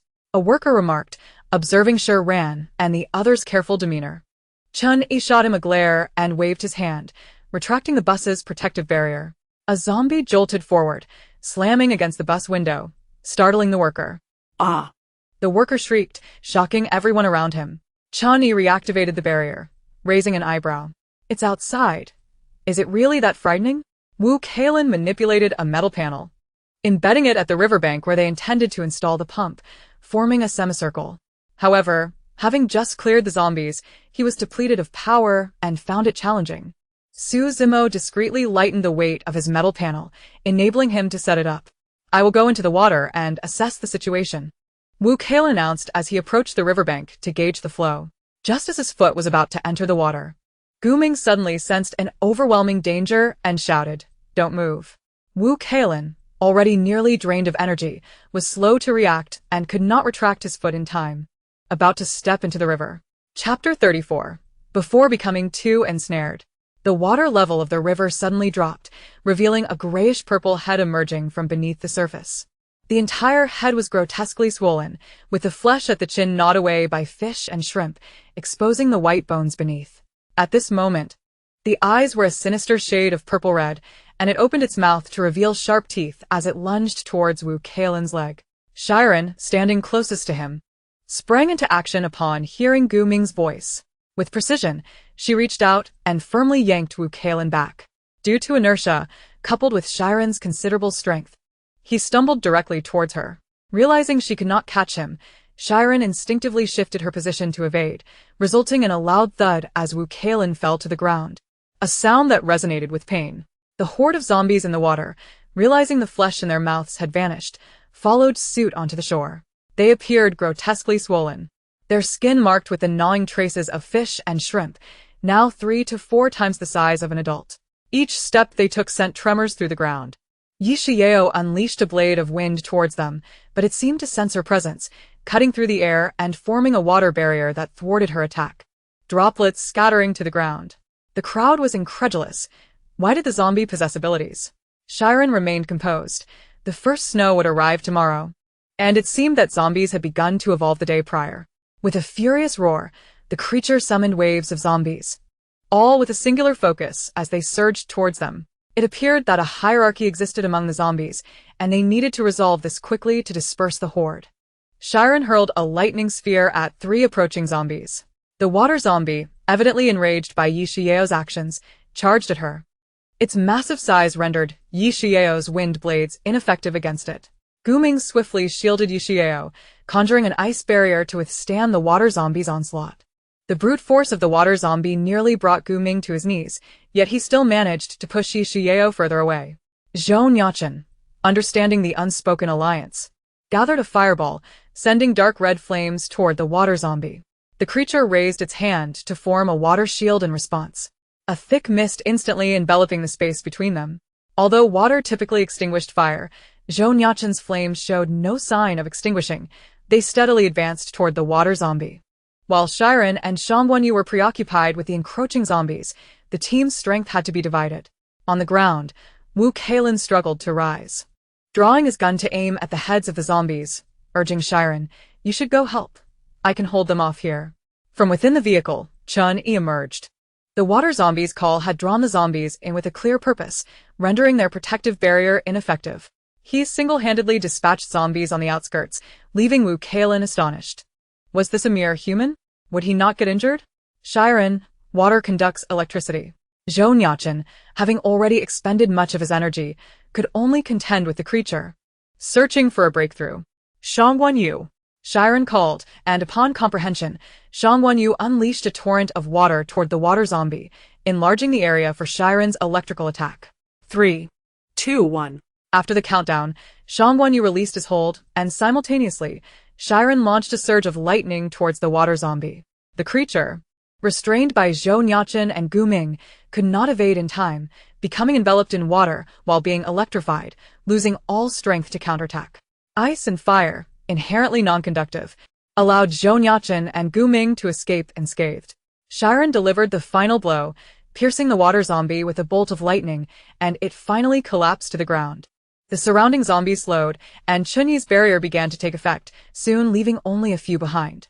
Shi Ran approached the water zombie's remains, swiftly cleaving open its skull, encountering a hard object within. Thankfully, she had prepared ahead of time, donning numerous disposable gloves. After cleansing her hands in the river, a blue crystal emerged. This resembles what we saw on the second floor. What could it possibly be for? Zhou Nuocheng pondered. Not every zombie possesses this. It must have some purpose. Let us keep it for now, Shi Ran concluded. Wu Keilin approached Shi Ran, his left leg weak. Thank you, Shi Ran. If it weren't for you, I would have become a zombie by now. His gaze fixed intensely upon her. If you ever need assistance, do not hesitate to ask me. I would do anything for you. Shi Ran glanced at his injured leg, unable to discern the underlying implications, lost in thought. I didn't exert that much force. How did I end up causing a fracture? I should have caught him. Her expression revealed no gratitude, but rather a self-doubt regarding her strength. No need. I've also caused you injury, so we're even, Shi Ran replied dismissively, urging the workers to install the water pump. Wu Keilin's expression fell. You really don't have to be so polite with me. The moment I saw you, my heart was unable to resist being captivated. Shi Ran did not hear him clearly, as she was preoccupied with studying the crystal. Is the blue color indicative of a water attribute? Observing Zhang Guanyu and Wu Keilin directing the workers to install the water pump, Su Zimo sighed, Shi Ran's charm is truly remarkable. Step aside. She belongs to my family. Yi Shiyeo retorted, taking a seat on a nearby rock while casting a glance at the silent Zhou Nuocheng. Throughout Wu Keilin's heartfelt expression toward Shi Ran, Zhou Nuocheng seemed to genuinely realize that his admiration for her extended beyond mere friendship. He felt discomfort at the thought of other males approaching Shi Ran. Zhou Yang was easy to dismiss under the guise of harassment, yet Wu Keilin presented a dilemma he could neither confront nor resolve, which only intensified his agitation and unease. He wished for Shi Ran to not maintain such formality with him, to trust and rely on him. Would he do anything for her? It seemed he could not refuse. Thus, he needed to clarify his thoughts. He bore his grandfather's expectations. The Zhou family required him to navigate the political landscape for their preservation.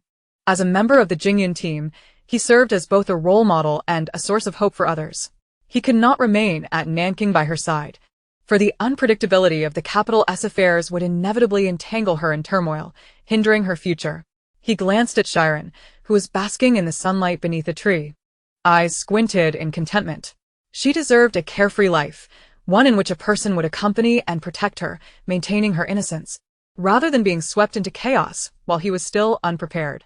Zhou Nuocheng averted his gaze, realizing he must extricate himself before becoming too deeply ensnared.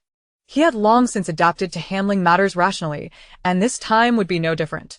By the time they completed their tasks and set off back to the base, it was already 2 in the afternoon. Aside from Wu Keilin's fractured leg, no one else had sustained injuries. Neither Gu Ming's ice barrier nor Chen Yi's skate situation was mentioned by Zhang Guanyu or Wu Keilin. Upon arriving at the base, they were greeted by Base Chief Zheng Rui, Secretary Su Wen, Shangguan Qingbo, Wu Keilin's team, and even Li Zhouyang and Xia Yun. This mission had involved 5 ability users, and it was only natural for Zheng Rui to make an appearance. As they disembarked, they greeted everyone with assurances of their safety. Hey, what happened to Keilin's leg? Shangguan Qingbo inquired. The members of the Bright team also gathered around. Captain, are you alright? Shi Ran had to admit that the sole injured party was due to her actions.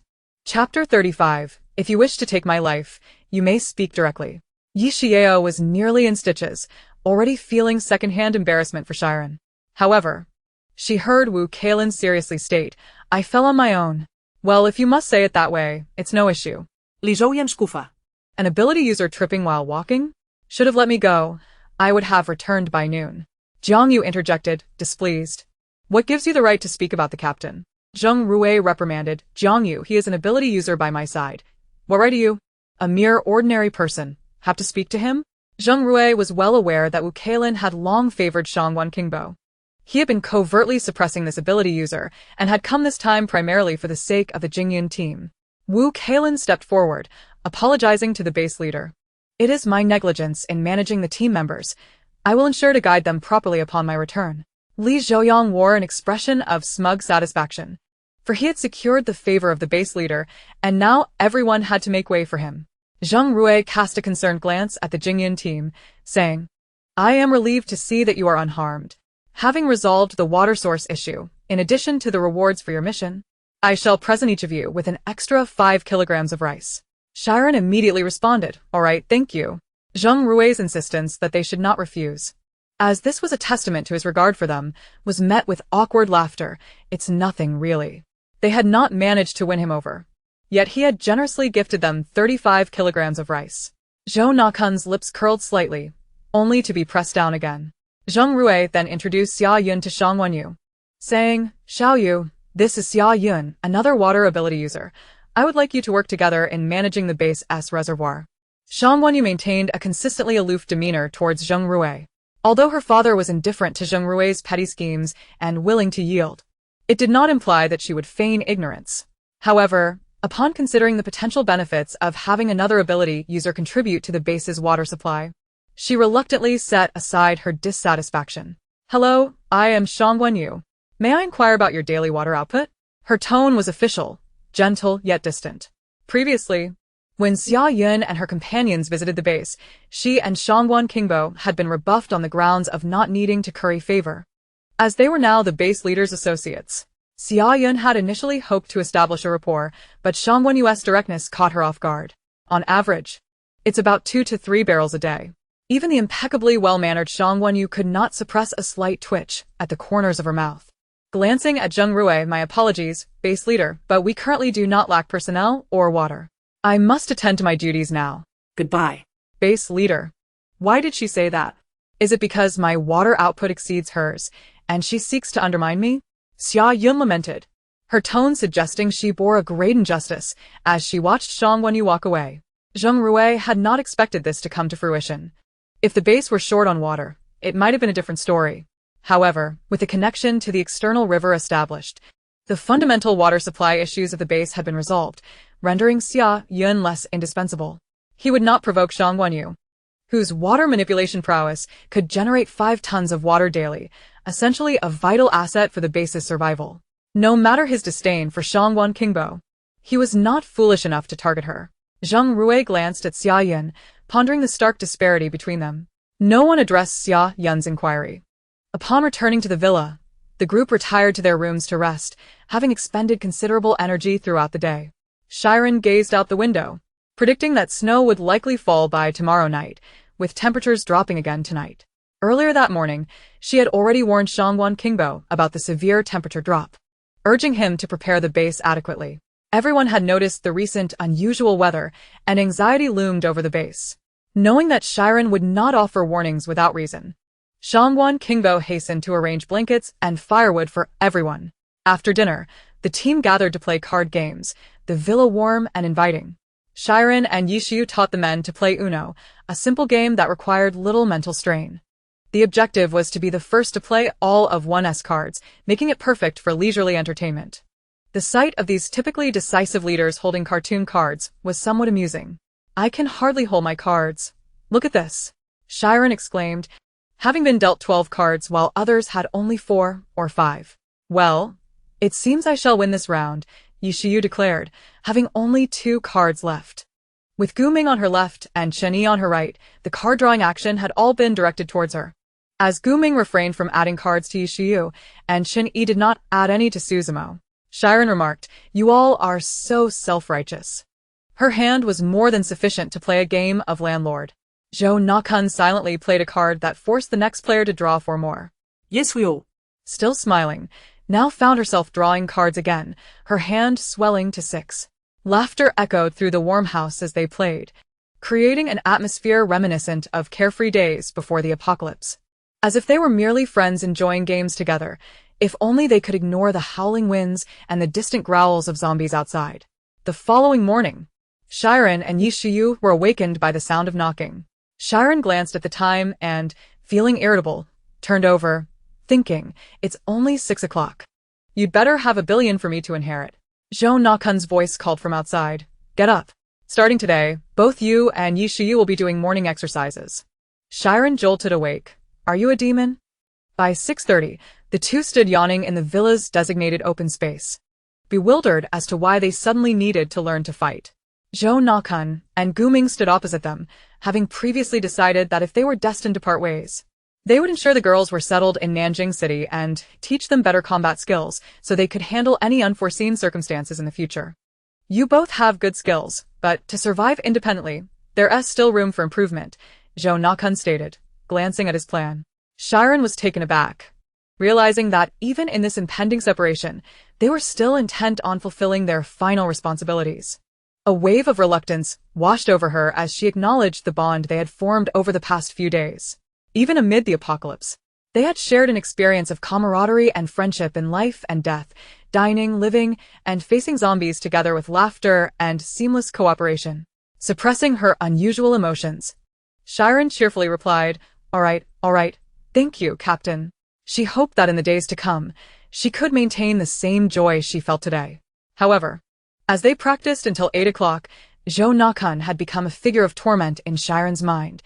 His grueling training methods nearly left her unable to stand. She realized that her skills paled in comparison to his. She couldn't even last 5 moves against him. Now, merely seeing Zhou Nuocheng's face sent shivers down her spine. Let us take a break, just a moment. I can't go on. Zhou Nuocheng showed no mercy, commanding, get up. Don't sit on the ground. We have another hour to go. You're doing well. Let us continue. He hoped to impart as much knowledge as possible. Shi Ran, breathless, looked at Zhou Nuocheng in disbelief. Dude, if you want my life, just say so. No need for such subtlety. Chapter 36. Could you please let go? Yi Shiyu had previously speculated that Zhou Nuocheng might have feelings for her, and while she had narcissistically entertained the notion, she now found it utterly implausible. If this was what constituted affection, then she had deduced that Zhou Nuocheng favored those with resilient spirits and unwavering fortitude. Meanwhile, Gu Ming was instructing Yi Shiyu, shaking his head at Zhou Nuocheng's training approach, noting that even Tang Yao and Su Zimo would be left exhausted under such intensity. Which girl would dare to harbor feelings for him? Though Yi Shiyu felt fatigued, she was still able to rest when necessary, leaving her little time to concern herself with Shi Ran. Shi Ran was so exhausted that she could barely lift her arms and decided to lie flat on the ground. Zhou Nuocheng, I'm so tired. Gold glimmers, but I'm just an old iron. Can we not train anymore? Seeing Shi Ran's pitiful state, Zhou Nuocheng approached her, kneeling beside her to shield her from the glaring sun, his gaze meeting hers, with the sunlight casting a halo around him. Sure. You can come with me to Beijing City, and I'll protect you. His voice was low, laced with a hint of seduction. Despite having resolved to let go and support her thoughts, I found myself irresistibly drawn to her. As Shi Ran averted her gaze, fatigue seemed to dissipate in an instant. We resumed our activities. My apologies, but I am not yet ready to entrust my fate to chance.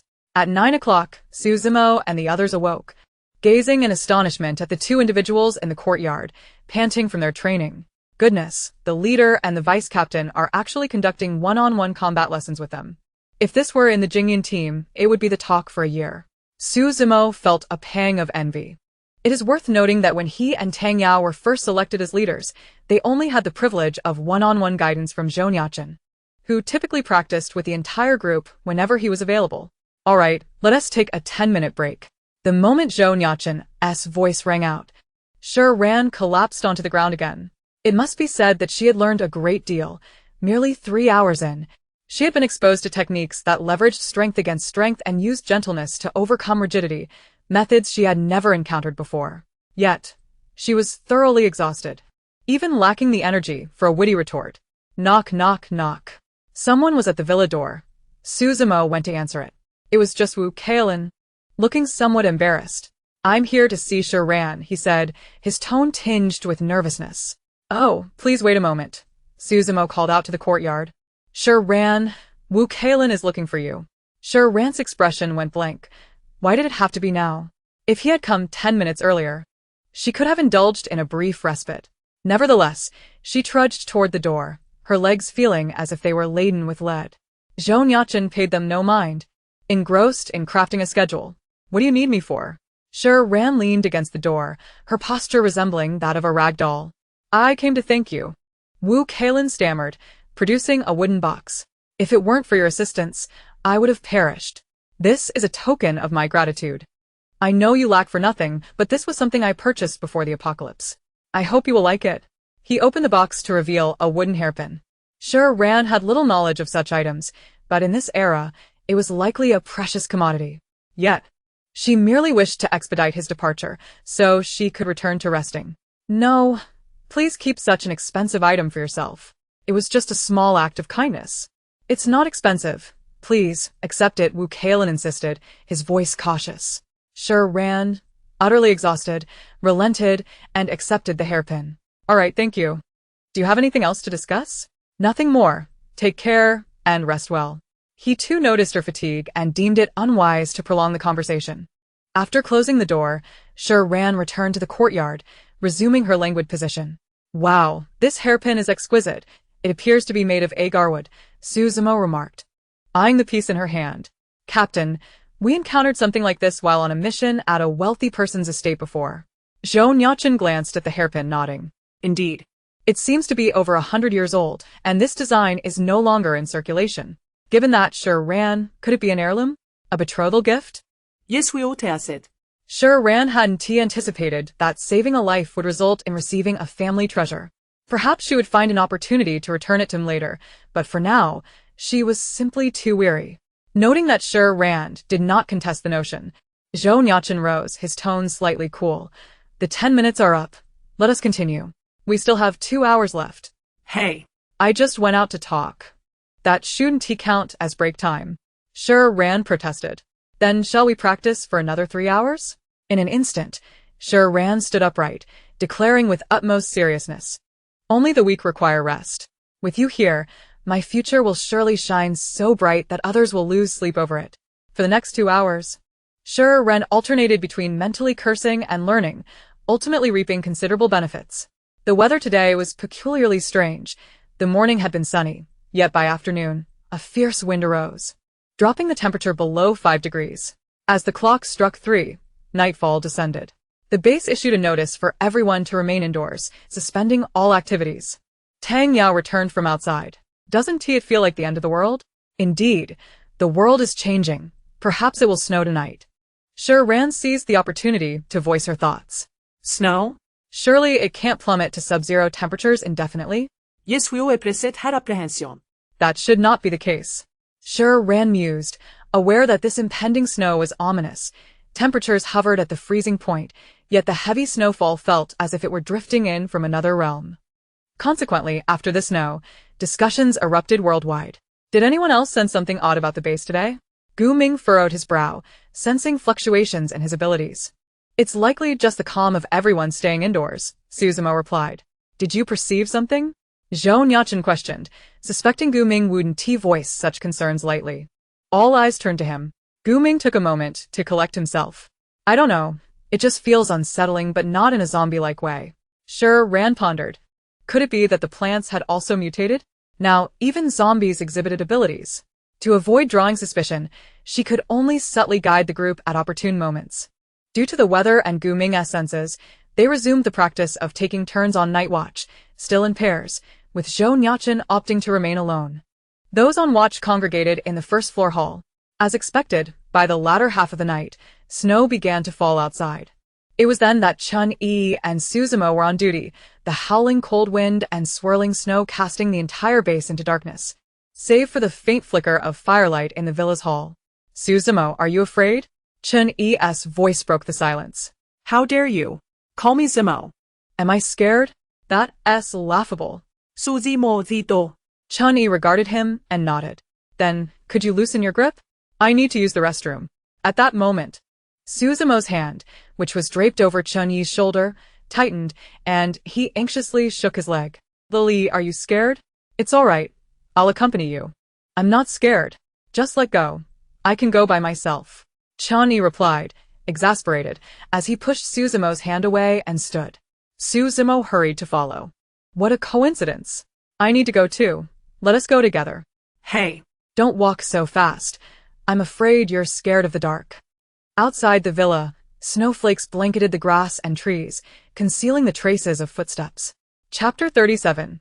A Night of Disappearance. At 6 in the morning, Shi Ran and Yi Shiyu inevitably found themselves roused again by Zhou Nuocheng and Gu Ming. The other members of the team were also awake, stating they planned to begin training Chun-Yi. Outside the villa, the landscape was draped in white, and the base was unusually quiet. Shi Ran, I think my abilities have upgraded. I can feel it. Yi Shiyu dashed down the stairs, sprinting towards Shi Ran, her speed seemingly enhanced by the wind. Really? That's wonderful. Shi Ran exclaimed, astonished by the immediate effects of the snowfall on the first day. Let me feel it too. The group began to sense their abilities.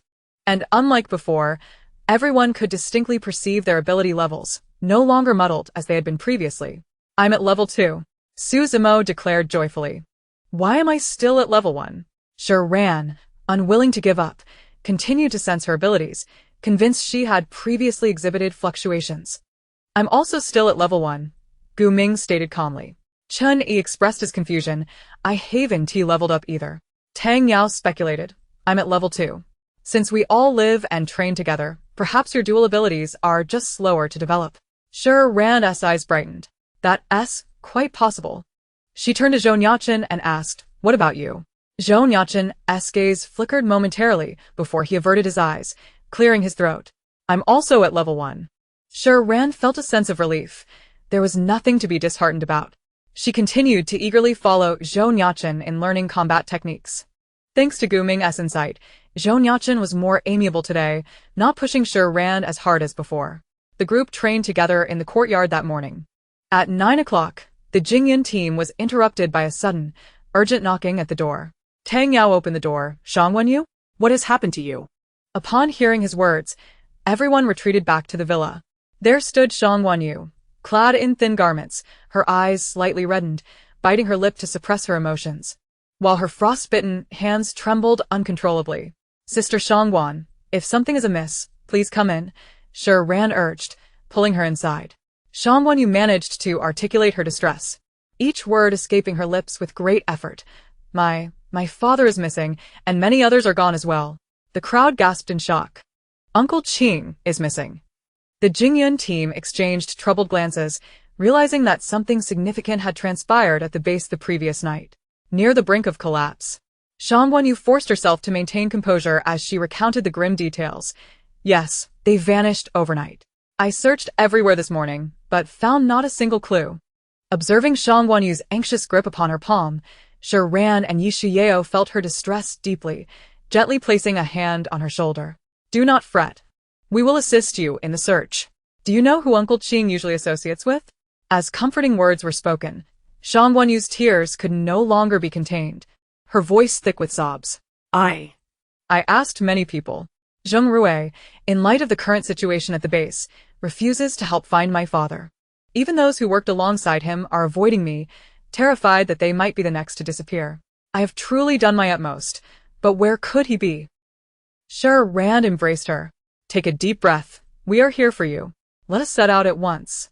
The group hastened to the place where Uncle Qing usually worked. Outside, chaos reigned. People were frantically searching, hiding, and looting, while Zheng Rui had yet to make an appearance. The group split up, encountering the incoming Guangming team. Wu Keilin, breathless from running, exclaimed, I heard Uncle Qing is missing. Have you found him? No, let's search together. I heard over 100 people disappeared from the base last night. Gu Ming activated his abilities, sensing the energy fluctuations within the base. Wu Keilin quickly instructed his team to search for Shangwan Qingbo. By midday, Zheng Rui emerged, addressing the crowd from a podium with a loudspeaker. After a fruitless morning of searching, the Jingyan team could only listen to what Zheng Rui had to say. Everyone, do not panic. I share in your distress. I feel a great sense of responsibility for what has happened. The base will provide an explanation as soon as possible. A chorus of cries arose from the crowd. How could this happen so suddenly? My husband was here yesterday, and now he is gone.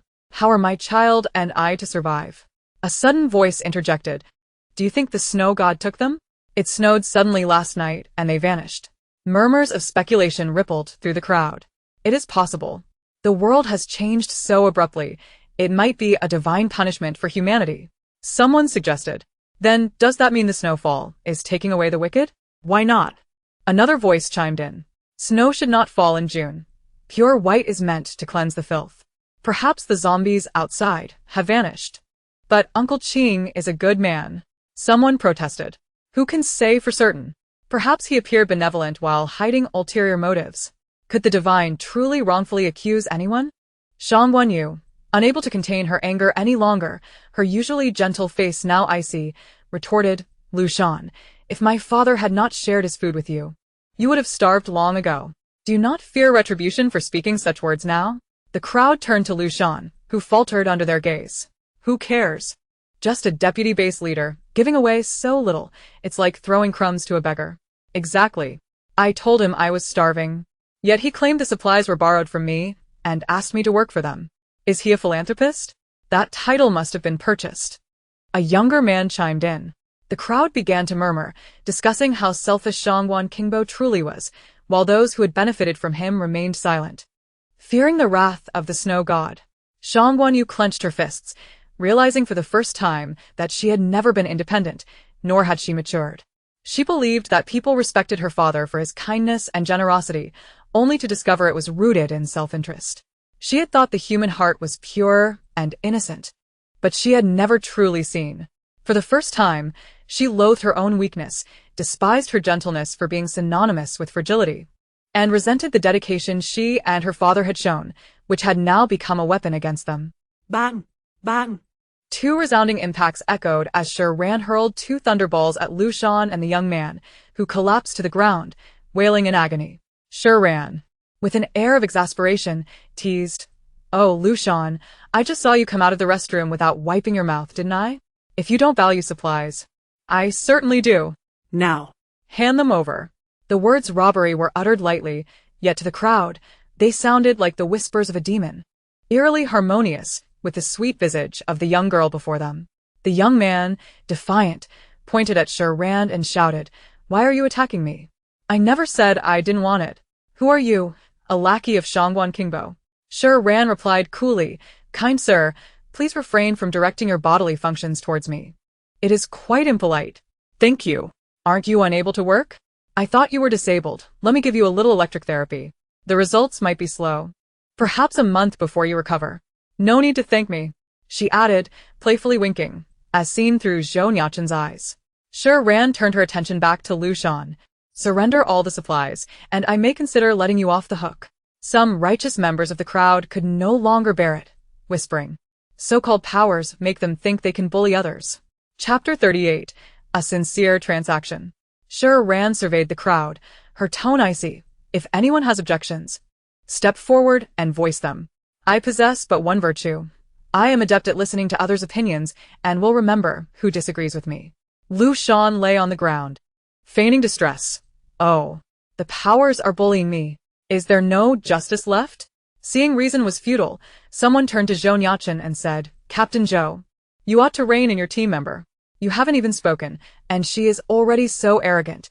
She will surely defy you in the future. Can you not handle her? Or is it because you don't care to?" Zhou Nuocheng replied with a cold laugh. The other members of the Jingyan team played along, presenting an image that no one could rival her. It became evident that Shi Ran was the strongest ability user at the base, and the crowd lost their resolve to support Lu Shan, urging him to part with his wealth to avert disaster. These people truly changed their faces faster than one could turn a page. Zhongguan Yu gazed at Shi Ran and the Jingyan team, her eyes reddening. She had not anticipated that the ones willing to assist her would not be those who had benefited from her and her father's kindness, but rather these few strangers, so benevolent and sincere. Upon reaching Lu Shan's residence, Shi Ran thoroughly searched and pillaged it before the group returned to the villa. Observing Shi Ran's seriousness, the people within the base dared not spread rumors about Zhongguan Qingbo's situation. The group reconvened to review their findings, and Zhongguan Yu sought out Jing Rui. "What on earth is happening? So many people vanished overnight, and no one at the base was awakened?" Yi Xiao inquired, puzzled. "Did anyone notice anything unusual during the night watch?" Zhou Nuocheng asked. They all shook their heads. The howling wind and snow outside were so loud that even if the individuals had not vanished into thin air, they resided too far away to notice. Given the current situation, we can first rule out that they planned their disappearance. Uncle Qing would never do such a thing. Secondly, the only entities capable of making so many people vanish overnight, aside from ability users, are zombies. Shi Ran frowned. This is a considerable scope. Indeed. The water zombie we encountered last time was of the water element. We cannot rule out the existence of other elemental zombies. What could it be? Bewitchment? Yi Xiao pondered. Shi Ran's eyes lit up. "Yao Yao, you are truly clever." Indeed, Gu Ming possesses psychic abilities. Thus, it is conceivable that he also wields the power of mental manipulation. Shi Ran, having never experienced the apocalypse, might not readily grasp certain complexities. Su Zi Mo suddenly comprehended. We are nearly acquainted with all the supernatural beings in the base. Could this be the work of the zombies? Not necessarily. It is plausible that dual abilities are concealed, or perhaps the powers were hidden from the outset. Gu Ming was perplexed by the reasoning behind such actions. The team fell into silence, with no one suggesting a departure. There was no need to mention it. Their shared kindness formed the foundation of their unspoken understanding, setting aside the fact that someone like Shangguan Qingbo was worthy of their attention. Shang Guanyu was also considered their friend. With 100 individuals disappearing from the base and Zheng Rui's ineptitude, the base was bound to meet its demise sooner or later. Knock, knock, knock. Shi Ran opened the door to find Shang Guanyu, her hands and neck already bearing the marks of frostbite, starkly visible against her fair skin. Her eyes were rimmed with red, and her pale face lacked any trace of color, as if she might faint at any moment, swaying unsteadily. Approaching the group, Shang Guanyu attempted to kneel but was swiftly prevented by Tang Yao's quick reflexes. "Miss Shangguan, there is no need for such gestures," he said, concern evident in his eyes. Anyone encountering such a predicament would find it difficult to endure. With tears already shed, Shang Guanyu spoke in a hoarse yet composed voice. "I understand you will not remain here indefinitely. This matter is fundamentally our base's concern. I discovered this morning that Shangguan Qingbo was missing, and I sought out everyone connected to the base. It wasn't until 9 o'clock that I had no choice but to approach the Jingyan team. Even though they are the most formidable group, I did not wish to involve them in this matter. Since they will be leaving, why put them in jeopardy? However, Zheng Rui is excessively overbearing. He fears for his life and refuses to search for the missing individuals, even suggesting that for the sake of maintaining morale, I should refrain from inciting others." Shang Guanyu chuckled bitterly, realizing that even if she were not disgraced, she could not sway those selfish individuals. Even in her deep-seated resentment, she could not voice harsher words. "I shall no longer rely on them, nor offer them assistance." She gazed earnestly at the Jingyan team, recounting last year. "While accompanying my father on a business trip to Beiwa City, I chanced upon an arms depot. We have never mentioned it to anyone. The apocalypse came so suddenly, and given the remote location, they likely did not have time to relocate. Could you assist me?" Zhou Nuocheng furrowed his brow. He had no knowledge of an arms depot in Beiwa. One could not deny that Shangguan Qingbo had educated her remarkably well. She was gentle, virtuous, kind-hearted, and composed in the face of grave matters. Even when troubled, she maintained her own logic and decision-making, and despite considering them friends, she sought no advantages. Shi Ran sighed, pondering how a girl so naive and endearing could still exist, having been betrayed and slandered. She nevertheless chose to disclose the location of the arms depot before inquiring if they were willing to help, laying her sincerity bare before them. However, Shang Guanyu was far from foolish. Having been raised alongside her father and exposed to numerous merchants, she would never make hasty decisions. Nevertheless, she trusted her judgment. Shi Ran was a genuinely good person, advocating for her father and defending her against the populace, making her worthy of Shang Guanyu's heartfelt regard. "We shall assist with this task," Zhou Nuocheng declared, affirming that he would clarify the matter regarding the arms depot, and that remaining behind to help was a collective decision. Even if Zheng Rui fears for his life and is unwilling to search for the missing, he should at least make an effort to appear concerned. He even sought our assistance. Shi Ran rested her chin on her hand. The Jingyan team is currently the strongest in the base. Given the circumstances, Zheng Rui should have sought their help. Yi Shu Yao mirrored her posture, adding, "And if he does not take action, does he not fear becoming the next to vanish? Such audacity. Time is of the essence. We shall act tonight." Zhou Nuocheng planned. Shi Ran, Suzy Mo, I and Chen Yi will infiltrate the government building to investigate any irregularities inside. Gu Ming, you will take the others, including Shang Guanyu, to observe the movements of the populace tonight. If anyone else disappears, we may discover their whereabouts and locate Uncle Qing. Understood. After discussing the plan, Shang Guanyu prepared to return and wait. "Stay with us. We shall act together this evening," Yi Shu Yao urged. Sensing that Shang Guanyu was putting on a brave face alone, which could lead to unforeseen troubles, Shang Guanyu smiled, though the expression was laden with bitterness. No. "What if my father returns and cannot find me? I have yet to perfect my water-based attack skills. He still needs to evaluate them." With that, she stepped out. Wu Xiaolin had spent the entire day searching for individuals without any leads and sought the Jingyan team during dinner to devise a strategy. If you trust me, I can hold Zheng Rui off tonight, giving you some time. Shi Ran took a sip of water, responding leisurely. To share the plan with you is to place my trust in you. I know Uncle Qing is significant to you. Wu Xiaolin froze, taken aback that she was aware of such details. Chapter 39. What are you doubting? Zhou Nuocheng also paused, remaining silent for a moment before breaking into a slight smile, realizing she was an astute observer, even more so than he had noticed. Given Zheng Rui's obsession with his reputation, his aversion to Wu Xiaolin indicated a profound emotional connection to Shangguan Qingbo, suggesting he felt no possibility of reconciliation. Wu Xiaolin did not linger long and proceeded to arrange a meeting with Zheng Rui. At 11 o'clock that night, the group dispersed to carry out their respective tasks.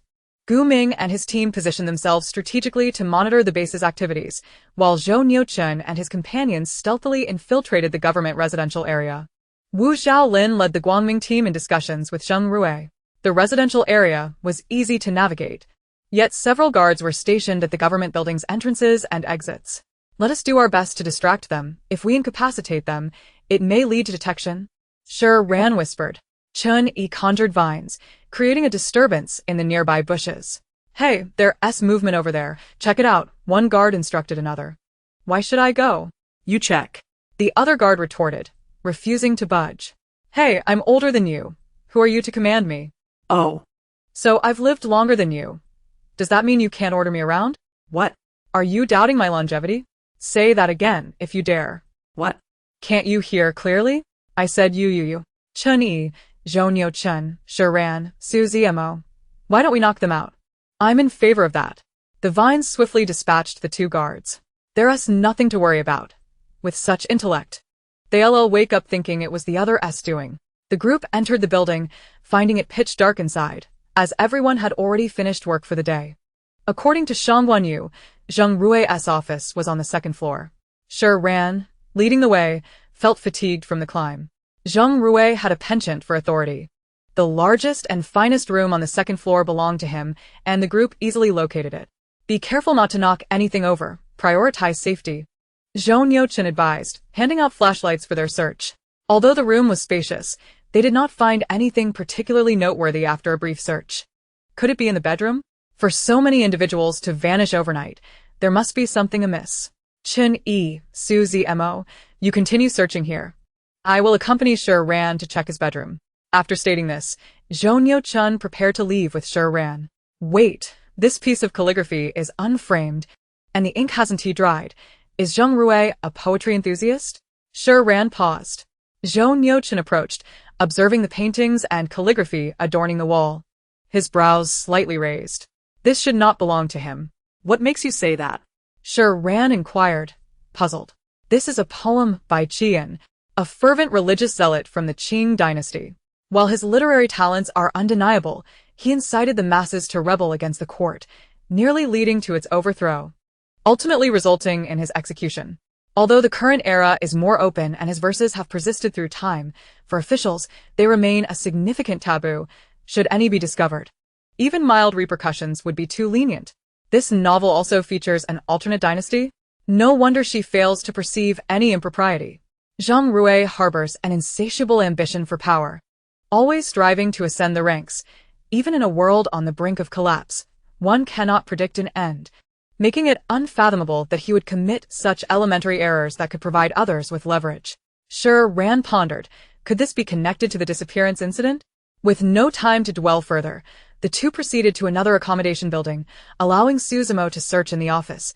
Fortunately, the two buildings were interconnected, sparing them the hassle of constant comings and goings. Zheng Rui's residence was largely deserted, save for his secretary Su En and bodyguard Feng Qua, who resided on either side. The two stood at the entrance, exchanging glances. Just moments ago, it seemed Su Zmo had opened the door. How could they have done so? It wasn't until Shi Ran arrived that she realized. Zhou Nuocheng chuckled softly. Is there a wire in the space? Shi Ran, puzzled, produced a wire from her space and handed it to him. You can do this? Indeed. So make sure to lock the door when you sleep from now on. Be wary of others trying to pry it open. Zhou Nuocheng crouched down and inserted the wire into the lock. Tisk. Shi Ran observed him half-crouched and peering into the dark lock, also kneeling behind him with a flashlight for illumination. feeling the girl's proximity. Her breath brushed against Zhou Nuocheng's neck, nearly causing him to snap the wire. Are you sure you can manage? Shi Ran's voice was soft, laced with teasing tenderness. Zhou Nuocheng slightly turned his head, his dark gaze fixed on Shi Ran, his lips parting. What are you doubting? In a similarly hushed tone, only the two could hear. Shi Ran froze. She wasn't doubting anything, so why did Zhou Nuocheng say that? Her cheeks flushed slightly, and just as she was about to respond, the door clicked open. The two stepped back, entering Zheng Rui's room in single file. Shi Ran's warmth dissipated. What had just happened? There was nothing amiss in Zhou Nuocheng's words, yet she found herself at a loss for a reply. As they searched Zheng Rui's room, it revealed no flaws. Ideally, a bedroom should reflect a person's true self. Yet this felt highly unusual and illogical. Shi Ran sat on a stool, truly fatigued. What is there that cannot be openly displayed? Why hide in one's own room? Zhou Nuocheng continued to observe, and aside from their breaths, Shi Ran sensed something peculiar in the silence. Tick, tick, tick, tick. What is this? Shi Ran lifted her gaze to the clock on the wall. They had both heard it upon entering but had not paid attention until now. Now seated, she felt an oddity. Zhou Nuocheng, hold on. Shi Ran rose and gently grasped his sleeve. Listen. The two stood in quietude, attuning themselves to the clock's ticking. After nearly half a minute, Shi Ran glanced at Zhou Nuocheng. The timing is off. The interval doesn't seem like just 1 second. It should be about 1.5 seconds. Having spent 3 years bedridden in her past life, she was acutely sensitive to the rhythm of the clock's chimes, which had accompanied her each night. Zhou Nuocheng also detected something amiss, as if something was obstructing the mechanism.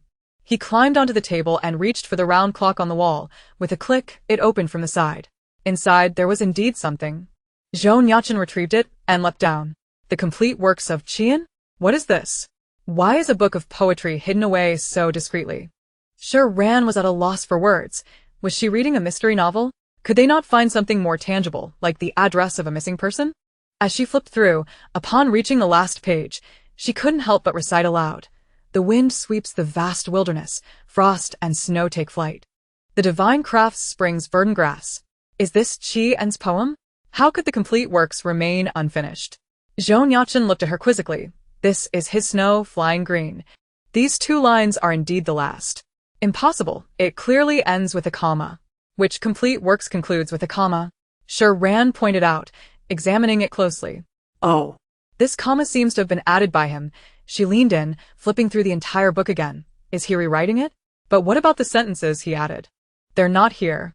Zhou Nuocheng recited the last 2 lines. Frost and snow take flight. Spring's grass turns green. Doesn't this resonate with the present? Although June is not spring, the greenery is lush, and the frost and snow indeed belong to yesterday. Shi Ran analyzed, feeling she was close to the truth yet unable to grasp it fully. The divine crafts. Could that refer to the snow god? Thus, could this all be part of Zheng Rui's scheme? Chapter 40. There is no free melon. If Zheng Rui is indeed a believer, then the snow god legend at the base is certainly not without foundation. Zhou Nuocheng returned the complete works to its original place. If everyone believes in the snow god, then as the base dwindles in population, they have an excuse. Fewer people, Shi Ran murmured. The novel indeed mentioned that after the June snow, a religion devoted to the snow god arose to cleanse humanity's sins, yet this was deemed a cult, involving self-immolation, murder, and live burial, which resembles the current situation very little. Religion, having lost over 100 individuals, the snow god. Shi Ran suddenly recalled something. Could it be a sacrificial ritual? A sacrificial ritual. They exclaimed in unison, astonished and incredulous at the revelation reflected in each other's eyes. Such an antiquated practice, 100-person sacrifice, if it were to occur in the tranquil pre-apocalyptic world, would undoubtedly be a global scandal. Indeed, some individuals are not truly human. As the apocalypse descends, they still contemplate mutual slaughter. Zhou Nuocheng lightly scoffed, his eyes shadowed with lingering sorrow. The human heart is indeed a bottomless pit, more inscrutable than the apocalypse's zombies. For wealth, for fame, for power, for profit, and now even for this ethereal deity, everything can become their justification for murder. It turns out the human realm is, in essence, hell. Although Shi Ran had read novels and was aware of religions, she had never heard of a 100-person sacrifice. It was unimaginable that countless lives were trapped in a hell unseen in the narratives, with horrors even more terrifying yet to unfold. It seems this poetry is highly likely related to this incident. We must hasten to find Zheng Rui's supplementary poem. It may reveal an address. Shi Ran began to tidy the room. Tap, tap, tap. Footsteps echoed outside, startling them. Did Wu Chaoling not hold Zheng Rui back? As they prepared to escape through the window, a knock sounded at the door. Captain Zhou, Miss Shi, I know you're inside. Rest assured, I harbor no ill intentions. It was Su En's voice. Since they had been discovered, there was no longer any pretense. The two opened the door. The base leader is uneasy and sent me to check on the situation. I'll say I haven't seen you. Be cautious from now on, Su En advised. Was he so straightforwardly assisting them? Had he also noticed Zheng Rui's odd behavior? Su En regarded them, seemingly aware of their thoughts. Helping you is tantamount to helping myself. I need to inspect each household situation. You two should leave quickly. His words clearly indicated that Zheng Rui posed a problem. The four returned to the villa, where the others had not yet returned, awaiting the developments of the evening. After informing Su Zimo and Shun Yi of the situation, silence enveloped them. If this is the case, then Uncle Qing. Su Zimo hesitated to continue.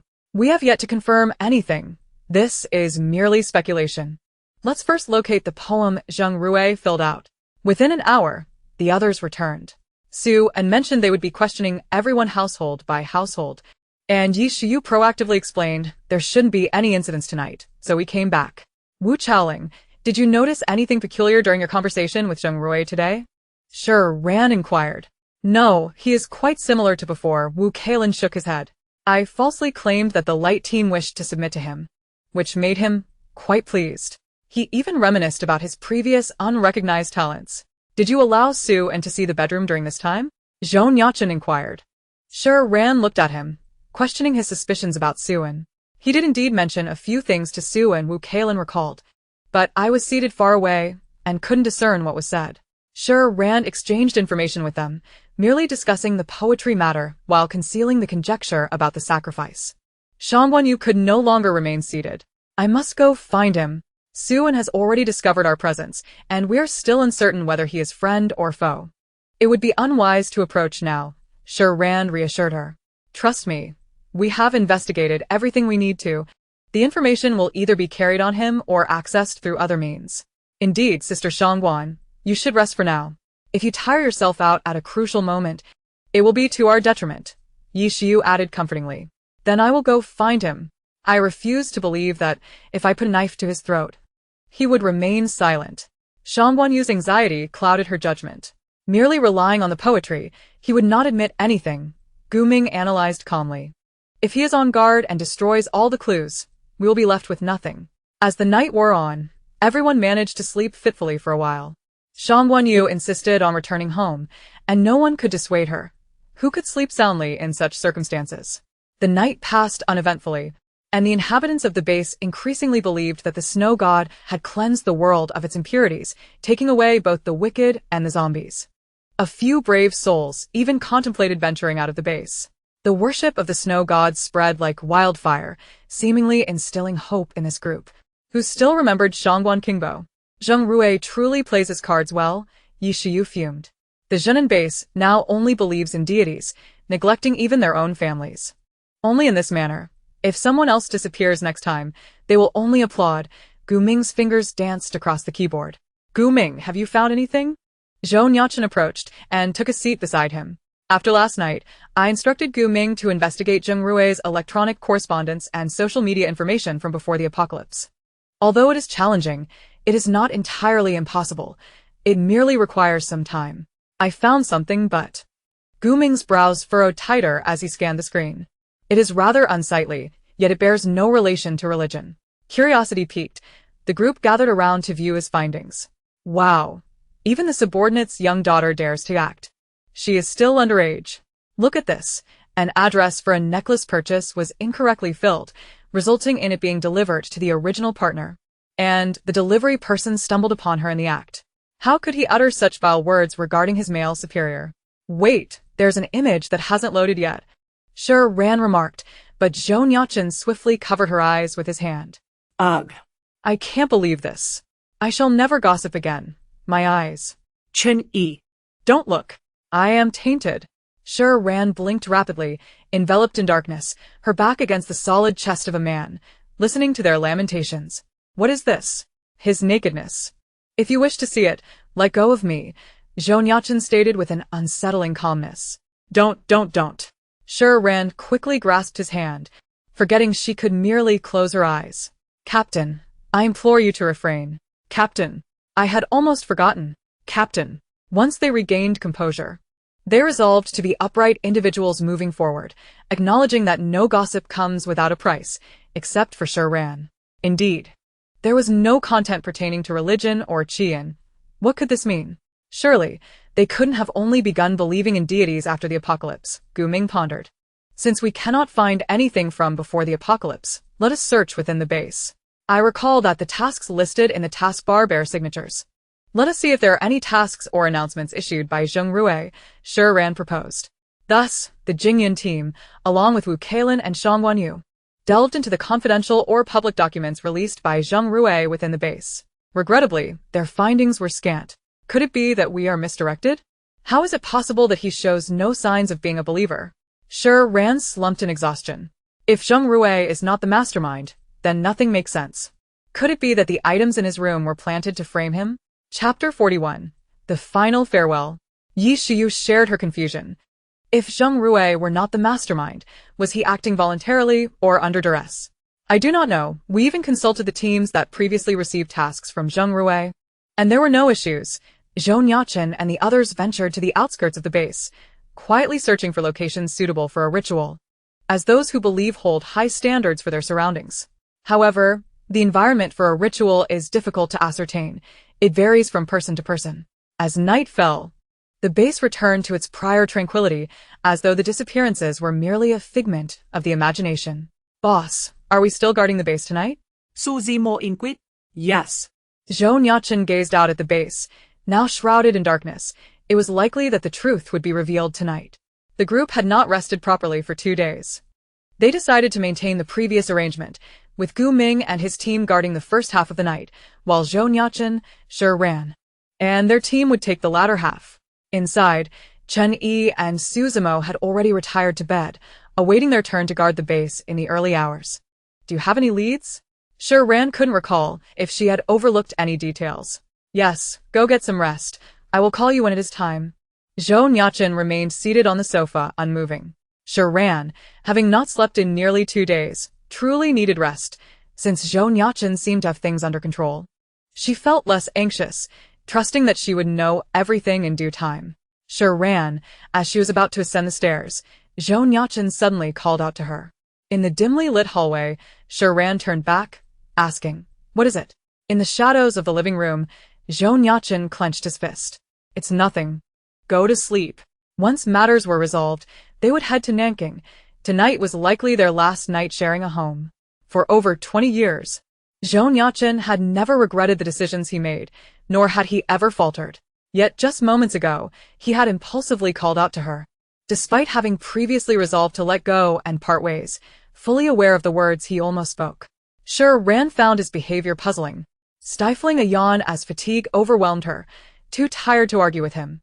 At 2:30 in the morning, with half an hour remaining until their shift change, Zhou Nuocheng sat on the sofa, resting his eyes.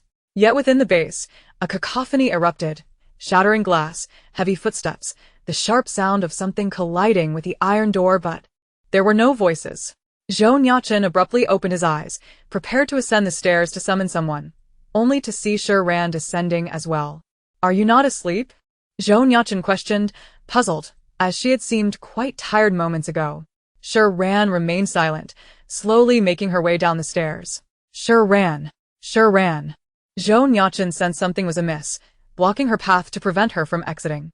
Shi Ran appeared as if she were still asleep, persistently walking forward, colliding into Zhou Nuocheng's embrace without pause. He quickly lifted her, carrying her back to her room upstairs. At that moment, Chen Yi and Su Zimo were awakened by Zhou Nuocheng's voice and hurried outside to investigate the situation. "Boss, what is wrong with Shi Ran?" Su Zimo asked, anxiously, trailing closely behind. "She has been controlled. I will hold the fort here. You both go find Gu Ming. Zhou Nuocheng continued moving, kicking open Shi Ran's door and placing her on the bed. Also, keep an eye on Suan. Zhou Nuocheng narrowed his eyes, his expression chillingly cold. Well done. If even those with abilities can be controlled, and they have set their sights on Shi Ran, then I shall see how many lives he has left. Su Zimo and Chen Yi hurried out to find the others. The commotion outside suggested that events had already begun. On the bed, Shi Ran attempted to rise, but was firmly restrained by Zhou Nuocheng. He dared not render her unconscious, fearing that the mental control might adversely affect her. Thus, he could only strive to awaken her. Shi Ran, please wake up. Do not succumb to the control.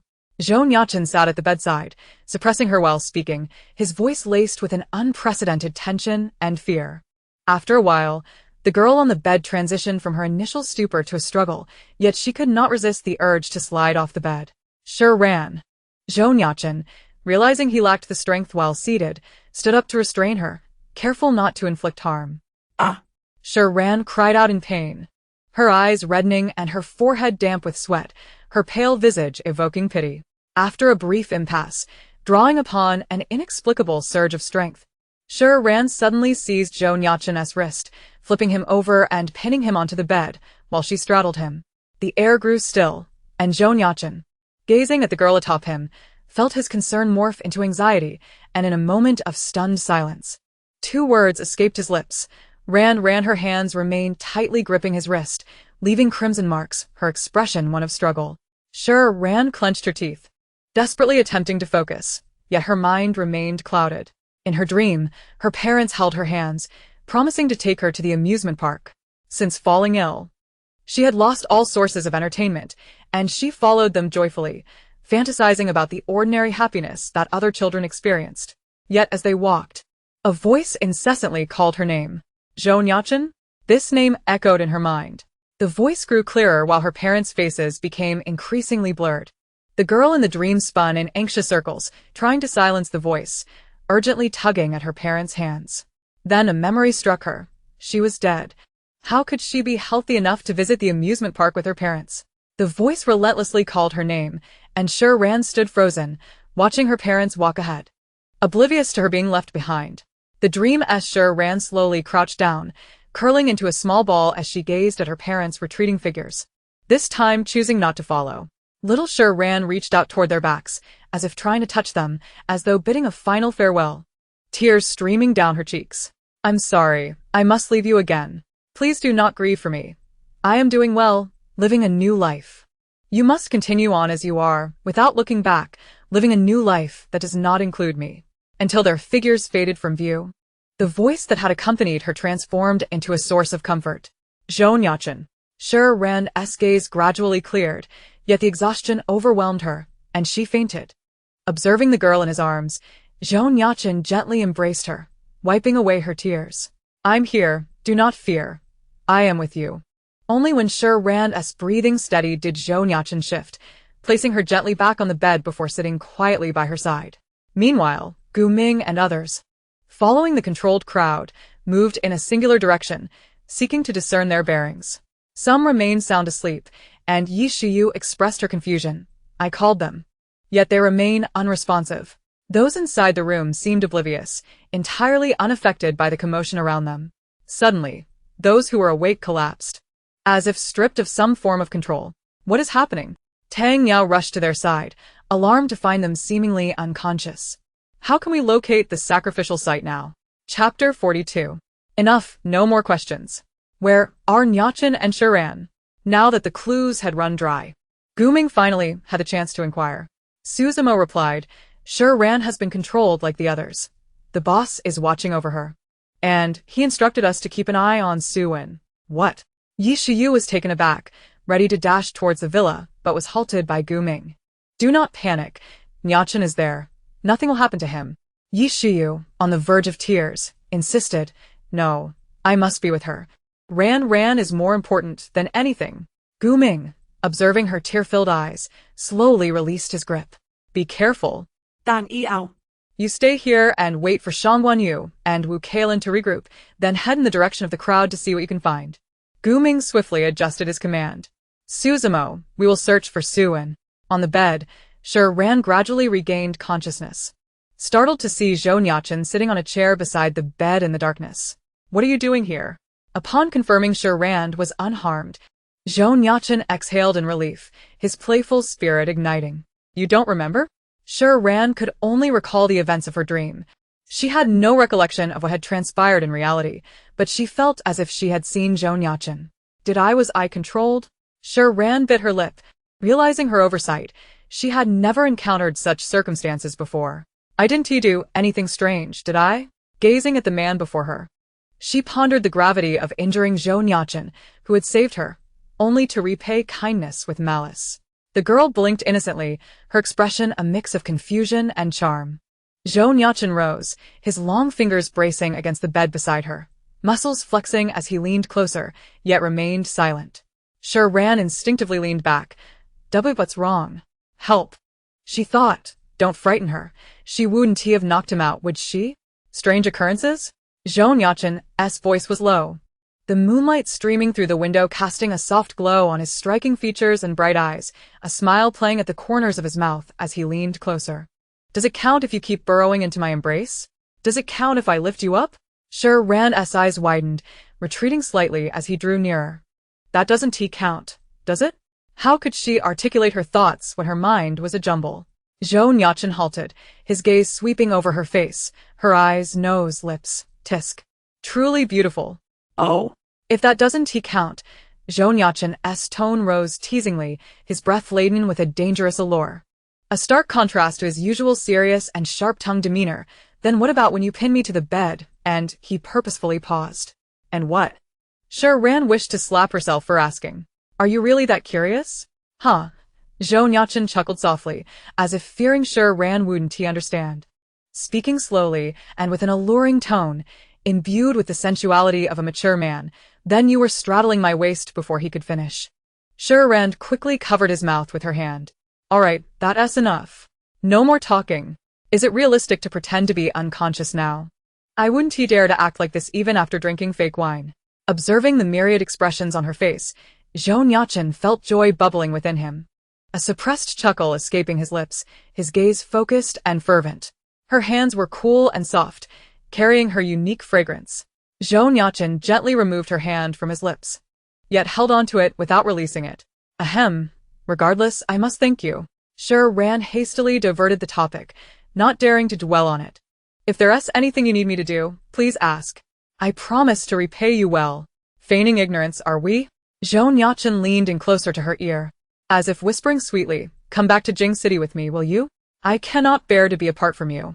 Shi Ran's heart skipped a beat at his words. In that fleeting moment, she felt compelled to respond affirmatively. While Shi Ran had been unconscious, Zhou Nuocheng had already made up his mind. What letting go? What finding someone better? Impossible. He was the best person. He will be her ultimate refuge, tending to her, cherishing her and safeguarding her. Heaven knows that if anything were to befall Shi Ran today, he would never forgive himself. The intertwining emotions of fear and regret are sentiments he has not experienced in a long time. The mere thought of Shi Ran smiling radiantly before others, revealing that unguarded foolishness, drives Zhou Nuocheng into a frenzy of jealousy. No one else is permitted but him. Shi Ran was about to speak, when a voice interrupted her. Shi Ran. Shi Ran. Yi Shiyu rushed anxiously towards her room. In an instant, Shi Ran snapped back to reality. What was she doing? If her actions had stirred Zhou Nuocheng's emotions, should she also succumb to confusion? After all, Zhou Nuocheng has an official partner. How long can his promises and affections truly last? When the female lead appears and he falls for her, will she have already found herself entangled? With a swift motion, Shi Ran freed herself from his grasp, pushed him off the bed, and strode towards the door, her movements fluid and decisive. How foolish! She had intended to live freely with Yao Yao at the Song Song base. Yet now she was contemplating interfering in the romantic entanglements of the protagonists. Shi Ran, the path of life is long. Why seek shortcuts and invite misfortune? Surely it was a moment of lust that led her to commit the folly every woman in the world is prone to. It is terrifying. Yao Yao. I'm fine. Upon seeing Shi Ran emerge unscathed, Yi Shiyu immediately enveloped her in an embrace. You scared me to death, boo-hoo. Shi Ran patted her back. I'm sorry. I will be more careful in the future. Once this matter is settled, I will make it up to you. Stop crying, there are still things to be done. Zhou Nuocheng stepped out, his expression devoid of excess emotion. Even if Shi Ran rejected him, he would not let go. He could learn to be persistent. First, he must make Shi Ran fond of him, ensuring no one else has a chance. At worst, once the affairs in Jing City are handled, he would go to Nanking to be with her and settle down there. Shi Ran, do you know who controls you? 예수요 레가인의 탈점포수래. Yes, Suan. Shi Ran gritted her teeth. When she locked eyes with him in Zheng Rui's bedroom, her eyes had stung. She had thought it was merely fatigue. But now it was clear it was him. The bedroom? Yi Shiyu asked, puzzled.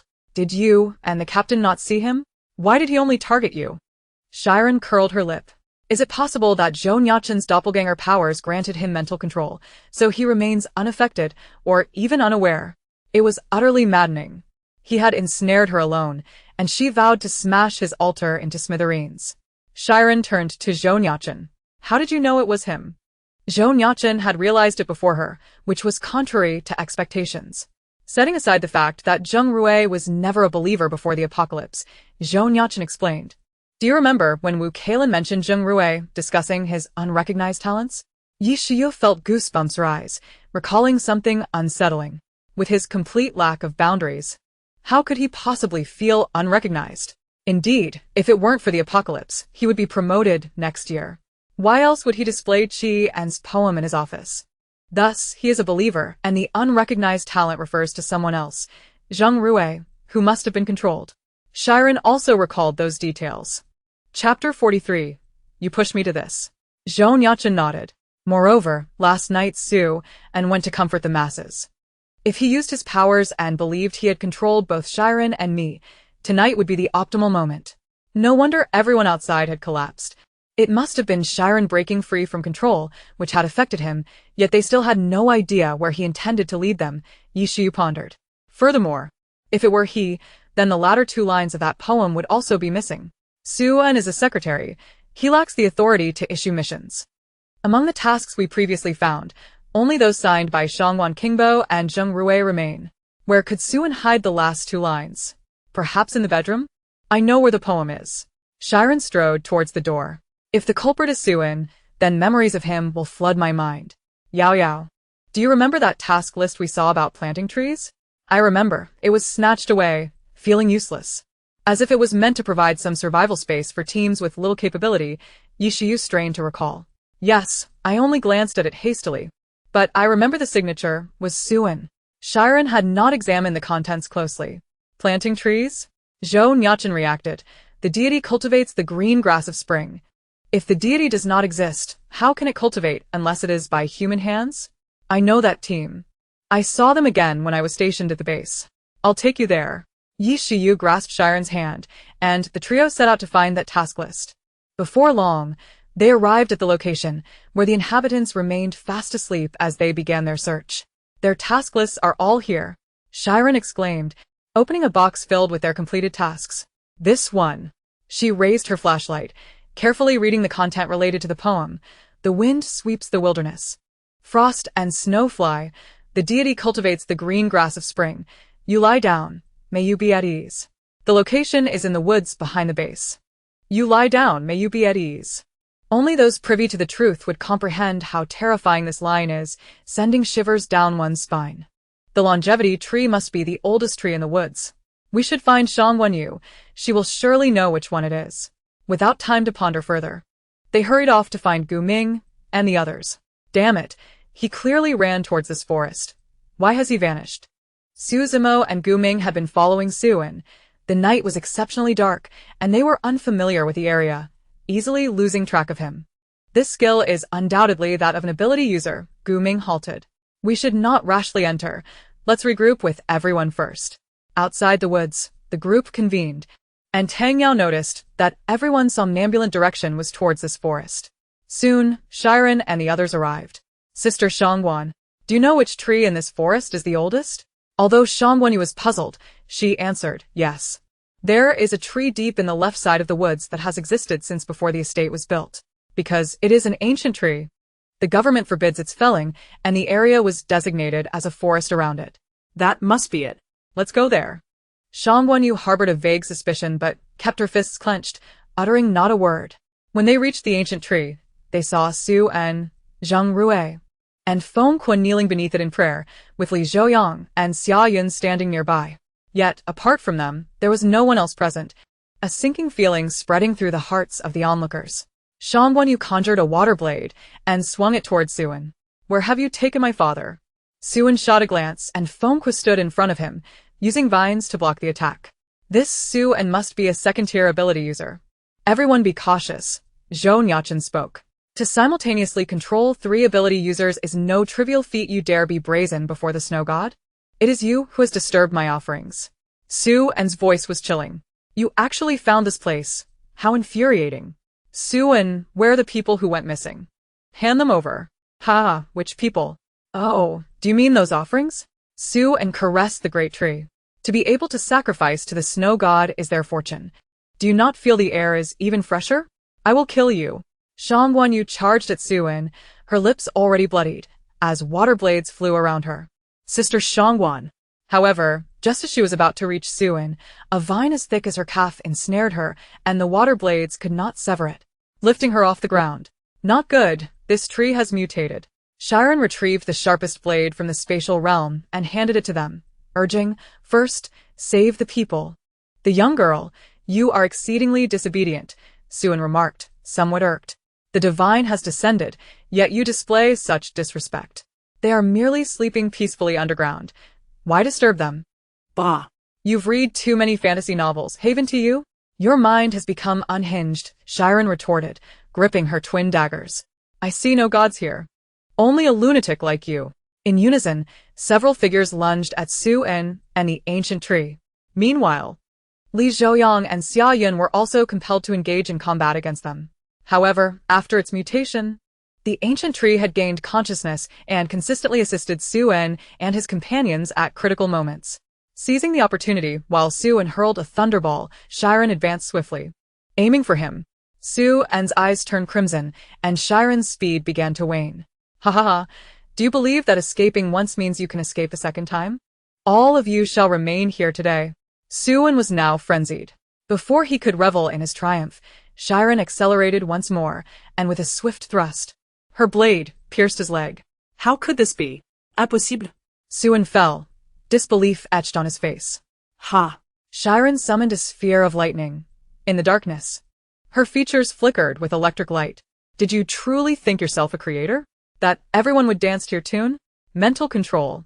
Weaving dreams from the desires nestled within the human heart. Now, she was estranged from her parents, and a mere second-tier mental controller could not fabricate dreams tailored for Shi Ran. Once a flaw was uncovered, it became all the more apparent. The snow goddess has come to end this apocalypse. I am not wrong. Suan's eyes gradually filled with madness.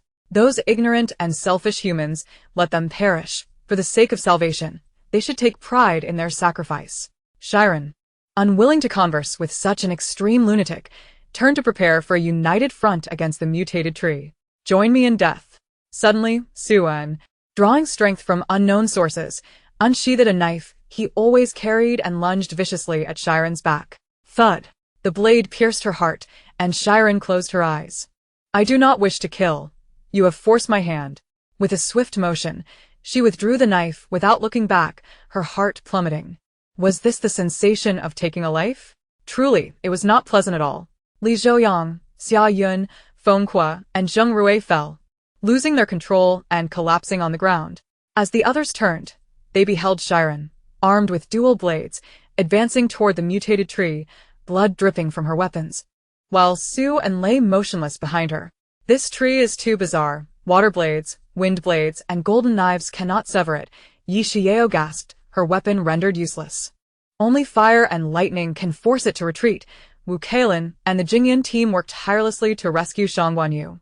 Look. Tang Yao exclaimed, sensing something amiss. "It is draining Suan and the others' life force. We cannot allow it to evolve further. Otherwise, we will all perish here." Zhou Nuocheng steadied himself. Dan Yao, Suzy Mo. "Move them away. Shi Ran, we will distract it. Yi Xiao, conserve your strength and prepare to amplify the fire zone when the wind rises." Chapter 44. Beside you. Alas, It was too dark. By the time they realized, it was too late to save Feng Kuo and Xia Yun, who had to be moved further away. Su Wen, Li Zhouyong, and Zheng Rui had lost all vitality. The mutated tree, having absorbed 2 ability users, became even more frenzied, its branches healing instantaneously, now thicker than before, flailing wildly in the air. Moreover, the trees around it began to swing their vines, attacking Shi Ran and her group, cutting off their escape routes. We cannot continue to exhaust ourselves. Our abilities will run out. Tang Yao protected Shang Guanyu, who had lost half of her life force to the mutated tree, using the soil beneath the tree to uproot it. The group not only had to contend with the mutated tree, but also remain vigilant against the approaching vines. As dawn began to break, enhancing the accuracy of their attacks. My barrier can withstand some damage, but the tree's level is high. It cannot hold for long. Chun Yi remarked as they fought. Since escape was no longer an option, they had no choice but to unify their strength to destroy the mutated tree. Captain, we cannot inflict damage upon it. You handle it while we provide cover, Su Zimo suggested. With Chun Yi's barrier for protection and the others' cover, they could safely unleash their abilities without interruption. As Zhou Nuocheng conjured flames in the palm of his hand, he created clones that encircled the tree, launching their attacks. Yi Xiao seized the moment to summon a tornado at the tree's center, mixing the flames into the wind and dispersing them far and wide. In an instant, flames soared into the sky. The mutated tree seemed to sense the pain, beginning to thrash and writhe, its vines releasing countless sparks, becoming more akin to an arsonist of the forest than Zhou Nuocheng. The flowing flames were not easily extinguished. If prolonged, the entire forest would be consumed, and their escape would become nearly impossible. They needed to conclude swiftly. Shi Ran, Guming conjured an area atop the mutated tree, from which countless ice spikes plummeted. Ah, Is this a new skill he has developed? It truly tests their synergy. After contemplating for 2 seconds, Shi Ran unleashed a continuous stream of lightning into that area. The purple currents entwined with the ice spikes, crashing down upon the mutated tree, leaving behind charred holes wherever they struck. The mutated tree was nearly pinned down, unable to continue lashing out flames. Surrounded by swirling flames and topped with thunderous ice blades, their abilities illuminated the realm. At last, the mutated tree grew silent, and the surrounding trees ceased their assaults. Chun Yi. Su Zimo hurriedly caught the boy who had fainted beside him. They needed a barrier for the 4 and to confront the mutated tree using plant abilities. Chun Yi's powers were nearly depleted. Take him back to rest. We will finish this here, Zhou Nuocheng commanded, and Su Zimo quickly carried him back to the villa. The battle concluded. Everyone was utterly exhausted. Shi Ran finally broke free from her control, having expended a significant amount of energy to remain upright. A green, luminous light flickered at the roots of the mutated tree. Zhou Nuocheng stepped forward and retrieved a green crystal core, sensing it to be a 3rd-tier core. The mutated tree reverted to being an ordinary tree. Shang Guanyu, unwilling to give up, searched the vicinity for signs of Shangguan Qingbo, but the forest remained eerily silent, echoing only her own voice. Tang Yao had sensed countless bones beneath the soil, yet he could not bring himself to speak. They had searched for 2 days. And although they had defeated the mutated tree, why did it end in such a mutually destructive outcome? Shi Ran gazed at the desolate land, her heart heavy with discontent. Tang Yao, can you sense Uncle Qing's location? Shi Ran quietly inquired as she approached Tang Yao. Everyone knew where the 100 souls lay, but Shang Guanyu was unwilling to confront the truth.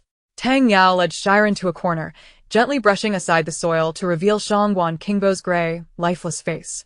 Zhou Nuocheng, may I have the crystal core from the mutated tree? I wish to try. Shi Ran recalled that plant crystal cores had healing properties, though ordinary humans could not utilize them. What if they could save Shangguan Qingbo? Zhou Nuocheng handed the core to her without hesitation but cautioned against harboring any obsession. Every life has its destiny. Shi Ran placed the crystal core on Shangguan Qingbo, channeling her feeble abilities to activate it. Indeed, the core began to emit a green glow, sending a continuous stream of light into Shangguan Qingbo's body. Before anyone could smile, the core exploded with a loud bang. How could this happen? Shi Ran's heart tightened, unwilling to accept reality. Shang Guanyu approached, tears streaming as she gazed at the still figure of Shangguan Qingbo. It is she who is too inept and too slow. Surely. Father has endured great hardship waiting, and he must be disappointed in her. She stepped forward to embrace him, her words now indistinct. "Father, look at me. I have come. The wicked ones are no longer alive. You can awaken, can't you?" Wu Kailan gazed at the lifeless Shangwan Kingbo, tears streaming silently down his cheeks. Why? He was such a good man, bringing hope to countless children, the very light of his life. The sorrowful atmosphere lingered, impenetrable and unyielding. "What is that?" Yi Shiyu observed a gathering green light emanating from Shangguan Kingbo's body. The green light drew out, forming a reflection beside Shangguan Yu. "Father." Everyone was taken aback. Even Shi Ran, well-versed in novels, had never witnessed such a supernatural occurrence. Standing nearby, Shangguan Kingbo looked at the girl holding him, then at the crowd, as if understanding something profound. "They are all here. Ordinary individuals cannot wield the plant crystal cores, yet being buried beneath this mutated tree had elicited some response from him, though regrettably insufficient to sustain his life. Father, please don't leave, okay? I've been practicing my water blades diligently, and I've been obedient." Shangguan Yu sobbed uncontrollably. The usually composed and elegant young lady now resembled a shattered doll, panicked and helpless. "Do not cry, my dear. Father is merely tired and has found a new place to rest." Shangguan Kingbo looked at his daughter, his heart aching, yet he could no longer wipe her tears himself. "Just a moment ago, Father was with your mother, and she called for you." His voice was choked with emotion. "Yue, listen to Father. Everyone has their own mission in life. Your mother and I have fulfilled ours, while your journey is just beginning." No, I don't want that. "Please don't leave." "Silly girl, Father has not departed. He merely assumes a different form to remain by your side. The raindrops that fall upon your windowsill will be me. The maple leaves that drift upon your shoulders will be me. The warmth of the hearth on winter days will be me. The evening breeze that caresses you when you are sad will also be me. In time, do not find Father bothersome. I simply wish to see how you fare." Shangguan Yu gradually ceased her weeping. She must seize this opportunity to bid farewell properly, leaving no regrets. A bittersweet smile broke through her tears. "It's a promise. You must often visit me in my dreams." Shangguan Kingbo felt a sense of relief as he gradually faded away, transforming into a gust of wind that brushed away the tears from Shangguan Yu's face, his voice lingering as if a whisper. "Silly girl, if you cannot dream of me, then in reality, I shall come to find you." Chapter 45. Indeed, quite impressive. The dawn had arrived, and the base returned to its usual clamor. Yet the villa remained shrouded in darkness. The sacrificial event had concluded, and everyone returned to the villa to recuperate. Nearly all collapsed into slumber, too weary even to tend to their wounds. A gentle knock resounded on Shi Ran's door. Come in. Zhou Nuocheng opened the door. The room was dim, the curtains blocking the sunlight, and Shi Ran sat on the bed with a small lamp illuminating the space. "Can't sleep?" Zhou Nuocheng closed the door, but did not approach. Leaning against it. "Not at all. It's you who cannot sleep," Shi Ran replied, feeling guilty as she pulled the blanket over herself. In that situation, he had to die. "If you didn't kill him, would you wait for him to kill you?" Zhou Nuocheng's voice came, carrying a hint of comfort. Shi Ran clenched her fist. How did he know that was the reason for her distress? "I know, it's just I'm not accustomed to it." "Shi Ran, you are merely a 20-year-old girl." Zhou Nuocheng paused. He had not often consoled others. "When I first took a life, I fared even worse than you." "Like what?" Shi Ran lifted her gaze to him. "Why do you persist in asking?" Zhou Nuocheng averted his eyes awkwardly. "At that time, I was still a minor. During a mission, I shot a man directly in the heart." Zhou Nuocheng's voice trailed off, as if recalling a distant memory. "After he died, I trembled for half a month every time I held a gun." Looking back, he realized how naive and immature he had been, despite knowing he deserved to die. His heart was still tormented. "So, Shi Ran, you are already remarkable. At the very least, you are better than I was." One could not deny that Shi Ran felt comforted. At that time, when she took a life, her worldview had crumbled. She had lived by the rules for 20 years. Even in this apocalyptic world, where human nature was inscrutable, she had never easily wished for anyone's death. She could be resolute, but it did not mean her heart remained unshaken. And there was Shangguan Kingbo, a life she had been powerless to save. After all these experiences, she ought to have come to terms with the truth, should she not? She was not the savior protagonist of a story, capable of overwhelming foes at every turn, with a system granting her miraculous powers and elixirs to resurrect the dead. She was merely a passerby, nameless and unseen within the narrative, and even if she had traversed into this world, altering the original fate was no small feat. Perhaps having lingered too long with the protagonists, she had mistakenly believed she possessed a protagonist's halo, vainly attempting the impossible and nearly losing her life in the process. She had overestimated her own significance. It was time to settle down with Yi Shiyu, living as an ordinary citizen once more. To return to a mundane life. To live well, such a fate would not be in vain. I'm tired. You should rest as well. We must depart later. Shi Ran lay down, casting aside her worries. The common folk do not ponder so deeply. Let Zhou Nuocheng bear the burden. Seeing the girl's distress dissipate, Zhou Nuocheng felt a sense of relief and quietly exited. In the afternoon, everyone awoke and began packing their belongings. Chen-yi, you should rest. Let your brother help you with your things. Suzumo had returned to his lively self. Shangguan and Wu Keilin also joined them. Although Shangguan Qingbo had passed, the father and daughter had managed to say their goodbyes, and Shangguan was slowly coming to terms with it. I've brought the medicine box.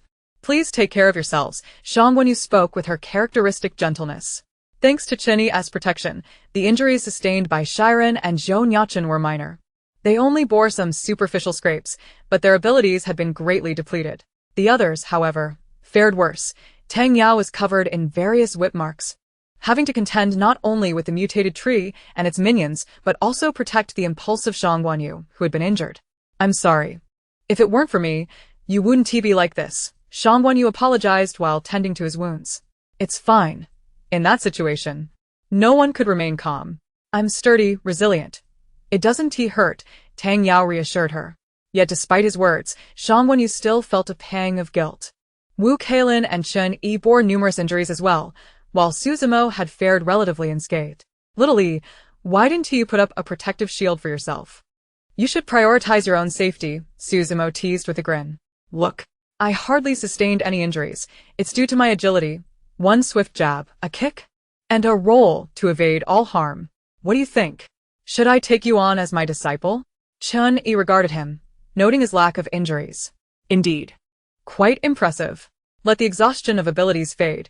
As long as no one is hurt, that is what matters, Tang Yao remarked, unable to hold his tongue. Stop boasting.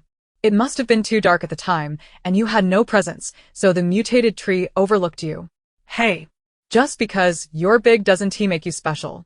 Fine, from now on, we'll all keep an eye on you. Is that alright? Shangguan asked. Do you have any plans for what's next? Yi Shiyu and Shi Ran had finished packing and were seated on the sofa. I'm still uncertain, Shangguan admitted. Feeling lost. Do you intend to stay here? After a moment of silence, Shangguan exhaled softly. No, I cannot. Perhaps my father hopes that I can protect them. But logically, I have no grounds to blame them. Yet, emotionally, I cannot help but place some blame on them, though they are but naive victims of manipulation. The past hurtful words and the cold indifference they displayed, whether for self-preservation or other reasons, rendered impossible for me to simply act as if nothing has transpired while continuing to safeguard them.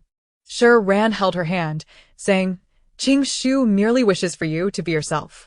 As long as you do not harbor regrets, any path you choose will be the right one. Shangguan gazed at her, this girl 4 or 5 years her junior, who had stepped forward to protect herself and uphold her father's honor during her moments of despair. It was she who had slain Suin, exhausting all means to save her father, granting them one final chance to bid farewell. Do you have any plans? May I join you? Shangguan asked cautiously, eyeing Shi Ran and Yi Shiyu. She quickly added, I can take care of myself and look after you as well, so there's no need to worry about me. Shi Ran and Yi Shiyu exchanged glances before Shi Ran reassured her, it's perfectly fine. We will be parting ways with Zhou Nuocheng and the others in Nanking City. Shi Ran and I plan to settle at the base there, while the captain and the others are returning to Beijing.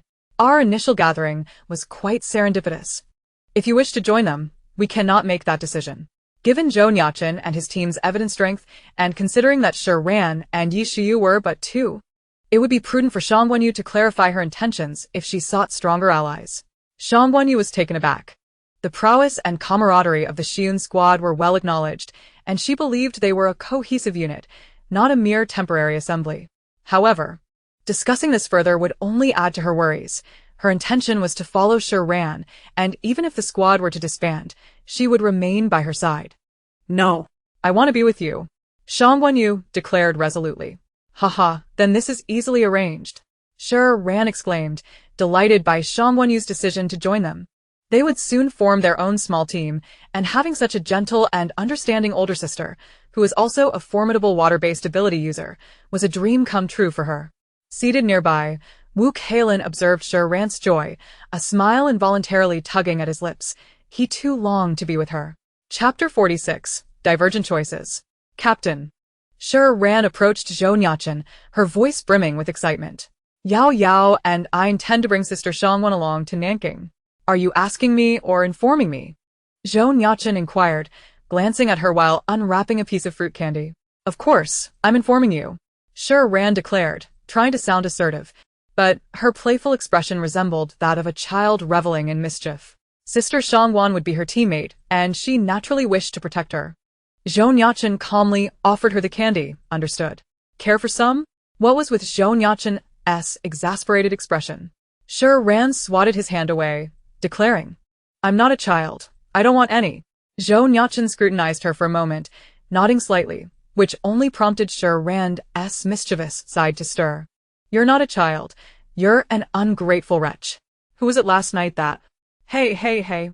Shi Ran quickly snatched the candy from his hand and stuffed it into her mouth, grinning through gritted teeth. I love candy.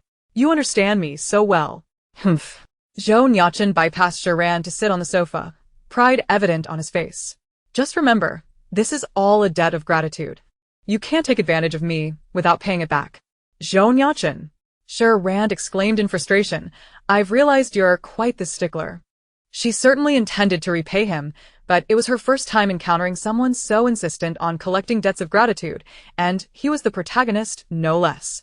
What do you mean by taking advantage? Die. You two last night, Yi Shiyu interjected with a curious expression. Nothing. Absolutely nothing. Shi Ran blurted, feeling heat rise within her at the recollection of Zhou Nuocheng's words from the previous night. I left something in the room. I'll go fetch it. How could she comprehend how he had become the protagonist? Wouldn't a simple lick of his lips lead to a straightforward conclusion? Tisk, not like you, Gu Ming remarked, casting a probing glance at Zhou Nuocheng, who was clinging to a young girl. What do you mean, not like me? Zhou Nuocheng countered, his gaze intent and unwavering. Gu Ming understood. This was indeed Zhou Nuocheng. Once he had set his sights on something, he would pursue it relentlessly. The concept of a gentleman retreating was utterly foreign to him. Leveraging gratitude was merely a tactic to draw closer to her. Yet, this time, the target was a young girl, and Gu Ming shook his head, realizing that this pursuit would not unfold as smoothly as before. Observing their interaction, Wu Keilin lowered his gaze, feeling comforted by the notion that someone would always protect her. Wu Keilin, what about you? What are your plans moving forward? Yi Shiyu shifted the topic to him, just as Shi Ran returned. Given their shared history of battles, it was only natural to inquire out of concern. Wu Keilin met Shi Ran's gaze, and then reluctantly averted his eyes. I will not leave. The Zhenin base needs ability users. This was unexpected. Despite having witnessed the coldness of humanity, which was not a burden he bore, he still chose to remain and protect them, akin to a foolishly kind-hearted individual. Yet, it was also, in a sense, understandable. In truth, my ability to emerge from the mountains and gain admission to Q University is all thanks to Uncle Qing. However, he has funded thousands of students, so naturally he does not remember me. Shang Guanyu was astonished. You never mentioned this before. I intended to. But Uncle Qing helps us, without seeking anything in return, never boasting about his deeds, Wu Keilin explained. Thus, I refrain from speaking. I believe in actions over words. I only wish to fulfill my duties and repay my debts. Is your decision to stay also because of him? Shi Ran inquired. Realizing Uncle Qing held significant importance for Wu Keilin, and she had not anticipated such a backstory. Throughout their time together, she had sensed that Wu Keilin's respect for Shangguan Qingbo transcended mere obedience. He saw reflections of Shangguan Qingbo in the smallest of details. Kind of. He has always been my idol.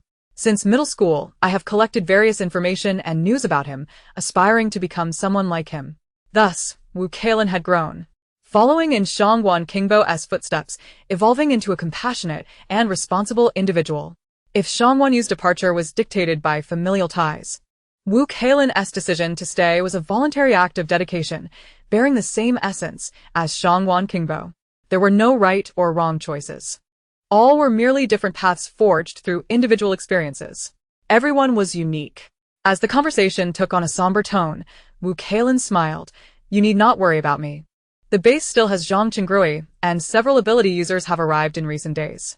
More will follow. After all we have endured, I will manage the base appropriately. The previous tragedies will not repeat. Indeed, had Shangguan Qingbo not been so inflexible, they would not have allowed someone like Zheng Ruizi to exploit vulnerabilities. Wu Keilin possessed a level of adaptability that made him an ideal candidate for managing the base. Wu Keilin, you're truly admirable. Shi Ran's praise was often devoid of embellishment. She had always been so straightforward, lacking the courage and ambition for comprehensive management. She had not anticipated that the seemingly unremarkable Wu Keilin during missions would reveal such a side. Wu Keilin turned to her. You are quite remarkable too, Shi Ran. She was, in his eyes, the bravest and most intelligent girl he had ever encountered, a sentiment he would likely cherish for a long time. Shi Ran interpreted Wu Keilin's heartfelt words as mere mutual flattery, believing that if she were truly exceptional, she would not have been so easily controlled. Zhou Nuocheng, unusually reticent, harbored a measure of respect for Wu Keilin deep within his heart. By 5 p.m, the Jingyan team had gathered their belongings and stood at the entrance of a Zhenin base. Having replenished their spirits in the morning, the current situation regarding the zombies outside remained uncertain, rendering an overnight stay perilous. Thus, they resolved to embark on their journey through the night. The crowd that had gathered to bid farewell had been dispersed by Wu Keilin, leaving only the team to exchange their farewells. The townsfolk were already aware of the unfolding events and wished to apologize to Shang Guanyu, yet she refrained from expressing her sentiments, merely stating her intent to depart, asserting that matters here would no longer concern her. The populace, led by unseen hands, had lost their pillar of support and dared not implore her to stay. They could only accept the unfolding reality. Xia Yun also arrived, now cognizant that it was the Jingyan team who had rescued her and Feng Kuo, silently returning with the crowd. This experience had catalyzed her own growth and transformation. The petty jealousy, envy, and discontent that once characterized her interactions paled in comparison to the gravity of life and death. She was acutely aware of the chasm between herself and Shi Ran, and she would no longer parade her ignorance like a foolish jester. Their former animosity had merely been the exuberance of youth in a school setting, who would genuinely wish for the other's demise. Shi Ran likely shared this sentiment, as she had effortlessly come to their aid. As for Li Zhouyang, his demise elicited no particular emotion from Xia Yun. Although he had not explicitly stated it, the zombies on the bus, coupled with the demise of his companions, clearly revealed his guilt-ridden demeanor. He exhibited no sense of responsibility, only evasion. The love they once shared had long since shattered. Were it not for his awakening abilities and her own need to survive, she would not have felt compelled to assist him, nor to be forthright about it. Now that he was gone, it could be seen as the universe's way of administering justice.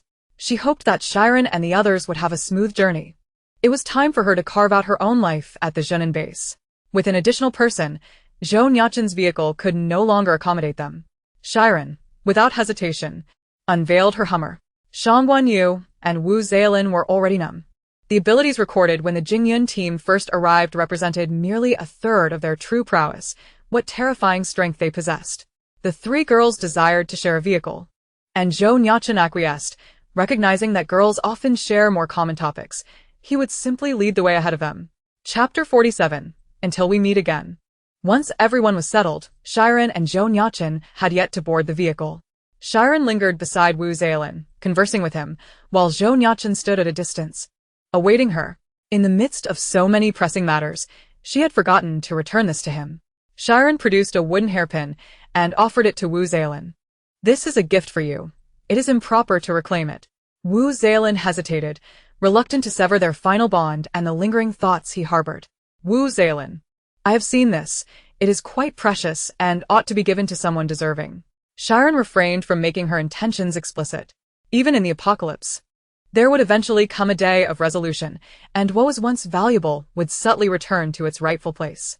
She had initially planned to return it today, but Zhou Nuocheng's earlier words had awakened her to the possibility that Wu Keilin might indeed have harbored feelings for her during their time together. Yet, since he had not articulated it, she saw no need to clarify, as it would only lead to awkwardness. But you are, indeed, that deserving person, Wu Zhaolin said, his spirits low, uncertain when they might meet again. Wu Zhaolin, the deserving person is one whom you love, and who loves you in return. Such a bond exists only once in a lifetime. I do not wish for this to become a barrier between you and your partner. Although Shi Ran did not harbor romantic feelings for him, she genuinely considered him a friend and wished for him not to regret this in the future, nor for it to obstruct his relationship with someone else. Will we meet again?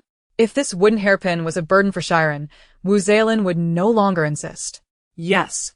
Once the situation outside stabilizes, we will surely return to see you. Just don't get too caught up in your duties and forget us, Shi Ran remarked half-jokingly. How could I? We are friends. Friends for a lifetime. Wu Zhaolin replied earnestly. Shi Ran smiled helplessly. This older brother, 5 years her senior, spoke with a certain naivete. She dared not commit to a lifetime promise. Nevertheless, she was willing to trust that Wu Zhaolin's words were sincere, and that was sufficient. I do not regard you as anything less than a friend, Shi Ran said with a radiant smile. We left your farewell gift at the villa. Remember to collect it. Only friends are afforded such a gesture.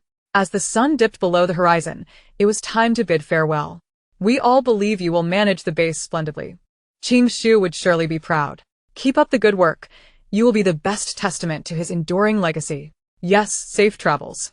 Zhou Nuocheng leaned against the vehicle, contemplating how to entice the vibrant young girl before him to the capital. Why is she smiling so foolishly while speaking? It's rather silly, he mused. Shi Ran turned away, without casting even a glance at Zhou Nuocheng. Do you have time for a chat? Zhou Nuocheng inquired. Shi Ran continued to ignore him, replying, sure. After you return to the capital. Zhou Nuocheng chuckled softly. He had evidently irritated the girl. Is there a chance we could arrange a closer time? This prompted Shi Ran to turn and flash him a perfect smile. There is, actually, I happened to have some free time yesterday. Zhou Nuocheng was left speechless. He should have refrained from being so flippant. Without another word, Shi Ran turned and boarded the Hummer. What did you prepare for him? Shang Guanyu asked curiously as they hit the road. Upon arriving at the villa of the Jingyun team, Wu Zhaolin found himself stunned in the grand hall, which was overflowing with various grains, oils, and seeds, alongside thick blankets for the winter. The base had suffered greatly. The reduction in ability users left it in disarray after the snowfall. Confronted with such a dire situation, Wu Zhaolin's resolve to remain was a testament to his courage. He had never shared the difficulties he faced with them, yet they understood and supported him through their actions, believing in him. Having hardly shed tears since adulthood, Wu Zhaolin stood amidst the stockpiled supplies, fists clenched, silent tears streaming down his face. He would not disappoint Shi Ran. He absolutely would not. After a prolonged silence, Wu Zhaolin exited the villa, turning to embrace his responsibilities.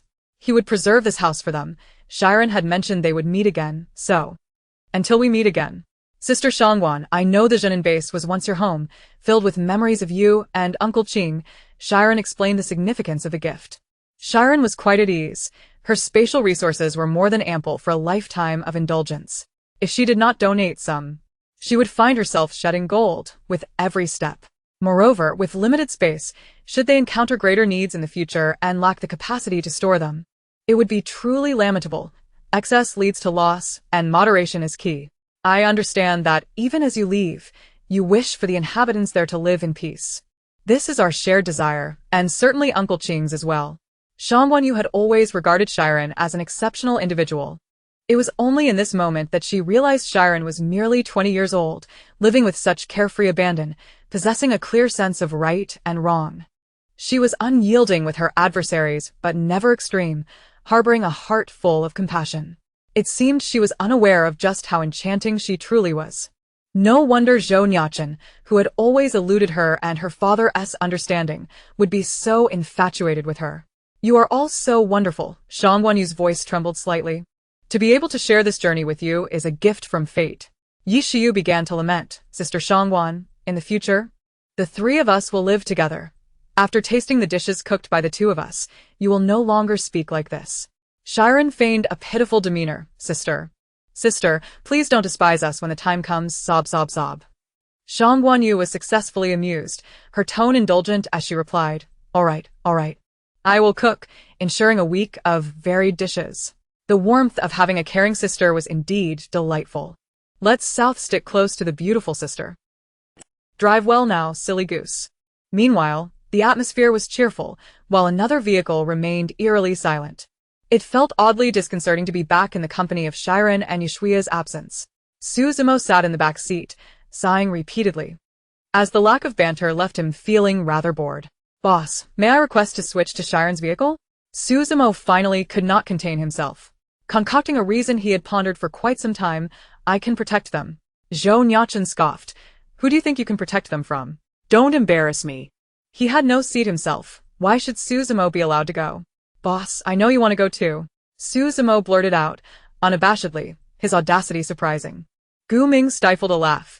Even the usually taciturn Chen Yi smirked slightly. Zhou Nuocheng felt a pulse of annoyance at his diminishing authority as captain. Before meeting Shi Ran and Yushui, Suzumo, though spirited, had been rather well-behaved. However, witnessing Zhou Nuocheng's blossoming affection for Shi Ran had made him increasingly emotional, eschewing any pretense of solemnity or grandiloquence. He realized that even the captain was but a mere mortal. The dynamic within the Jingyan team had transformed into one resembling friendship and kinship due to the inclusion of the two girls, rather than merely a hierarchy of superiors and subordinates. Boss, since you're too shy to say it, let me propose it, Suzumo chuckled. Let us work together to keep them with us. Zhou Nuocheng internally dismissed the idea, having tried several times to sway Shi Ran with no success. How could Suzumo? It was undoubtedly a poor suggestion, unworthy of consideration. Go on, let us hear it. Yet, on the contrary, Tang Yao could not stifle a laugh. Zhou Nuocheng's expression shifted instantly. If you're going to laugh, then laugh. Suzumo eagerly continued. Boss, aren't we supposed to stay in Nanjing for a while? As long as we can make them feel that the base in Nanjing is not a desirable home, they will naturally return to the capital with us, right? How does that sound? A brilliant idea at first glance, isn't it? He beamed at Tang Yao. Tang Yao pushed him away. Get lost. That sounds too risky. There's an implication of deceit. Be wary of backlash. Chen Yi shot Suzumo a disapproving glance. Chapter 48. Shi Ran, I need you. Oh, little E. Don't be so obstinate, Suzumo explained. I'm not suggesting deceit. We are their close companions. By merely emphasizing the drawbacks of the Song base in conversation, we can subtly influence their decisions, can't we? The influence of persuasion is not to be underestimated. Even a king can topple a nation. Suzumo grew increasingly fervent. Boss, you only need to convince them to continue teaming up with us while in Nanjing, and then we can launch our full-scale operation. Suzumo felt he was a genius, so what if the boss was formidable in other respects? In this area, he was the sharpest. Despicable.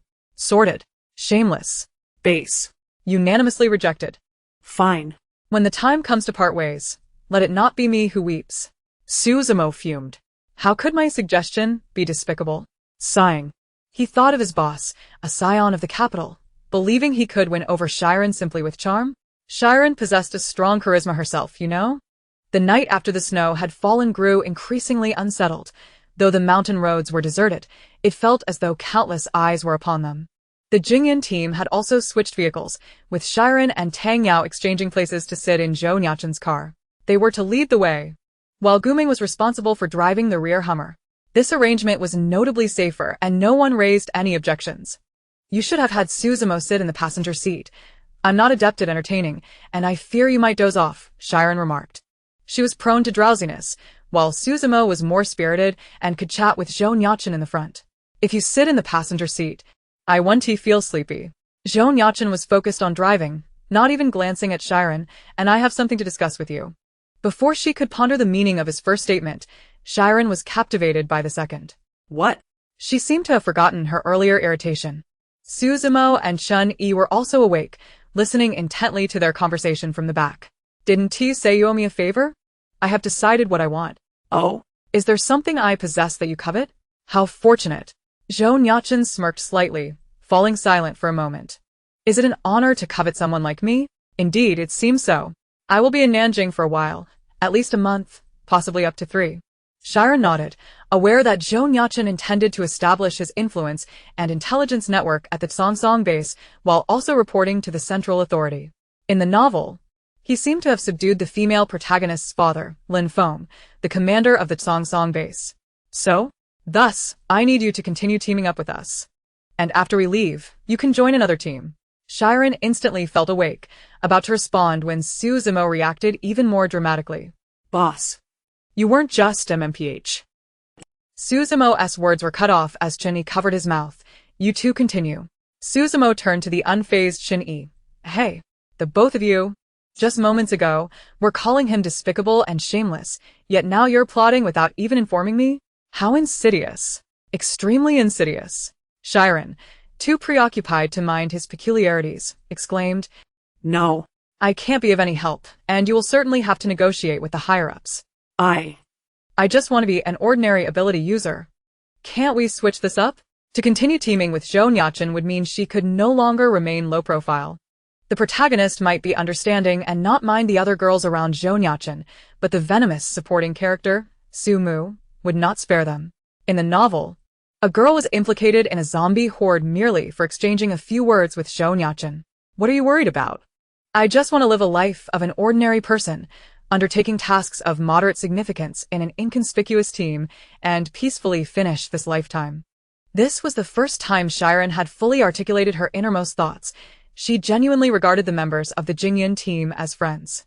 Having faced life and death situations so many times, how could she still maintain the emotional distance she initially claimed?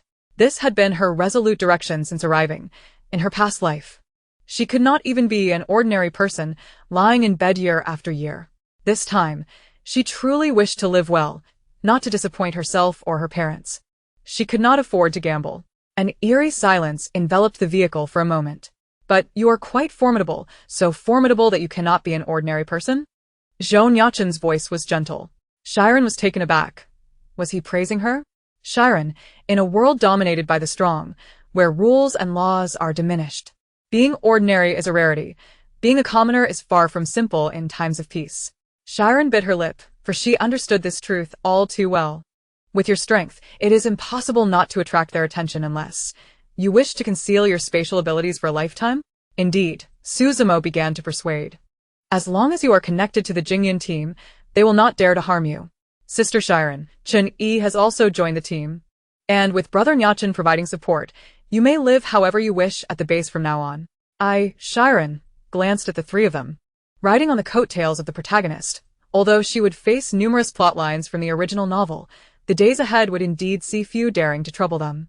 Even if she were to withdraw from the team in a few months, others would still hesitate to provoke her. As Brother Zhou Nuocheng mentioned, in the current world, being too weak risks the threat of rogue ability users or the sons of high officials, while being too powerful also invites unwanted attention. The tranquil life in a prosperous era had narrowed Shi Ran's perspective, far less clear than Zhou Nuocheng, who had long walked the edge of a blade. It was not easy for an ordinary person to thrive in the apocalypse. Yet, she had never anticipated that Zhou Nuocheng would be willing to back her up, after all. Once she left the team and ceased to contribute, even as friends, such loyalty seemed unlikely. This was a lifelong commitment. Even if Shi Ran and the others withdrew, Zhou Nuocheng would still protect them. With fortune and misfortune intertwined, Shi Ran began to feel conflicted. Shi Ran, I need you. Observing the girl's troubled expression, a pang of sympathy struck her heart. Can I think it over? Shi Ran finally relented. I need to consult Yao Yao and Sister Shangwan. All right. As dawn broke, The group paused to rest. Shi Ran stepped aside to share Zhou Nuocheng's words with Yi Shiyu and Shangwan Yu, seeking their opinions. Yi Shiyu appeared rather astonished. But not at Zhou Nuocheng's willingness to support Shi Ran. Rather, did he just bring it up? I thought he had mentioned it earlier, and you simply declined. Shi Ran was puzzled. How did you know he would say that? Shangwan Yu chuckled softly. Though Shi Ran is quite intelligent, she is still only 20. There are many things she has yet to grasp. What are your thoughts, then? We're all ears. Yi Shiyu refrained from voicing her reasons. Although she held a favorable view of Zhou Nuocheng, she did not wish for these matters to cloud Shi Ran's true feelings. For a moment, Shi Ran found herself at a loss for words. Shi Ran, what Zhou Nuocheng said does have merit. Your space cannot be a hiding place forever. Yes, we all help at Hajlarifi her targets. Moreover, with lightning abilities, merely standing there could blind them. Chapter 49. Am I the only one playing the villain? Wherever you go, you are a coveted presence. If you lack any foundation, becoming the object of contention is inevitable. I understand that. Shi Ran found it difficult to disclose the matters concerning the protagonist and the malicious female counterpart. She had not anticipated that once she truly encountered the characters from the script, she had already become one of them. That being said, Zhou Nuocheng patted Shi Ran's head, but we cannot solely rely on others. Once they depart, we will be left to our own devices. Ultimately, we must depend on ourselves. Yi Shiyu waved her hand, since sticking your neck out invites danger. Let us proceed based on our instincts. Instincts. She was acutely aware that to escape the protagonist's narrative, she must act decisively. Yet, upon introspection, the bonds formed in this life-or-death struggle during the apocalypse were truly hard for Shi Ran, who had no friends in her previous life, to sever. However, Zhou Nuocheng had not brought up sending them to the capital again. Did this mean she could indulge in a moment of greed? At least within the confines of Songsong Base, where the novel posed no immediate peril. If they evaded the storyline leading to the capital, they could continue living under the banner of the Jingyan team in Songsong. It seemed not so bad. Shi Ran continuously sought ways to justify her decision, using it as a means to strengthen herself.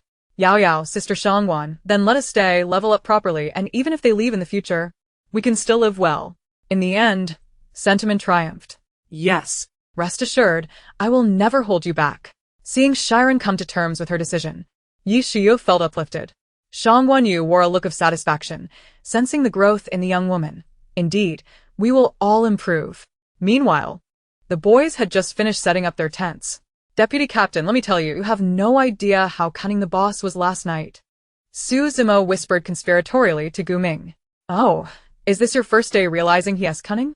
Gu Ming took a sip of water, seemingly indifferent. Su Zimo. Daring to slander the boss. The King of Hell is watching you with that shifty gaze. Tang Yao also approached, sitting beside him. Tang Yao. If you're here to tell on me, then you're just as cunning. Are you sure? Tang Yao shot a glance at Suzumo, while Chun Yi was momentarily unable to discern who was the minor here. How could that be? You, I, and the deputy captain are the most upright people. Even Chun Yi has been led astray by the boss. Suzumo conceded. Gu Ming, perplexed, inquired, what happened last night? I was about to tell you. Before Suzumo could finish, Shi Ran and the others approached. Captain, we discussed it and agreed to continue forming a team in Nanking. We'll be relying on you for a while. Zhou Nuocheng merely acknowledged with a sound, yet the upward curve of his lips betrayed his true feelings. I just spoke with my grandfather. He mentioned that the base leader of Songsong, Lin Feng, is quite the sly one. Life under his management may not be easy. Shi Ran looked puzzled. Isn't it a bit inappropriate to speak of your future father-in-law like that? He shouldn't be targeting us. In the novel, Lin Feng was not exactly a benevolent character, greedy and favoring the strong. He would overlook the actions of powerful ability users under his command. However, since Zhou Nuocheng had taken his daughter, the protagonist Lin Yuyan, to the capital, Lin Feng naturally yielded to him, and nothing further occurred. After this, Songsong Base remained relatively peaceful, so Shi Ran was not overly concerned. Su Zimo exchanged glances with Tang Yao and Gu Ming.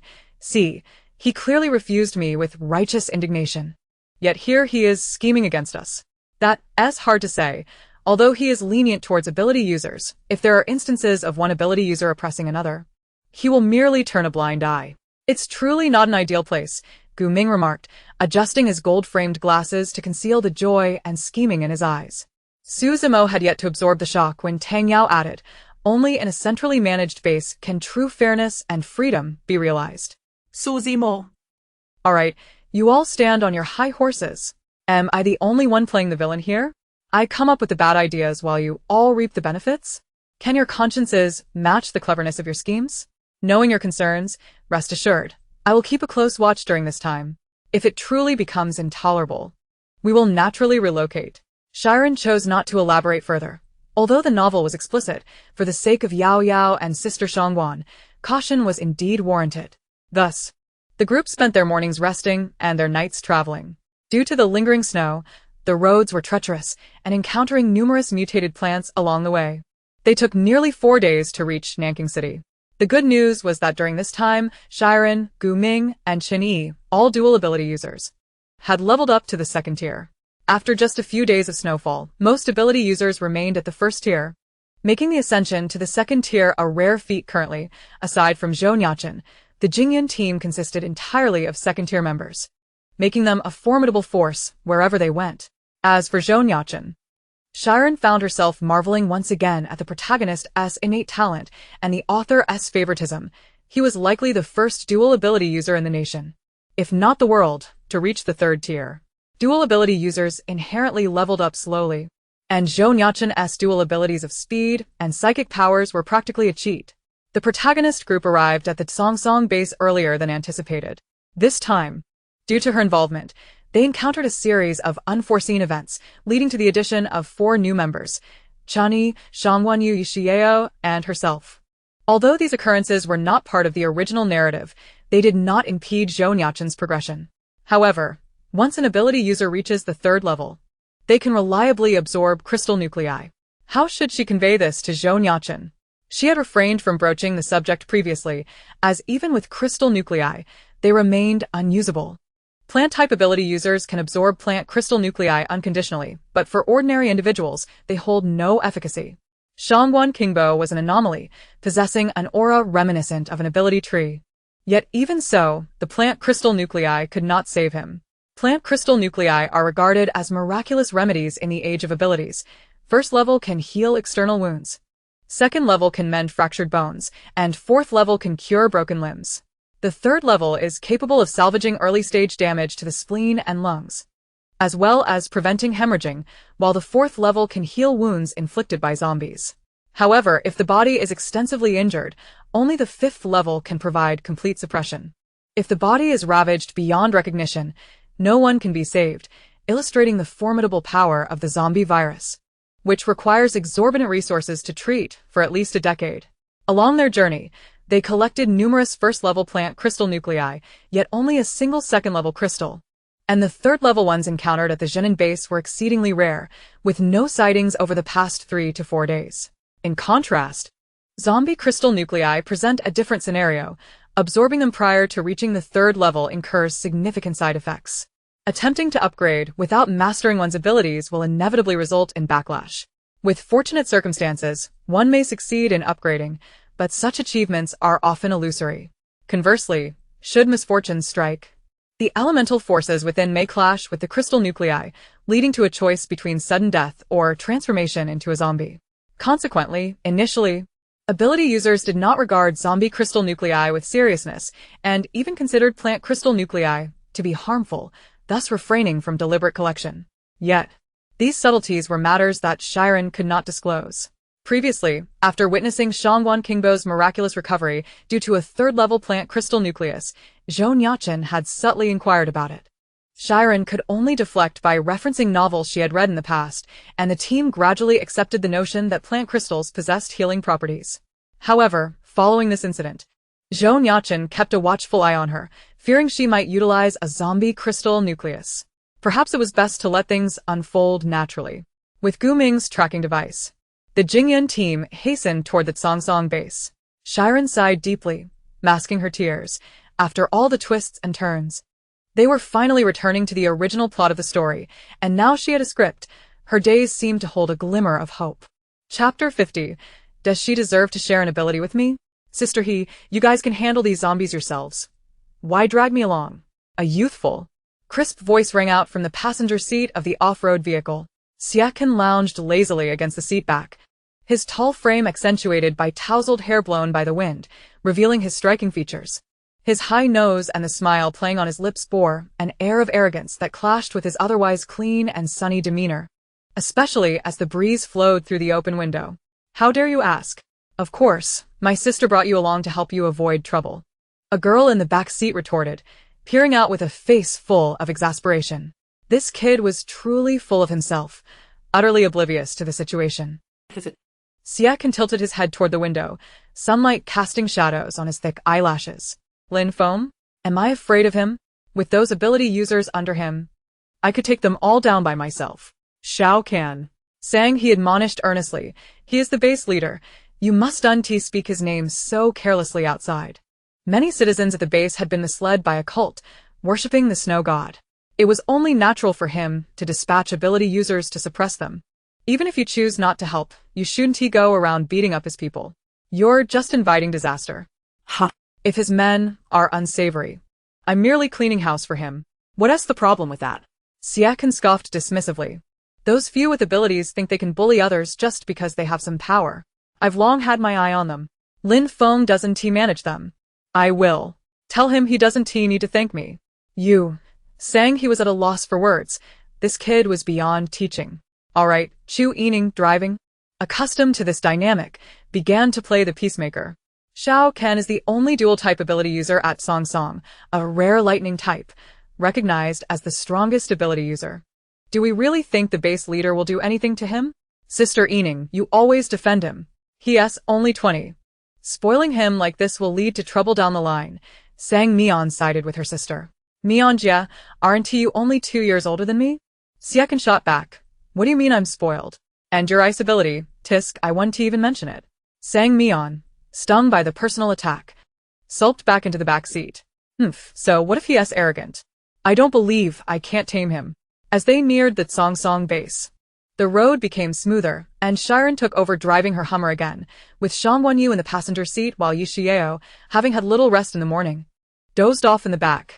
Zhou Nuocheng and the others forged ahead, with Shi Ran following at a leisurely pace until an off-road vehicle appeared in her rear-view mirror. Shi Ran, are they also coming to the base? Shang Wenyu asked, having noticed it as well. They seem quite familiar with the area. They must be an ability team returning from a mission, Shi Ran mused, quietly rolling up her window, simply disinterested in encountering anyone. Oh, I don't recognize that vehicle ahead. Is it a new team at the base? Chu Yining remarked, glancing at the Hummer ahead. It seems so. There are 3 women inside. A young man in the back seat said, his words sparse despite his youth. Siakan opened his eyes, initially pondering the capabilities of 3 women who could escape to this place, only to spot a George Patton ahead, and suddenly understood. They're merely reliant on others. I thought they were impressive. Sang Mian also observed, her tone dripping with disdain. As Chu Yining gradually accelerated, preparing to overtake Shi Ran's vehicle, she nonchalantly moved to the right. Unexpectedly, Sang Mian, feeling playful, conjured an ice pillar and shot it toward the front of the Hummer. Nobody anticipated such a turn of events. Shi Ran had to abruptly brake and swerve, narrowly avoiding disaster. What the hell? Are you crazy? Yi Xiao was not as fortunate, tumbling from the back seat. My head hurts. Yao Yao, are you alright? Shang Wenyu quickly turned to check on her. When people fall ill, it's truly unpredictable. Even more so than those mutated plants. After Shi Ran finished speaking, she accelerated, unwilling to suffer this indignity in silence. Somyo. Saying he glared at her sister. What have I taught you? Abilities are not tools for your pranks. I just can't stand people like them, Sang Mian protested, feeling wronged. I didn't do anything. They're perfectly fine. She glanced at Siakan, silently hoping he would speak up for her. Siakan merely cast her a detached glance. That's none of your concern. Lazily observing the vehicle behind them in the rearview mirror, he was surprised to find their driving skills quite commendable. You two are nothing but trouble, Sang he lamented, her heart aching with frustration. How did I end up with these two? Siakan acted recklessly at the base. And his sister was far too indulgent. They're catching up. Jiang Zian spoke up again, then fell silent. Sang Mian's eyes glinted with disdain. Did they truly dare to retaliate against them? She successfully received a warning glare from her sister. Shi Ran pressed on the accelerator, her driving swift and steady. A stark contrast to her earlier leisurely demeanor. Within 2 minutes, they matched pace with the pursuing vehicle. Siakan looked up, his expression still inscrutable as he watched the opposite window slowly roll down. Shi Ran lowered her window and turned her head, locking eyes with Siakan, whose face seemed to proclaim youthful arrogance in 4 bold characters. This younger brother, feeling utterly bored, sought refuge in a cell, his hands causing chaos to such an extent that he could still be awarded the title of best baby for knitting. Uffed. Chu Yining could not suppress a smile and immediately pressed her lips together to stifle her laughter. This little girl was quite amusing. Siakan successfully bore the brunt of the blame, as it was he who had the window open, wearing an expression that screamed, "Yes, it was me." Although he was not responsible, since arriving at the base, he had never been confronted in such a manner, especially by a girl who appeared to be of a similar age. "And you, who do you think you are to speak to me?" Xie Ken was provoked, glaring at Shi Ran's profile as she drove, seemingly on the verge of retaliation. Oh, Shi Ran confirmed the route ahead, slowly turning her head to meet his gaze.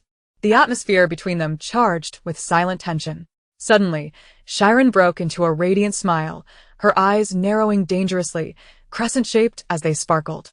Then, why don't you call the police? In an instant, as she blinked, a delicate flicker of electricity danced at the corners of her eyes, and the right wheel of the off-road vehicle emitted an ear-piercing screech. Chirp. Xu Yining was forced to stop, and Xie Ken, upon witnessing the electric spark in Shi Ran's gaze, was momentarily stunned. It was indeed a literal discharge of electricity. How could this be? She, too, was an elemental wielder of the lightning type. Practice more if you're inexperienced, Shi Ran remarked as she sauntered away, leaving that phrase echoing in Xie Ken's ears. Sister, Did you see that? She actually, Sang Mion's tone had lost its usual vigor, laced with disbelief. Sang he was already too enraged to respond, muttering about needing to apologize to her later. A lightning wielder? You truly have the audacity to look down on others if you stir trouble again. Don't blame me for punishing you. Sang Mion could only remain silent, unable to fathom that there was a girl with lightning abilities. She had thought her ice powers were already far superior to many nature wielders, albeit at the first level, but that was remarkable enough. Yet, there it was, the most powerful ability recognized throughout the base, possessed solely by Xie Ken. Xie Ken's youthful spirit was suddenly ignited, although it initially seemed irrelevant to him. He found himself intrigued by this girl. Let her witness what a true lightning wielder is capable of. Chapter 51. Are you seeking death? At 4 in the afternoon, the Jingyan team arrived at the entrance of the Songsong base, preparing to queue at the registration desk. Wow, a large base is indeed different, Yishiyu exclaimed, marveling at its grandeur. I would believe you if you told me it was filled with elemental wielders. She finally understood why Shi Ran had traveled such a long distance to come here. The disparity in strength between bases was not trivial. Living here would guarantee basic safety. Songsong Base, being the second largest in the nation, spanned an expansive area and was still under construction, with clearly defined zones. The ordinary civilian area occupied nearly 80 of the residential spaces, while a section was designated for weaker or unteam-oriented elemental wielders. The elemental team zones were further divided into low, medium, and high categories, allocated based on their abilities upon entering the base. Of course, those who contributed significantly or whose team's strength visibly improved could ascend to higher tiers. Following that was the government zone, subdivided into areas for officials and their families, employed elemental wielders, government staff, and the military. Among these, the officials' family area and the high-ranking elemental team area were the most luxurious accommodations in the entire base. Here, there was no notion of ordinary people's teams as seen in the Zhenan base. Apart from soldiers, Songsong Base would not permit ordinary citizens to confront zombies. Moreover, not all citizens were refugees. A small portion had arrived with substantial supplies and employed elemental wielders as bodyguards. Thus, the structure here was both rigorous and free, reflecting a microcosm of modern society. What just happened? Upon meeting, Zhou Nuocheng managed to ask, having refrained from intervening, trusting that Shi Ran could handle it. Encountering an arrogant young man, Shi Ran recalled how he casually threw around notions of worthiness, tisk, just to slip through the cracks of 9 years of compulsory education. Shi Ran turned, affectionately ruffling Yishiyu's hair. Don't let them knock my Yao Yao silly. Gu Ming frowned, glancing at Yishiyu. Does it hurt? No worries, Shi Ran already avenged me. They probably have flat tires now, haha, they're likely struggling to fix them. As she spoke, an off-road vehicle sped past, entering the base through the other gate without obstruction. Shangguanyu noted, that's them, quite swift. Outside Songsong Base, a long line of newcomers awaited entry. Even in the elemental zone, they would have to wait a while. Zhou Nuocheng checked his watch. Our ride will be here soon. Everyone, let us get in the car. Having connections made all the difference, Shi Ran quickly boarded the vehicle, eager to see the base she had longed for. Indeed, within 5 minutes, a group of over a dozen individuals approached them. Leading them was Gu Xiao, the captain of the base's employed elemental wielders, indicating the importance placed on their arrival. Prior to this, Shi Ran had already prepared everything they needed, choosing not to reveal her spatial abilities at this time. Besides her reluctance to become the base's porter, She also wished to avoid disrupting the main narrative, as revealing her spatial powers might inadvertently overshadow the female protagonist, who shared the same abilities. Captain Zhou, Captain Gu. The base director is waiting for you inside. I've been instructed to take you for registration. Gu Xiao spoke with evident respect. Zhou Nuocheng and Gu Ming's backgrounds, coupled with the entire Jingyun team, meant that the confidential information regarding the apocalypse was already disseminated to the central authorities, an event that had spread like wildfire. The staff had anticipated their arrival. They handed them a high-ranking elemental team registration form without needing to test their abilities, only requiring them to fill in their names. Yi Shiyu exclaimed, "Is it really that simple? Easier than getting into my own neighborhood." She finally began to appreciate some of Shi Ran's concerns. Realizing that everyone was watching them closely, every word and action would not go unnoticed. Shi Ran glanced at her watch, then at Zhou Nuocheng, unsure whether to be angry or amused. He seemed to know exactly what she was thinking, only reporting her lightning abilities. However, it was evident that when he reported the situation to Grandpa Zhou, she had yet to agree to continue teaming up with them. Did that mean he was going to force her into it? Understanding her gaze, Zhou Nuocheng merely looked at her innocently. "Can't read? Do you want me to help you write your name?" "No need." Cunning. Shi Ran huffed, turning away to write her name on the form with such force that it nearly pierced through the paper. Watching the girl's back, Zhou Nuocheng smiled even more indulgently. As long as it was effective, that was what mattered. The group drove into the city, first stopping at the parking lot to secure the vehicle. Lin Feng awaited them at the entrance of the government building. As they exited the parking lot, Shi Ran felt a sudden gust of wind, accompanied by a swiftly approaching figure. In an instant, that person charged at Shi Ran with unprecedented speed and ferocity. Zhou Nuocheng's clone darted forward, moving so quickly that only a shadowy afterimage was visible, simultaneously channeling flowing fire to counterbalance the assailant's lightning power, positioning himself 5 meters in front of her. Everything unfolded with astonishing rapidity, leaving the group stunned. They could only watch as fire and lightning clashed in a stalemate, the surrounding elemental energies violently fluctuating. Xie Ken was taken aback as well, astonished that someone could outpace him. The black-red flames he wielded were certainly not those of an ordinary fire wield. Yet he refused to yield, continuing to confront his opponent, firmly believing that no one possessed abilities stronger than his own. "Xie Ken, stop immediately. This is a distinguished guest of the base director." Gu Xiao was genuinely astonished, never having anticipated that Xie Ken would act so recklessly, urgently calling for someone to report the situation. Xie Ken? He is Xie Ken? Shi Ran suddenly recalled. He was the only dual elemental wielder in the Song base, possessing both lightning and speed abilities. At the tender age of 20, he possessed remarkable talents, having been the strongest ability user in the base prior to Zhou Nuocheng's arrival. The novel depicts him as a seemingly sunny and charming youth, yet in truth, he is exceedingly arrogant and dismissive of others. He never forms ability teams, preferring to operate alone, maintaining a relatively amicable relationship only with Sang He, the captain of this high-key team, occasionally undertaking missions alongside them. However, with Zhou Nuocheng's arrival, Xie Ken found himself thoroughly subdued, becoming Zhou Nuocheng's eyes and ears beside Lin Feng, ultimately revealing that he was not entirely malevolent.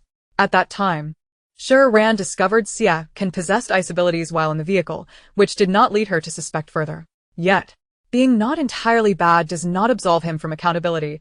After all, they were the ones who struck first, and her retaliation should have concluded the matter. Yet he audaciously sought revenge. "I seek a fight with her.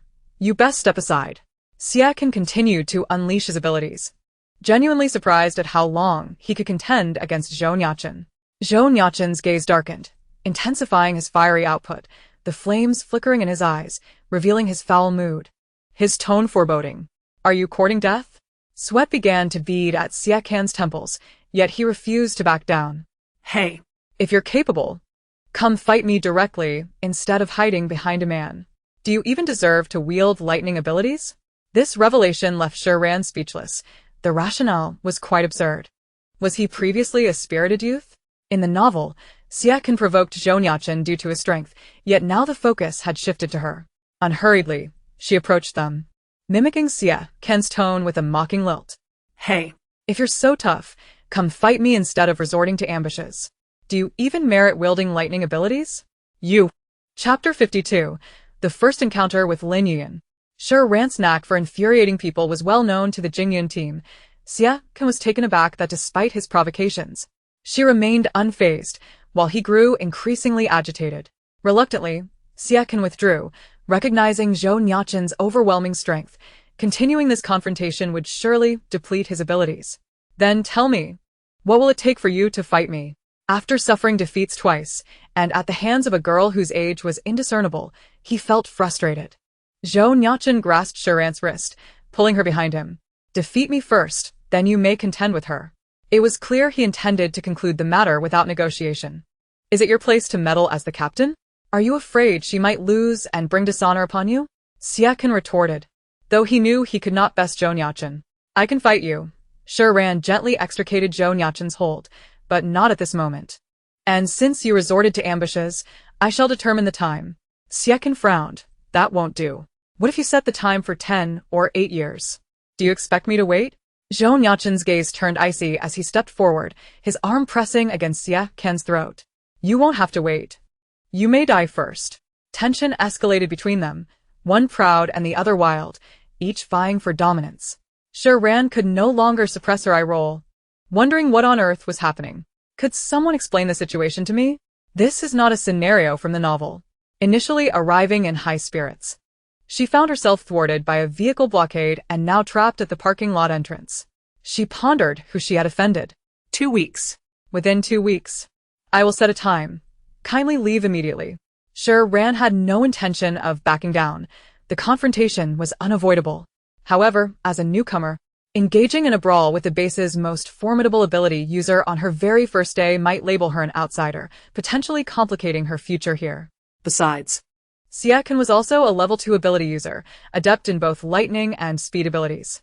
Nevertheless, Shi Ran was skilled, although she had been traveling for days. Zhou Nuocheng would train her in combat daily, providing her with a fighting chance against his swift maneuvers. Right. But do not forget, should you flee with your belongings, do not blame me for being merciless. Xie Can delivered his threat with satisfaction before departing. Shi Ran's temples throbbed. Finally, this pest had left. What a nuisance. Threatened by a mere child. How had the author conceived such a character? He sought nothing from her, merely to vex others. You need not acquiesce to him. I can assist you. A man stood beside the girl. Brother Chen. Before Shi Ran could finish, she was interrupted by a voice. Instinctively stepping away from Zhou Nuocheng, Yi Shiyu felt goosebumps rise, glancing towards the source of the voice. Several individuals approached them. Among them, a vibrant girl, clearly well-dressed, donned a fitted top paired with a short skirt, her face adorned with an innocent smile. Had it not been for the apocalyptic backdrop, one might mistake it for a delightful encounter. Deputy Captain, who is she? What is her relationship with the boss? Suzumo looked utterly perplexed, the address suggesting something significant. Yi Shiyu draped an arm over Shi Ran's shoulder, her smile thinly veiling mockery. The captain has a girlfriend. Congratulations. No. Gu Ming can only explain for his brother. Previously, Lin Feng served in the capital for a time. It seems she is his daughter. Gu Ming recalled her vaguely.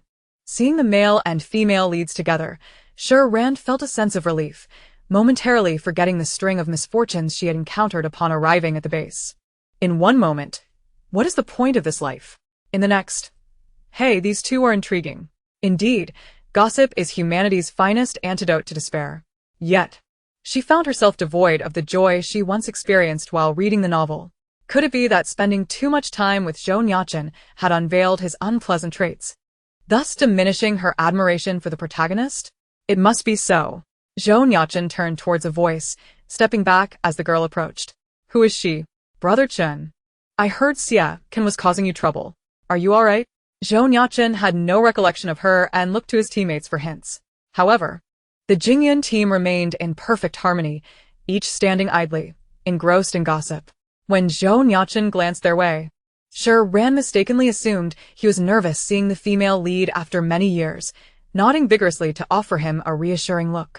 Zhou Nuocheng thought, this formation makes me seem like an outsider. Brother Chen, you don't remember me, do you? Yan. We played together in elementary school. Don't you recall? Yu Yan, dear girl, must you not exhibit a bit more modesty? Nuocheng, forgive her. She insisted on coming once she heard there was trouble. Lin Feng, the base leader, spoke from behind Lin Yian. Base leader. Zhou Nuocheng greeted, retreating to his teammate's side. Stop calling me base leader. It feels distant. You used to call me Uncle Lin. This must be Xiaogu, right? You've all grown so much. Lin Feng was remarkably familiar, as if he were a close elder. Hello, Brother Gu Ming. Lin Yian greeted sweetly. Shi Ran, Yi Shiyu, and Shang Wenyu exchanged glances, as if they shared a telepathic connection. Yi Shiyu raised an eyebrow. Brother Gu Ming? Shang Wenyu pursed her lips. Brother Chen? Shi Ran blinked. The distinction between love and indifference is indeed stark. Hello. Gu Ming's voice was cool. Uncle Lin, Miss Lin, allow me to introduce our teammates. Su Zimo, Tang Yao, the former head of the Jingyan team. Yi Shiyu, Shi Ran, Chen Yi, and Shang Wenyu are all members we befriended along our journey and are now part of the Jingyan team. You are Shi Ran. I heard you are a lightning ability user. I never expected you to be so beautiful and sweet. No wonder Brother Chen invited you to join the team. Their fundamental information had long been received by the Song base, so Lin Yian was not surprised. Hello. Shi Ran felt a bit awkward. What was one supposed to say in such a moment? Moreover, what did it mean that Zhou Nuocheng had chosen her for his team simply because she was beautiful? Lin Yian's eyes revealed disappointment. I truly envy you. You are so formidable, able to fight alongside them, while I can only hide in the shadows. Shi Ran's brows twitched. Did this imply she sought comfort from her? Yian, do not underestimate yourself. Your spatial abilities are exceedingly rare. The speaker was not Lin Feng, but rather a man who had been standing quietly behind them. He was of similar height to Gu Ming, though not as handsome as he or Zhou Nuocheng. Nevertheless, he exuded an air of righteousness, with a strikingly handsome and symmetrical face, and a demeanor that was serious and reserved. Shi Ran lifted her gaze. And with his aura and stature, could he possibly be the male lead's counterpart, Shin Yubai? Brother Yubai, please don't say that. Compared to you, I truly pale in significance. Without you, I would be of no use at all. Indeed, it was he, the heroine's admirer and protector. Shin Yubai was a powerful mental type ability user, possessing skills in mental control, telepathy, and mental suppression, with a mental strength on par with the male lead. Yet, in the narrative, he was portrayed as rigid and taciturn, lacking the competitive edge of other male leads who vied for attention. Although he was intelligent and physically strong, his unwavering sense of justice and dullness relegated him to the role of a silent guardian. Chapter 53. Zhou Nuocheng. You have truly put me in a terrible position this time. Vaguely, Shi Ran recalled that the second female lead, Su Mu, had admired him prior to Zhou Nuocheng's arrival. In terms of personal charisma, Shi Ran recognized his appeal. He was indeed a handsome, just, and devoted young man. Unfortunately, later on, in his quest to continue protecting the heroine, he relinquished his position as captain of the Jian team and joined the Jingyan team alongside her, ultimately sacrificing himself for her during a subsequent trial upon their return to the capital. Shi Ran had gleaned this from the abandoned text, having only skimmed through the later plot. She had tolerated Lin Yian's incessant flaunting of her abilities, but when she witnessed a drenched puppy in the deep forest, she felt compelled to save it, only to discover it was a sixth-tier illusionary corpse that abducted her. Shin Yubai had perished in the ensuing struggle to rescue her. His imminent ascension to level 6 snuffed out, a mental prodigy extinguished. Shi Ran was left in a daze, utterly perplexed by this hasty demise. The novel, which had once stirred her heart, now left her with a sense of dread. However, while Shi Ran was kind-hearted, she was not a naive savior. She never contemplated altering anyone's fate, especially since she was not well acquainted with Shin Yubai. Her own future was already in disarray, and she had no obligation to intervene in others' matters. The male lead's untimely death only solidified her resolve not to accompany the Jingyan team to the capital. While she was lost in thought, the world suddenly dimmed as Zhou Nuocheng stepped in front of her. The man turned toward Shin Yubai, inquiring earnestly, "Would you like me to help you obtain his contact information?" Shi Ran froze, realizing she had been staring at Shin Yubai, and awkwardly cleared her throat. "No, haha. I just thought he looked familiar." What a clumsy excuse. She silently scolded herself. But why should she feel guilty? She could gaze at whomever she wished. "Uncle Lin, are we planning to stand here and chat?" Although Zhou Nuocheng addressed him as uncle, his tone remained frosty. "Shall we not fetch a few chairs and keep an eye on the garage? Perhaps we could send the security guard home to rest?" Lin Feng did not dare to slight Zhou Nuocheng. Nuocheng, you still love to joke around. Let us head back. I've prepared a welcome banquet for you all. Lin Yuyan, though curious as to why the Jingyun team was aware of her spatial abilities, did not display any surprise on her face. Perhaps due to her extensive experiences along the way, keeping her emotions in check. As Lin Feng and Zhou Nuocheng exchanged words, Lin Yuyan obediently followed her father, casting occasional glances towards Zhou Nuocheng. Guming, why didn't you tell me Zhou Nuocheng had a white moonlight? Yi Shiyu still felt a sense of injustice for Shi Ran. In truth, from the moment Shi Ran hesitated on whether to continue teaming up with Zhou Nuocheng in Nanking, she sensed that Shi Ran might harbor feelings for him, albeit unconsciously overlooked. Initially, Shi Ran had planned to separate from the Jingyun team upon arriving in Nanking, never considering a future with them. She refrained from voicing her thoughts, hoping Shi Ran would come to her own conclusions rather than be swayed by her perspective, leading to misguided decisions. Even if she favored Zhou Nuocheng as a close friend, she would not recklessly meddle. In hindsight, this indeed seemed a wise choice. It's not that. We didn't anticipate such circumstances in Nanking, Gu Ming replied candidly. He understood that Shi Ran wished to reside at Songsong Base, while Zhou Nuocheng feared confessing, concerned that Shi Ran might distance herself due to jealousy. Thus, he intended to wait until Shi Ran developed feelings for him before revealing his own. He had believed they had ample time to gradually connect, but given the current situation, waiting for Shi Ran to reciprocate might be a journey longer than eternity itself. Yi Shiyu felt somewhat reassured. Let us hope that you, the playboy, don't end up tied to someone as unreliable as Suzumo. Do not involve the innocent. I'm not. Hey, he attempted to explain, but Yi Shiyu dismissed him, rushing off to find Shi Ran. Gu Ming narrowed his eyes, lamenting, Zhou Nuocheng, you've truly landed yourself in a pitiful situation this time. Beside Zhou Nuocheng, Lin Feng continued to chatter enthusiastically. Yet, Zhou Nuocheng was lost in thought, pondering the meaning behind Shi Ran's words. Was Shin Yubai really familiar? After all, he too had a certain familiarity about him. Lin base leader Zhou Nuocheng's voice abruptly interrupted Lin Feng, causing him to startle. Yes, what is it? Lin Feng perked up, convinced he must have some important news to share or insights regarding the Songsong base. Do you think I seem familiar? Zhou Nuocheng asked earnestly, fixing his gaze upon Lin Feng. Lin Feng replied, You're being hypocritical. Lin Yuyan observed how Zhou Nuocheng appeared oblivious to her presence, devoid of any delight at seeing her, her fingertips pressing into her palm in frustration. Upon reaching the government building's dining hall, Lin Feng had indeed prepared a sumptuous array of stir-fried dishes for the group. However, having sampled the culinary skills of Tang Yao and Shang Guanyu on their journey, their tastes had become rather discerning due to the apocalypse. Thus, they found it difficult to express genuine delight over the food before them, merely offering their thanks. Several important figures and their families were already seated, indicating their significance and the value they placed on Zhou Nuocheng and Gu Ming, specifically, the Zhou and Gu families from the capital. As for the Jingyun team, even if they wished to cultivate connections, they were aware of their own limitations. These individuals were destined to be the management of the Jingyun team in the future. Operating under Zhou Nuocheng, the Jingyun team directly reported to Prime Minister Xiao. Although not military personnel, their status rose in tandem with the Zhou family. As the Jingyun team entered, everyone stood to welcome them. Come, let me introduce you. Lin Feng beamed like a blooming peach blossom. This is Vice Base Leader Chao Yuan, and this is his daughter, Chao Ran. Shi Ran thought, the heroine's good friend. This is Su Qingchuan, formerly the military minister of S Province, now overseeing the military affairs of the base, along with Madame Su and their daughter, Su Mu.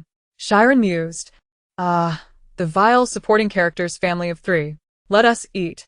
Lin Feng proclaimed, Everyone, let us enjoy the meal in silence. Chapter 54. The vile supporting character blossoms with joy. Shi Ran and her companion struggled to maintain their smiles, while Yi Shiyu, though a lady herself, felt the stark difference in treatment compared to the daughters of officials, especially since she was not favored. The three sisters had begun to adeptly communicate through subtle glances. Shi Ran, I'm so exhausted, crying. Yi Shiyu, me too, I just want to go back and sleep. Shang Guanyu, to wear the crown, one must bear its weight. Endure through tonight, and brighter days shall come. Keep pushing forward. Shang Guanyu, after all, is well trained by Shangguan Qingbo, familiar with such dynamics, occasionally offering her care. Zhang Yi. Can you comprehend what they are saying? Su Zimo inquired softly with curiosity. Chen Yi, if you have nothing to say, do not force it. All right. Su Zimo was simply bored. Though he and Tang Yao were subordinates of Zhou Nuocheng and Gu Ming, their relationship prior to the apocalypse was merely that of a superior and subordinate. The team operated with straightforwardness, only vaguely understanding the intricacies of social interactions. Zhou Nuocheng and Gu Ming sat on opposite sides, accompanied by officials. Lin Feng sat beside Zhou Nuocheng, while the others tacitly left the seat next to him for Lin Yuan. Just as Lin Yuan was about to take her seat, Zhou Nuocheng placed his arm on the adjacent chair. I'm sorry, Miss Lin. I'm rather large and require 2 seats. Zhou Nuocheng seemed to have anticipated Lin Feng's intentions. Such thoughts indicated that Lin Feng was quite apprehensive, suggesting that the Song base might not be as well managed as he claimed. Lin Yuan's palms were already imprinted from her grip, and though she feigned calmness with a gentle smile, she could only sit a seat away. Sitting across from her, Su Mu couldn't help but grin widely, never having witnessed Lin Yuan in such a humbled state. Simply put, it was delightful. Su Mu successfully received a scolding from her mother. Control your expression. Mrs. Su had initially hesitated to bring her daughter, knowing of the ongoing tension between Su Mu and Lin Yuan, who rarely saw eye to eye and often clashed. To be fair, Mrs. Su had to admit that her daughter's intellect was somewhat lacking, perpetually seeking trouble with Lin Yuan, only to find herself in a predicament. She was known for her insistence on acknowledging her mistakes yet refusing to amend her behavior. If it weren't for Mr. Su suggesting that these awakened individuals held promise and should be exposed to the world, she would have just locked her daughter in her room today. Throughout the dinner, Zhou Nuocheng intentionally or unintentionally glanced at Shi Ran, who consistently evaded his gaze. If anyone were to claim the most joy from this dinner, it would undoubtedly be Su Mu. She barely paid attention to her meal, fixating instead on Lin Yuan. Every time Lin Yuan attempted to interject, Zhou Nuocheng interrupted her. Miss Lin, do not mistake my courtesy for weakness. Your behavior suggests provocation, does it not, base leader Lin? With one remark, Zhou Nuocheng reprimanded 2 individuals, leaving Lin Feng drenched in sweat. He had already shown considerable respect, and pressing further would be impolite. Su Mu observed Lin Yuan, who wore a strained smile throughout, while she herself was vibrating with excitement under the table. She dared not speak to her mother, fearing that any utterance would result in laughter. Alas, it was a pity that Shen Bai was absent. Such an amusing scene should have been shared with him, haha. However, Captain Zhou kept glancing at the girl across from him. She picked her food, and he halted his eating. Whenever she lifted her gaze, his eyes would automatically drift in her direction. It seemed if she were to look at him, Captain Zhou would immediately shift his chair to sit opposite her. Su Mu yearned to witness their silent exchanges, and just imagining Lin Yuan's expression made her want to overturn the table in joy. Watching her daughter act so wildly, Mrs. Su felt an urge to discipline her right then and there to prevent wasting resources at home. Shi Ran had been quietly eating, neither looking nor listening too much. How strange. She initially intended to probe the characters and dynamics at the dinner, but found herself lacking interest, merely counting her rice. Perhaps she was simply too fatigued today. Rest would suffice. The dinner proceeded with everyone lost in their own thoughts until 8 in the evening, when several individuals could no longer endure the discomfort of sitting. We haven't packed up yet. It's about time we head back, Gu Ming announced. The social gathering finally concluded. Mom and Dad, you 2 go ahead. I'll return later, Su Mu said, brimming with energy. No, don't stir up trouble. Mrs. Su assumed she was going to provoke Lin Yuan again. Oh. I promise I won't cause any trouble. Su Mu began to sweet-talk her father. All right, let her be. She has been quite well-behaved today. Su Qingchuan ruffled his daughter's hair. Thank you, Dad. You're the best. In a flash, Su Mu dashed away, leaving no trace. You spoil her. You spoil her rotten. Who will dare marry her in the future? Mrs. Su fumed. Oh dear. She's an adult now. How much trouble can she get into on her own? Worst case, I'll cover for her. Now that she's gone, we can take a leisurely stroll back. It's been a while since we walked together. Su Qingchuan understood how to soothe his wife. You and your daughter share the same traits. If you drink that much again, you can sleep on the couch. Understood, understood. Let us go. Meanwhile, Su Mu had raced to the accommodation area of the elite ability teams, where several of the strongest ability teams resided. Not far from the government building, she arrived at a standalone villa and called out, Shunny Bai. Shunny Bai. Come down here. After calling twice and receiving no response, she settled on a bench beside the villa to wait. She knew that out of respect for her father, he wouldn't ignore her. Though the wait felt lengthy, Su Mu was in good spirits today, happily counting stars while sitting on the bench. 15 minutes later, Shun Yi Bai emerged from the villa, spotting the girl with a silly grin on her face. Did you need something? Why would I want to see you? It's a privilege for you, Su Mu responded, slightly miffed. Huh, you're so gentle with Lin Yuan but treat me like a mere formality. It's infuriating. Shun Yi Bai merely stared at her in silence. Alright, I'm here to tell you a joke, haha, I've been holding it in for too long. Shun Yi Bai clearly had no desire to listen. No need. Chapter 55. Bullying Shun Yi Bai.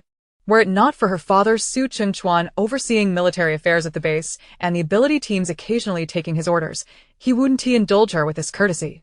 Do you know? Today Lin Yuan at the dinner table kept trying to interject. Su Mu laughed as she recounted. Captain Zhou didn't even glance her way. Lin Yuan was practically leaning in. Isn't that hilarious? Shun Yi Bai's expression turned icy. So, if there's nothing else, I'd appreciate it if you left. Su Mu, too, had her temper, and her good mood was shattered by his demeanor. What's wrong? Talking about your Lin Yuan upset you? She stood elegantly. How wonderful. If you two aren't happy, I'm even happier. Hee. Miss Su, please leave. I'd prefer not to repeat myself. Shun Yi Bai's patience had run thin. Shun Yi Bai, what gives you the audacity to say that? Su Mu snapped. Yes. I was blind to think you were decent, and wanted to play with you for a while. But honestly, your taste is terrible. How could you like Lin Yuan? That facade of strength with no substance? Tisk tisk, I instantly find everything about you displeasing. Now she has a new admirer. You poor thing. You're not still trailing behind her, are you? I'll just laugh in advance then. A flicker of anger finally crossed Shun Yi Bai's indifferent face. His tone frosty. Miss Su, a person as kind as Yuan, you could never understand. Someone like you, who speaks ill of others behind their backs, will never know. You. Su Mu was thoroughly incensed. Even if she did play tricks, Lin Yuan was not innocent either. They were equally matched, so why should she be the one to suffer? The girl unleashed her vines toward Shun Yi Bai's face, striking with great force, showing no mercy. In the very moment before the tendrils struck, they halted, regardless of her attempts to urge them forward. Shun Yi Bai, do you dare to suppress my spirit? Miss Su had better think carefully. This is the area designated for the Special Abilities Team, where internal conflicts are strictly forbidden. If you land that palm strike, have you considered how tomorrow will unfold? Su Mu gradually regained her composure, realizing that Shun Yi Bai was cautioning her. Should she truly harm him, she would undoubtedly face confinement. A growl from her stomach reminded her that she had scarcely eaten throughout the day. Seizing the opportunity, Su Mu plopped down onto a nearby bench, declaring, I'm hungry. Fetch me something to eat. Shun Yi Bai clenched his fist. He never resorted to violence, particularly against women. Yet, Su Mu persistently provoked him, making it impossible for him to respond with indifference to such remarks. Observing his stillness, Su Mu imperiously questioned, Are you made of wood? Did you not hear me say? A glance at Shun Yi Bai's darkened expression rendered her momentarily speechless, fearing she might be struck at any moment. Never mind, I'm not that hungry anyway. You are exceedingly dull, merely dampening my spirits. I shan't return here. You may continue your role as a shadow. Goodbye. With that, Su Mu dashed away. Truth be told, she felt emboldened to bully Shun Yi Bai precisely because he would not report her nor retaliate. However, today his frightening gaze was unmistakable. It appeared he had indeed been provoked by Lin Yuan and Captain Zhou, which meant she needed to stoke the flames further to unsettle both of them. Haha. Captain Zhou seemed fond of that girl who was always eating. She had no qualms about playing the matchmaker. They must be locked together. With a stern countenance, Shun Yi Bai returned, leaving the other team members too intimidated to speak. Su Mu's behavior was truly excessive, having a grudge against Lin Yuan. She chose to target Shun Yi Bai instead. The captain's previous admonishment was a mere warning, not an insult, as he possessed evidence of her bullying Lin Yuan, which she had admitted to. Yet, she continued to leverage her identity and the captain's reputation to humiliate others, and now she had escalated her actions.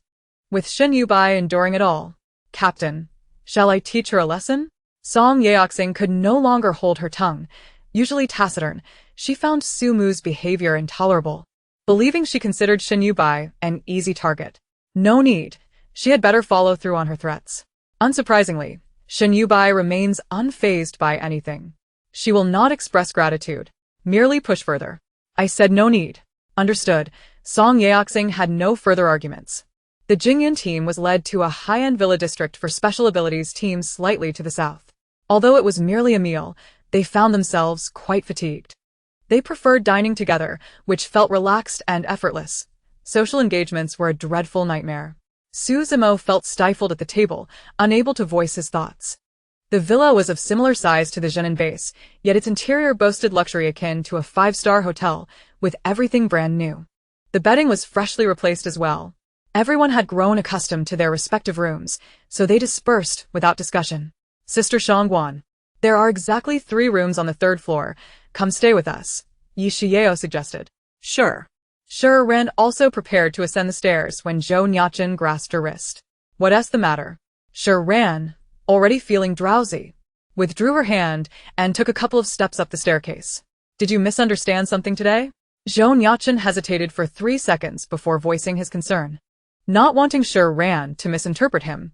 Misunderstand what? I didn't know that girl before. I just asked Gu Ming, and he said we attended the same school as children. But I honestly have no recollection. I have no misunderstanding. Your matters developed only after arriving at the Songsong base. Foreknowledge could hardly be considered a misunderstanding. Unbeknownst to Zhou Nuocheng, Shi Ran was lost in thought, managing a self-deprecating smile, realizing he was indeed being overly sentimental. Well, good night. Good night. The man watched Shi Ran ascend the stairs, left alone beneath the dim light of the living room. The following morning, as was their custom, the Jingyun team rose early for training, but Zhou Nuocheng's door remained firmly shut. Shi Ran did not call for him, choosing instead to study with Yi Shiyeo and Gu Ming. Presently, Su Zimo taught Chenyi, while Tang Yao instructed Shang Wenyu. Both had made significant progress in just a few days, finding that engaging ordinary zombies in close combat now demanded little energy expenditure.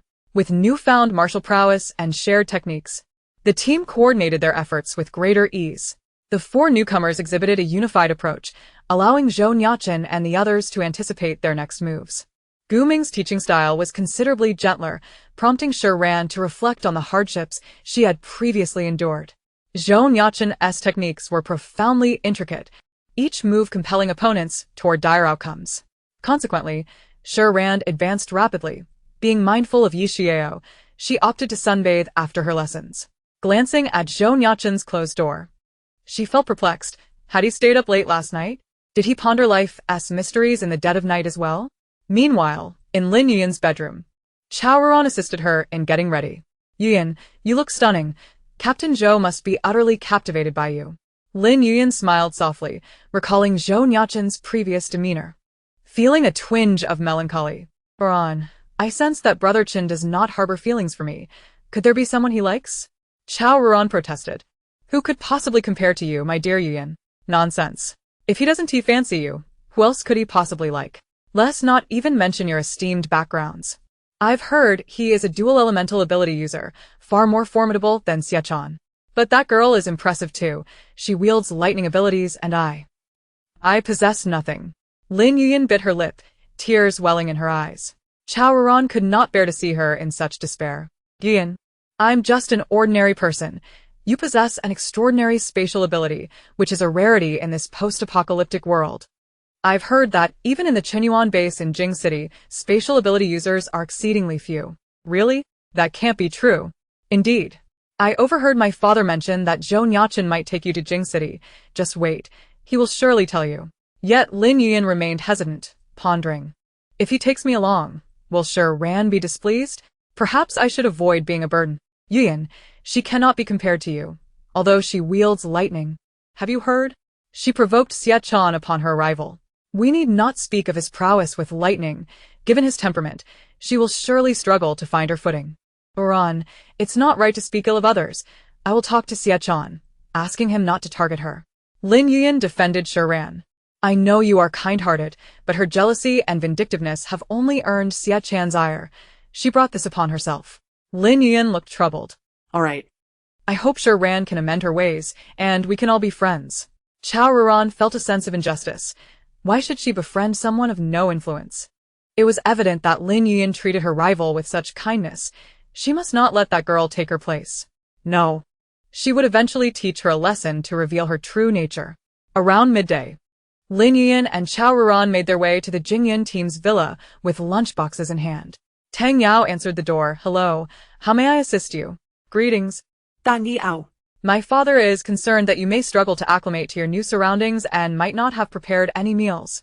So he requested that I accompany you and bring some food. Lin Yuan greeted politely, her appearance still radiating youth and beauty. This afternoon, Varan and I will take you on a tour of the base. Tang Yao scratched his head, uncertain of how to respond. Let them in, Gu Ming suggested. At that moment, Zhou Nuocheng, having overslept, conveniently awoke. Residing on the first floor, he naturally heard the conversation. Tang Yao stepped aside, inviting them in. Shi Ran and the others were chatting in the hall, yet had not begun preparing lunch. As Zhou Nuocheng walked into the living room, he paused beside Shi Ran, regarding her intently. Shi Ran silently shifted slightly to make way for him. With so much space available, why must he pass through this narrow area? Did he perceive her as a speed bump? And now he was putting on an air of aloofness, having vanished all morning only to reappear with the female lead. Was this intentional? Indeed. If he were to develop affections for a girl in the future, it might not be appropriate for him to teach her one-on-one. Thus, she should be perceptive enough to provide him an escape route. Captain, I believe you are quite busy at the base. With future social obligations, you need not trouble yourself to instruct me this morning. I can simply study with Yao Yao, Shi Ran replied with a bright smile, her expression conveying an understanding. Zhou Nuocheng, sipping his drink, cast a fleeting glance her way, his voice slightly hoarse. Fool. My apologies. I was thinking of you, and couldn't sleep. In the future, just call me. You are welcome to enter my room at any time. Upon entering, Lin Yuan accidentally overheard Zhou Nuocheng's words. This was a tone she had never encountered before, gentle and tender. When the dishes were laid on the dining table and everyone settled down to eat, Lin Yuan found herself ushered to a seat beside Zhou Nuocheng. Aren't you here delivering food on behalf of Uncle Lin? Zhou Nuocheng remarked, pushing the chair beside him under the table. The implication was clear. He had already extended courtesy to the base chief, and she was free to leave. Having spent considerable time in the military, Zhou Nuocheng had never exhibited much in the way of gentlemanly demeanor. Lin Yuan felt tears welling up, her eyes glistening as she stubbornly maintained her gaze on Zhou Nuocheng, determinedly defiant. The title The Resilient Lily of the Apocalypse suddenly flickered in Shi Ran's mind. Surprisingly astute, she mused. Zhou Nuocheng could no longer contain herself. Captain Zhou Yuan has been busy all morning preparing the dishes. It is rather impolite to dismiss her so abruptly, isn't it? Zhou Nuocheng scoffed lightly. You make a valid point. Just as the two began to feel some relief, Zhou Nuocheng's next words extinguished any joy. Then please turn around, walk 15 steps forward, and do you see that door? Boldly open it, and kindly lock us inside. Thank you. How polite of me, isn't it? Lin Yuan realized he was, in essence, still trying to expel them. Her cheeks flushed. She looked at Zhou Nuocheng. You are bullying me. Go back and inform your father to suppress any unwarranted thoughts. I can be even more severe. Zhou Nuocheng's voice was now frigid and cutting. Lin Yuan had long been aware of his disregard for others. Initially thinking he allowed them entry as a sign of distinction for her, it turned out to be merely a warning delivered through her. Unable to endure the situation any longer, the two departed, feeling humiliated. With the absence of outsiders, the team joyfully began their meal, sharing amusing anecdotes from the past. The atmosphere relaxed and pleasant. No one deemed Zhou Nuocheng's actions excessive, nor did anyone stand up for Lin Yuan. Lin Feng had ulterior motives. He could not simply allow their pity to dictate a shared dining experience. Apologies, but if we are not acquainted, please refrain from involving yourselves. The Jingyun team does not harbor any do-gooders. Shi Ran was taken aback, not expecting Zhou Nuocheng to be so unyielding. However, Lin Feng's intentions were now glaringly obvious, leaving no room for joy. Base Chief Lin, at least wait until there is mutual affection before attempting to play matchmaker. Shi Ran sat nearby, content to observe, but limited her involvement to that. The fate of the main characters is predestined. They will develop their relationship at their own pace. Shi Ran had no system tasks or noble intentions to assist others. She would not meddle to facilitate this romance. Love, after all, was a matter of 4 words. None of her concern. As long as the plot remained unchanged, she was somewhat prepared. Should it alter, she would simply let nature take its course. After all, life could continue without novels. Having endured so much, Shi Ran still wished to take a step back. But not by following the plot, rather by relying on herself. In the afternoon, Sang He arrived with members of this Heike team, bearing gifts of apology. Zhou Nuocheng happened to be in the living room and directly went to open the door. Is there something you need? After returning, Sang He and her team had gathered information, and upon learning that the Jingyan team had 3 dual-element ability users, all at level 2, they were repeatedly astonished. It was noteworthy that within the entire base, only Xie Can was a dual-element ability user, and one of them was merely a speed type. The strength of the Jingyan team was not to be underestimated. Greetings, Captain Zhou. We are here to seek out your team member, Shi Ran. There were some misunderstandings previously. Sang He maintained a composed demeanor, presenting the formality of a team leader. Zhou Nuocheng frowned. Chapter 57. This Heike team. Noticing Zhou Nuocheng's silence, Sang Mian grew impatient. Wanting to explain, we were previously. Wait a moment. Zhou Nuocheng's clone stood in place while his main body teleported to the 3rd floor, knocking on Shi Ran's door. Shi Ran, there are people looking for you. The entire exchange took less than 3 seconds, leaving this Heike team members outside bewildered. Unable to discern which was the real Zhou Nuocheng. Who is it? The girl's tone was languid, sweet yet lazy. Shi Ran opened the door, having just awakened from a nap. Her eyes still bleary. Zhou Nuocheng stepped forward, ruffling her hair, his tone unconsciously softening. Are you sleeping? Then continue. I'll ask them to leave. Shi Ran, still a beat behind, her mind not fully alert, replied, No, I'm awake. I'll change and come down. Ah, how obedient. Zhou Nuocheng did not linger, quickly reverting to his clone. You may enter and wait. He then returned to his own room, leaving all space for Shi Ran. The group, bearing items of apology, knew they were unlikely to lack food. So they brought some daily necessities, appearing quite sincere. Hesitantly entering the living room, they could not discern whether they were unwelcome or welcomed. Shi Ran surmised they were this Heike team, as Xie Can had only been familiar with them in the novel. This Heike team left a strong impression on her. Aside from Jiang Zan, they were all females who had become one of the advanced ability teams through their capabilities and intelligence. They had significantly challenged the stereotypes surrounding male ability users, fiercely advocating for female ability users. They were likely here to apologize. So Shi Ran invited Yi Shiyu and Shangwen Yu to join her. Once seated, Sang He took the initiative to introduce. Hello, I am Sang He, a level 2 Earth-type ability user. This is Chu Yining, a level 1 Fire-type ability user. Chu Yining appeared to be of similar age to Shangwen Yu, both possessing a composed and calm demeanor. This is my younger sister, Sang Mian, a level 1 Ice-type ability user. The 3 understood. It was indeed their vehicle. This is Jiang Zan, a level 1 Psychic ability user. These 2 young ladies are twins, Hua Yu and Hua Huan, both level 1 Wood-type ability users. It must be said, although this Heike team consisted primarily of females, their combat prowess was formidable. Currently, most of the ability users are at level 1. Yet those who ascend to elite ability teams undoubtedly possess extraordinary prowess both in terms of destructive capability and leadership. Shi Ran, the younger sister of Yi Xiao, and her sister. Shangwen Yu, I sincerely apologize. Sang Mian rose to her feet and bowed deeply to them. I should not have used my abilities to harm you. I am truly sorry, and I assure you it will never happen again. It must be said that Sang He is quite adept at handling matters.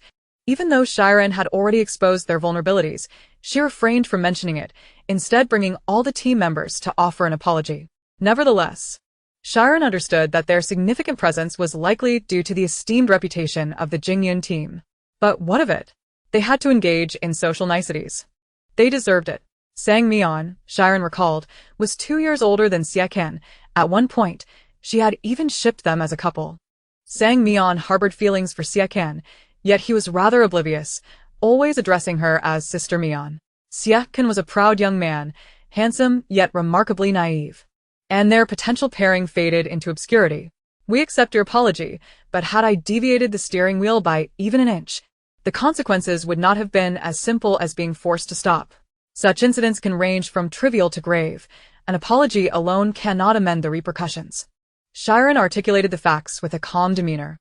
Yes, yes, I am truly sorry, it will not happen again. Sang Mian's voice trembled with a hint of tears. If the driver lacked skill, the aftermath could be dire. The entire Heike team could end up suffering due to her recklessness. After all, they were the elite and backbone of the Jingyun team, and others would not easily forgive her. Although she had misjudged, Shi Ran and her companions did not strictly belong to the Jingyun team. However, this Heike team would undoubtedly become the future overseers of Jingyun, which should not concern Shi Ran and her friends. I truly apologize. Such an occurrence will never transpire again. Chu Yining spoke up. Hua Yu and Hua Huan were perplexed, as they had been staring at Yi Shiyao since entering. Yi Shiyao, not one to conceal matters, candidly addressed the two young girls. Why do you keep looking at me? Is there something strange on my face? I apologize for my rudeness. Yu and Huan Huan. Chu Yining, feeling a bit awkward, reminded them. The two girls were somewhat at a loss. Given that they intended to reside here in the future, maintaining good neighborly relations was essential. Shi Ran produced 2 apples, handing one to each of them. It's all right. Feel free to speak your mind. All the sisters here are kind-hearted. Fruits, compared to ordinary provisions, are considerably more expensive, prone to spoilage, and often insufficient to satiate hunger. Typical ability teams cannot afford them, nor are they willing to waste them. Although this Heike team could procure them, they did not indulge frequently. Shi Ran handed them out nonchalantly, showing no regret, indicating that the resources of the Jingyun team were likely as formidable as their strength. Shi Ran's storage space, after all, could accommodate perishables. She was well aware of the benefits of fruit and had prepared a substantial supply. Quickly thank the elder sister, and feel free to express yourselves. Saying he was not one to be overly sentimental. Friendships should be reciprocal. They were in the wrong this time, and it would seem insincere to seek to forge connections. However, Shi Ran desired to cultivate a bond with them, which was indeed fortuitous, as she found the 3 girls quite agreeable, particularly toward her. Though young, Shi Ran had managed her recent words to Sang Mian with exquisite precision. She neither came across as overly calculating nor as someone easily bullied, leaving Sang Mian momentarily stunned. From a captain's perspective, Shi Ran would undoubtedly make an excellent teammate and, even as a friend, would be a comforting presence. Hua Yu and Hua Huan were elated to receive the apples. After expressing their gratitude, they voiced their curiosity. Sister, are you an air ability user? Hua Yu inquired. Yes, indeed. Why do you ask? This is hardly a secret. News spreads quickly throughout the base. Hua Huan smiled shyly, stating, our base does not have any air ability users, so we wanted to see what one looks like. Yi Xiao couldn't help but feel bemused yet curious. Air abilities shouldn't be considered rare, should they? The 2 girls shook their heads in unison, indicating otherwise. Their tasks mainly involved gathering intelligence, so they were quite well informed about the happenings within the base. So that's the reason, Sang he remarked. Yu and Huan Huan are 2 girls we rescued during a mission. There were previously 2 or 3 air ability users, but they reportedly perished during a task, so now there are none. How fortuitous that I am now the only air ability user in the base, Yi Xiao mused, surprised to find herself a rare specimen. As they were all girls, the conversation flowed quite smoothly, apart from the typically reticent Jiang Zan, who sat quietly to the side. Chapter 58. From now on, call me brother. I heard that Xiao can challenge you to a duel? Sang he sighed, genuinely apologetic. It's fine. He believes I am unworthy of lightning abilities, and sooner or later, he will cause me trouble. Captain Sang, is and Xia can part of your team? Yi Xiao finally pieced it together, realizing Xia can shared a vehicle with them today. Yet he was absent. He does not form ability teams. He is accustomed to going solo and dislikes constraints. Being an older sister herself, Sang he naturally felt a sense of tenderness towards the solitary Xia Can, often taking the opportunity to care for him. Over time, she learned that he had lived alone since childhood, with only neighbors to rely on, which only deepened her concern for him, treating him as a younger brother. He is inherently good-natured. As their friendship blossomed, Xia Can treated them well. Previously, there were rumors in the base speculating about how the girls could form an elite ability team, implying some unsavory dealings. Xia Can dealt with each rumor with force, and since ability users could not contend with him, the chatter ceased. After chatting for a while, the group took their leave. This matter could be considered resolved. reinforcing the idea that sometimes conflict breeds camaraderie. At 6 in the evening, Lin Feng returned to invite the Jingyun team for dinner. Having learned from the earlier incident, his invitation sounded rather formal. Yet, anyone with discernment could see that he was primarily interested in inviting Zhou Nuocheng and Gu Ming, with the others merely along for the ride. The group eyed the two expectantly. Gu Ming was reluctant to go. He had grown accustomed to the freedom of evenings spent with the others, each engaged in their own activities, occasionally listening to their playful banter. However, if they were to gain control of the Tsongsong base, navigating Lin Feng would be essential. Yet, seeing their intentions written all over their faces, he relented, saying, "Fine. You all stay home, Nuocheng, and I will go." "Oh yeah, the vice captain is magnificent." Zhou Nuocheng scoffed. "You certainly know how to play the good guy." At 8 o'clock in the evening, an unexpected visitor arrived at the villa. Shi Ran. Shi Ran. Shi Ran. Siechen leaned against a nearby lamppost with his arms crossed, his shadow elongated. His head tilted back slightly, the light casting a halo around his striking features, his contours obscured in the darkness. Relaxed and casual, if one were to overlook the fact that he had been calling out in the middle of the night. Siechen. "Are you out of your mind? Why don't you just knock on the door instead of shouting?" Shi Ran had assumed he would call a few times and then leave, but he persisted for a full 10 minutes, leaving her no choice but to step out of the villa. She was still clad in a pristine white nightgown, her hair tousled and languidly draped over her shoulders, a pure white scrunchie resting on her wrist, her skin appearing even more porcelain-like in the night, and the blush on her cheeks from a recent bath still lingering.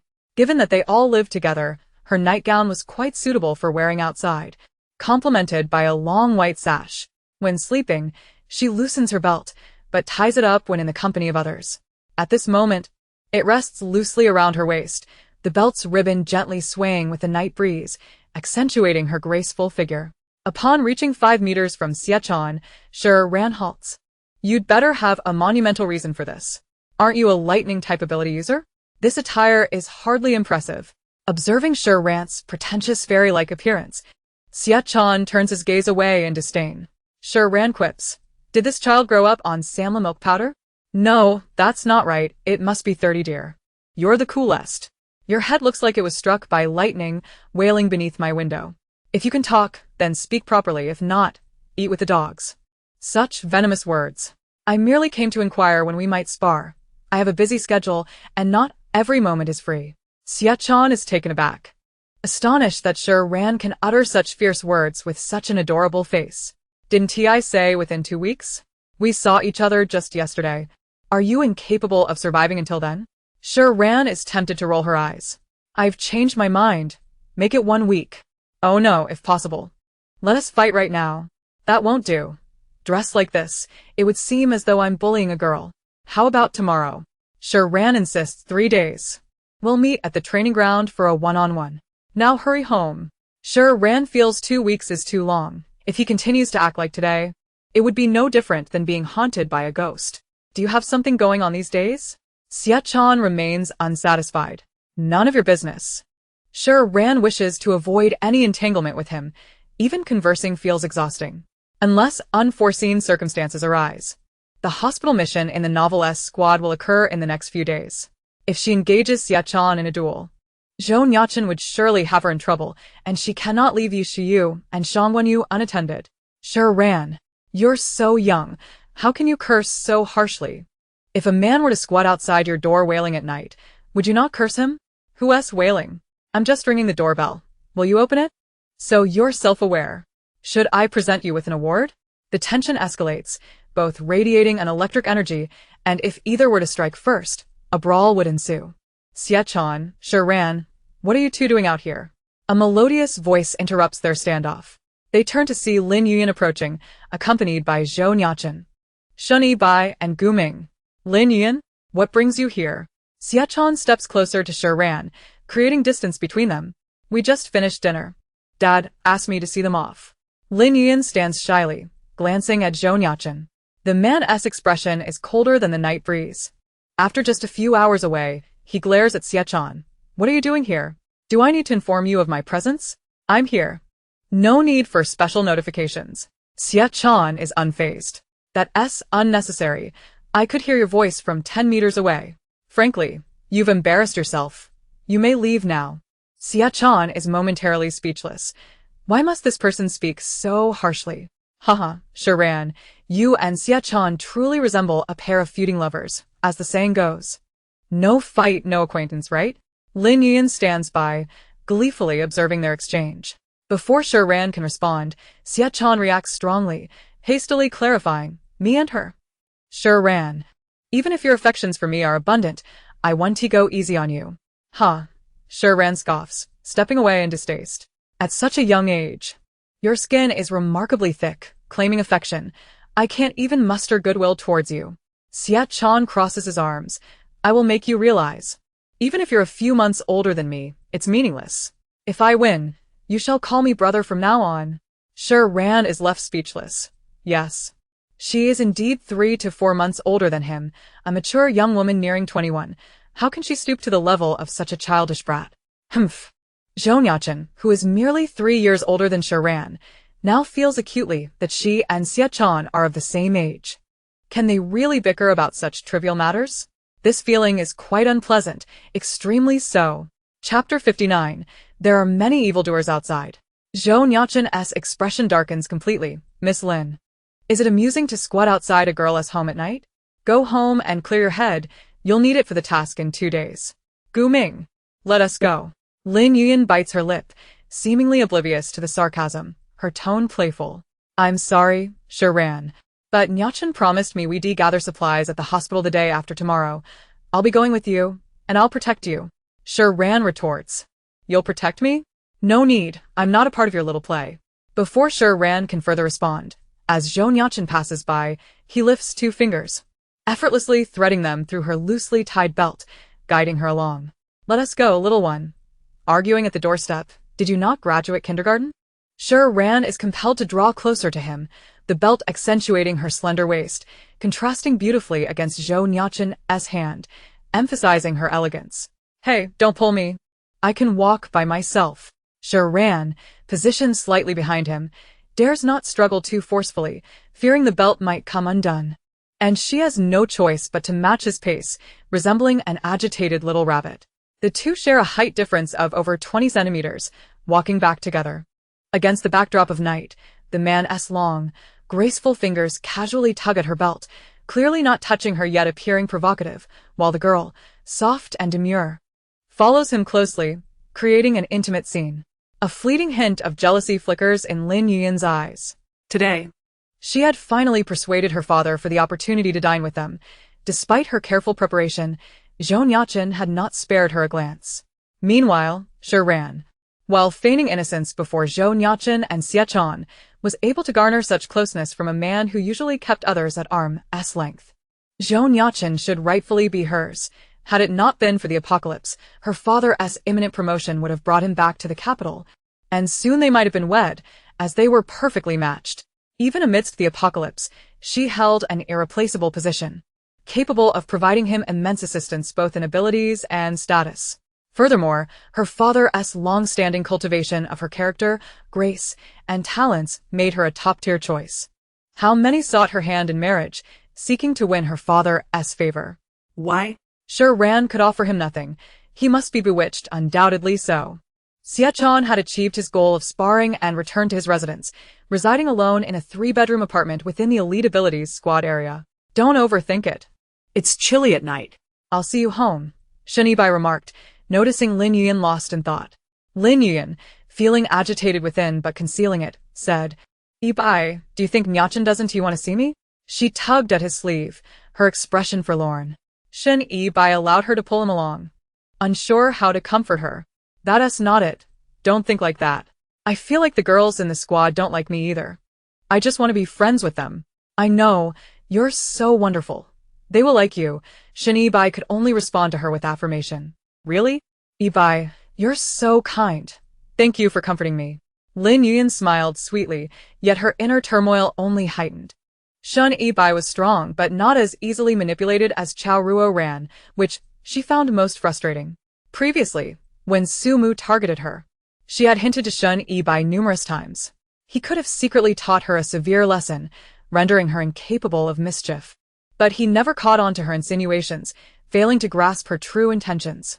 Had it not been for his unwavering obedience and constant attentiveness, as well as his position as the captain of the Jian team and the strongest psychic ability user, Lin Yuan would have long since succumbed to his tedious and monotonous demeanor. Cautious and hesitant, he was far inferior to Xie Can, who, at least, would firmly defend this Heike team when rumor circulated. Yet Xie Can was completely impervious to persuasion, despite her numerous attempts to align with him through both coercion and inducements. He consistently maintained an air of indifference towards everyone. Meanwhile, the three of them entered the villa, where everyone was engaged in their own activities in the living room, awaiting their return. "Oh, how did you all come back together?" Su Zimo remarked upon seeing the trio enter. "Just ran into each other," Shi Ran replied, reclining on the sofa beside Yi Xiao. "Ran into you? What did Xie Can want with you?"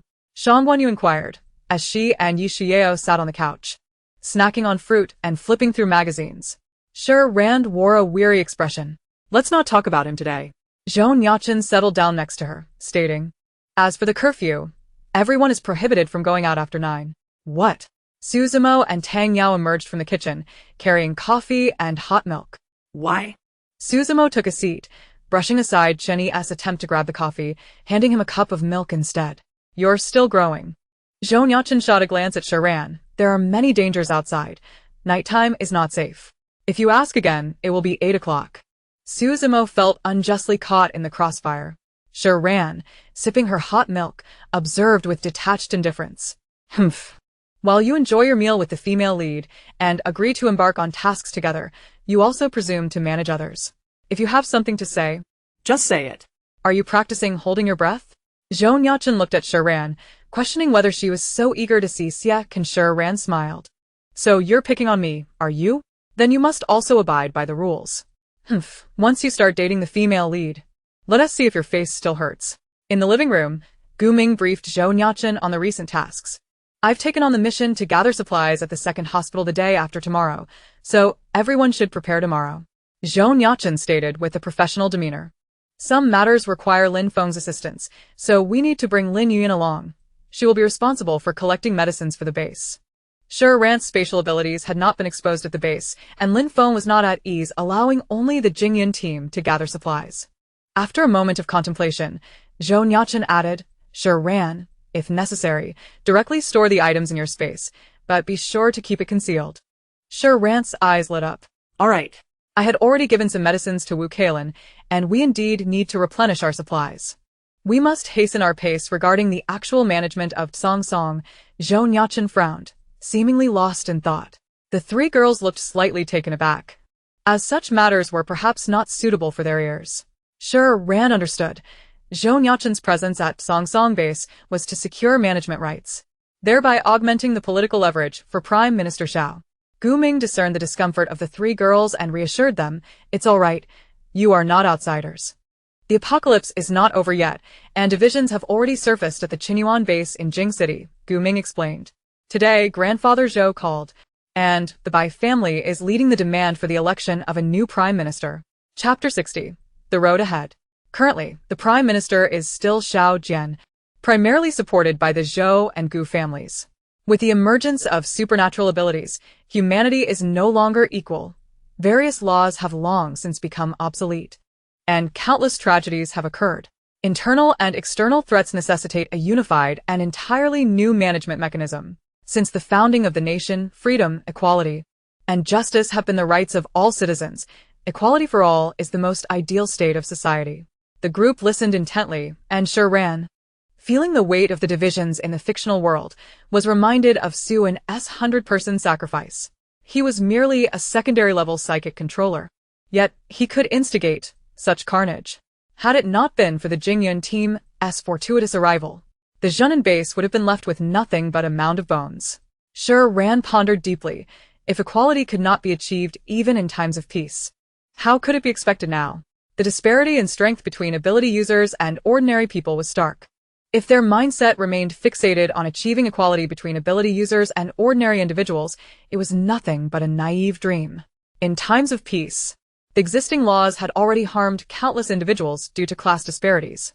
Now, the gulf between ability users and ordinary people was fundamentally pronounced. In terms of physique, abilities, and combat prowess, the average person was simply incapable of comparison. In the apocalypse, without national governance, ordinary individuals lacked any voice. Power is always the ultimate truth. Just as other nations treat us with superficial politeness, it is not due to a belief in equality, but rather a naive hope for peaceful coexistence. The strong will either choose to annihilate you or spare you. Discuss morality with them? Apologies, but moral standards are dictated by them. The apocalypse forces ordinary individuals and ability users to such extremes. If the so-called equality of society before the apocalypse were to be achieved, it would be profoundly unjust to the ability users, as even adults and children are subject to different laws. Thus, it is undeniable that ability users indeed stand above ordinary people. The existence of the state serves as the last bastion for ordinary people's survival. Otherwise, their fate, life or death, would hinge upon the whims of ability users. Gu Ming continued, the Bai faction has begun to advocate for the subjugation of humanity to ability users, which would strip ordinary people of their fundamental human rights and render them fully dependent on ability users. Like slaves? Yi Shiyao felt a pang of discomfort at the thought. It's not that I'm a bleeding heart, she reflected.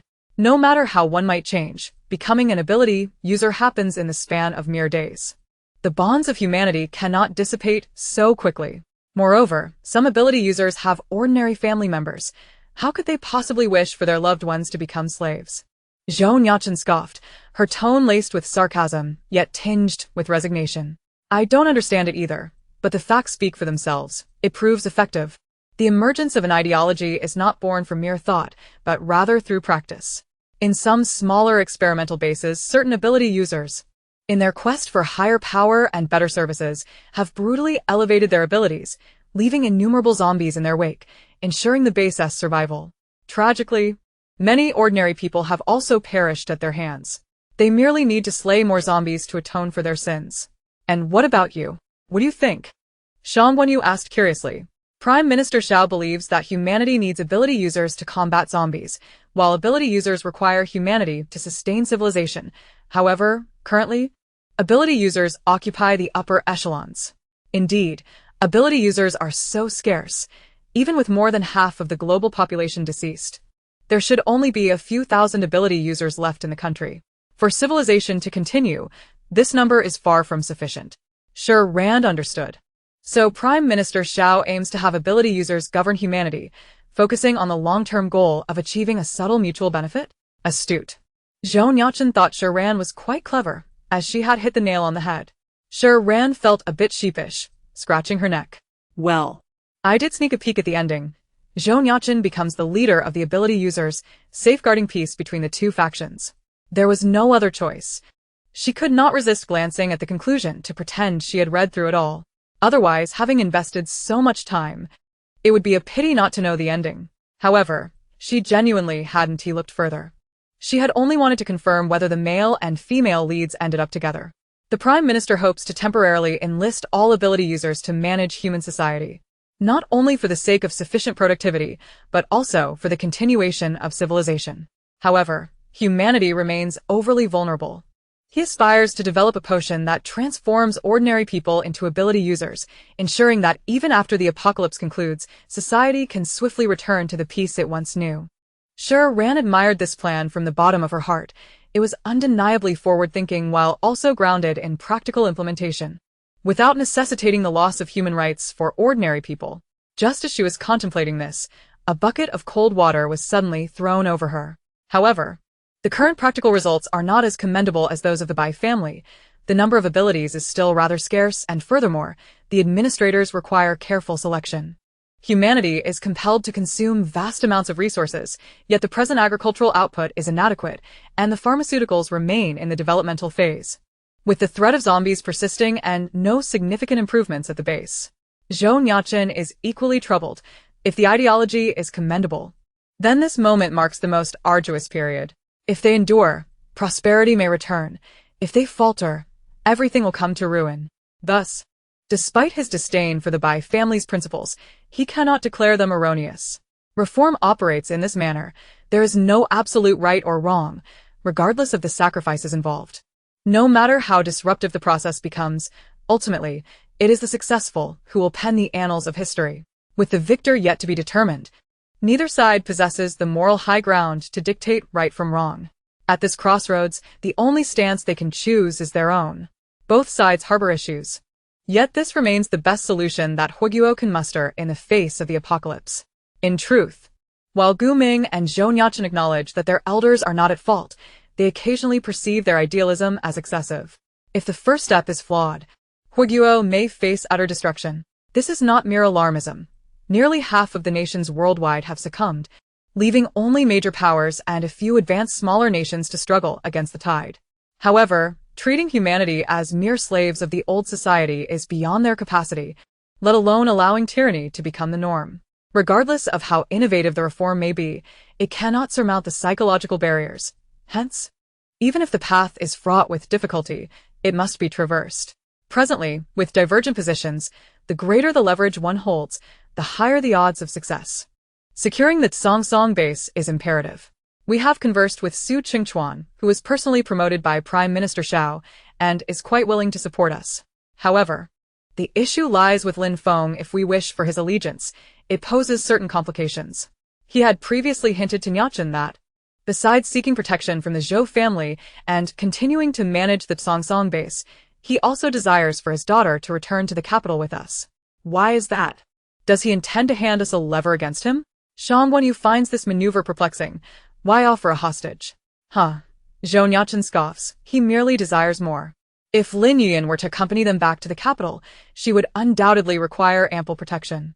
It is highly likely that she would reside with the Zhou family, leading to frequent encounters, and coupled with her spatial abilities, which could aid the Jingyun team, her intentions are unmistakable. Shi Ran is taken aback. She had not anticipated such intricacies within this narrative. This novel truly emphasizes key plot points. It merely states that Zhou Nuocheng took Lin Yuan to the capital, without mentioning the underlying scheming. While reading, she believed the protagonists were engaged in a pure romance. It turns out that Zhou Nuocheng's utilization is indeed pragmatic. A foolish man, kind-hearted yet ambiguous in character. Chapter 61. Indulge her. Despite her complaints, Shi Ran is not surprised. From what she now understands of Zhou Nuocheng, he does not appear to be someone easily swayed by love. Yet, if he were to bring along an enchanting girl, gain control over Lin Feng, and acquire the rare spatial abilities, only a fool would pass up such an opportunity. He is quite confident in his daughter, Zhou Nuocheng remarks with a cold smile. I detest being threatened. I have agreed to his proposal to gather supplies at the second hospital the day after tomorrow. And he has promised me control over the western sector of the base. I shall personally ascertain whether this path is viable, and we shall loosen the soil of his base, ensuring he suffers sleepless nights. Shi Ran's eyes widen in shock. Are you suggesting Zhou Nuocheng intends to confront Lin Feng? Shi Ran begins to question her own understanding of the situation. After an entire night of deliberation, the only conclusion they arrive at is, what on earth? Zhou Nuocheng plays with the long strap of Shi Ran's belt, affection radiating from his gaze, musing, well, regardless, although the reason for visiting the hospital differs from the novel, we ultimately must go. This is the pivotal moment for the protagonist's emotional breakthrough, and perhaps Zhou Nuocheng will change his mind thereafter. Though they arrive at the Song base a week later than in the novel, they do not miss any critical plot developments. The first significant advancement in the protagonist's relationship occurs during the team's mission to collect medicines at the second hospital in Nanking. The previously dispatched ability team had vanished without a trace, and by a twist of fate, the mission fell to the Jingyun team and the female protagonist. Upon arrival, they discover the presence of a level 3 illusion zombie, capable of drawing individuals into childhood dreams to weaken their consciousness and ultimately kill them in their sleep. At that moment, the male lead is in close proximity to the female lead, resulting in both being pulled into her dream. They endure various trials within the dream, and the male lead successfully rescues the female lead. Following this, their relationship significantly warms. At least Zhou Nuocheng's demeanor towards Lin Yuan is no longer as frigid as before. Shi Ran is momentarily lost in thought, only to realize that Zhou Nuocheng is still playing with her belt while conversing with others. She swiftly yanks it away, feeling quite displeased. Zhou Nuocheng, having finished speaking, discreetly turns to observe the girl's indignant expression, her eyes flashing a warning. How adorable. Are we so familiar? What if the knot I tied slips off? Observing Zhou Nuocheng's complete lack of remorse, Shi Ran retorts fiercely. It won't. Zhou Nuocheng replies softly. Even if I wished to untie it, I wouldn't do so here. Due to the differing preservation conditions for the medicines, the hospital possesses 4 warehouses in total, 3 on the second floor and 1 large warehouse on the third floor. Gu Ming meticulously analyzes the mission for everyone. Yi Shiyu surveys the map, noting that the hospital is teeming with zombies, and eliminating them all is certainly unfeasible. Chun Yi was about to speak when Su Zimo interrupted him. No, if we continually use the protective barrier, your abilities will deplete. And should we fail to exit or encounter a more advanced zombie, it would be catastrophic.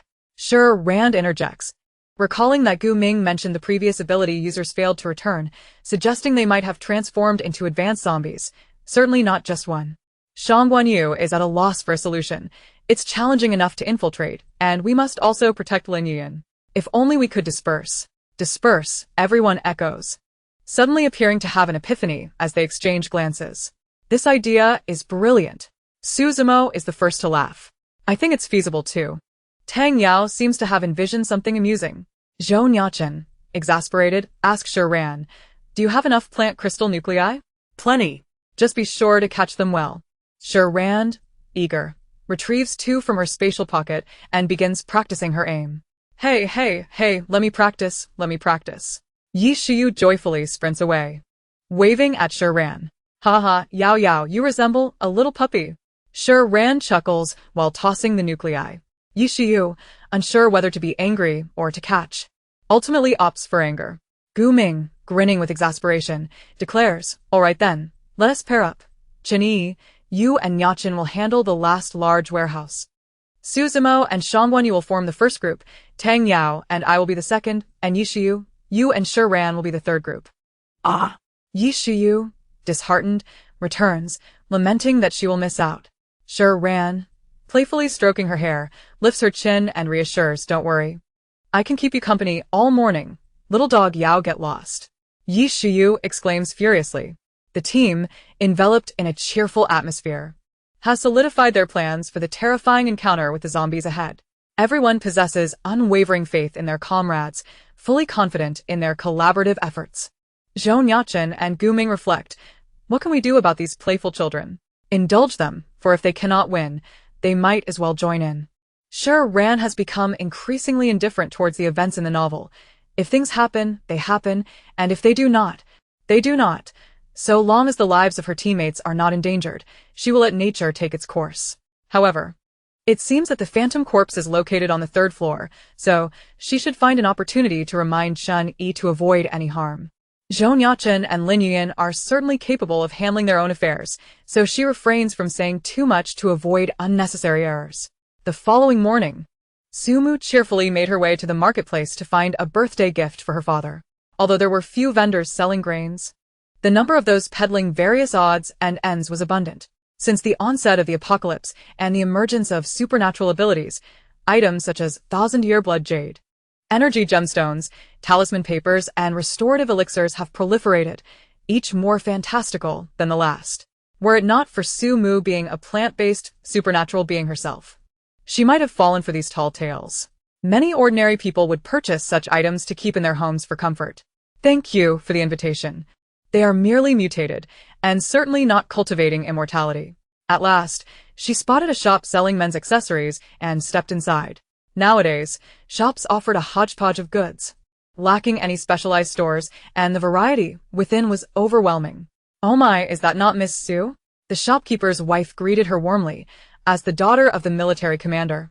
Su Mu often frequented the market, leaving an impression on the locals. What fine items do you have? Su Mu inquired as she browsed. Yet nothing seemed to align with her father's refined taste. Come here. I assure you, I will provide you with the finest selection. I have put away the best items due to recent thefts, the shopkeeper's wife responded, retreating to the back room to fetch something special. Theft? How could that be? My father's soldiers patrol the streets daily, Su Mu replied skeptically. Her father was formidable. Well? The shopkeeper's wife continued as she returned with a selection. It cannot strictly be called theft, as the number of supernatural beings at the base has increased.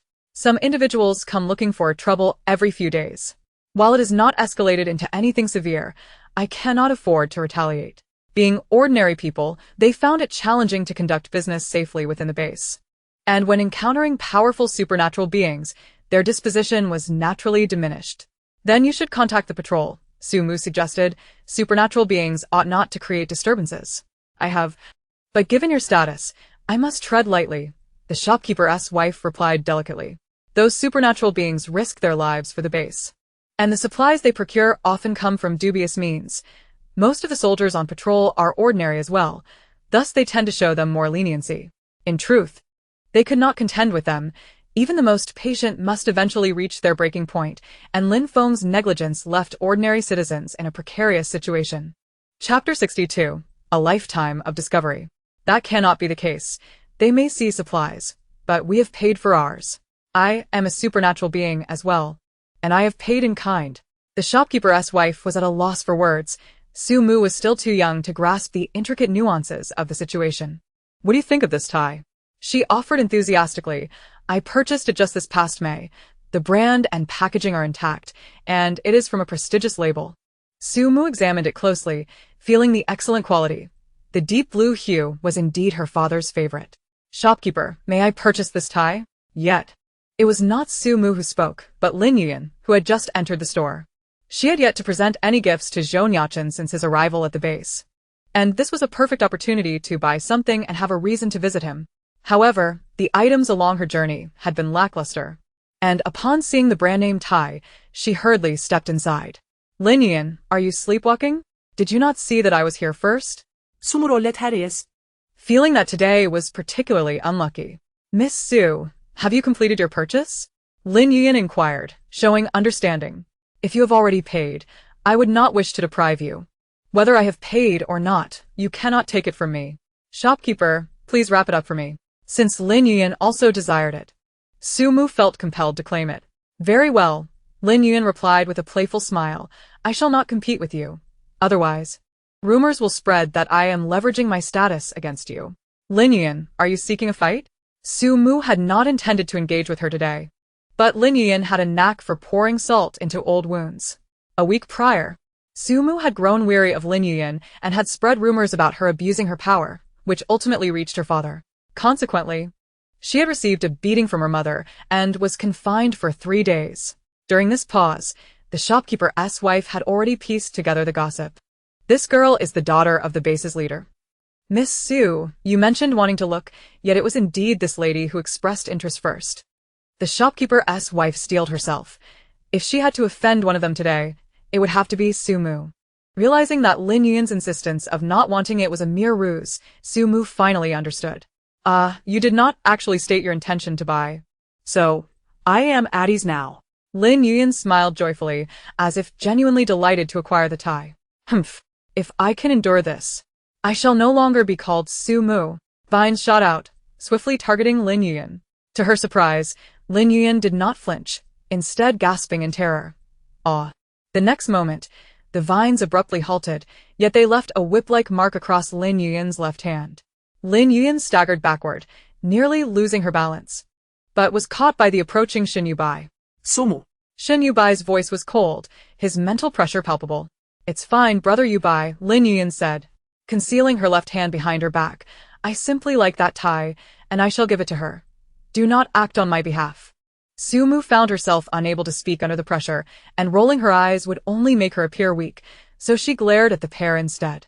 Shin Yubai examined her hand, noting the mark, and produced a tube of ointment from his belongings. It's all right.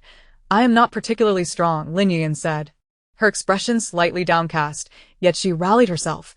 But I will strive to improve. Even if I am bullied, I will only grow braver. Observing Lin Yuan's false bravado, Shin Yubai felt a pang of discomfort. Lifting the mental pressure, he glared coldly at Su Mu. Misu, I will report today as incident to Commander Su as it occurred. Shin Yubai, are you seeking trouble? Su Mu realized she had once again caused a ruckus, and decided to embrace her role as the villain wholeheartedly. She could never keep her composure, allowing Lin Yuan to take the lead. Forget it. As long as she is a nuisance, no one will dare tread on her. After all, she had already purchased a gift for her brother Chen, and Lin Yuan was merely tailing behind to protect her. Su Mu had no intention of explaining herself. Shin Yubai would not believe her anyway, so they might as well share the displeasure. Su Mu, if you like that tie, then take it. I will not allow you to speak ill of brother Yubai. Lin Yuan stepped forward, pretending to protect him. I have already stated my position. Your disallowance is merely hypocritical. Su Mu toyed with the tie in her hand. No wonder Captain Zhou favors Shi Ran. Someone like you, who merely talks and does nothing, is a burden to anyone who crosses your path. Wouldn't you agree, Captain Shin? Shin Yubai pulled Lin Yuan behind him. Miss Su. Should Commander Su be unable to discipline you, I shall take it upon myself to manage your actions. You should be aware of my capabilities. Although Su Mu felt a flicker of fear, with Lin Yuan present, she maintained her bravado. You are not my father. What right do you have to control me? Lin Yuan, since you are so eager to attach yourself, I shall grant you this tie. Catch it. The moment Su Mu flung the tie, the thorns of the vine tore it apart with a rip, leaving fragments scattered on the floor. Oh dear, how careless of me. But you are so magnanimous. Surely, you will not hold this against me? Su Mu sauntered past them towards the door. I doubt you will. After all, brother Chen wouldn't even spare a glance. Even if you gifted him a rag, he would never notice. With that, Su Mu slipped away, knowing she could not outrun her troubles, but certainly outpace them. Regardless of whether she could return or not, death awaited her either way. It mattered little. She should not dwell on her parents' scorn. Lin Yuan's eyes were already tinged with anger, and her lips curled in a subtle grimace, betraying the difficulty of her restraint.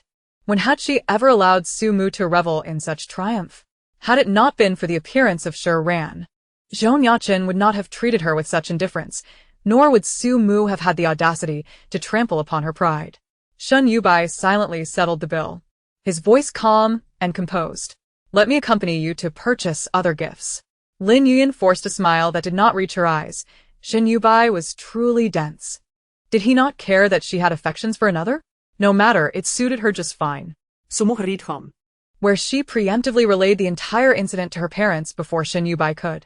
Su Mu's mother was aware of her daughter's mischievous nature, but knew she would not lie about serious matters.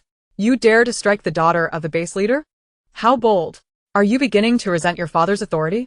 Su Mu's mother fumed, chasing her with a clothes hanger around the house. Fortunately, her confession came swiftly, coinciding with Su Chinchuan's birthday, so her mother refrained from further inquiry. However, a few days of confinement were warranted. Otherwise, it would be implausible. Su father and Su mother always appeared stern, yet were soft-hearted. Otherwise, they would not have raised such a tyrannical daughter. Su Mu relaxed comfortably on her bed, free from worry. Lin Yuan, accustomed to playing the virtuous role, would certainly not utter the words of punishment in front of Shin Yubai, unwilling to reveal her less favorable side. Shin Yubai was clear in his judgments and utterly oblivious to the sentiments of a girl. He mistakenly believed that sparing her was in alignment with Lin Yuan's wishes. With her intelligence, taking on two opponents was no challenge. Su Mu joyfully rolled over and drifted into slumber. Chapter 63. The Hospital. At noon, the Jingyan team gathered at the base entrance, ready to depart for the hospital. Lin Yuan also arrived, flanked by several superpowered bodyguards. You may return. There is no need to worry about me. They are quite formidable, Lin Yuan gently reassured them. The bodyguards, clearly responding to Lin Feng's orders, turned and departed without hesitation. Thank you for your protection. Could you share your plan with me? I fear I may slow you down. Lin Yuan ran to the edge of the group, affectionately linking arms with Yi Shiyu. Yes, we'll slip stitch it. Were they truly that familiar? Although she did not elaborate, she kept her distance and simply instructed Lin Yuan to gather supplies, assuring her that they would distract the zombies while Zhou Nuocheng, Chen Yi, and she finished collecting from the third-floor storage before they could leave. Lin Yuan bit her lip, her gaze hopeful as she turned to Shi Ran. Ran, would you accompany me to the third floor? I am the only girl. I am frightened. Shi Ran, perplexed, replied, with your brother Chen here, what is there to fear? Before she could refuse, Xie Ken's figure entered everyone's view. I'm going too. Dressed in a striking red jacket, he stood out among the crowd. Are you touched? I specifically spoke with the base leader to assess your abilities. Just to be clear, I will not protect you. If you become lunch for a zombie, it is a reflection of your inadequacy, and I shall claim victory. For the first time, Shi Ran contemplated the notion of surviving in a different base. She found herself at a loss for words. Hey, don't underestimate me. even before the apocalypse. I could jump 3 meters high. Xie Qin felt slighted. Humph. Zhou Nuocheng's mocking laughter echoed. This guy is truly irritating. 3 meters high? Were you struck by a vehicle? Just as Xie Qin was about to retort, he met the man's warning gaze. TCH, mind your own business. Shi Ran approached Chinyi. Xiao, Yi, let's switch. You and Yao Yao can team up. All right, Chinyi agreed obediently, albeit unaware of the reason behind the change. Lin Yuan had initially intended to remain with Chinyi, having subtly hinted to him that she need not accompany them to the 3rd floor. However, with the unpredictable presence of Xie Qin, it seemed wiser for her to keep a watchful eye. The group set off. Throughout the journey, Lin Yuan sought opportunities to engage with the Jingyun team. Eager to foster closer ties, particularly with Yi Shuyu and Shang Guanyu, her enthusiasm leaving them somewhat bewildered as they exchanged polite conversation. Shi Ran, on the other hand, felt sidelined, unable to rest despite her desire to do so. Lin Yuan, could you refrain from speaking? It is quite noisy. Xie Qin shut his eyes. Exhausted from training his powers late into the night. Embarrassed by the public rebuke, Lin Yuan offered a sheepish smile. I apologize. I was simply excited about the prospect of joining you on a mission. With no one to defend her, she could only awkwardly fall silent. The members of the Jingyun team, all dignified individuals, chose not to retaliate against her naivete, opting for polite responses. Yi Shuyu and Shang Guanyu finally felt relieved by Xie Qin's bluntness, realizing he was someone unafraid to speak his mind, hinting at a potential departure from the base in the near future. As they approached the hospital, they were taken aback by the sheer number of zombies. Goodness! So many? Su Zimo exclaimed, astonished that even in a crowded hospital, it was nearing capacity with the undead. Gu Ming frowned, cautioning everyone, stay alert. I can sense at least 6 second-tier zombies. Xie Qin was equally astonished. He had never encountered so many second-tier zombies at once. This place is infested. There may even be 3rd-tier zombies. We must execute our plan swiftly, Shi Ran noted, a sense of unease creeping in as the sight before them was truly terrifying. On the 1st floor of the hospital, every window revealed hordes of zombies. It would not be an exaggeration to say there was no safe place to land. Especially considering they needed to navigate to the 2nd and 3rd floors, this was akin to delivering takeout to the zombies. My barrier can temporarily conceal us from the 2nd-tier zombies, but it will deplete rapidly, within 20 minutes. Moreover, their numbers present a significant risk, Chen Yi calculated. He, too, was a 2nd-tier, but facing 6 2nd-tier zombies necessitated a stronger barrier. Otherwise, the consequences of a surprise attack would be dire. Lin Yuan was taken aback that such a young boy possessed such capabilities. Previously, she had only focused on the members of the Jingyun team, neglecting this child. No wonder they had navigated their challenges with such ease, having such a gem among them. Could they not go wherever they wished? That's all right. You are already quite impressive. The most remarkable child I have ever seen. Lin Yuan attempted to flatter him. Yi Shuyu nearly burst into laughter. This praise was somewhat misdirected. Chun Yi's expression darkened. Aunt Lin, I am not a child. Furthermore, I am merely stating facts. You should worry about yourself first. The term Aunt Lin almost caused the Jingyun team to collectively break character, who had taught him such disrespect. It was noteworthy that even the 25-year-old Shang Guanyu had been called Sister Shangguan without hesitation, while Lin Yuan was merely 22. However, it made sense, aside from Su Zimo. Everyone else referred to him as the child, and he did not take kindly to it. Lin Yuan felt a strange humiliation at being called aunt for the first time. If Su Mu were to see her expression now, she would undoubtedly revel in delight. Within the barrier, the group entered the hospital, first tackling the zombies before them to carve out a path. Here we go. Gu Ming focused intently, readying himself. Chen Yi enveloped Shang Guanyu and Su Zimo in a smaller barrier.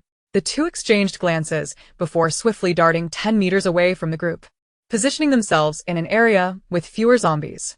Xie Qin was utterly bewildered by their actions. What are you? Be quiet, Shi Ran commanded. Then without hesitation leaped onto the windowsill, launching a plant crystal core toward them with remarkable precision and grace. Xie Qin was momentarily stunned, completely forgetting that he had just been told to hush. The moment the plant crystal core was extracted from the spatial realm, it seemed as though all the zombies had achieved a newfound focus, their crimson eyes rendering them even more terrifying. In the darkness of night, they resembled demons straight from the depths of hell. Suzumo sprang into action, deftly catching it. My treasures. Come here, dear siblings. Let me cherish you properly, don't dawdle, move. Shang Guanyu sighed, swiftly pulling Suzumo out of the hospital. Behind them, a horde of zombies surged forward in pursuit. Despite the protective barrier created by Chun Yi, the zombies were able to follow with uncanny precision. This was the strategy devised by their group. On their way to the Tsongsong base, they had encountered this phenomenon. Ever since Shi Ran began collecting crystal cores, the Jingyun team instinctively followed suit. At that time, Suzumo had just pocketed a plant crystal core and forgotten to hand it over. When they encountered zombies at night, the creatures relentlessly pursued him. And even Chun Yi's protective shield proved ineffective. A boy over 6 feet tall cried for his mother throughout the night, displaying astonishing speed as he climbed trees, leaving Zhou Nuocheng slightly behind. It was only when Shi Ran reminded him about the possible presence of something on him that he realized the plant crystal core was the culprit, and he promptly discarded it off a cliff. Chapter 64. Cooperation. Initially, Shi Ran hadn't thought of the zombies' affinity for crystal cores. It seemed to be a revelation that emerged later in the narrative. They were drawn to all crystal cores, including their own, as if it had become part of their programming. While supernatural beings lacked the same allure as crystal cores, they were indeed favored by zombies more than ordinary humans. High-level zombies could assess risks and would not recklessly attempt to seize crystal cores. However, the range of influence of the crystal cores was limited, attracting only the nearby zombies. And initially, people were unaware that plant crystal cores could heal while zombie cores could upgrade, leading to minimal collection efforts. Seizing the opportunity, Shi Ran voiced her hypothesis. And the group conducted experiments on the zombies. Subsequently, Zhou Nuocheng reported the findings to the central authorities, hoping for further research on zombie crystal cores. This discovery was of paramount importance to the central authorities, offering improved solutions to many pressing issues. For the people of this world, an earlier revelation of the secrets of the crystal cores could prevent numerous needless sacrifices, bestowing humanity with greater strength. Without exposing herself, Shi Ran was willing to assist them. The central authorities had begun to recognize the significance of zombie crystal cores, and research results would inevitably emerge. She hoped the speed of evolution for supernatural beings could match that of the zombies, allowing her to focus solely on accumulating crystal cores without further concern. However, they discovered that if the crystal cores remained within Shi Ran's spatial realm, they would not attract zombies, so all collected cores were stored with her. As the zombies on the first floor were drawn away by Shang Guanyu and Suzumo, the group swiftly ascended to the second floor. To minimize Chun Yi's energy expenditure, Zhou Nuocheng utilized his clones to forge a path, quickly arriving at the entrance of the first warehouse. Gu Ming and Tang Yao carved a route, both leaping onto the second floor windowsill. Shi Ran, we're here. Shi Ran simply leaped gracefully, tossing out the crystal cores. The two were positioned high enough that minimal force was required. Xia Can and Lin Yuan observed that Shi Ran was using some stones that attracted zombies, facilitating the collection of resources. After all, Zhou Nuocheng had just informed the central authorities, and the news had yet to spread, so others remained unaware of the situation. Upon obtaining the crystal cores, the two jumped down from the windowsill, and the surrounding zombies paid them no heed, leaping down like dumplings. The others quickly swiped the door card provided by Lin Feng and entered the first warehouse. There were 3 warehouses on the second floor in total. And after Lin Yuan finished collecting, the group prepared to head to the largest warehouse on the third floor. However, the passageway to the third floor was almost entirely blocked by zombies. Though they should not have been able to see Shi Ran and her group, the zombies became exceedingly vigilant as they approached, as if sensing they might breach the barrier and bite them. The zombies here were evidently stronger, indicating a significant presence on the third floor. Zhou Nuocheng withdrew his clones. I just spotted a platform on the second floor. Let us head there, Yi Shiyeo suggested. The group moved toward the platform, with Chun Yi and Yi Shiyeo leading the way. Within the protective barrier created by Chun Yi, Shi Ran immediately tossed out the plant crystal cores. Yi Shiyeo did not catch them right away, but instead controlled them to hover in the air, drawing the attention of all the zombies in the stairwell. The others seized this opportunity to dash up the stairs. Meanwhile, Shang Guanyu and Suzumo lured the zombies on the first floor to an open area, killing as they ran. One particularly swift zombie charged towards Suzumo, who deftly evaded it, maneuvering skillfully to avoid capture. Shang Guanyu wielded her water blades, taking out one zombie after another as they were distracted. Yet, This approach was not sustainable. Shang Guanyu, can you kick a shuttlecock? Got it. Shang Guanyu immediately sought a clear spot opposite Suzumo. Seizing the moment, Suzumo leaped onto a nearby zombie and hurled the crystal core toward Shang Guanyu. A perfect parabolic arc. The zombies in between raised their heads in unison, eager to chase after Shang Guanyu. Suzumo took advantage of this distraction to unleash several blade strikes, targeting the slower zombies. Shang Guanyu did not catch the core. Instead, she sidestepped and, at the right moment, executed a spinning sidekick, sending the core back to Suzumo. The zombies in the middle stumbled back, tripping over fallen comrades as they tried to return. Taking advantage of their momentary confusion, Shang Guanyu unleashed wave after wave of water blades, dispatching the nearest zombies with precision.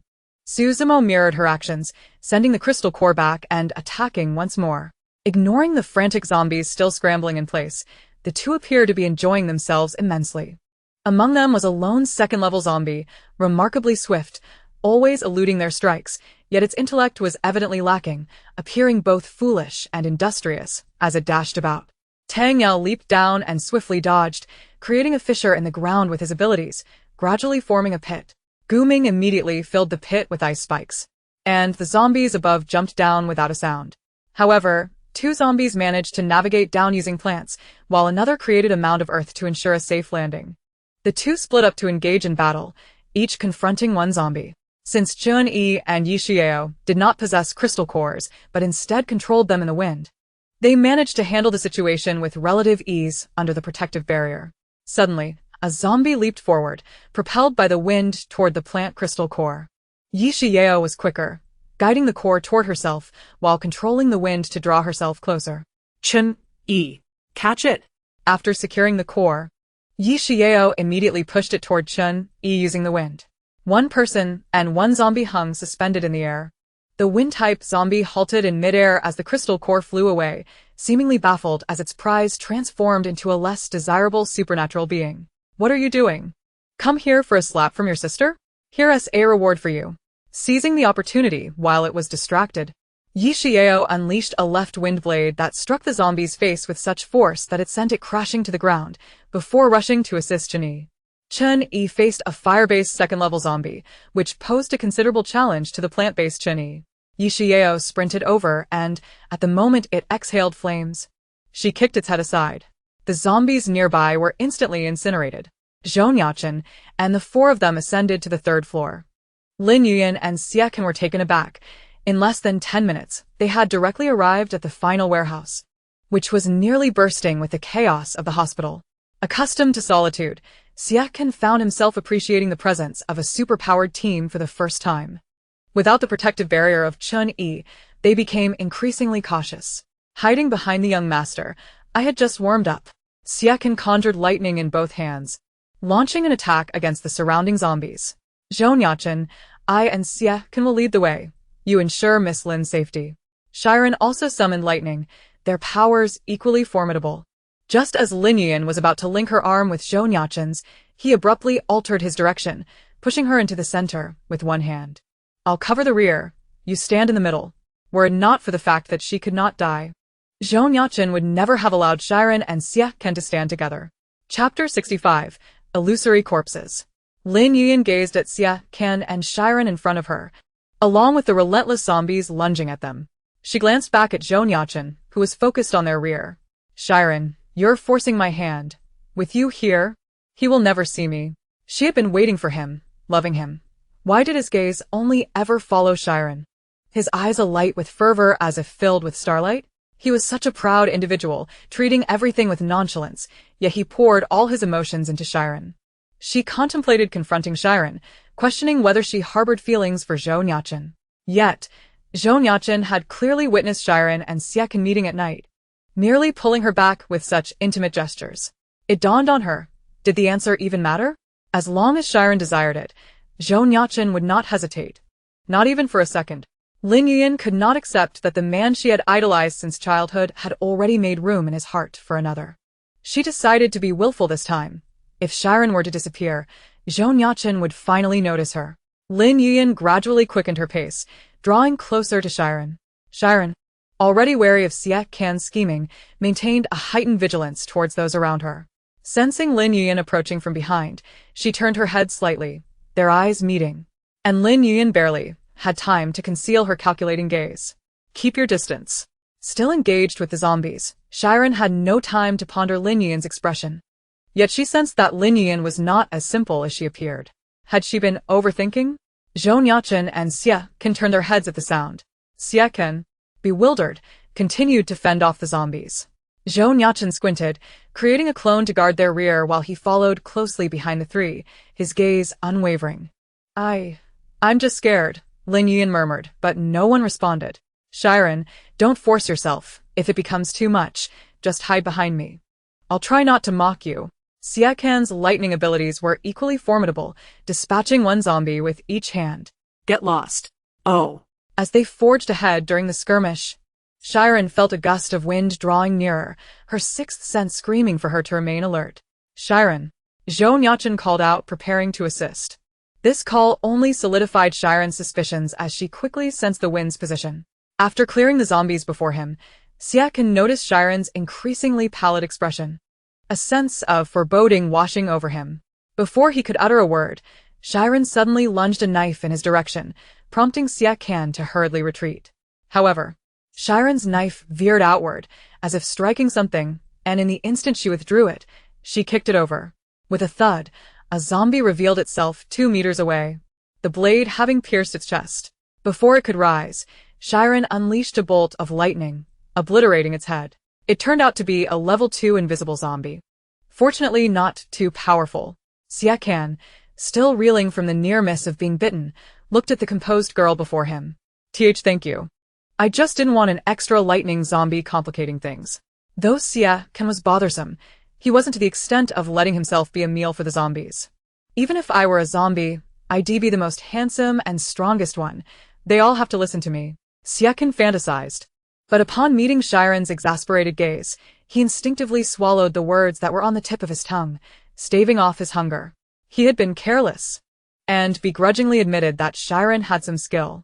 The quartet arrived at the door of the warehouse on the 3rd floor, where Xie Can was about to open it when Zhou Nuocheng halted him. Wait, there is something inside, level 2 or higher.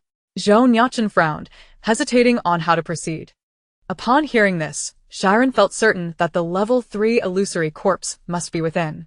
Zhou Nuocheng possessed mental control, and although he could not sense the precise location, his mental prowess would provide warnings against formidable foes, especially since he was already at level 3. Once we enter, let us split up. Standing together makes us easy prey. Captain, you take care of Miss Lin. My abilities are insufficient, Shi Ran suggested. Were it not for the fear of suspicion, she would prefer not to enter at all. As noted in the novels, this zombie was notoriously greedy, only able to create one dream at a time, thus choosing to strike those who stood together, dragging them all in. It was not her intention to orchestrate a pairing, it was simply that this level 3 illusory corpse was indeed formidable. Thus far, the only way she knew to survive was if the male and female lead succeeded in escaping, at least if the two of them entered, breaching the illusion. The zombies could be vanquished, allowing all 4 of them to survive. Since her script had finally come into play, she had to cling to her life now, not wanting to miss out on any benefits. Be careful. Though Zhou Nuocheng was reluctant, he had to concede that if Shi Ran or Xie Can were to protect Lin Yuan, confronting a level 3 zombie would be exceedingly difficult. The 4 of them swiped their cards to enter, maintaining an acute vigilance. Shi Ran took the lead, stepping aside to distance herself from the group, beginning to survey the warehouse. The warehouse was shrouded in darkness, yet some pharmaceuticals, under specific lighting, emitted a sinister green glow. Fearing an ambush, Zhou Nuocheng illuminated the warehouse upon entry, yet even so, Shi Ran still felt as though unseen eyes were watching them. However, even as Lin Yuan nearly finished collecting all the pharmaceuticals, the illusory corpse did not emerge. There are no zombies here. Why are you two so tense? Xie Can idly played with a lightning ball, leaning against the wall in boredom. Something's amiss. It feels exceedingly wrong. Shi Ran's internal alarm blared. In the novel, the illusory corpse had appeared before the male and female leads could finish gathering. Yet now it remained hidden. Xie Can, you behind you. Lin Yuan, frightened, huddled closer to Zhou Nuocheng. The group turned to look, only to see a previously leaning wall suddenly give way to a tightly shut door. This door appeared all too familiar. Shi Ran immediately turned back, realizing the entrance they had used to come in had vanished. Yet Xie can remained still, as if he could not hear their words. In that instant, Shi Ran peered through the door as wall, seeing thousands of zombies beyond it. Her parents, Yi Shiyu, Shang Guanyu, and even Zhou Nuocheng along with the entire team. Their grotesque faces were fixed upon Shi Ran, this world thoroughly overrun by zombies.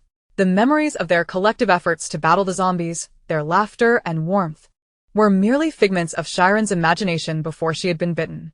This battle had ended in humanity's defeat.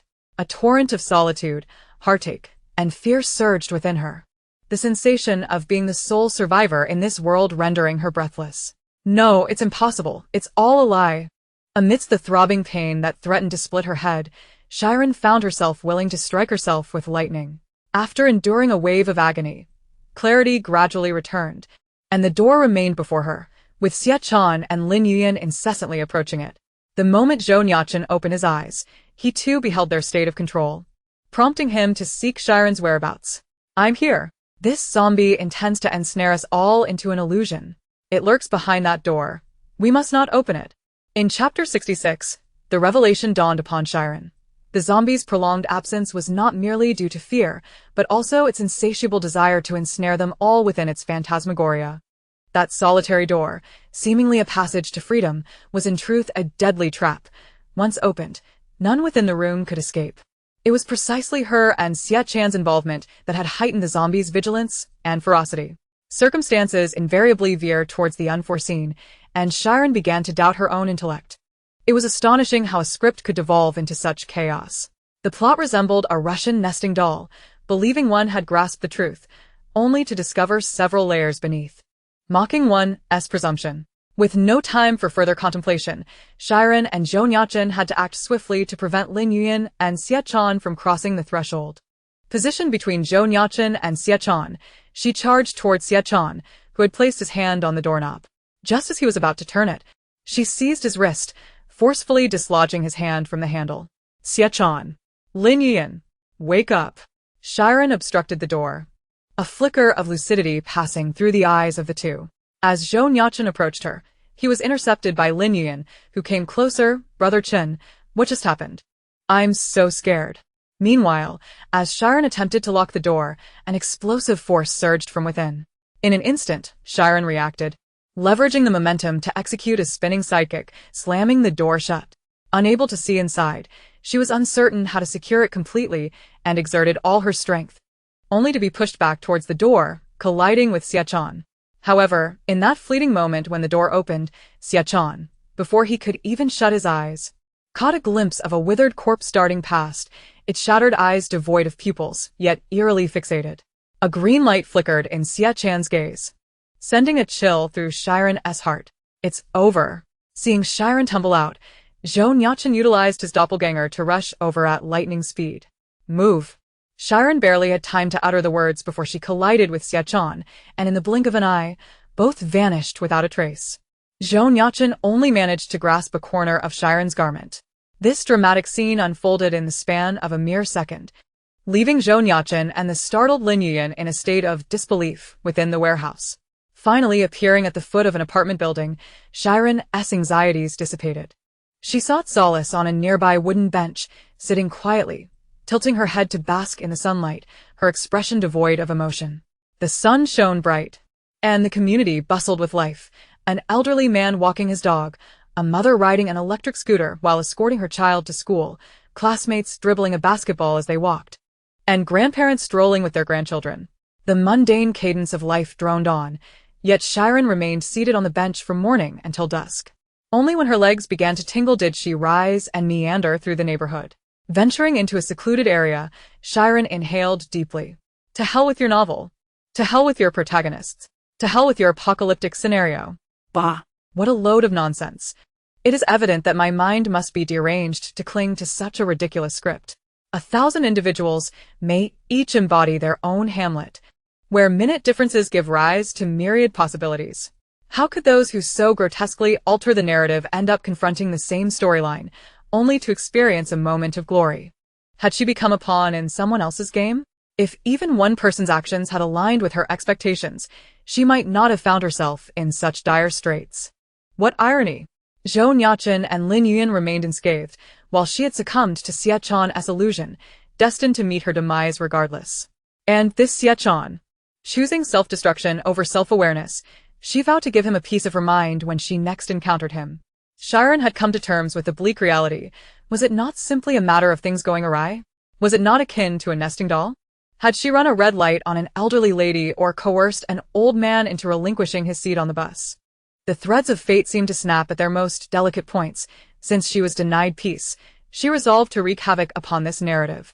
From this day forth, she would live for herself, pursuing whatever brought her joy and clinging to life. If that proved impossible, then she would embrace death. After all, she had arrived in this realm, and the wheels of fate had yet to turn. The chains of existence were nearly severed. No longer would she endure humiliation for the sake of a brighter future. She would not tolerate it any longer.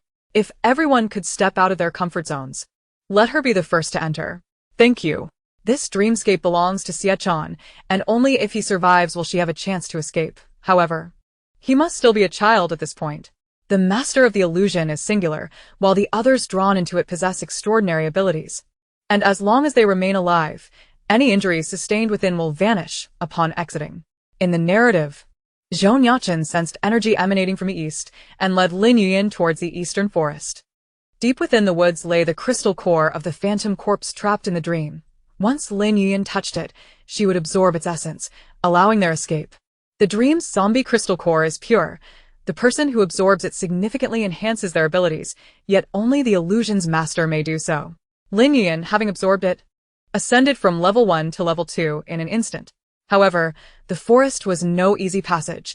Despite its familial warmth, the zombies within were mere phantoms, guarding the crystal core. After all, if someone were to escape the illusion, the phantom corpse would lose its core and perish, marking its greatest and only weakness. Time in the dream passes differently. A day inside equates to merely an hour outside. The phantom corpses do not manifest within the dream, but control this world, gradually consuming the city through the zombies until the master meets their end, at which point the illusion concludes. Zhou Nuocheng had remained trapped for 4 to 5 days before he began to sense the anomaly in his surroundings, daring to venture forth with the heroine. Shi Ran, however, needed to act more swiftly, deceiving Xie Chan and leading him away within 5 days. Thus, she must guide the still childish Xie Chan to the eastern forest while ensuring his survival. If he fell into the hands of the enemy, they would all perish. Frustration welled within her. After all her efforts, Xie Chan would be the one to absorb the crystal core, and if they truly escaped, he would likely attain level 3. No, she had to land a few blows on him in the dream. However, if she had to enter, she had no desire to swap places with Xie Chan. She did not trust him to lead her out. Her fate must remain in her own hands, even if survival proved arduous. Zhou Nuocheng's countenance was chillingly cold. He had been so close, so very close to capturing her. Nuocheng, where did they go? Lin Yuan, frightened by Zhou Nuocheng's demeanor, forgot her usual charm, trembling in confusion. Gather your things and leave. Zhou Nuocheng's voice was frigid as he approached the warehouse door, now returned to its original position. Lin Yuan dared not linger and hurriedly followed him. Are we going back? Huh? Zhou Nuocheng did not even glance at her, opening the door and stepping outside, unconcerned about the possibility of a zombie suddenly emerging. No, you are returning alone. Chapter 67. Being a trafficker in the illusion. Zhou Nuocheng exited the building, effortlessly vaulting over the railing of the third-floor corridor and leaping down. In that fleeting moment, 5 clones dispersed, each heading towards different locations to eradicate the zombies. Each clone harnessed their full prowess, executing lethal strikes with precision, indicative of the immense mental energy he had expended. Yet, he felt no fatigue. His vision was singularly focused on the carnage. Lin Yuan was utterly unable to discern which Zhou Nuocheng was the genuine article. As all clones advanced towards the areas most infested with zombies, she could only hasten to the rendezvous point they had initially agreed upon. The other members of the Jingyun team had begun to arrive, but the relentless tide of zombies seemed unending. Luring them away would suffice as a successful mission. When they noticed only Lin Yuan approaching, they paused in confusion. When had the captain made such an arrangement? Gu Ming's gaze turned frosty. Where were the others? Lin Yian, slightly out of breath, stumbled over her words, explaining that Shi Ran and Xia Can had encountered some trouble, which Zhou Nuocheng was addressing, and urged them to regroup. Are you certain it's merely some trouble? Gu Ming's tone was menacing, sending chills down their spines, revealing his skepticism. Lin Yian, what on earth happened? Yi Xiao was frantic. The interior was swarming with zombies.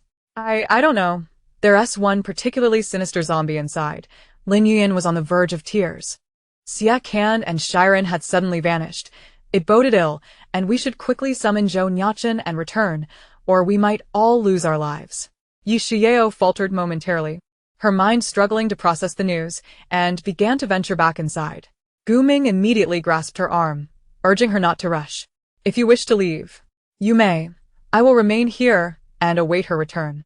Yi Xiao longed to annihilate the zombies in the hospital and wait for Shi Ran right here. Yao Yao. Don't be foolish. I too wish to rescue Shi Ran and Xia Can, but this place is teeming with zombies. Let us first return and discuss a strategy with my father. Lin Yian advised. Shang Guanyu seized Yi Xiao's hand, declaring she would accompany her. Lin Yian was taken aback.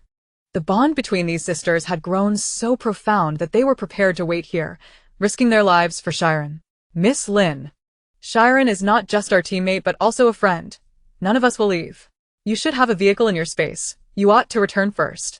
Gu Ming's voice was firm, devoid of hesitation. Lin Yian's expression began to crack under the pressure. How could she leave them behind? What if she encountered zombies on the way, unable to call for help? Yet, remaining here meant they could defend themselves. Was she to risk her life waiting for Shi Ran? On what grounds? They had already disappeared. Why should she endanger others? If they departed, even if Shi Ran emerged, the multitude of zombies would surely overwhelm her. Zhou Nuocheng had remarked on the formidable nature of that zombie, causing both Shi Ran and Xia Can, both level 2 ability users, to vanish without a trace. Thus, she surmised that Shi Ran likely could not return. With the phantom zombie preoccupied with Shi Ran and Xia Can, its presence had vanished from the hospital, and the team swiftly surrounded the premises. Fortunately, Zhou Nuocheng was sufficiently powerful, and they had successfully lured away most of the zombies, allowing them to reach the 3rd floor collaboratively. Shi Ran made her way back to the initial building. It was likely that Xia Can resided here. Glancing at the names listed at the entrance and noting the time, she discovered a household with the surname Xia on the 4th floor, and it was 12 years prior. This meant Xia Can was only 8 years old. Shi Ran felt a wave of dizziness wash over her. The female protagonist was a model child. Zhou Nuocheng had taken her out without a fuss. As for Xia Can, picturing his mischievous demeanor at the age of 8, she concluded that knocking him out and carrying him away was the safest method she could devise.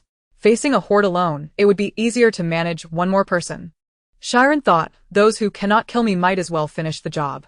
Resigned, she retrieved a bag of daily necessities and a bag of snacks from her space, deciding to first assess the situation, uncertain of how easily she could deceive his parents. Climbing to the 4th floor, she practiced her smile at the door, planning to present herself as a new resident hoping to make friends. Carrying Xia Can while ensuring he remained unbitten was a task even Zhou Nuocheng could not accomplish. She would need to play the emotional card first. Ding dong. Shi Ran pressed the doorbell, her rehearsed lines prepared. After a brief pause, the door swung open. Shi Ran blinked in surprise. How did the door open on its own? Where was the person inside? Sister, hello. Hearing the sweet, childlike voice, Shi Ran looked down, realizing the person was right there. 8-year-old Xia Can was not tall, even shorter than his peers, yet he was a fair-skinned, handsome boy. Perhaps he had been crying moments before, as his eyes sparkled with tears, peering up at Shi Ran while clinging to the doorframe in confusion. Retaining her abilities as an ability user, Shi Ran scanned the room with a glance and discerned that no one else was present. His parents were not home. What a fortuitous opportunity. Shi Ran swiftly assumed a new identity. I'm your mother's friend. She asked me to come check on you, she began, attempting to establish rapport to facilitate his departure. Hello. I am your mother's friend. Come with me. Shi Ran nearly bit her own tongue. It was her first attempt at abduction, and she was decidedly inexperienced. I meant to say, I'm your mother's friend. She asked me to come see you. Xia Can's eyes brightened, yet he remained cautious. Really, is that true? Shi Ran knelt down, affectionately ruffling his hair. Yes, your name is Xie Ken, isn't it? I'll surely remember you. However, on reflection, 8-year-old Xie Ken was rather adorable. Upon hearing his name, Xie Ken beamed, linking his small arm through Shi Ran's. Sister, come in. Mommy and Daddy have been gone for a long time. Shi Ran froze. How long was a long time? She realized she knew nothing of Xie Ken's background. So, how have you been? Shi Ran dared not inquire too deeply, fearing she might reveal her ignorance. Young Xie Ken cheerfully tugged her inside. I've been doing great. The old lady next door comes to see me. Shi Ran settled onto the sofa, contemplating that she would need to ask the neighbor about the situation later. The more Xie Ken trusted her, the easier it would be to take him away. Xie Ken neatly arranged her discarded shoes on the nearly vacant shoe rack before darting into the kitchen, climbing on a small stool to fetch water for Shi Ran, then joyfully returning. Sister, here's your water. Thank you, Shi Ran said, gently biting the rim of the cup. What was happening? Was Xie Ken this well-behaved as a child? It stirred a hint of guilt within her. Xie Ken beamed at her. Sister, you're my parents' friend, Right? when will they be back? Shi Ran was at a loss for how to respond, still unraveling the situation. Spontaneously lying could easily lead to exposure. If Xie Ken had a change of heart or began to cry, they would all be doomed. Observing Shi Ran's troubled expression, Xie Ken masked his disappointment and continued to smile. It's all right, sister. I know Mommy and Daddy work hard. I'm really happy that you came to see me. Are you hungry? I can make you some food. Shi Ran hadn't expected him to be so adept at comforting himself. As for that last comment, she wasn't bold enough to let an 8-year-old cook for her. Chapter 68. The Child Who Waits Forever. No need. I'll make it for you. Although she lacked culinary skills, she had provisions in her space. Sister, Daddy and Mommy said that guests in the house are to be treated well. I cook delicious food. Xie Ken's eyes glistened with distress, not wanting his parents' friend to consider him a troublesome child. Ahem. All right, then I'll step out to buy some ingredients. Wait for me to return. Shi Ran found herself somewhat overwhelmed. She never anticipated that Xie Ken had such a childhood, and the disparity was striking. She hurried next door to inquire about the situation. All right, I will wait for my sister to return, she said as she stepped outside. If she had turned back at that moment, she would have seen Xie Ken standing still. His lips slightly pursed, head bowed, tears welling in his eyes, and his hands anxiously twisting the hem of his clothing, resembling a forsaken child who dared not plead for attention. Shi Ran knocked on the door of the neighboring apartment, and shortly after, an elderly lady opened it. Hello. I am Xie Ken's teacher from next door. I have come to conduct a family survey. Different individuals necessitate different fabrications, a private masquerade. You? The grandmother seemed skeptical. So young. Which teacher could you be? I am the new Chinese language teacher. He is 8 years old, born in May. His homeroom teacher mentioned that his parents are often away from home. Thankfully, she was aware that Xie Ken was merely 3 months younger than her. Please, don't inquire further, or my cover will be blown. I see. Shi Ran spoke fluently, her kind and beautiful appearance convincing the elderly woman. Xie Ken's parents left when he was just 4 years old. Alas, this child is quite pitiable. They send me some money each year to help care for him. The grandmother felt genuine sympathy for Xie Ken. He is very mature and obedient. By the age of 6, he could take care of himself and even attend school alone. Given her advanced age, coupled with Xie Ken's reluctance to burden her, her responsibility was limited to purchasing groceries, assisting in parent-teacher meetings, paying his tuition, occasionally preparing a meal, and settling the utility bills together. Shi Ran was taken aback by the extent of Xie Ken's past hardships. For a neighbor devoid of any familial ties to provide such care was already commendable. When will his parents return home? She inquired. Alas, the grandmother sighed. They will not be coming back. They divorced when they left, each intending to start a new family. It was inconvenient for them to bring him along. Reflecting on her own fabricated claim of being Xie Ken's mother's friend, she realized he was so hopeful and excited. At first, Ken would ask me when his parents would return, and I worried for him. But now, the child no longer inquires. And I cannot help but feel a sense of unease. I had intended to bring him over, but he insisted he has his own home and wishes to wait for his parents. What a pitiable child. How could he still consider it a home? Teacher, please take good care of him at school. He is a sensible boy. Thank you, Grandma, Shi Ran responded as she closed the door, standing in the hallway feeling somewhat heavy-hearted. Was this truly how Siakan had lived? Some individuals spend a lifetime healing from their childhoods. And if she were to deceive him with tales of his parents to lure him into the forest? No, Shi Ran. What are you softening your heart for? This is all a fabrication. She must not forget that were it not for Siakan, she would not have entered this situation. She should simply inform him that she was a friend of his mother, here to take him back to his parents. Yes, it is a lie, but there's no harm in it. Gradually, Shi Ran steeled her resolve. She retrieved a bag of raw ingredients and an electric toy car she had casually picked up earlier. Suppressing her guilt, she knocked on Siakan's door once more. This time, the door opened almost immediately, barely 2 seconds had passed, and Shi Ran wondered if he had been waiting right by the door. Sister. Before Shi Ran could change her shoes, Siakan had already wrapped his arms around her leg. What's wrong? Shi Ran set the ingredients down and crouched to meet Siakan's innocent, aggrieved face. Ever since learning of his background, it had become difficult for her to associate him with the 20-year-old Siakan. He was now merely a child who had been waiting for his parents for 4 long years. And he would continue to wait through the second 4 years, the third, the fourth, 20 years, never having seen them once. I thought you had left. Are my parents very disappointed in me? Siakan wiped his tears. They said boys shouldn't cry. How could that be? You are quite remarkable. Your parents are simply very busy with work, and look, they sent me to see you. Shi Ran loathed herself for perpetuating the lie for those irresponsible parents. Really? Little Siakan grasped 2 of Shi Ran's fingers with both hands. Sister, please don't tell my parents that I cried. They will be upset. I'll go prepare dinner now. All right, just wait a moment. Forgive her. For she found it difficult to articulate her sentiments in the presence of such a sweet and understanding child as she touched the remnants of her long-lost conscience. Gradually, with 4 days remaining, she could at least see what the forest was like before deceiving him. Siakan approached the ingredients, hardly glancing at the toy car. As he rummaged through the vegetables, Sister, let me help you. Please don't refuse my assistance. Otherwise, I would feel too embarrassed to eat. Shi Ran moved to assist him with the vegetables. Siakan felt a bit shy. Sister, you are so kind, beautiful, and gentle. Your parents must love you very much to send you to accompany me. The 2 worked together at the stove, one washing vegetables, the other standing on a stool to cook. The scene was oddly harmonious, one in inner turmoil, the other filled with delight. As Shi Ran gazed at the delicious 3 dishes and a soup on the table, she began to question her existence. Watching him move a small stool to serve her rice, she quickly stood up. No, I can manage it myself. You sit there. Sister, you are my guest. I must take care of you. Siakan persisted. To be cared for by an 8-year-old child, 20-year-old Shi Ran cursed that irresponsible couple for the umpteenth time.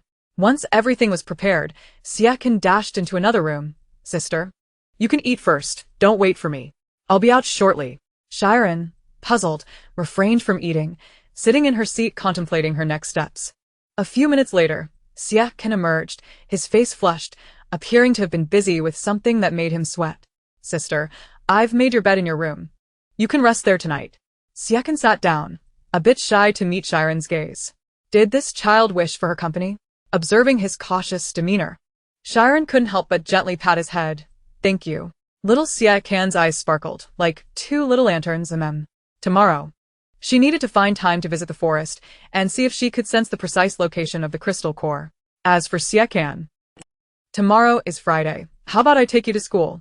Siakan looked up, his eyes filled with anticipation, yet hesitant. No, it's not necessary. It would be a hassle, and I have to get up very early. Sister, you should rest well. Shi Ran put down her chopsticks. Little Siakan, you must tell me honestly, do you wish for me to send you off? I want to hear the truth. Siakan's face flushed slightly as he gazed into Shi Ran's earnest eyes, and, inexplicably, he nodded, then vigorously shook his head. I can manage. I'll take that as a yes. If anything comes up, just tell me. I don't find you troublesome. Chapter 69. Kindergarten. Sister, may I know your name? Little Siakan bit his chopsticks, feeling somewhat shy. Shi Ran chuckled softly. My name is Shi Ran. It means poetry and dying. You can call me Sister Ran from now on. All right, Sister Ran. Siakan beamed. Even though he didn't quite grasp the meaning of the 2 characters, he resolved to find out their significance when he returned to school. Little Siakan, if there are any thoughts you wish to express, don't hesitate. You're still a child. There's no need to be so mature. The old lady next door likes you very much. You can visit her more often. Though she knew that dreams held no future, Shi Ran hoped that at least for now. Siakan could feel a sense of ease. That's not acceptable, Siakan said, a hint of anxiety evident in his voice. Mom and Dad asked Grandma to take care of me, and I can't be a burden to her. Otherwise, they'll think I'm being naughty. And it might be a long time before they come back to see me. Shi Ran was taken aback. Realizing that Siakan was deliberately trying to appear mature and understanding in front of Grandma for this very reason. How much effort had he exerted in unseen moments to present himself in this manner? Then why did you tell me? She inquired. Such a delightful child. Has he accumulated enough disappointment to become rebellious at 20, concealing his vulnerabilities from others? I trust you, sister. This is our secret. Please don't tell Mom and Dad. Siakan tugged gently at Shi Ran's sleeve, exuding an air of childlike affection. Shi Ran was at a loss for words. It was astonishing how easily deceived he was. Surely, the heavens must be secretly protecting this little angel among mortals, allowing him to grow up safely. On the third floor of the hospital, not a single zombie remained. The Jingyun team lingered in the vast, empty warehouse. Why can't we find the zombie that took Shi Ran and the others? Su Zimo said, scratching his head in frustration.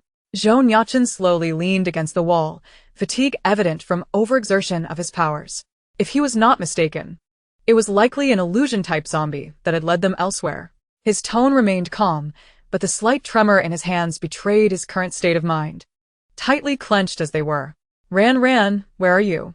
A wave of helplessness washed over Gu Ming. He could see that Zhou Nuocheng appeared composed. Yet he knew that if Shi Ran did not return, he could not predict what reckless actions he might take. The entire Jingyun team felt as though their backbone had been removed. Everyone was frantically searching the hospital, desperately waiting for Shi Ran to come back. Lin Yan also ceased her bothersome remarks about leaving. Nearly an hour had passed with no sign of life. Shi Ran, this isn't my fault. It's just your unfortunate fate. Early the next morning, Shi Ran woke up, determined to send little Siakan to school that day. She had thought it through. While Siakan was easily deceived, exploiting someone else's lifelong pain to manipulate them was a base and inferior plan. Looking closer, if she lured him into the woods, and he suddenly changed his mind or discovered her deceit, there would be no room for retreat if he ran amok and was caught by zombies. From a broader perspective, even if she saved Siakan after they exited, a grudge would be formed, and once he was at level 3, while she remained at level 2, life at the Tsongsong base would be far from peaceful. Finding a suitable excuse calmed her significantly. Today, she would first scout the woods and then contemplate how to speak to Siakan regardless. Establishing a good relationship with him now was undoubtedly the right path. Upon exiting her room, Shi Ran spotted a small figure bustling about in the kitchen. Sister Ran, you're awake. Breakfast will be ready soon. Siakan's sweet, childish voice chimed in, his school uniform impeccably worn, resembling a little adult. Gazing at the lavish breakfast spread before her and the lunchbox Siakan had prepared for her, Shi Ran sighed, adding to her inner turmoil. She feared that she might wake up one night and berate herself for her poor choices. Siakan, do you know the way? I'll drive you to school. Shi Ran had a spare little electric scooter in her space. Yes, I know the way, he replied. After a restless night of tossing under the covers, Siakan had finally fallen asleep, not daring to hope that Shi Ran would truly remember their plans. Once they finished their meal, Siakan donned his little backpack, his eyes sparkling as he gazed back at Shi Ran. Let us go, sister has a little scooter. Shi Ran moved to a place where he couldn't see her and rode the scooter to the bottom of the building to meet him. Hold on tight, sister. And don't fall. Seeing Siakan sit steadily behind her, Shi Ran began to pedal. Siakan felt somewhat lost, his hand gently resting on Shi Ran's clothing. His cheeks flushed despite the cool breeze. Following Siakan's directions, Shi Ran realized that his school was quite a distance away. He typically rode the bus alone for the round trip. Upon reaching the elementary school entrance, Shi Ran took his hand and led him inside. Sister Ran, I've put my lunch in the fridge. You can heat it up at noon. Shi Ran was both amused and exasperated, about to respond when a few children came running from the school gate. Siakan, is this your sister? A girl asked, her voice curious and innocent as she looked at Shi Ran. Another boy chimed in, Siakan, your sister is really pretty. I've never seen her before. Is this one of Siakan's classmates? Siakan was in the 3rd grade, and these children looked to be of similar age. Yes, this is my sister. Siakan's head nearly retracted into his neck, afraid to look at Shi Ran. What should he do? Would Sister Ran dislike him for lying? You're lying. Another boy interjected. My mom said you don't have parents, so you couldn't possibly have a sister. You go to school all alone. I have parents. Little Siakan's eyes brimmed with tears, retreating behind Shi Ran, his small hands tightly clutching her clothing. Shi Ran recalled their first meeting when he had appeared just as vulnerable. It seemed he had faced some bullying at school, hiding away and crying silently. She crouched down, wrapping an arm around little Siakan's shoulders, wiping away his tears. Mom and Dad are just very busy with work. Our Siakan is very capable and doesn't he need to worry them. Turning to the boy who had spoken, she continued, I truly am Siakan's sister, little friend. No one is born without parents. Every child has them. And our Siakan not only has parents but also a sister. Siakan sniffled, blinking up at Shi Ran, his long eyelashes glistening with tears. The little girl chimed in. I listen to pretty sisters. Yes, my parents are busy sometimes. Does that mean I don't have parents? Exactly, another boy added. Siakan, I also want a sister. I'll ask my parents to give me one when I go home. Shi Ran could hardly contain her laughter at the innocent naivete of the children. The boy who misspoke suddenly realized, oh right, all classmates have parents. There's no reason Siakan wouldn't. It must be that they're just too busy. I'll correct my mom when I get home. I'm sorry. I misspoke. Don't be sad. We'll all play with you from now on. The boy, seeing that Siakan had been brought to tears by his words, began to sniffle, on the verge of tears himself. Chapter 70. They are waiting for her. It's all right, let us head inside. Siakan visibly brightened. Siakan, I'll come to pick you up after school. Shi Ran watched as he walked away, riding the little scooter. At the corner, Siakan gazed at Shi Ran's departing figure. Today, he felt so happy. It was the happiest day since Mom and Dad left. why? Little Siakan couldn't quite comprehend.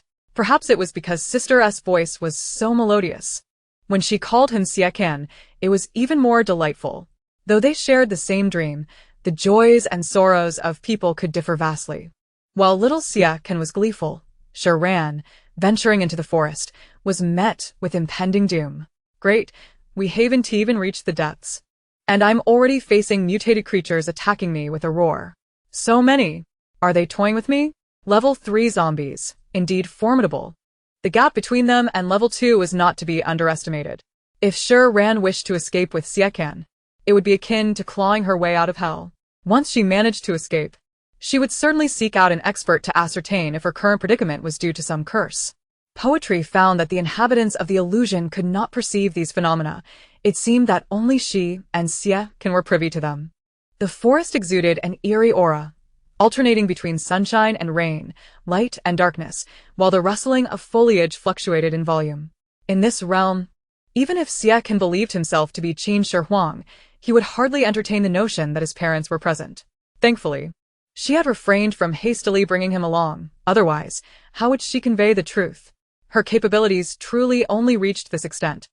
Should Siakan remain oblivious to the perils that awaited them, lacking vigilance and potentially hindering their progress, with poetry's secondary abilities facing the territory of third-tier zombies, their escape would be utterly implausible.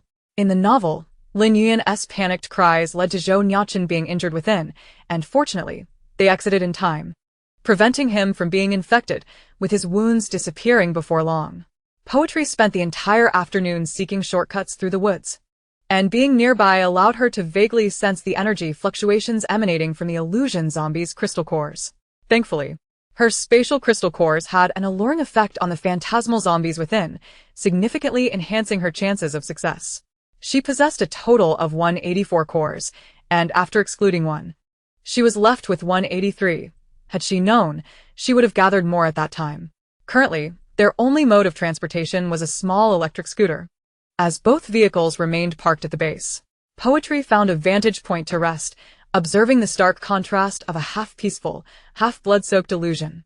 In the face of adversity, she appeared remarkably composed. After all, it was merely a life at stake.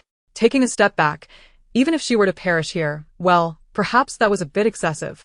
She was no chosen transcendent, merely an ordinary individual who had stumbled into a narrative. Throughout her journey, she oscillated between fortune and misfortune. Without her diligent practice and her comrades, she likely would not have survived to this point. If she were unable to escape, Yao Yao would undoubtedly weep, but thankfully, Sister Shangguan could be by her side, as could Gu Ming. She could see through his facade.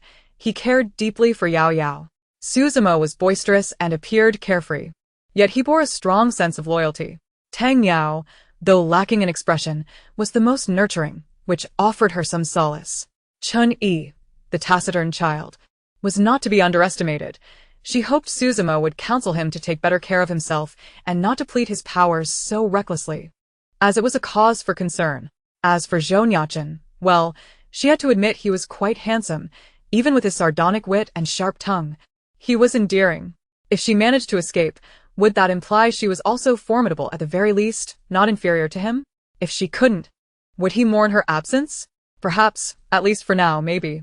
At this moment, they were her sole attachments in this world. A group of fools, she mused, as memories flooded her mind, and she couldn't help but chuckle while scolding herself. As her thoughts wandered, her eyes grew slightly misty. Her voice tinged with reluctance and a quiver, speaking to herself. If 4 hours pass without my return, just go back. It's quite dangerous at night. She had always known they were waiting for her. At school, young Xia Can swung his legs from his seat, joyfully eating lunch, eagerly anticipating the moment his sister Ran would come to fetch him after school. As he munched away, he felt a tug on his clothing from behind. Turning around, he caught sight of the shy little girl he had encountered at the door, sneaking glances at him. What's the matter? Do you need something? Xia can I be your girlfriend? The little girl boldly asked, her eyes sparkling as she gazed at him. She genuinely thought Xia Can was handsome, far more so than many boys she had encountered. Young Xia Can's expression remained neutral as he pondered earnestly. What is a girlfriend? The girl seemed at a loss for words, pointing towards the far left of the classroom. Look, Cheng Cheng says Li is his girlfriend. It must be something like that, right? Xia Can stared intently, feeling no embarrassment as he observed a little boy serving food from his bowl to the girl. On TV, boyfriends and girlfriends are special friends, and they eventually get married. The little girl seemed to have a sudden thought, her expression shifting to slight irritation. When my parents hug each other, they don't let me see. I see, Xia Can said, somewhat understanding, but last week, I saw Ching Ching pulling Li's braid, almost making her cry. Hee, you don't know this, do you? On TV, they always fight a little before getting together. Though young Xia Can didn't grasp the deeper nuances, he understood that boyfriends and girlfriends meant they would eventually marry. But I don't want to marry you. Having never been exposed to romantic relationships or marriage, he simply did not like her in that way. The little girl appeared a little disheartened, but surprisingly didn't he take offense at his bluntness. I'll go ask someone else then. As Poetry made her way to pick up young Xia Can, she had already devised a plan. She didn't wish to shatter the innocence of childhood, yet she had to prepare him for reality. He would inevitably encounter zombies. It was better to inform him beforehand rather than leave him unprepared to face them for the first time. Perhaps, like she had done with Yi Shiyu at the foot of the mountain, providing him with a mental preparation. So, he wouldn't collapse in fear upon the first sight of a zombie. She couldn't afford to take any chances by recklessly challenging phantasmal zombies alone. She was not as capable as Zhou Nuocheng to simply carry him away. Xia Can, if we manage to escape, calling me Aunt wouldn't be unwarranted. I owe you that much. At 5:30, Xia Can was faster than ever in exiting the classroom, spotting the parents waiting at the door. And his eyes immediately found Poetry standing nearby as he dashed toward her. Why are you in such a hurry to get out of school? Poetry asked, watching the breathless Xia Can approach, a mix of amusement and exasperation on her face. I didn't want you to wait for me. Young Xia Can hadn't spoken the whole truth. He feared Poetry would grow impatient waiting for him, so he rushed out. You mentioned you liked eggplants. So I bought some. Let us head home, Poetry said, ruffling his hair, feeling somewhat like a divorced mother with a child. On the small electric scooter, Xia Can sat behind her, the warm breeze brushing against their faces as the setting sun cast elongated shadows of the two on the scooter. An ordinary afternoon. At an unremarkable intersection, the heart of youth plummeted into an unprecedented abyss, silent and unaware. Chapter 71. I will not abandon you. 2 hours had already passed. Yi Shiyu's voice trembled, Each passing moment of waiting for poetry was an agony for everyone. They could not help but prepare for the worst. Gu Ming. It's unsafe here at night. When dusk approaches, take everyone and leave, Zhou Nuocheng said, his voice hoarse, his expression inscrutable. Nuocheng. Leader. Zhou Nuocheng waited alone in the hospital for poetry, and it felt no different from a death wish. Lin Yian could no longer sit still. Brother Chun. You're going to die. She may already. Lin Yian. Zhou Nuocheng's eyes flashed coldly. You'd best keep your mouth shut. I guarantee take my anger out on you. If Lin Yian hadn't intervened, he might have been able to catch her and prevent her from facing all this alone. But ultimately, he was too late. Zhou Nuocheng would not shirk responsibility. He had failed to protect her. We will not leave you behind. We will face this together, Gu Ming stated concisely. I'm not going either. Even if the worst comes to pass, my shield can still escort you all to safety. Chun Yi was equally resolute, for poetry had warned him about the dangers of this journey and advised him to be cautious. If it weren't for protecting him, she wouldn't have switched places. And now, with fate uncertain, it should be him who was worried. He would wait, even if he exhausted his powers and perished here. At least, he could ensure the safety of everyone else. The others also refused to leave, and Lin Yian began to feel afraid. This group of lunatics. What difference does it make to remain here? It is akin to courting death. At night, the zombies are acutely perceptive and will undoubtedly converge upon them. Not to mention the potential reappearance of that phantom corpse, which may lead to yet another victim being devoured. What shall we do? Should we take a gamble? Shi Ran. You truly are a harbinger of misfortune, dragging others down even in death. I am the captain, and this is an order. Zhou Nuocheng cannot wager the lives of everyone on a whim.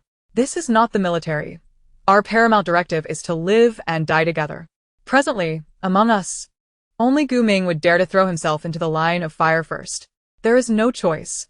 Although my brother is mad, we cannot allow him to perish. Can we? Captain, Shi Ran will surely emerge. You must believe, and we must believe. There cannot be only you remaining. Yishui's words, though comforting, stirred something in her regarding Zhou Nuocheng's willingness to wait alone for Shi Ran. He had ample reasons to leave. The base, the medicine, his own life. He must depart. And no one has the right to blame him. In such a dilemma, devoid of grievances or compulsion, those who love you will go to great lengths to reach you, even risking their own lives. Shi Ran, please come out. It seems you have encountered true love this time.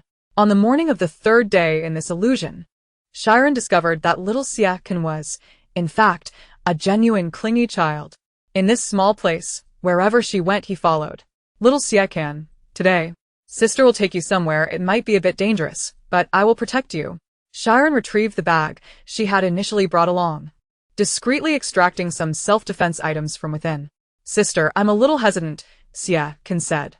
Shi Ran realized that persuading him would not be so simple and pondered what to say to allay his concerns. Can you call me Can? She asked, somewhat taken aback. Was this the crux of the matter? Then Mei can accompany sister? All right, Xia Can replied joyfully. So quickly that Shi Ran feared he hadn't grasped the fact they were heading to a perilous location. He seemed to think it was merely an outing. Shi Ran reiterated her statement, while also dressing him in the specially tailored coat they had procured earlier. Although it was a bit large, it was durable enough to shield his thighs. I understand. But as long as I'm with sister, I can go anywhere. Xia Can cheerfully donned the coat, eagerly zipping it up and adjusting the hood, appearing fully equipped. Well, Shi Ran mused, uncertain whether to consider herself unfortunate or fortunate. Xia Can was even more sensible than the protagonist. Indeed, for a child of his age. His level of understanding surpassed Shi Ran's expectations of human offspring. Handsome and adorable, thoughtful and considerate, one could hardly conceive of birthing 3 such children in one go. Can, once we arrive, you mustn't speak, nor should you be afraid. Hold my hand, and if you have any doubts, I will explain everything to you when I return tonight. All right? Shi Ran felt increasingly maternal as she gently dressed Xia Can's sister. I won't be a bother. Xia Can, hearing Shi Ran's serious tone, was suddenly plagued by various thoughts. Was she sending him away? Had his parents abandoned him? Contemplating these notions, a flicker of fear crept into Xia Can. He did not wish to part from Shi Ran. Noticing his unease, Shi Ran realized her words might have suggested he was being sent to an orphanage. She knelt down slowly and embraced Xia Can gently. Sister will not abandon you. Trust me. Okay. Having gained some experience, Shi Ran felt more adept as she provided Xia Can with a dagger for self-defense, and the two set off on their bicycles towards the woods. Upon reaching the forest's edge, Xia Can truly comprehended the danger Shi Ran spoke of. It was a matter of life and death. Amidst the grass, 3 zombies approached, snapping at them. Their movements were slow but grotesque. Shi Ran deliberately waited until they drew closer before she struck, curious to observe Xia Can's reaction. Once she dealt with the threat and turned back to the boy, she noted, splendid, he didn't scream. He had fainted. With a long sigh, Shi Ran carried him a short distance, waiting for him to regain consciousness. Still as clever as ever. In the face of calamity, what's wrong with a bit of self-admiration? 20 minutes later, little Xia Can awoke and, upon seeing Shi Ran, immediately leaped into her arms, crying, Sister Shi Ran, what was that? Do not be afraid, Can. Those are the things we must confront. Sister will explain it all tonight. I will protect you. Trust me. Sister Shi Ran, no, we shouldn't go. I don't want you to be in danger. Xia Can clung tighter, terrified that she might vanish at any moment. Look, Can. Shi Ran raised a hand and conjured a ball of lightning, hurling it accurately at a distant zombie. Sister is not an ordinary person. Now, stay close to me. Xia Can's mind was flooded with questions, yet he understood this was not the time to inquire further. He nodded, all right, I won't faint again. Throughout the afternoon, Xia Can held tightly to Shi Ran's hand, transitioning from fear to admiration. He had never encountered someone so striking. This feeling was overwhelming. He had perceived Shi Ran as gentle and sweet, radiating warmth with her smile. Yet today, she was resolute and courageous, facing those monsters with unwavering calmness. Wielding her lightning with remarkable finesse, each move precise and decisive, reminiscent of the superheroes he had seen battling monsters on television.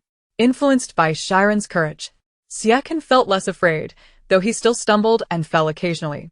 After their exploration around the forest's perimeter, dusk approached, and Shi Ran felt somewhat reassured as they returned. Once they had washed up, Shi Ran headed to Xia Can's room, prepared to reveal everything to him. She found him tucked beneath the covers, his body trembling slightly. It appeared he was still frightened, though he was too mature to display it openly. Can, Sister has come to find you. Shi Ran gently pulled back the covers. Do not be afraid. Little Xia Can sat up properly in bed. Sister Shi Ran, go ahead, I'm listening. Can, you can sense the anomalies in the forest, while the people here cannot enter it. You've seen my lightning. We refer to that as a special ability, and neither of us belongs here. Xia Can was astounded. Not belonging here? Indeed, we hail from the future, specifically 12 years ahead. The future you is actually the same age as I am now. We arrived here due to an unforeseen incident, and if we do not exit in a timely manner, the forest will engulf the city, and we will perish. Sister Shi Ran. What are you saying? Aren't you a friend of my parents? Xia Can struggled to accept this. It completely shattered his understanding. I apologize, Can. Sister must take you away, which is why I had to deceive you. I do not wish to lie, but we cannot linger here any longer. So, my parents truly do not care about me, right? Xia Can's emotions were tumultuous. He was unsure whether to feel sorrow or shock. Can, listen to me. The future you is also a formidable lightning wielder, protecting many people. You are an idol to many. That is all in the past now. Whatever you wish to know, the future you will provide the answers. Xia Can glanced out the window. The weather tonight was dreadful, with heavy rain and loud thunder, as if something significant were impending. He sighed, realizing that he genuinely believed in Shi Ran unconditionally. Even if the truth was difficult to accept, he had no other choice. Sister Shi Ran, are we good friends in the future? Shi Ran was taken aback by how quickly Xia Can accepted this, yet his first question was this. How could she respond? Their first meeting had been disastrous, their second had been an ambush, and the third had nearly led to a brawl. Haha, let's just say, special friends. Special friends? Xia Can stared blankly for a solid 3 seconds.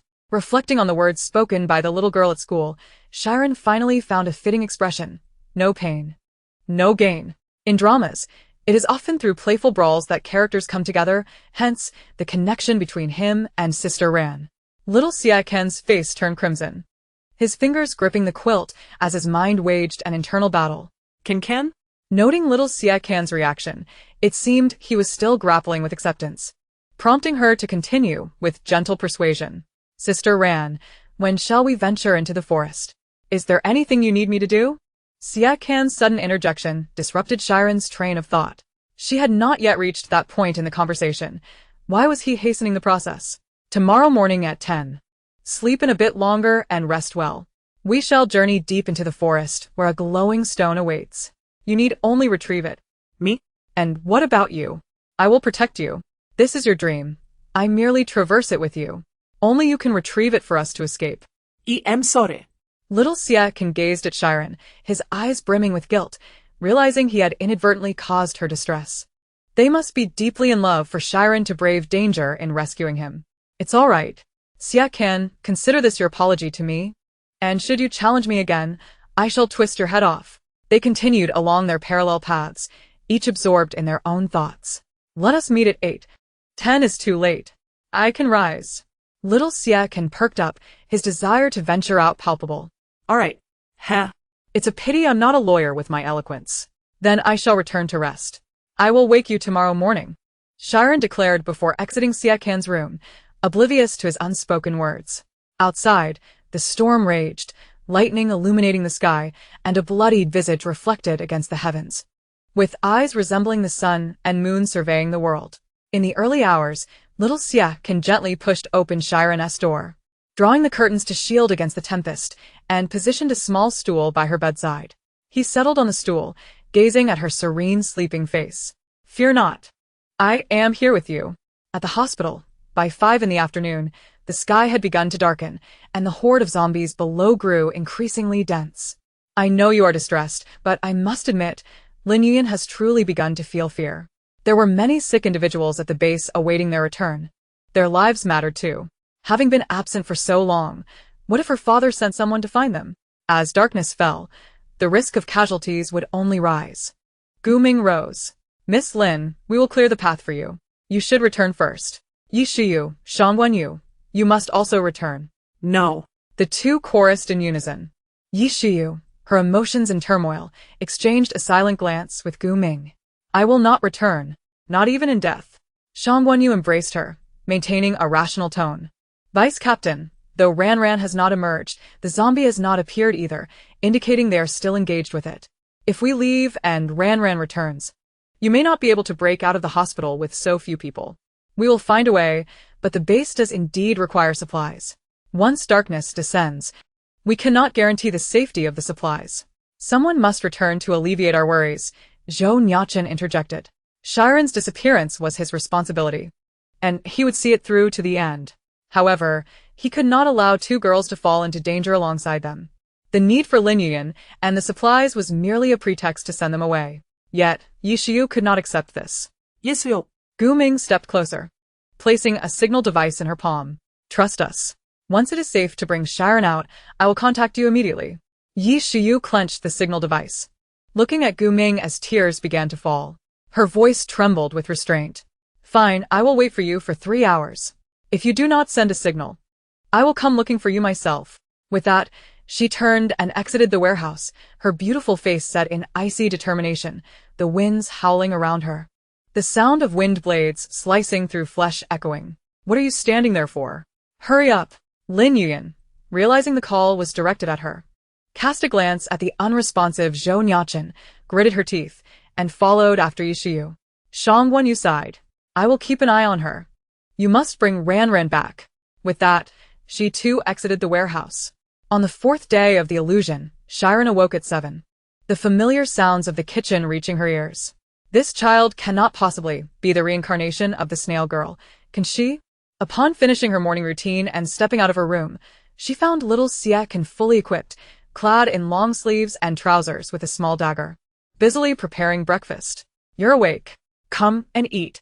After spending 4 days with little Xia Can, Shi Ran had grown bolder. After all, one cannot be too proud to eat a meal prepared by an 8-year-old.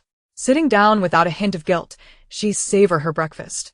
Can, your culinary skills are superb. I can't even fry an egg properly. It's all right, you need not know how. As long as I can. Shi Ran chuckled at Xia Can's words. You must be quite popular with the girls at school. Little Xia Can's cheeks flushed. I don't like them. I have someone I like. Ha ha ha, you're only 8. Do you even know what liking someone means? Of course. Seeing his earnestness, Shi Ran couldn't help but doubt. Was he not oblivious as depicted in novels, but rather simply uninterested in Sangmyeon? Chapter 73. Surviving Amidst Death. After tidying up, the two set out on a small electric scooter. The weather was visibly poor, a palpable sense of oppression hanging in the air. It seemed the world was on the brink of collapse. Shi Ran rode in the direction she had sensed earlier, accelerating the moment they entered the forest. Unwilling to squander her abilities on mere minions. As they drew closer to the depths of the forest, the oppressive atmosphere intensified, and 3 level 2 zombies abruptly blocked their path. Hold on tight. Shi Ran executed a graceful drift, redirecting her path and forcefully tossing a zombie crystal core in the opposite direction. Her brow furrowed. Encountering 3 level 2 zombies upon arrival indicated that escaping would be more challenging than she had anticipated. With each toss and ride, although she managed to shake off the zombies, she had also taken a few detours, and the tires of the scooter were not designed for such reckless use. Finally, when they found themselves surrounded by a dozen zombies, Shi Ran had no choice but to abandon the vehicle and shield Xia Can behind her. Stay close to me. With that, Shi Ran deftly moved forward, her dual blades creating afterimages as electric currents traced a violet outline along their edges, dispatching the zombies with precision. Against level 2 zombies, her advantage lay in her agility. She would only resort to her abilities if Xia Can faced danger. Xia Can stayed closely behind Shi Ran, aware that he could offer no assistance and determined not to hinder her. Fortunately, having familiarized himself with the terrain yesterday, he did not stumble today. While Shi Ran could still rely on brute force for defense, as her stamina waned and the zombies multiplied, she began to lean on her abilities. Having already depleted much of her zombie crystal cores. During this ordeal, Xia Can had been grabbed by zombies a few times, but his clothing was sturdy enough. And Shi Ran's reflexes were quick. However, when they finally glimpsed the translucent crystal core, Shi Ran's powers were nearly exhausted, and her remaining cores had been used up. They had no time to hesitate and could only charge forward. Every second spent lingering increased their peril. Ken, do you see it? If we get that, we can escape. Shi Ran's voice was tinged with weakness. Hundreds of zombies surrounded the crystal core as Shi Ran pressed on. Just as her powers dwindled, one zombie lunged at Xia Can, its jaws aiming for his neck. The anticipated pain never came. Shi Ran, distracted, kicked away the zombie that had tackled Xia Can, but another strength-based zombie bit down on her arm. Ah! Ouch, that actually hurts. Sister. The fabric was torn as sharp fangs pierced through flesh, and Shi Ran's arm was instantly drenched in blood. With a decisive strike, she dispatched the creature, her weary body barely holding the knife as she gazed at her hands and then at the crystal core not far away, a sense of unwillingness swelling within her heart. If fate grants me another chance at life, no matter how you torment me, I shall survive. The crystal core abruptly manifested in her hand, and Shi Ran gripped it tightly. The last zombie crystal core was reserved for herself, her final glimmer of hope. A shroud of darkness enveloped her, as sinister and bloodthirsty thoughts surged chaotically in her mind. The lightning within her yearning to break free. Absorbing a zombie crystal core at level 3 was undoubtedly a path to self-destruction. Fate delights in playing tricks, and she was acutely aware of its perils, yet she became the first to absorb a zombie crystal core. However, she did not deem herself foolish. Rather than bowing to fate, she aspired to be her own hero. This novel is incorrect. Aside from Zhou Nuocheng, she too could escape. Shi Ran, was the exception. A sister. Xia Can was oblivious to Shi Ran's plight, aware only of her suffering as more and more zombies closed in around them. While her breath became erratic, energy coalesced within her body. Upon opening her eyes again, her pupils had turned crimson, her skin paler than ever, and the lightning expanded in a state of eruption, felling zombies in its wake. A level 3 lightning ability wielder, even with unstable powers, could not be underestimated during a breakthrough. Although Xia Can felt the jolt of electricity, he was evidently unharmed, indicating Shi Ran still possessed consciousness. He understood that she was buying him time. They could not linger there any longer. Shi Ran was in a dire state, on the brink of transformation into a zombie. Only by escaping could they grasp a glimmer of survival. He summoned every ounce of strength to dash toward the crystal core. They had to get out. Shi Ran's vision blurred, the pain in her arm gradually numbing. Her body could no longer support her, tilting backward, exhaustion overwhelming her. Though falling felt like merely an instant, time seemed to slow. Shi Ran observed her surroundings fading like a fleeting dream. The forest dulled and the zombies dissipated, while the malevolence within her and the wounds on her arms slowly vanished. The pain of plummeting into another world did not come. Instead, she fell into a warm embrace. Zhou Nuocheng, I am so tired. He was the last person she saw before closing her eyes, and finally, she could rest assured. Shi Ran. Excited exclamations echoed in the warehouse. Zhou Nuocheng had caught her in the nick of time upon her sudden appearance. Ran. Xia Can, appearing unscathed in the warehouse, had not even realized he had reached level 3. Instinctively, he darted towards Shi Ran's direction. He rolled up her sleeve to inspect her wounds, but they had vanished. It seemed she had absorbed something before emerging. Zhou Nuocheng held the girl close, unleashing a fiery attack aimed at Xia Can, his voice cold and piercing. You better pray she's all right. As darkness descended, they hastily exited the warehouse. Xia Can stood dazed, watching Zhou Nuocheng carry Shi Ran away. A self-deprecating smile crossing his lips as he pondered, if only it were true. The zombies outside appeared noticeably more agile than during the day, and their vehicle remained parked at the perimeter. I'll handle the left side, you all take care of the right. Xia Can, now the most powerful among them, had just ascended to level 3 in lightning abilities, sufficient to buy them a moment's respite. What's going on? He's level 3? Observing the power of Xia Can's abilities, Zhou Nuocheng glanced at the weak and unresponsive Shi Ran. Did he drink her blood? None were aware of what had transpired in the illusion, but anyone witnessing the current situation held a grim expression towards Xia Can.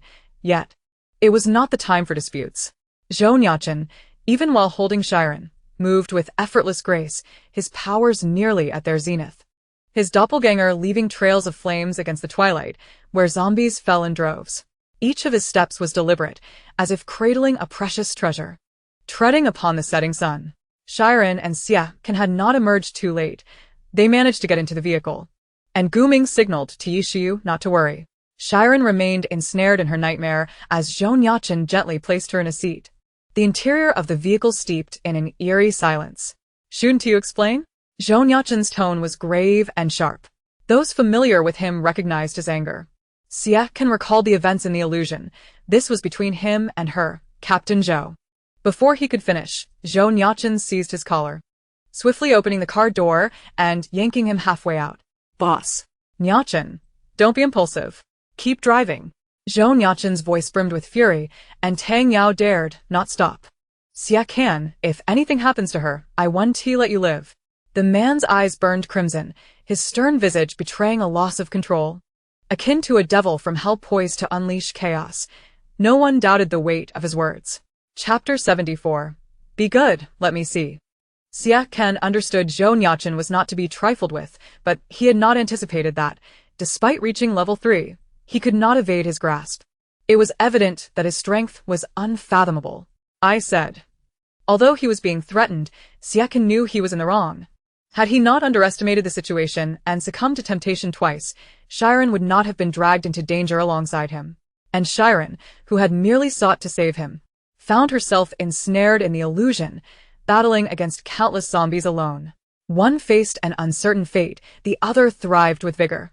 Not only his teammates, but even Xia Can himself felt he deserved punishment. Xia Can was pulled back, but he hesitated to divulge everything, opting to focus on the essentials. I returned to my childhood, devoid of memories or abilities. She led me to an exit, where we encountered numerous zombies we could not defeat. She was bitten while trying to save me. At this juncture, Xia Can felt exceedingly powerless, needing a girl to protect him to such an extent. Yet, he sensed he could not deceive anyone. That moment would be eternally etched in his memory.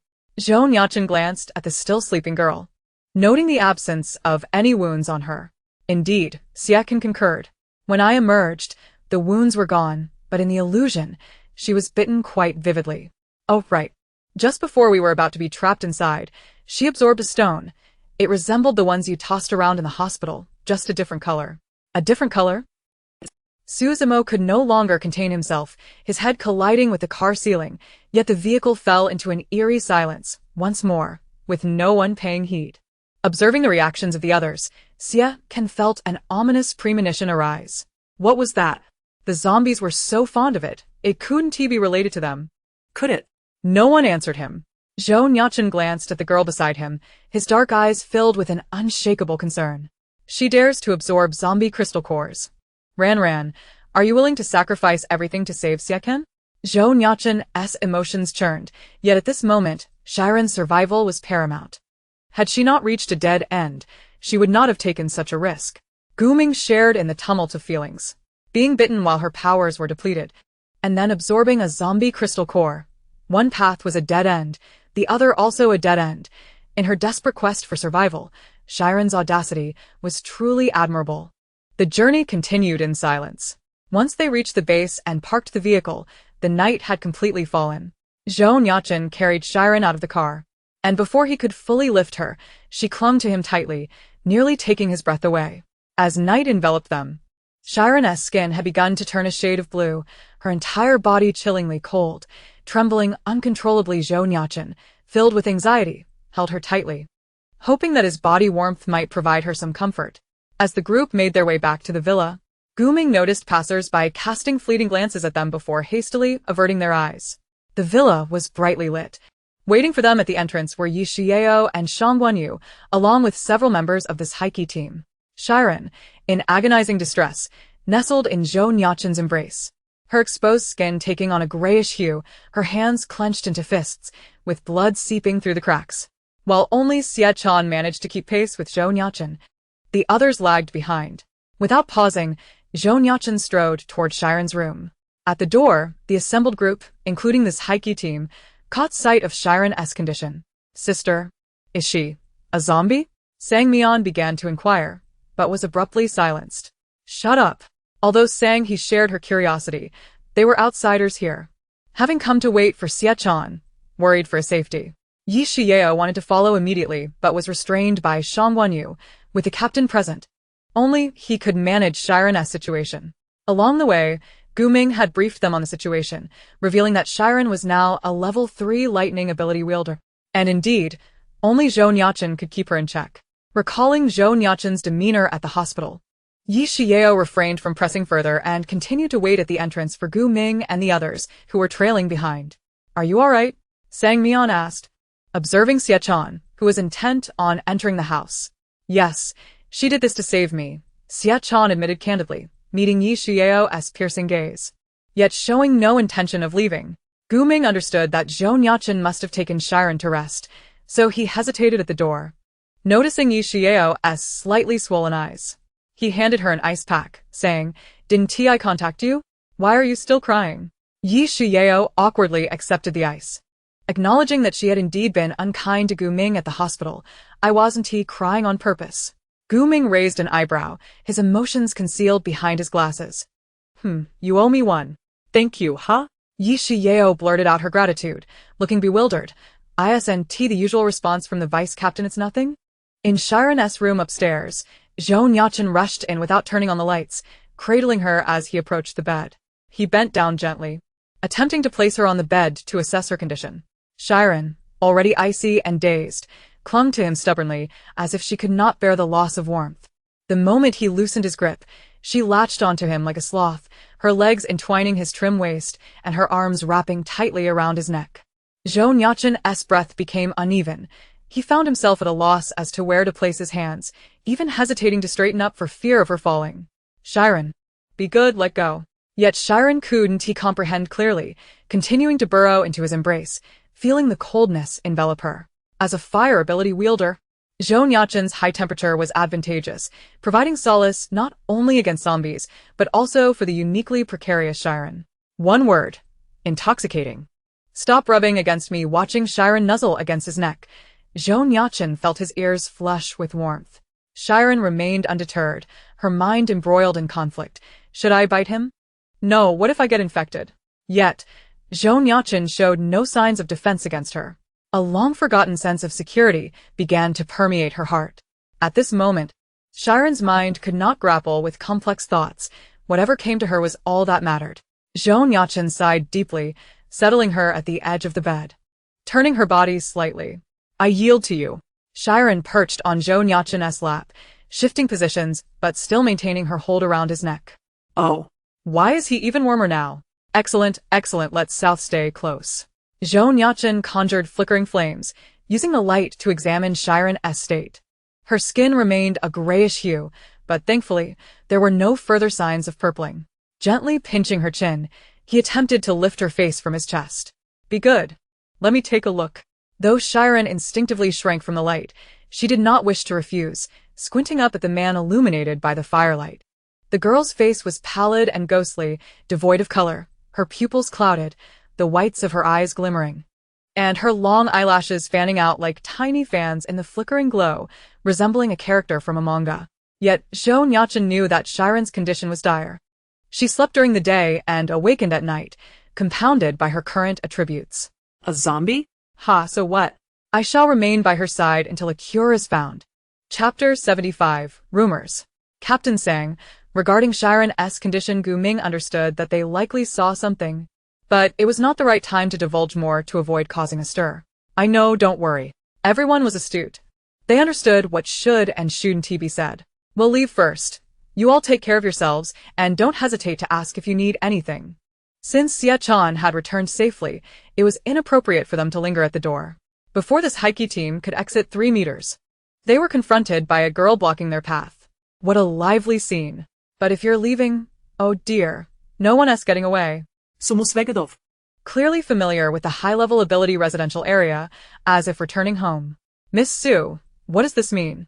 Gu Ming detected a hint of trouble. Don't you all know? The base is buzzing with rumors that Xie Chan and Shi Ran have both been bitten by zombies. A crowd is already en route to witness the spectacle. I'm just securing a good spot, hee. She wouldn't admit that she was there to spread the news. The moment Lin Yuan entered the warehouse, the news had leaked, and she was keen to see how things unfolded. This Heike team and Yi Xiao and Shang Wenyu were preoccupied with Xie Chan and Shi Ran. And without electronic devices, news traveled slowly, so they were still unaware of the situation. You all should come in. No wonder people on the street had been staring at them. Gu Ming had already surmised where the rumors originated. Since they couldn't leave, they needed to devise a plan. After this Heike team and Xie Chan entered the house, Su Mu cheerfully followed, only to be stopped by Yi Xiao. Hey. Did I say you could come in? And by the way, both Shi Ran and Xie Chan are fine. Don't believe the rumors. I didn't believe it. I came here so quickly. Can't I just enjoy the show? Su Mu asserted, strutting in with confidence. Upstairs, there was no commotion, indicating that Zhou Nuocheng had successfully calmed Shi Ran. The group opted not to intrude further and instead prepared downstairs to assist in managing the incoming crowd. Su Mu, we haven't been bitten, but Shi Ran was injured while saving me, and it's really not convenient for her to come out right now. Can you help us persuade the people outside to leave? Xie Chan knew Shi Ran's condition was precarious. If others saw her, they would surely be unable to remain at the base. You might want to take a closer look at me. What do I look like? A piece of meat? Those crowds went to petition the base leader, and besides ordinary folks, there are many ability teams. Even if my father came, it would just mean one more person packing their bags to leave. It's a joke. Sheltering a zombie is a crime far worse than harboring a serial killer. Humanity's loathing for zombies is profound. Expelling them is the least of it. If Shi Ran truly is, however, Su Mu had grown accustomed to opposing Lin Yuan. Tonight, she would undoubtedly stand with the Jingyan team, hoping Shi Ran was truly not what they feared. Zhou Nuocheng, even her father held him in high regard. They couldn't allow Lin Yuan to exploit this situation to secure a comfortable life. After a moment of silence, Xie Chan spoke. Rest assured, no matter what happens, I will stand guard. If it comes to that, I will leave with you. Sang He and Chu Yining exchanged glances, marveling at how Xie Can had returned from his brief excursion transformed, exhibiting a newfound steadiness. Sister, what should we do? Sang Mian tugged at her sister's sleeve, concerned that if Shi Ran had become a zombie, it would be perilous for them to remain alongside her. Given the uncertainty of the situation, she had even rescued Xiaoqian. Do not worry, I am well aware of my course, Sang He reassured her, gently patting her younger sister. Sang Mian was always inclined to heed her sister's advice. Gu Ming furrowed his brow. They had arrived rather swiftly. There were indeed many, with at least 30 supernatural beings among them. Jiang Zan had not anticipated Gu Ming's ability to sense the number of supernatural beings. He was astonished by the precision of his second-level mental perception and cast a sidelong glance at him. Gu Ming, perceiving his thoughts, spoke calmly. Shi Ran does not emanate the stench of a zombie, yet the aura of the supernatural beings is notably faint. Su Mu reclined languidly on the sofa. That pesky shadow. Shun Yibai has surely come too. He possesses mental perception as well. As long as there's no zombie presence, we should be fine. What if they lied just to see Ran? Shang Wanyu expressed her concerns. Relax. Though he may be a nuisance, he would not frame anyone unjustly. Despite Shun Yibai always assisting Lin Yuyen, his character is beyond reproach. Su Mu scoffed. That dullard is utterly tiresome. It's surprising that someone as hypocritical as Lin Yuyen would ever take an interest in him. Before long, a boisterous crowd approached the Jingyun team's villa, accompanied by a throng of ordinary citizens eager to witness the lavish abode of high-level supernatural beings. However, even among these extraordinary individuals, they could not allow zombies to infiltrate. They had to confront the situation decisively. The occupants of the villa stepped outside, blocking the crowd from coming closer. Leading the group was base leader Lin Feng, whose expression was fraught with difficulty, appearing cornered. Lin Yuyen stood beside him, equally anxious, clearly torn about what to say. A woman in the crowd animatedly recounted her recent experience. I saw it with my own eyes. That woman's eyes had turned completely white. Her skin was a sickly blue and decaying, and her cries were truly harrowing. Su Mu rolled her eyes at the exaggeration. There had been no commotion upstairs. You must be delighted to live next door, as your mundane days are now spiced up with sensational rumors. Miss Su, while your father is the military's defense commander, concerning the safety of the base, we must at least catch a glimpse of that supernatural being, a voice from the crowd urged. The populace had been incited. Having no powers themselves, they feared for their own safety should a zombie appear, and many echoed their concerns. Lin Yuyen dashed from the crowd toward Gu Ming, tugging at the hem of his shirt. Brother Gu Ming, when I went to the warehouse to drop off the medicinal herbs, the staff pressed me for information. I merely mentioned that Xiakan and Shi Ran were in danger, and I am at a loss as to why it escalated into this. I sincerely apologize. Upon seeing her approach, Su Mu took several steps back, exasperated. Is this your tactic again? Can't you just be honest for once? Oh, really? Yi Shuyao stepped forward, dismissively swatting her hand away. Standing at a striking height of 7 meters, she radiated authority, forcing Lin Yuyen to retreat 3 steps. Miss Lin, you truly are innocent. Without Shi Ran, do you believe you could stand here speaking? I apologize. Lin Yuyen appeared flustered, evoking pity as she seemed the one being bullied and isolated. Just as Shun Yibai was about to intervene, Huiyang from the flying squad acted faster. You are the sole wind element supernatural being in our base, right? He scrutinized Yi Shuyao, a satisfied smirk curling his lips. If you cannot protect your team members, how can you blame Miss Lin? Our base's wind element supernatural beings are all gone. Why not join our team? I can protect you. Suddenly, 3 ice needles shot forth, piercing through the air and striking Huiyang's wrists and thigh, narrowly missing vital areas. As Chapter 76 unfolded, goodbye, Captain Zhou. Yi Shuyao had yet to make a move when Huiyang collapsed to the ground, howling in pain, sweat pouring from his brow. Gu Ming's voice was chilling. First-level fire element. How pathetic.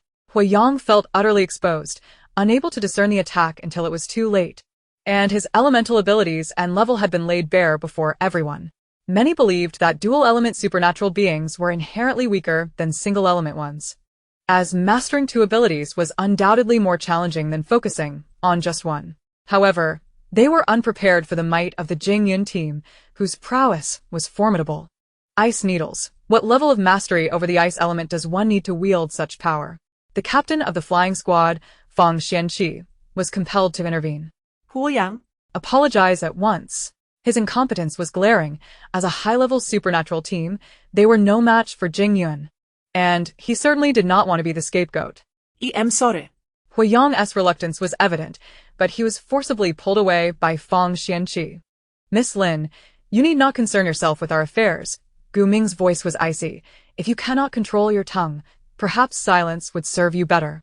Gu Ming's sarcasm hung heavy in the air as Lin Yuyen stood awkwardly to the side, failing to win favor from either group. Little Xia. Lin Feng finally spoke up. Since you are unharmed, let Shi Ran come out so that everyone can confirm and disperse. She is fine. Her abilities were merely exhausted. And she requires rest. Everyone should return, Xie stated, unwilling to elaborate further, yet his stance remained clear. Since Xie has assured us that the girl is unharmed, shall we return? Some in the crowd began to waver. Xie Can's abilities were well regarded, and he never abused his power, earning him the respect of many. However, those lower and mid-tier supernatural beings who harbored resentment towards Xie Can were less pliable, and a tense atmosphere ensued. Shun Yi-Bai approached Lin Feng, relaying his sensed observations. Given the absence of any zombie presence, there was indeed no need for such a grand display of force. Lin Feng surveyed the crowd and Lin Yuyan, considering the absent Zhou Nuocheng. Shi Ran's abilities are formidable. Your perception may not be entirely accurate. As the base leader, I must provide an explanation to everyone. It is prudent to take a closer look. Shun Yi-Bai frowned but said nothing, stepping aside. Lin Feng had his reasons. If there was truly nothing amiss, why the reluctance, especially with Zhou Nuocheng absent? If it were anyone else, Zhou Nuocheng's favor would merely be a courtesy, but with Shi Ran, he could not overlook the different dynamics at play. If she remained, his daughter would have no opportunity. Exactly.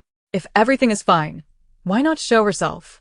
The crowd grew increasingly restless, the villa's entrance resembling a bustling market at night. The Jingyun team stood their ground, while Gu Ming swiftly contemplated a strategy. A few supernatural beings, sensing their hesitation, suspected something was amiss and, eager to prove themselves, conferred before simultaneously unleashing their powers in an assault on the villa. The Jingyun team reacted with alacrity, preparing to counter. However, before their abilities could make contact, a surge of heat erupted from the villa at an astonishing speed and breadth. This wave of heat, accompanied by a swirling dark fire, devoured the assaulting abilities entirely, leaving not a trace behind. With a resounding boom, the villa's door swung open, and a dark fireball, larger than a soccer ball, hurtled toward the crowd.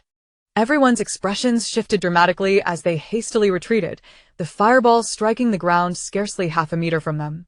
The violent impact unleashed a torrent of dark flames, scorching the earth around them, and the fire continued to spread. It was evident to all that had they delayed their retreat by even a moment longer, their lives would have been forfeit. Suddenly, the world fell silent. Zhou Nuocheng stepped out from within the door, illuminated from behind, rendering his features indistinguishable, with only his silhouette discernible. Standing at nearly 6 feet 3 inches, he possessed a commanding presence that belied his stature, exuding an effortless charisma even in the standard military training uniform. His trim waist and long legs moved gracefully, each step casting a fleeting shadow that flickered in and out of focus, leading one to question whether they were witnessing an illusion. From the moment he emerged until he stood before the crowd, mere seconds elapsed, yet the deliberately projected pressure he emanated rendered all speechless and motionless. His voice, cold and deep, resonated clearly for all to hear. Lin Feng, when you overreach, do you not consider whether I am someone you can provoke? Zhou Nuocheng stood before the members of the Jingyun team, surveying the throng before him, which had grown remarkably quiet. Moments ago, they had been a cacophony of noise. But now, not a single soul dared to utter a word, and some timid citizens had already slipped away unnoticed. After all, in a clash of titans, it was precisely those like them who would become mere fodder. We, the innocuous ones, do not seek trouble, but we also fear it. Better to retreat now, with uncertain prospects ahead. Hello, Captain Zhou. A junior team member awkwardly bowed. Goodbye, Captain Zhou. They swiftly turned and fled in disarray, utterly unhesitant. Wait for us. Another cried out. Even superhumans fear for their lives. Nuocheng, I truly have no choice. I must provide them an explanation, thus resorting to this desperate measure. Lin Feng wiped the sweat from his brow, wondering if those people had met their demise.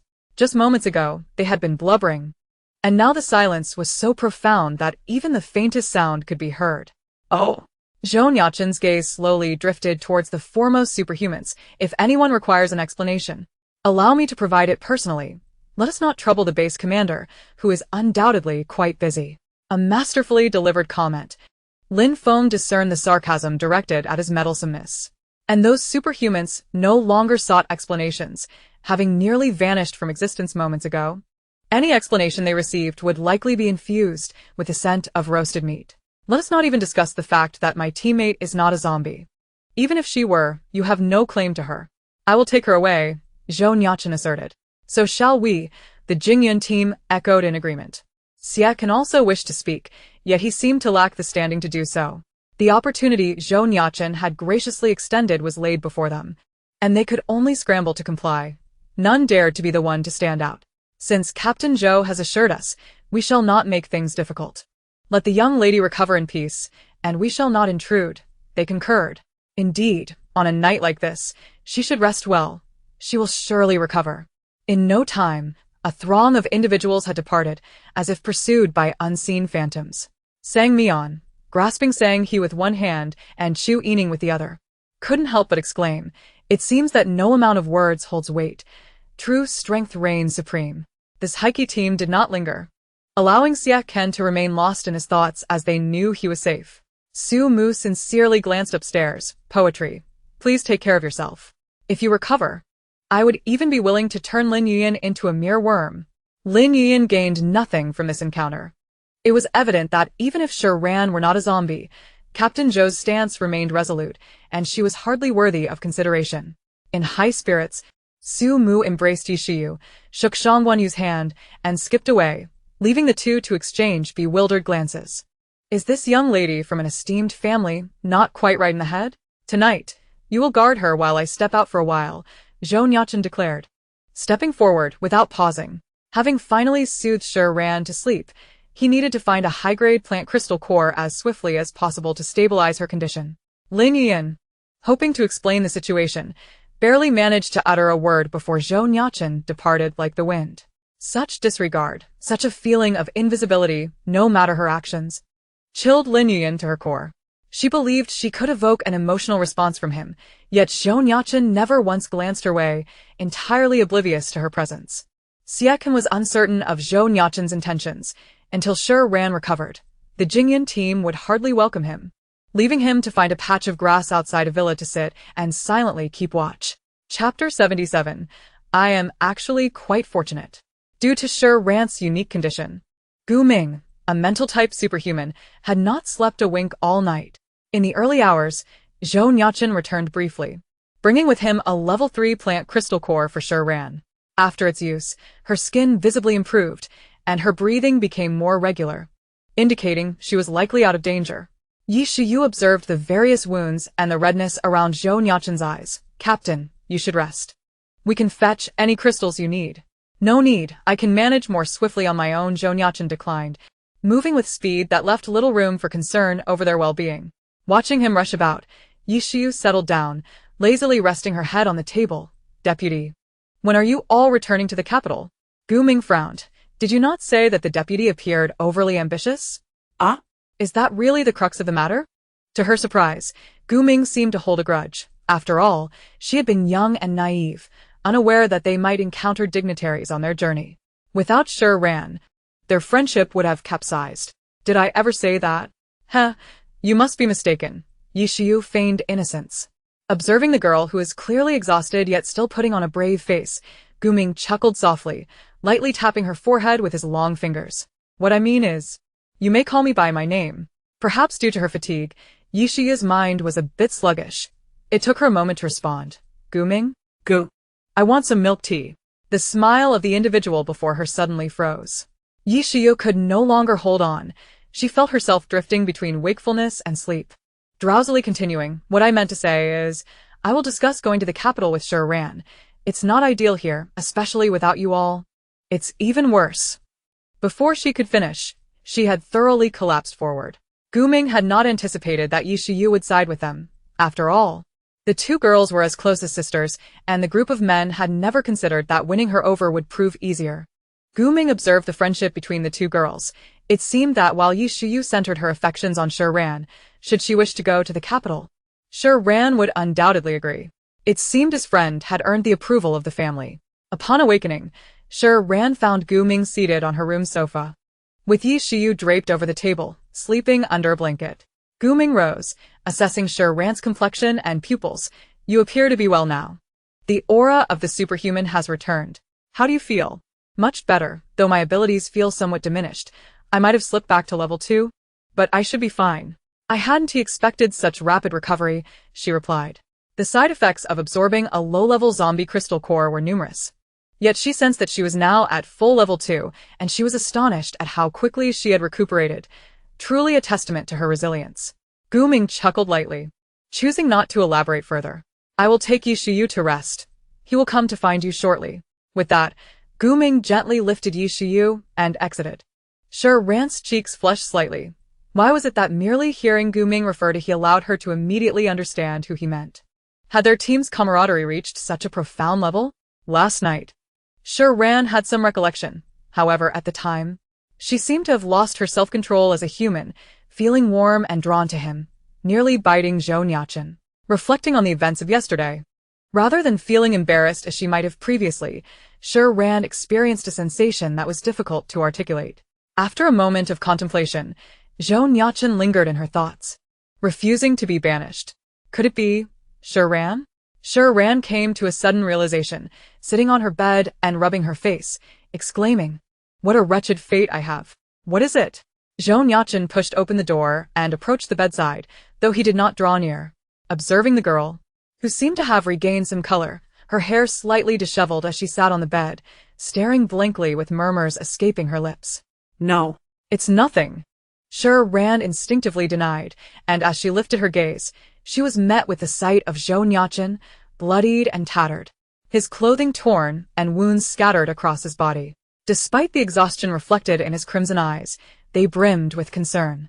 Zhou Nuocheng, what has happened to you? Shi Ran immediately threw off the covers and leaped from the bed, barefoot, hastening to his side to inspect his injuries. No, it's dirty, Zhou Nuocheng evaded, wiping away the blood with his sleeve. The blood of zombies bore a foul, brownish hue, yet Zhou Nuocheng's blood was vibrant and tinged with the scent of iron. Clearly, it was his own. What on earth had transpired? She had only been unconscious for a day. How could Zhou Nuocheng sustain such grievous injuries? Even in novels, when he entered the illusion with Lin Yuan, his wounds were but a fraction of this. What had she missed? Just as Shi Ran was about to retrieve a plant crystal core from her space for treatment, she suddenly recalled that she seemed to have exhausted her supply. I've run out of plant crystal cores. I'll go find some. You should bandage your wounds first. Just as Shi Ran slipped on her shoes, Zhou Nuocheng stopped her. Seeing her lively demeanor, he did not feel the pain of his wounds as acutely. No need to go. I have some. Shi Ran looked up, and Zhou Nuocheng placed a backpack on the table. It was filled to the brim with plant crystal cores, shimmering like emeralds. I'm sorry. I didn't pay enough attention to the plant crystal cores before, thinking I could protect you. These are all compensation for you. Zhou Nuocheng's guilt was palpable, nearly overflowing. It was his arrogance. He had promised to protect her, yet he felt utterly powerless. I'm truly, truly sorry. His voice, unusually soft, betrayed the pride of Zhou Nuocheng. Now stained in blood, his head bowed as he gazed at her, his eyes filled with tenderness. Upon seeing the abundance of plant crystal cores, Shi Ran felt a tightness in her chest, as if her heart were being gripped, leaving her momentarily speechless. Last night, in a half-dream, she sensed a warm flow entering her body. In her daze, she glimpsed that familiar figure and upon waking, had believed it to be a mere dream. How could she think herself fortunate? Her luck had always been so poor. She had not cried even once while breaking through the encirclement in the illusion. Her eyes grew watery, and she longed to speak, yet a single sound would betray her choking emotion. She would not cry. Ran, you should absorb this quickly. You've just awakened, and I'm still worried. Zhou Nuocheng took out a pale green crystal from his pocket, almost transparent, and held it before Shi Ran. A level 5 plant crystal core. No wonder he bore such injuries. There was no way he could possibly be level 5 right now. How frustrating it was. Being of a lower level and unable to comprehend a situation, she was quite anxious. Shi Ran's lips pressed together, her nose reddening, her pure and lovely face looking utterly pitiful. She could no longer contain herself. Why wasn't she crying? Ran? Zhou Nuocheng gazed at Shi Ran's distressed expression, his heart melting into a puddle, unsure of what wrong he had committed, feeling somewhat at a loss. Until a scent unique to Shi Ran wafted through the air, and the girl suddenly threw herself into his embrace. At that moment, No sound could compare to the tumultuous rhythm of their heartbeats. Zhou Nuocheng, I think I'm actually quite lucky. Her muffled voice reached him, and he assumed it was merely due to her narrow escape. I'm lucky because I met you all. I have truly come to accept this place and have become a better version of myself. Chapter 78, You Fool. Are you an idiot? Just look at it and go. Shi Ran was still upset, feeling that Zhou Nuocheng couldn't simply disregard her because he was the male lead. Feeling the warmth of her in his arms, Zhou Nuocheng, stained and reluctant to embrace her fully, merely brushed his cheek against her ear, enveloped by her scent, forgetting to respond. Noticing Zhou Nuocheng's gesture, Shi Ran awkwardly released him, creating some distance. You sly fox, you really know how to benefit yourself. Zhou Nuocheng snapped back to reality, clearing his throat. I almost collected an entire bag before encountering it. I haven't even seen a level 4 creature. These injuries are the result of battling it. I was able to escape after exhausting many of its abilities, so don't worry. I can get away before my abilities run out. Was exhausting abilities a good phrase? What if they encountered zombies on the way? Having experienced so much, Shi Ran was acutely aware that this world could change. Zhou Nuocheng, now deviating from his path, no longer seemed invincible or perpetually lucky. Seeing her worry for him, Zhou Nuocheng's lips curled into a faint smile, his earlier fatigue dissipating. It's not painful, really. But if you disappear again, I'll go mad. Shi Ran stared at him, her eyes reddening. Do you think I'm a 3-year-old? If he were to manifest a clone before his main body sustained injury, Zhou Nuocheng could indeed transfer his consciousness to the uninjured clone. To say he possessed an immortal body would not be an exaggeration, yet, in his current state, he was riddled with injuries, indicating that all his clones were equally afflicted, and he was merely the least wounded among them. Liar. Not wishing to argue, Shi Ran retrieved a level 3 plant crystal core from his bag. You should absorb this now, but some of your external wounds are too deep and still need bandaging. Level 3 would be quite beneficial for internal bleeding and damage. Given Zhou Nuocheng's condition, it was impossible for him not to have internal injuries. Zhou Nuocheng glanced at the crystal core and then at Shi Ran, feeling that his injuries were not severe. Didn't you give this to me? Then my word is final, but you should keep the level 5 one for yourself. I'm almost healed. The level 5 plant crystal core was exceedingly precious, even if someone were bitten by a zombie beyond recognition, as long as their human form remained. They could be saved, truly a miraculous elixir. Acquiring a level 5 crystal core required not only strength, but also an absolute stroke of luck. In the original story, level 5 plants were only encountered in the later chapters. Plants, being the foundation of the world, could only reach level 5 at most. Those plants from which the crystal cores were extracted would not wither. They would merely revert to their original state, and if given another chance, would begin anew from level 1. She could not afford such a debt of gratitude. Zhou Nuocheng no longer insisted. He indeed needed to keep some for himself.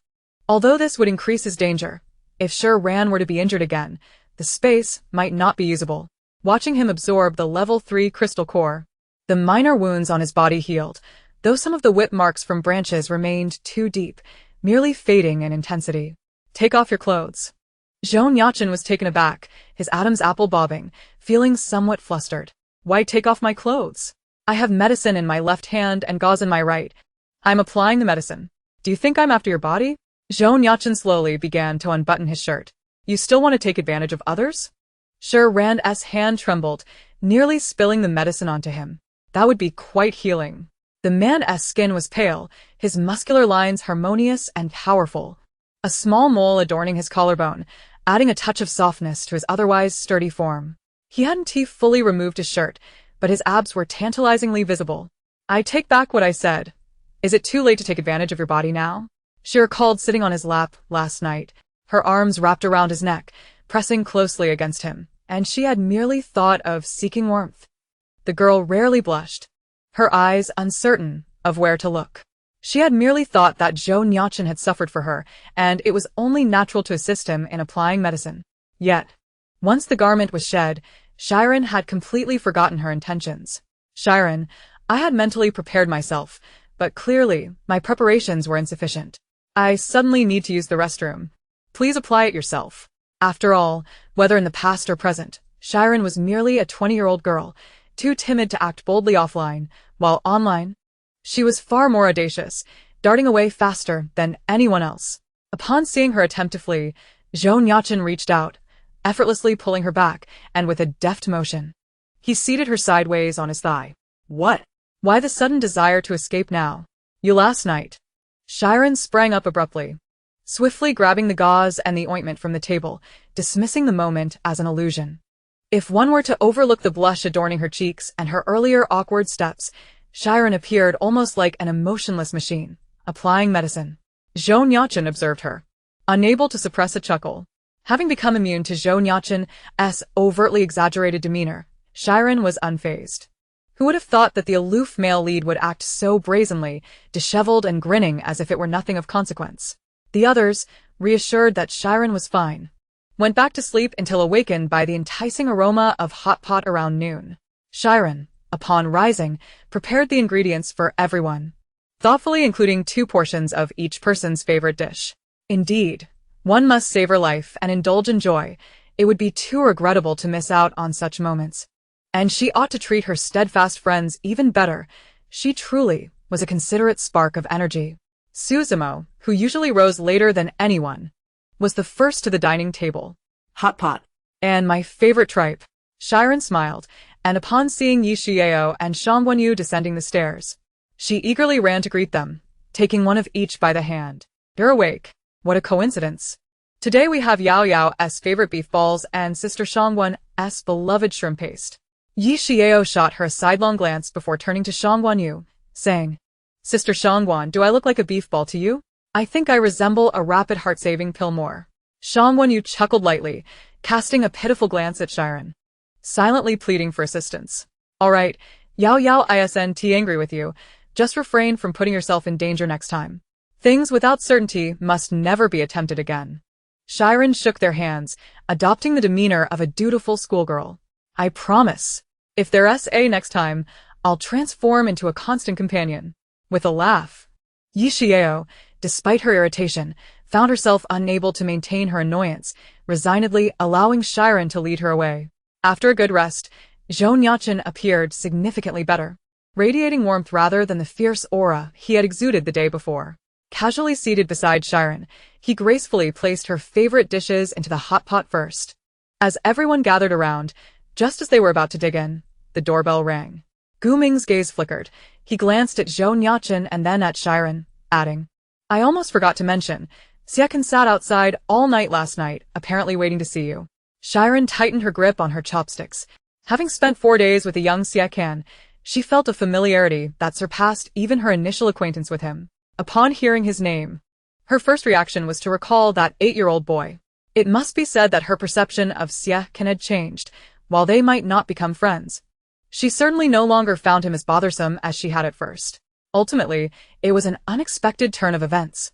Without him, she wouldn't have managed to emerge so smoothly. Let him in, she concluded. Zhou Nuocheng's expression visibly softened. Xie had merely made no subjective mistakes. The blame lay in his combination of naivete and foolishness, which had led him into trouble. And while Shi Ran had indeed explained the events within the illusion, she remained tight-lipped about them. Observing that Shi Ran showed no intention of concealing the hot pot, Zhou Nuocheng's gaze dimmed slightly. Chapter 79. Only submitting to you. The closest to the door, Tang Yao opened it, and as Xie stepped inside, he was greeted by the rich scent of hot pot. Meanwhile, Shi Ran continued to prepare the meat, her earlier frailty now absent. Watching the others enjoy the meal, Xie displayed no outward signs of discomfort. Having just emerged from the illusion, there was no time for reflection, and after a night of contemplation, could he still be perplexed? Shi Ran possessed powers. She was undoubtedly a dual elemental wielder. The expressions around the table varied, as they hesitated to eat, awaiting Xie to speak. I'm fine now, you should head back. Shi Ran had no intention of inviting him to dinner. She was familiar with young Xie, but not with the older version. Xie did not pause. Walking over to Shi Ran's side, his all-night vigil having left him looking surprisingly unwearied. A typically sunny and proud individual, he appeared almost demure in her presence, bending slightly to meet her gaze. Sister, can we speak outside?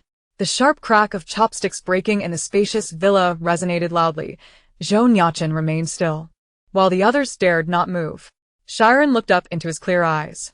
Xie had grown up proportionately, The baby fat from his childhood had vanished, enhancing his already striking features. One bent down while the other looked up, reminiscent of a scene from a youthful campus drama.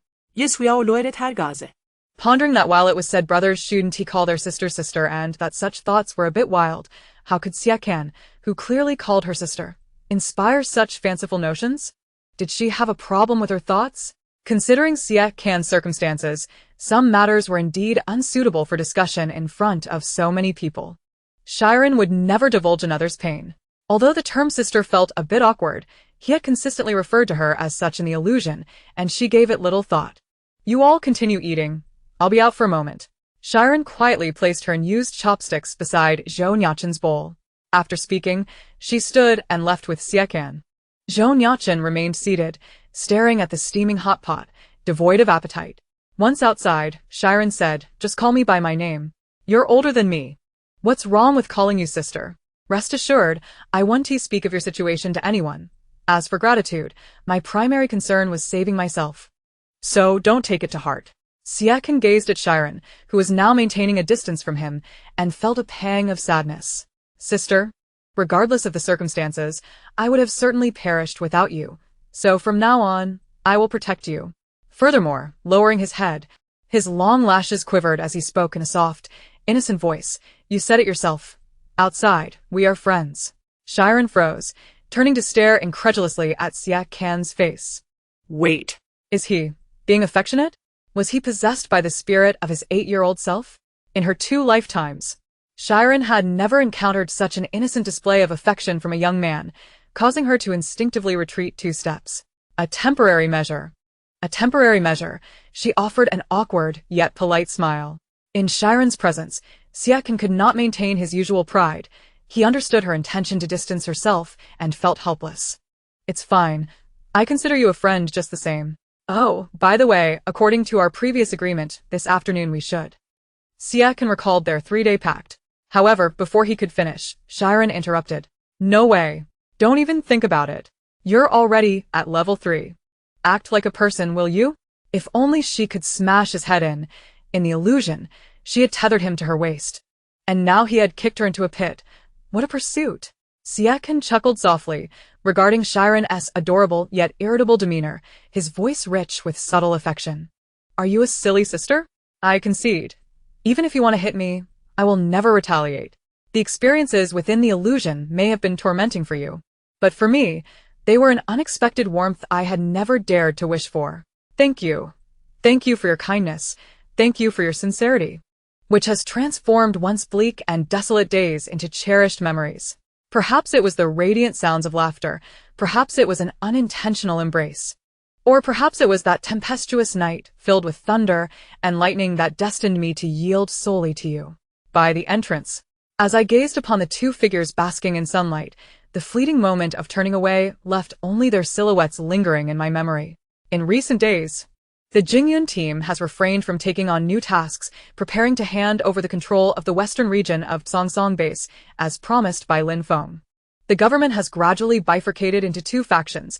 As the base leader, Lin Feng cannot evade the necessity of choosing a side.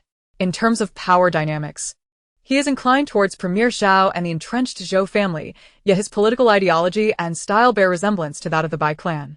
He is well aware of the various misdeeds perpetrated by the base's supernatural beings, and Su Chengchuan has confronted him about it numerous times.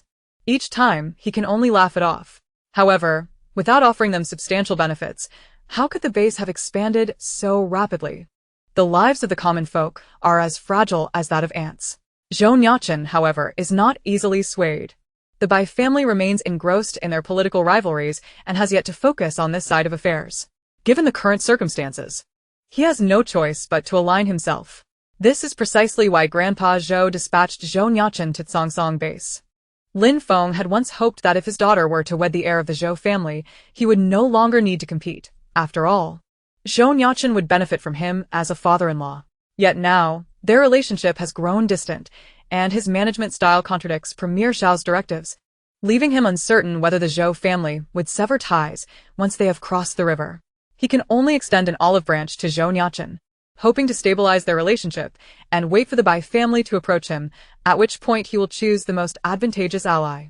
After all, The western region is predominantly inhabited by ordinary folk lacking supernatural abilities. Poor and numerous, they cannot cause significant upheaval. Zhou Nuocheng has astutely discerned Lin Feng's duplicity. A fence-sitter like him would be hard-pressed to avoid the metaphorical bridge being burned. While enjoying the privileges bestowed by the state, he also seeks to expand his own influence. The team is busy, and Zhou Nuocheng and Gu Ming are even busier. During this initial phase, they must share the burdens of management.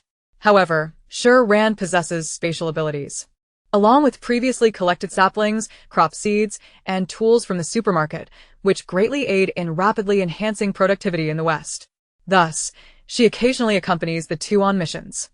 Shi Ran does not find this troublesome. On one hand, it allows her to assist more people while trialing the management principles for supernatural beings in a post-apocalyptic setting. On the other hand, she senses a subtle emotional connection towards Zhou Nuocheng, eagerly yearning to confirm it. The people of the West are somewhat numb to the transfer of power from above. The land here is barren and often plagued by sandstorms. Previously an industrial zone, it now suffers from inadequate water resources and cannot function properly.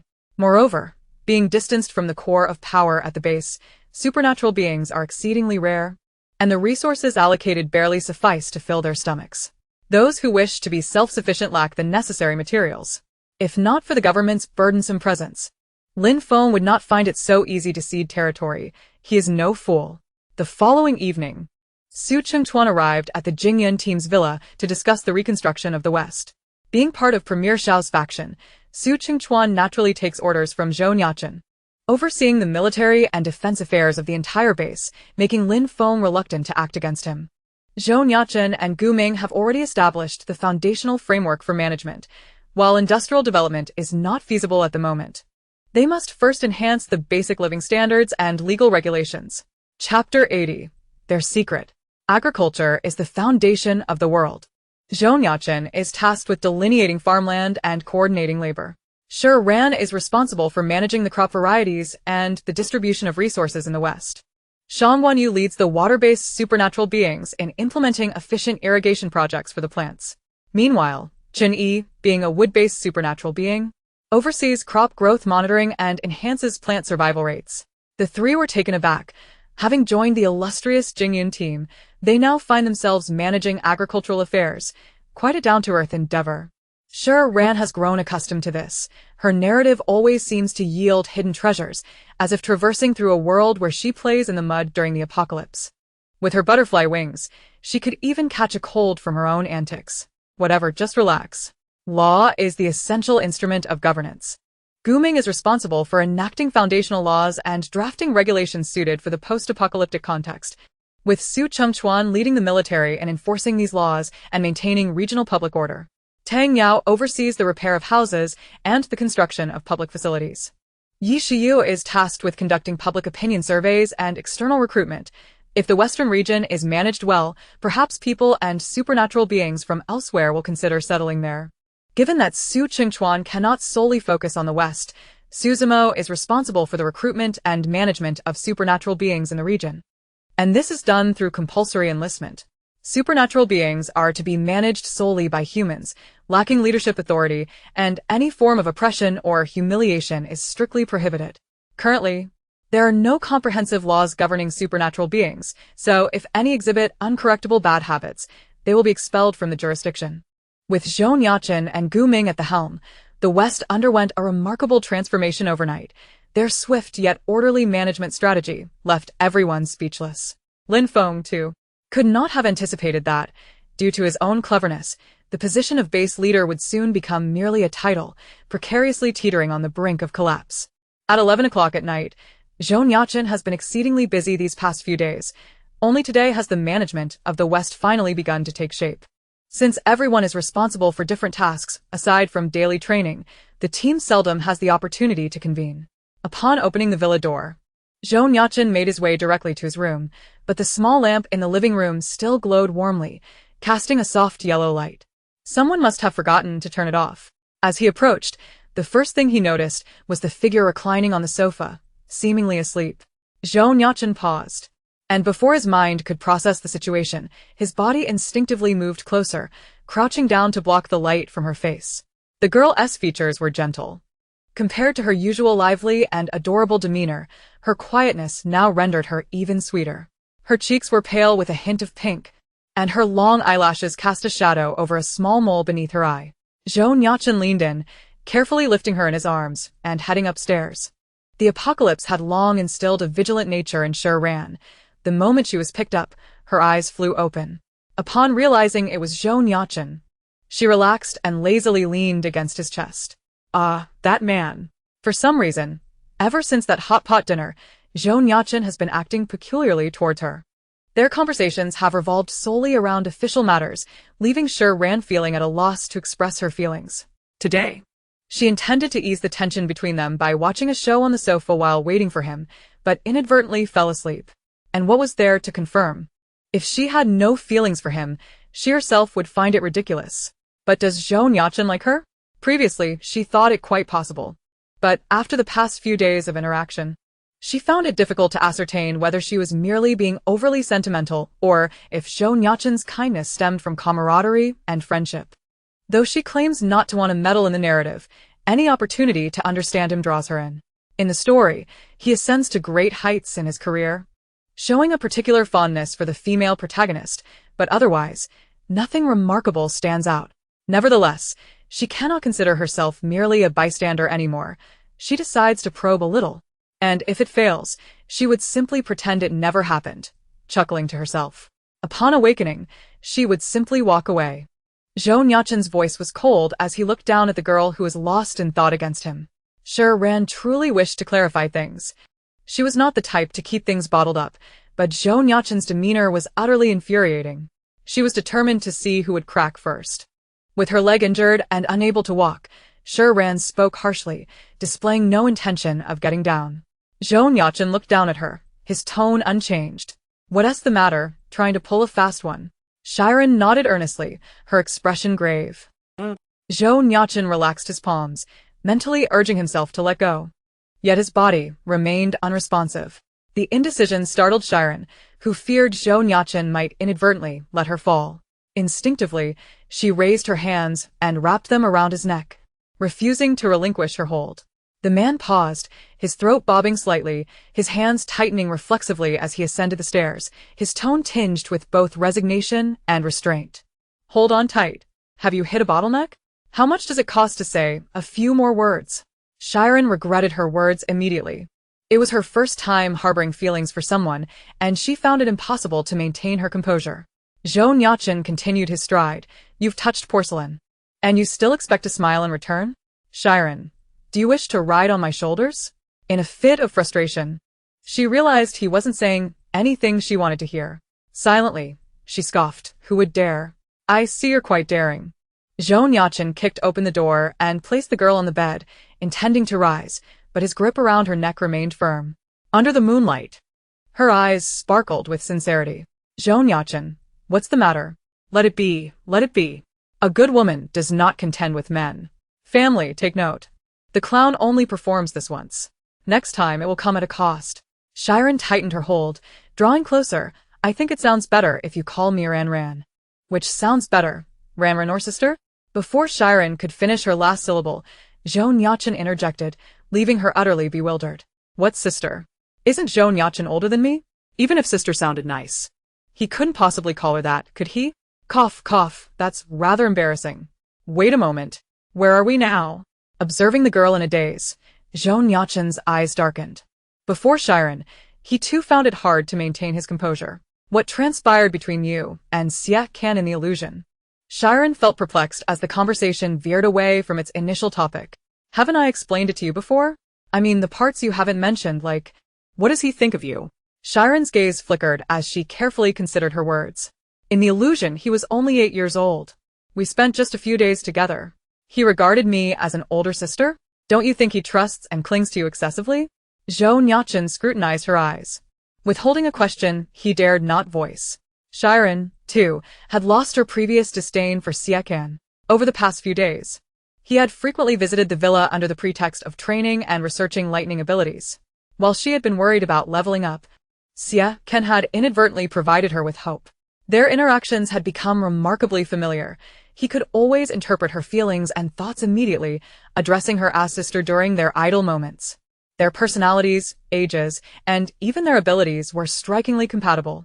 Shi Ran remained tight-lipped about their shared experiences. They had their own secrets. Chapter 81. Spatial displacement. If it were someone Shi Ran did not like, Zhou Nuocheng could confidently stand beside her. But what if she liked him? During this period, Zhou Nuocheng struggled profoundly, attempting to ignore the complexities between them, yet he found it impossible.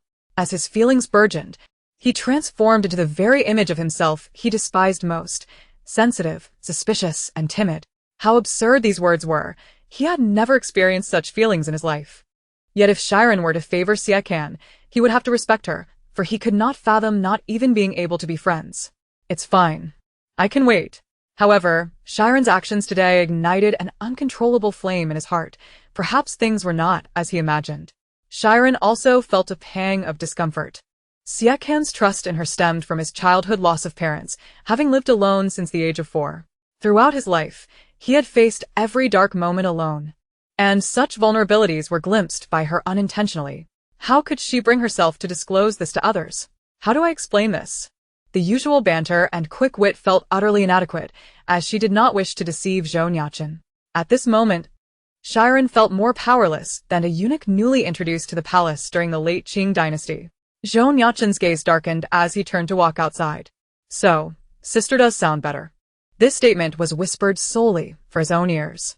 Shi Ran, inexperienced as she was, fell into deep contemplation. Today was pivotal for her. She could sense her imminent ascension to the 3rd level, yet her abilities remained somewhat unruly. Sister, why are you the only one here today at the usual training spot? Shi Ran, accustomed to visiting, noticed the absence of Yi Shiyao and Shang Wenyu. Today, the team was out on a mission in the west, and Shi Ran had chosen to stay in, eager to level up. You're just in time. What does it feel like when you reach the 3rd level? Is there any difference from the 2nd level? Shi Ran pondered for a moment and described earnestly, the lightning at the 2nd level discharges quickly but lacks power. At the 3rd level, the ability feels rooted within, allowing for excellent control and substantial strength. Shi Ran silently assessed herself, yet she felt an erratic surge of energy within her that hindered her from breaking through to the 3rd level. Was it the side effects of absorbing the soul crystal? A bead of sweat began to form on Shi Ran's brow as lightning crackled around her. Shi Ran observed her closely, fearful she might inadvertently injure herself. Why not ask Zhou Nuocheng? I think your upgrade seems strange. While Shi Ran felt somewhat disgruntled, he could not deny that Zhou Nuocheng was indeed stronger than him. Shi Ran's current condition was beyond his experience. It's all right, I'll try again. Shi Ran approached her, grasping Shi Ran's wrist. Sister, let me see if I can transfer the lightning to you. Feel it out. Shi Ran instinctively pulled back. No, if it doesn't work today, then it's fine. Shi Ran gently insisted. I want to help you. Shi Ran, I'm not used to this. Others might think I'm bullying you. Shi Ran chuckled lightly. His eyes filled with mirth. This is my debt to you. So, let me assist you. If you wish to bully me, then. Shi Ran seized both of Shi Ran's wrists, carefully channeling the lightning to her. Sister, hold still. It will be over quickly. As the energy flowed, Shi Ran hardly paid attention to his words, focusing instead on the distinct sensations of the 3rd level lightning. This feeling was familiar. She had indeed reached this level in recent days. Yet if she were truly a 3rd level ability user, her body would surely know it. Shi Ran studied her abilities once more, realizing she had indeed become a 3rd level ability user. Yet something had continuously suppressed her from showcasing it. Just as Shi Ran was about to release his grip, allowing Shi Ran to feel on her own, a flash occurred, and Shi Ran vanished. Shi Ran blinked rapidly, incredulous, and before he could call her name, Shi Ran reappeared 3 meters away. Sister? Shi Ran was taken aback. What on earth is happening? Shi Ran did not respond, focusing instead on attempting to try again, yet she remained stationary. What's going on? It's working intermittently. Shi Ran approached her. Is this your new ability? I'm not sure. It felt like I was in a transparent space just now. I could even pass through your body and stand behind you, but not beyond 5 meters. Spatial displacement? Shi Ran exclaimed in disbelief. Could it be that you awakened a new ability because you were bitten in the dream? That's a possibility, but I don't seem to have fully mastered it. I couldn't replicate it just now. Shi Ran too was at a loss, but at least she had successfully broken through to the third level. In the novel, Zhou Nuocheng was bitten in the illusion, yet almost instantaneously emerged, the toxin barely having time to spread. However, after being bitten, she directly absorbed the zombie crystal core. Could there be a connection? Yet, once she exited, the wound vanished, taking this extraordinary ability with it. At that moment in the illusion, she had temporarily reached the third level, and now that she has attained the third level, this ability has reemerged? The intricacies are perplexing, as the birth of abilities among supernatural beings is an uncharted territory for humanity. Shi Ran now possesses an uncontrollable ability, leaving her in a quandary of uncertainty. Please refrain from discussing this with others until I can stabilize my control. She plans to experiment in her room. For if it were to vanish again as it did before, Yao Yao would surely worry. She must stabilize first. All right, I shall heed your counsel. Xie Ken acquiesced. The villa has been quite lively these past few days. Aside from Xie Ken's daily visits, Su Mu has surprisingly become a frequent guest. Shi Ran, do you think Xie Ken comes every day, calling you sister this and that, because he has feelings for you? Su Mu casually settled onto the sofa. Indulging in some snacks from the living room, Yi Shiyeo rolled her eyes. And yet you come every day too. What is that? Do you have feelings for me? Su Mu scooted a couple of steps closer to Yi Shiyeo. You caught me. You have no idea how invigorated I felt watching you confront Lin Yiyan that night. Thus, I decided to befriend you. No need to be overly excited, hee. What night? Shi Ran was perplexed. Had Yao Yao confronted Lin Yiyan? How was she unaware? Before Yi Shiyeo could respond, Su Mu animatedly recounted how Zhou Nuocheng had single-handedly kept everyone at bay that night. Yi Shiyuan and Shan Wenyu exchanged exasperated glances. That's quite the exaggeration. Su Mu declared, I will safeguard my shipper. I want to allow Lin Yiyan to seize any opportunity. Shi Ran pursed her lips. A vague feeling rising within her, a sense of unease. Su Mu, is the western sector of the base particularly busy? Shi Ran could not help but inquire. Her part was nearly complete, yet Zhou Nuocheng still left early and returned late. It's quite busy. My father is out early and back late every day. But that doesn't stop him from washing my mother's feet. Su Qingchuan. Do I have no pride? Oh. Chapter 82. Encountering a rival. Shi Ran's mood noticeably dipped. Shan Wenyu, perceptive to Shi Ran's emotions, casually asked, Dai, we have an inkling of what transpired in the illusion, but how does Xie Ken know about you? Shan Wenyu halted mid-sentence, glancing at Su Mu. Su Mu, munching on broad beans, met her gaze with a crunching sound. How does he know I have space? At that time, surviving was all that mattered. I wasn't concerned about exposure. Although I had a cover, it could only deceive children. One cannot conceal space forever. Now that I possess strength and allies, having traversed the gates of hell, I yearn to live freely. Sumu, manch, ha. Wait, you also have space? Is it true? Big or small? Round or square? The three burst into laughter. Su Mu resembled an overly eager puppy. And have you never suspected that Xie Ken has feelings for you? Shan Wenyu, being 25, mused, Xie Ken visits daily. What could a 20-year-old boy be hiding? He's merely trying to get close using his lightning abilities. I think so too, Yi Shiyeo concurred, playfully imitating, Sister, please take care of me. Shi Ran shivered. Gritting hartet in lokter. Yesuyo. Enough with the dramas. Shi Ran sighed. They had merely engaged in normal conversation. Aside from their upgrade, they had not spent time alone. And Xie Ken had never conveyed any other intentions. He addressed all familiar faces as sister. Yet, if even Yao Yao misunderstood, could it be that Zhou Nuocheng was truly feeling jealous? Sigh, what a thought. Yi Shiyeo had never been serious. She'd probably think every blade of grass had a connection with her. Men are difficult to decipher, and Zhou Nuocheng is a proud enigma.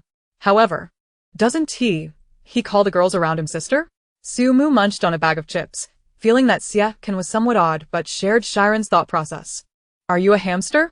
Eating so much. Leave some for me. Yi Shiyeo snatched back her favorite chips. Shan Wenyu chuckled, shaking her head. It's like raising children. How could it be the same?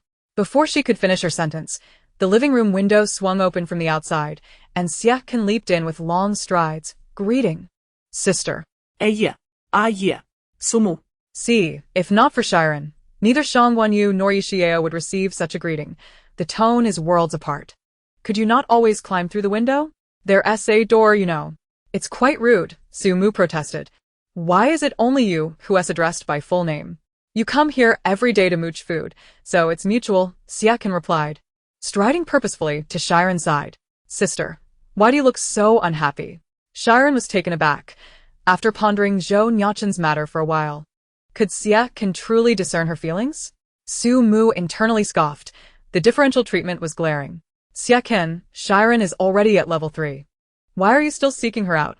Come with me, I need a sparring partner. Sensing something amiss, Zhou Mu activated her protective mode. Shi Ran cast her a sidelong glance, his tone slightly frosty. You're a level 1 plant user. What could I possibly train with you? I only handle thunder. If you need photosynthesis, I'm of no assistance. Turning to Shi Ran, his voice softened. Sister, I can still assist you whenever you need. Yi Xiao and Shang Guanyu exchanged glances. It's over. Zhou Nuocheng has encountered a rival. Yi Xiao exclaimed, this world is so superficial. Even I, a mere observer, find Shi Ran quite likable, aside from his childishness. Being a younger brother, a bit of immaturity is understandable. Zhou Nuocheng is wonderful, but being from a wealthy family, despite her somewhat sharp tongue, her inherent grace is evident. To have him be as clingy and obedient as Shi Ran, Yi Xiao truly could not fathom that scene. It truly fulfilled the regret of not encountering a ghost during the day. With the earlier conclusion weighing on her, Shi Ran felt uneasy, subtly conveying, it's unnecessary. I can practice on my own in the future. You genuinely owe me nothing. It doesn't have to be this way. However, with Shi Ran not expressing his feelings, she could not simply declare her disinterest, could she? With a soft thud, the villa door swung open, and Zhou Nuocheng entered, witnessing the scene. Under the sunlight, the young man gazed at the girl, his eyes burning with intensity, whispering something softly, while the girl looked back at him. Zhou Nuocheng glanced at Shi Ran, whose demeanor was entirely different from his own, then strode into the room, closing the door behind him. I'm feeling a bit tired. You all enjoy yourselves? Shi Ran ascended the stairs to her room. Having endured so much, Shi Ran's state of mind had long since transformed. She had to admit that the cliché of the transmigrated female lead falling for the male protagonist was indeed manifesting in her life. Well, cliché or not, learning is still essential. Who says romance novels are useless? They are incredibly useful.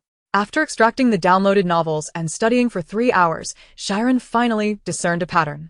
In stories of transmigration, the protagonists often misinterpret situations due to various Mary Sue reasons, leading to a back and forth of 100 chapters before finally coming together. Shi Ran considered herself not one to be coy, yet reality dictated that she was traversing a post-apocalyptic world that daily led her to meet the king of hell. And she was merely a bystander. The probability of Zhou Nuocheng harboring feelings for her seemed to stand at 50-50. If she harbors no affection, then her performance across hundreds or even thousands of episodes would be utterly futile. Yet if she does possess feelings, then who is it that currently plays hard to get? It seems the male protagonist has received the wrong script, for it is she who ought to be in the position of reluctance and desire. This misalignment is quite vexing. Alas, having mastered the art of coyness, she finds that Zhou Nuocheng has already employed it. Shi Ran lies on her bed, wearied and devoid of hope. Do not laugh. Even you would have to act for 100 episodes. Knock, knock, knock. Ran, I'm coming in. Yi Xiao's voice resonates from outside the door. Shi Ran remains still as Yi Xiao strides into her room. Why did you not come to greet me? With an expressionless face, Shi Ran rises from her bed. My dear, your statement does not necessitate a formal reception. Hee, you caught me. However, I have something to discuss with you. Yi Xiao scrutinizes Shi Ran's countenance. Ever since Shi Ran's recovery, she has struggled to find an appropriate moment. Ran, how about we go to Jing City with the captain and the others? Yi Xiao speaks directly, for there is no need for pretense or subtlety between them. I am still haunted by the events of that night. Had it not been for Zhou Nuocheng's unwavering protection and Gu Ming's intervention, I would have been utterly powerless. Yi Xiao had feigned calmness at the time, unwilling to dwell on her fears that Zhou Nuocheng and Gu Ming might abandon Shi Ran under public scrutiny. Yet, it has become evident that their true protectors are not the base but their teammates. Thus, no matter how splendid the Song base may be, it pales in comparison to Zhou Nuocheng and his companions in Yi Xiao's eyes. Shi Ran embraces her, gently patting her back. I am sorry. It should have been I who protected you. Now you realize. You must not stray too far from me. Those wicked beings are always drawn to you. Yi Xiao seems to have found her outlet, her eyes growing misty as she blinks away her emotions. Rather than anger, she feels a profound sense of concern. Chapter 83. The most crucial of mutual support. Yi Xiao has never delved into the reasons behind Shi Ran's foreknowledge of the apocalypse. Her inexplicable trust in Zhou Nuocheng and his group, or her insistence on coming to the Song base. The reasons often hold little significance. What matters is that they are now inseparable kin, and she is willing to accompany Shi Ran in any endeavor as long as they remain together. Ran. I understand that the Song base has its merits, but we have journeyed from Y province to here together, enduring many trials. Are those so-called bases truly stable? Yi Xiao sighs.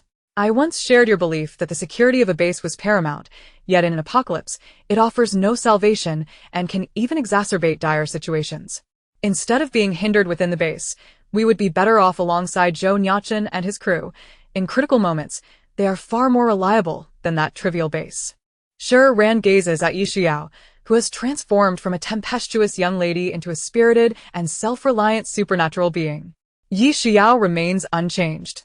Even though she is moved by Zhou Nuocheng's actions, her reasoning for urging Shi Ran to join them is purely based on pragmatic considerations. Romantic notions aside, if she were to persuade her best friend to join the Jingyan team for love, she might as well surrender her intellect. Emotions need not be articulated. They will remain together for a lifetime. All right. The response is crisp and decisive, lacking any hesitation as Shi Ran takes Yi Xiao's hand, smiling with a naive innocence, as if agreeing to a trivial matter. Yi Xiao is momentarily taken aback, as she truly just consented to go to Jing City. This spontaneity seems uncharacteristic of Shi Ran. You agreed so quickly? Yi Xiao pouts, her lips protruding in a manner that suggests her discontent. Who is so important that her Ran would act without a moment's thought? Shi Ran chuckles, her gaze steadfast and gentle as she replies, because your thoughts are of utmost importance, my Yao Yao. Yi Xiao awkwardly turns her head, unable to suppress the smile tugging at her lips. It dawns on her that it is her own sentiments that have led to this reaction. Humph, how insufferable. What a delightful secret. In recent days, Sang Mian has been in a melancholic state. Previously, during missions, Xia Chan would occasionally join them. But since their return from the hospital, he has been steadfastly visiting the Jingyan team daily, without engaging in any missions, merely lingering in their presence. One might mistakenly believe he had joined the Jingyan team. Word has spread throughout the base that both lightning-type supernatural beings are at level 3. While Zhou Nuocheng's level remains ambiguous, the citizens clearly prefer tales of the powerful lightning duo. After all, they are esteemed supernatural beings within the base, and the gossip, while perhaps exaggerated, is not entirely unfounded, as the two seem perfectly matched. She had previously attempted to hint to Xia Chan, who despises rumors. Yet he merely responded with a vague "the innocent need not fear" before departing. Sang Mian can only deceive herself, convincing herself that Xia Chan is still too young to understand matters of the heart, which is why he remains indifferent. Observing her sister's quiet distress, Sang he is at a loss for how to console her. Anyone with a modicum of experience can see Xia Chan's state. She had hoped that once Xia Chan matured, he would recognize Sang Mian's affections. However, the reality is quite the opposite. Xia Chan is well aware, having opened his heart far too soon. He deliberately maintains his distance. Yet when faced with a girl he likes, he becomes so proactive that he nearly resides at her home. It is unsurprising that Xia Chan is fond of Shi Ran.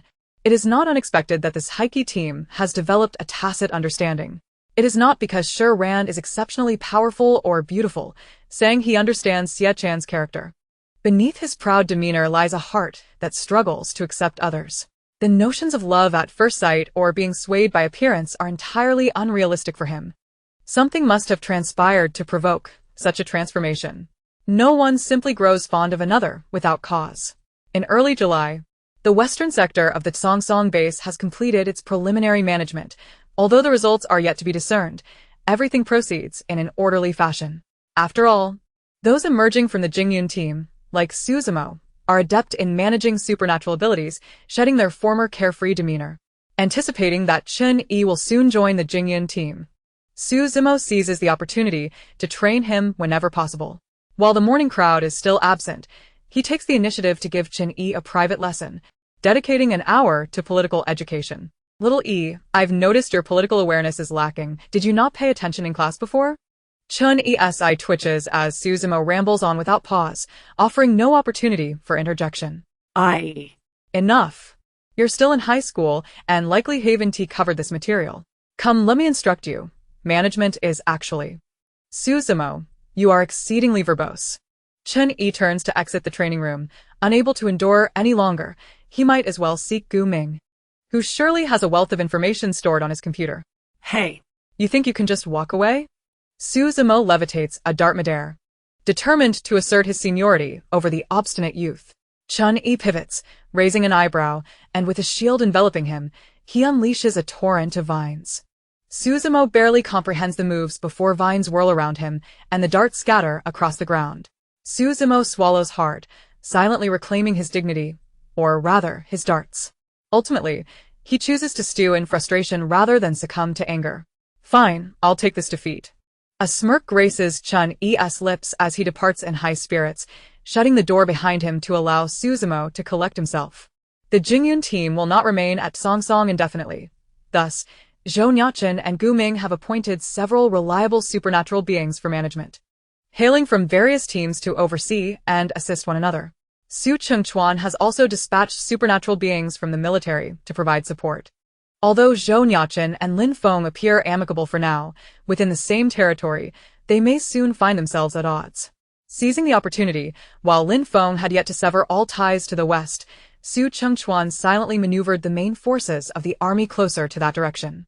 Shi Ran and Yi Xiao informed Shang Wenyu about the potential mission of accompanying a small team to the capital, but upon observing Shang Wenyu's demeanor, it appeared she was neither surprised nor perturbed, promptly accepting the news. After all, she was following Shi Ran and, aside from the team, there was nothing else in this world that held her affections. On this day, Shi Ran emerged from her room only at noon, having stayed up late binge-watching dramas the previous night. By the time she stepped out, Tang Yao had already prepared the meal. To her slight astonishment, the whole team was present at the table. Zhou Nuocheng and Gu Ming had scarcely been home for lunch in recent days, only returning for dinner.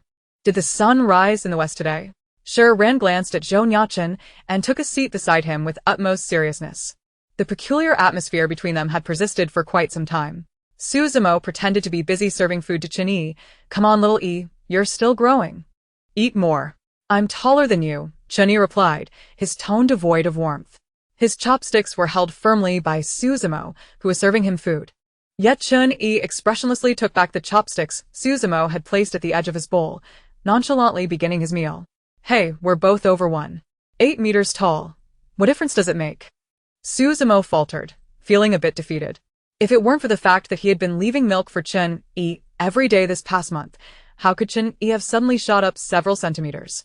Truly an ungrateful little brat, taking away his chopsticks. Suzumo felt his conscience had been thoroughly squandered.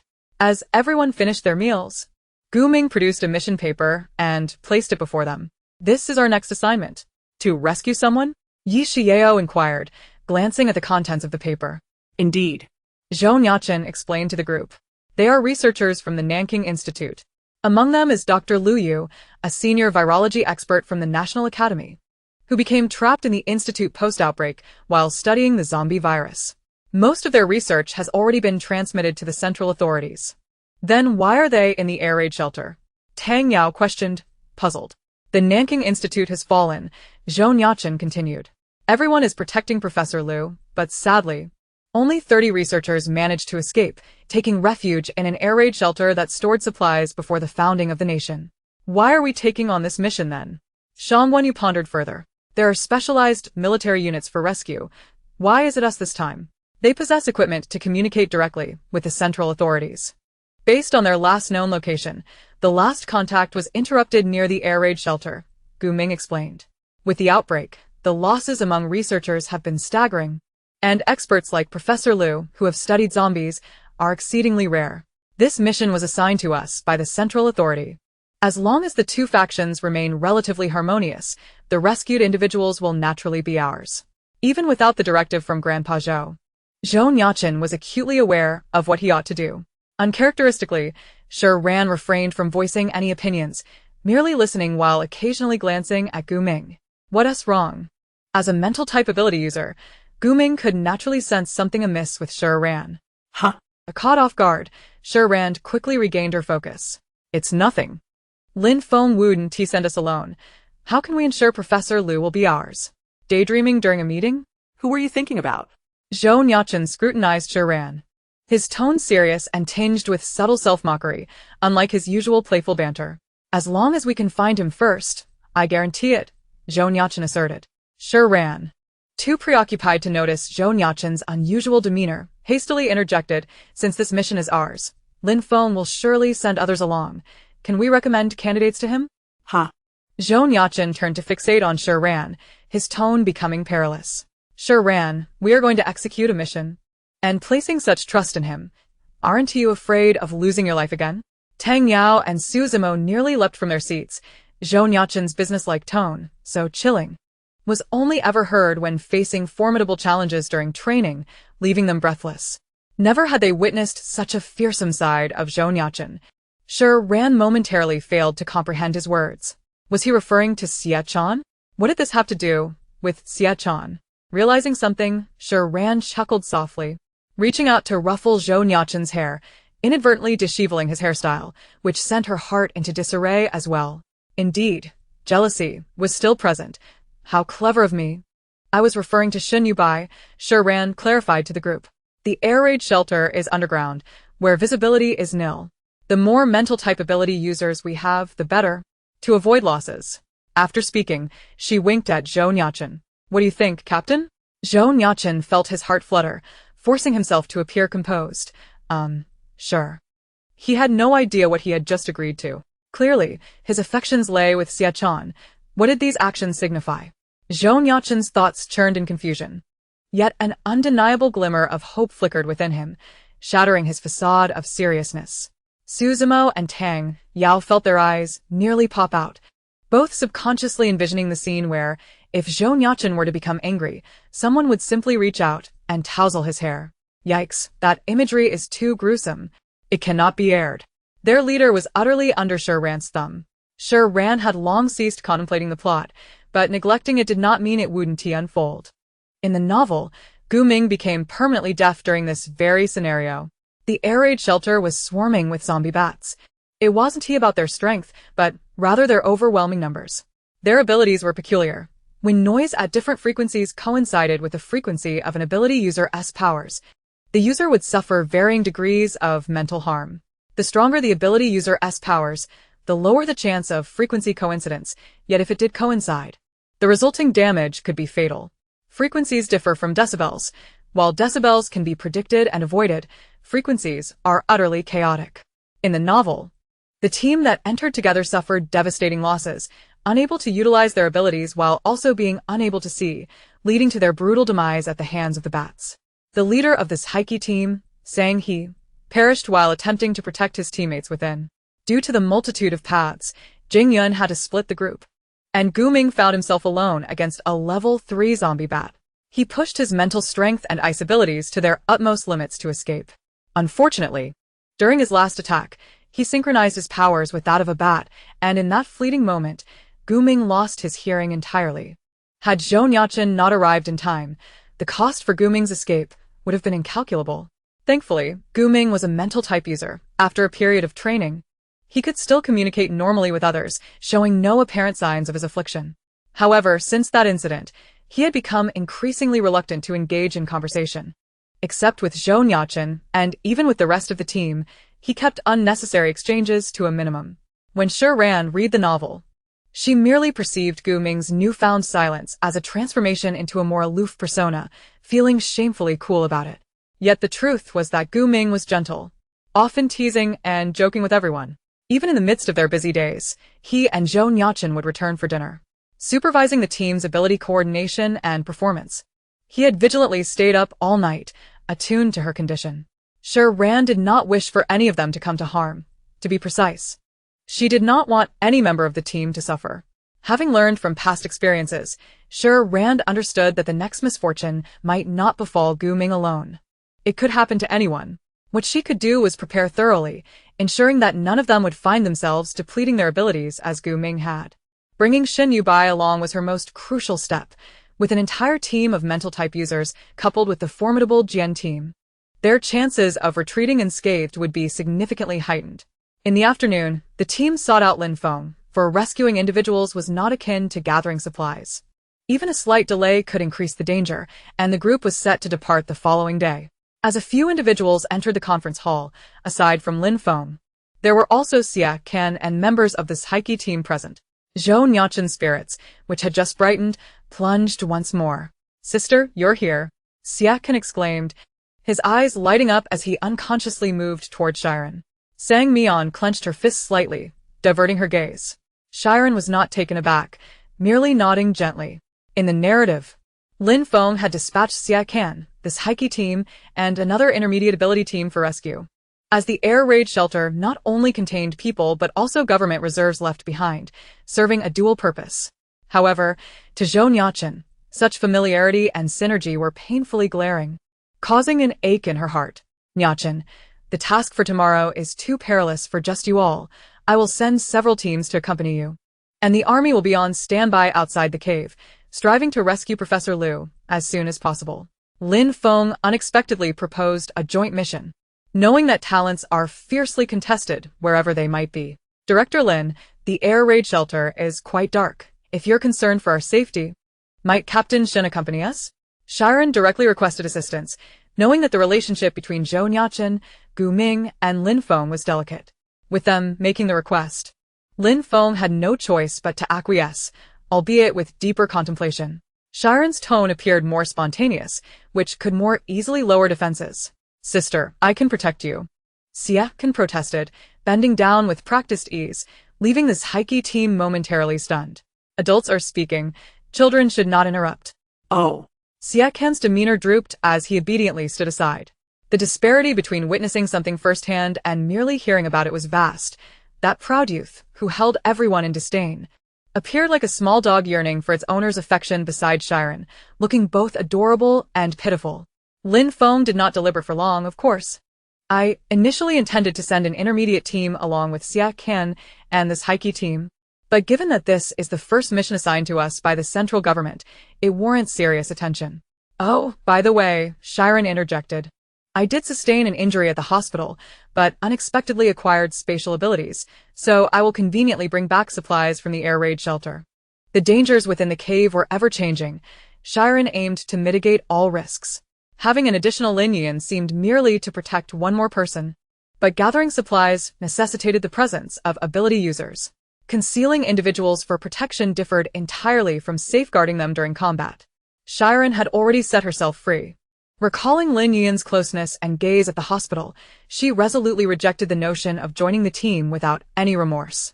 Another dual ability user with the rare spatial power made the strength and versatility of the King Yun team terrifyingly formidable. Sang He silently rejoiced that there had been no significant conflicts with them. However, she frequently glanced between her sister and Xia Can.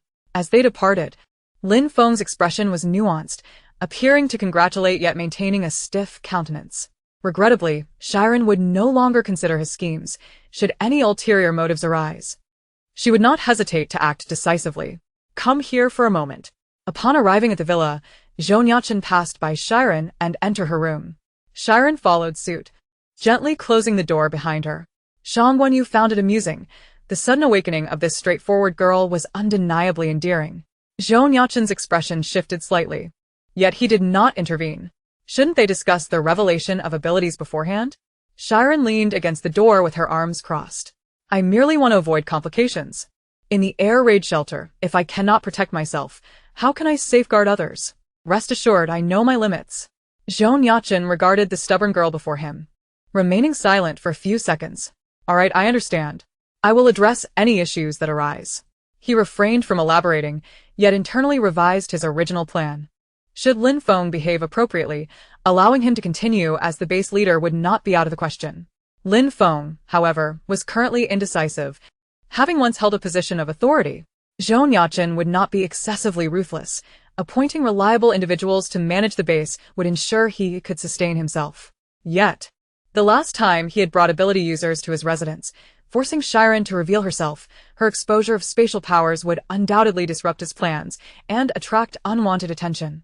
If Shi Ran insisted on remaining at the Songsong base Linfeng, Zhou Nuocheng would not allow him to stay. He would eliminate every obstacle in her path. Shi Ran understood that now was not the opportune moment to expose her abilities, yet she lacked the foresight to devise a comprehensive strategy. Unable to be a pivotal force, she would instead serve as the wings of the butterfly effect, utilizing what she could to alter Gu Ming's fate of deafness. She would not relinquish the chance to protect her teammates out of fear of unknown dangers. Yes, thank you, Captain. One must admit, Zhou Nuocheng's protective demeanor was rather gallant. Early the next morning, 4 vehicles were neatly lined up at the base entrance. 3 belonged to the Jian team, this Heike team, and an intermediate ability team, while the 4th was a large military vehicle sent by Linfeng to assist them. Armed and not responsible for entering the air raid shelter, the military's role was to protect the ability users, underscoring Linfeng's significant regard for them, especially since 2 of the teams were advanced ability teams. Since revealing her spatial abilities, Shi Ran no longer needed to conceal them. With a wave of her hand, she summoned a George Patton and a Hummer. Shen Yubai glanced at Shi Ran, puzzled as to why he had been summoned for this mission. Wait for me. A bright female voice called from behind, as another military vehicle arrived, belonging to Su Qingchuan, with Su Mu elegantly jumping down from it. Ahem. My dad said to back you up. Su Mu approached Shi Ran, speaking insincerely, clearly having pestered her father to allow her to come. Shi Ran remained unfazed by this variable. It was reminiscent of when Xie Can had unexpectedly appeared during their trip to the hospital. It wasn't that she was indifferent. Rather, she felt utterly out of options. Perhaps they should schedule future missions for nighttime, when things were not as precarious. Fortunately, Lin Yuan was absent. The next moment, Lin Yuan emerged from the Jian team's vehicle. Shi Ran felt a sense of despair, akin to having ascended in a palace struggle only for the emperor to pass away, leaving her to face the consequences. Shi Ran, I know you possess spatial abilities, and I truly am happy for you. Lin Yuan expressed her joy, though her face soon clouded with conflict. I realize you might have misunderstandings about me. If you dislike me, I will make an effort to appear less often, truly. Indeed, it would be preferable if she kept her distance. Shi Ran did not bother to feign politeness, as she had no intention of remaining at Songsong base. The atmosphere here felt ominous. She could even draw bad luck on the lottery. I recall telling Linfeng that I did not require any other spatial ability users. It appears he has decided to align himself with the Bai family. Zhou Nuocheng was evidently unaware of Lin Yuan's presence. Rather than focusing on the ineffectual Lin Yuan, he was more concerned about Linfeng's intentions. Did the Bai family dare to confront him before their arrival? Captain Zhou, please do not misunderstand. It was I who brought Yuan along, and Director Lin was not informed, Shen Yubai clarified. Shi Ran sighed deeply. The world was akin to a massive Mobius strip. Mother, I need to think more critically. Lin Yuan did not anticipate being publicly embarrassed by Zhou Nuocheng. Was it because of what transpired at the hospital? Yet, she had done nothing wrong, instinctively omitting the fact that she had attempted to push Shi Ran away and failed. I know my abilities are still lacking, but I will work hard. I will prove myself. Please spare us the proof. The harder you try, the more unfortunate others become, Su Mu retorted on the spot. Once again, it is the age-old rivalry that defines the essence of the moment. A few individuals boarded their respective vehicles, had it not been for Shi Ran's intervention. Xie Can would have nearly accompanied her. Along the way, observing Xie Can's distracted demeanor, Sang Mian could not resist a sardonic remark. Why not simply join the Jingyan team? A daily visit wouldn't be too taxing, would it? Xie Can cast a sidelong glance at her through the rear-view mirror. Sister Mian, how could one tire from meeting someone they admire? He indeed wished to join. Yet to accept Zhou Nuocheng as the captain would be to willingly diminish his own standing. Sang Mian was taken aback by Xie Can's forthrightness, his candid admission shattering her last vestiges of hope. Chapter 86. I could take your life. What did you all experience at the hospital? Sang Mian, though unwilling to reveal her inner turmoil, felt a sense of reluctance. In just a day, it seemed Shi Ran had proven herself quite capable. Sang Mian. Xie Can's tone turned slightly frigid, his smile remaining bright and charming, yet tinged with a hint of warning. You've witnessed her capabilities firsthand. Noticing the tension in the air, Chu Yining hastily shifted the topic. I heard this air raid shelter is one of the largest in the nation. Who knows what we might encounter inside? Let us make sure not to stray apart. Indeed, Jiang Ziyan, usually reticent, managed a rare utterance to alleviate the awkwardness. It was only ever Xia Can who displayed such demeanor towards others. Could it truly be that he could not tolerate even her neutral comment? Sang Mian's feelings of irritation and grievance swelled, leading her to remain silent throughout the journey. Guming, have you located the map of the air raid shelter? Zhou Nuocheng inquired as he drove, keeping track of their position. No, Guming replied, typing away at the keyboard. This shelter has existed since the wartime prior to the founding of the nation, later repurposed for food storage. However, due to the prosperity of Nanqing, major disasters were averted, and the internal blueprints have been lost for quite some time. The shelter surely contained numerous junctions. It was imperative that they did not venture alone. Shi Ran distributed flashlights to everyone, having prepared reflective stickers for them to mark their path, ensuring they could keep track of one another. A bag was set aside for other individuals who would enter the shelter. Should they require assistance, Shi Ran would not hesitate to offer help. The air raid shelter was still a considerable distance from the base, and coupled with the noise of military vehicles attracting the zombies along the way, it took them 3 hours to reach their destination. As they disembarked, they beheld a circular entrance before them.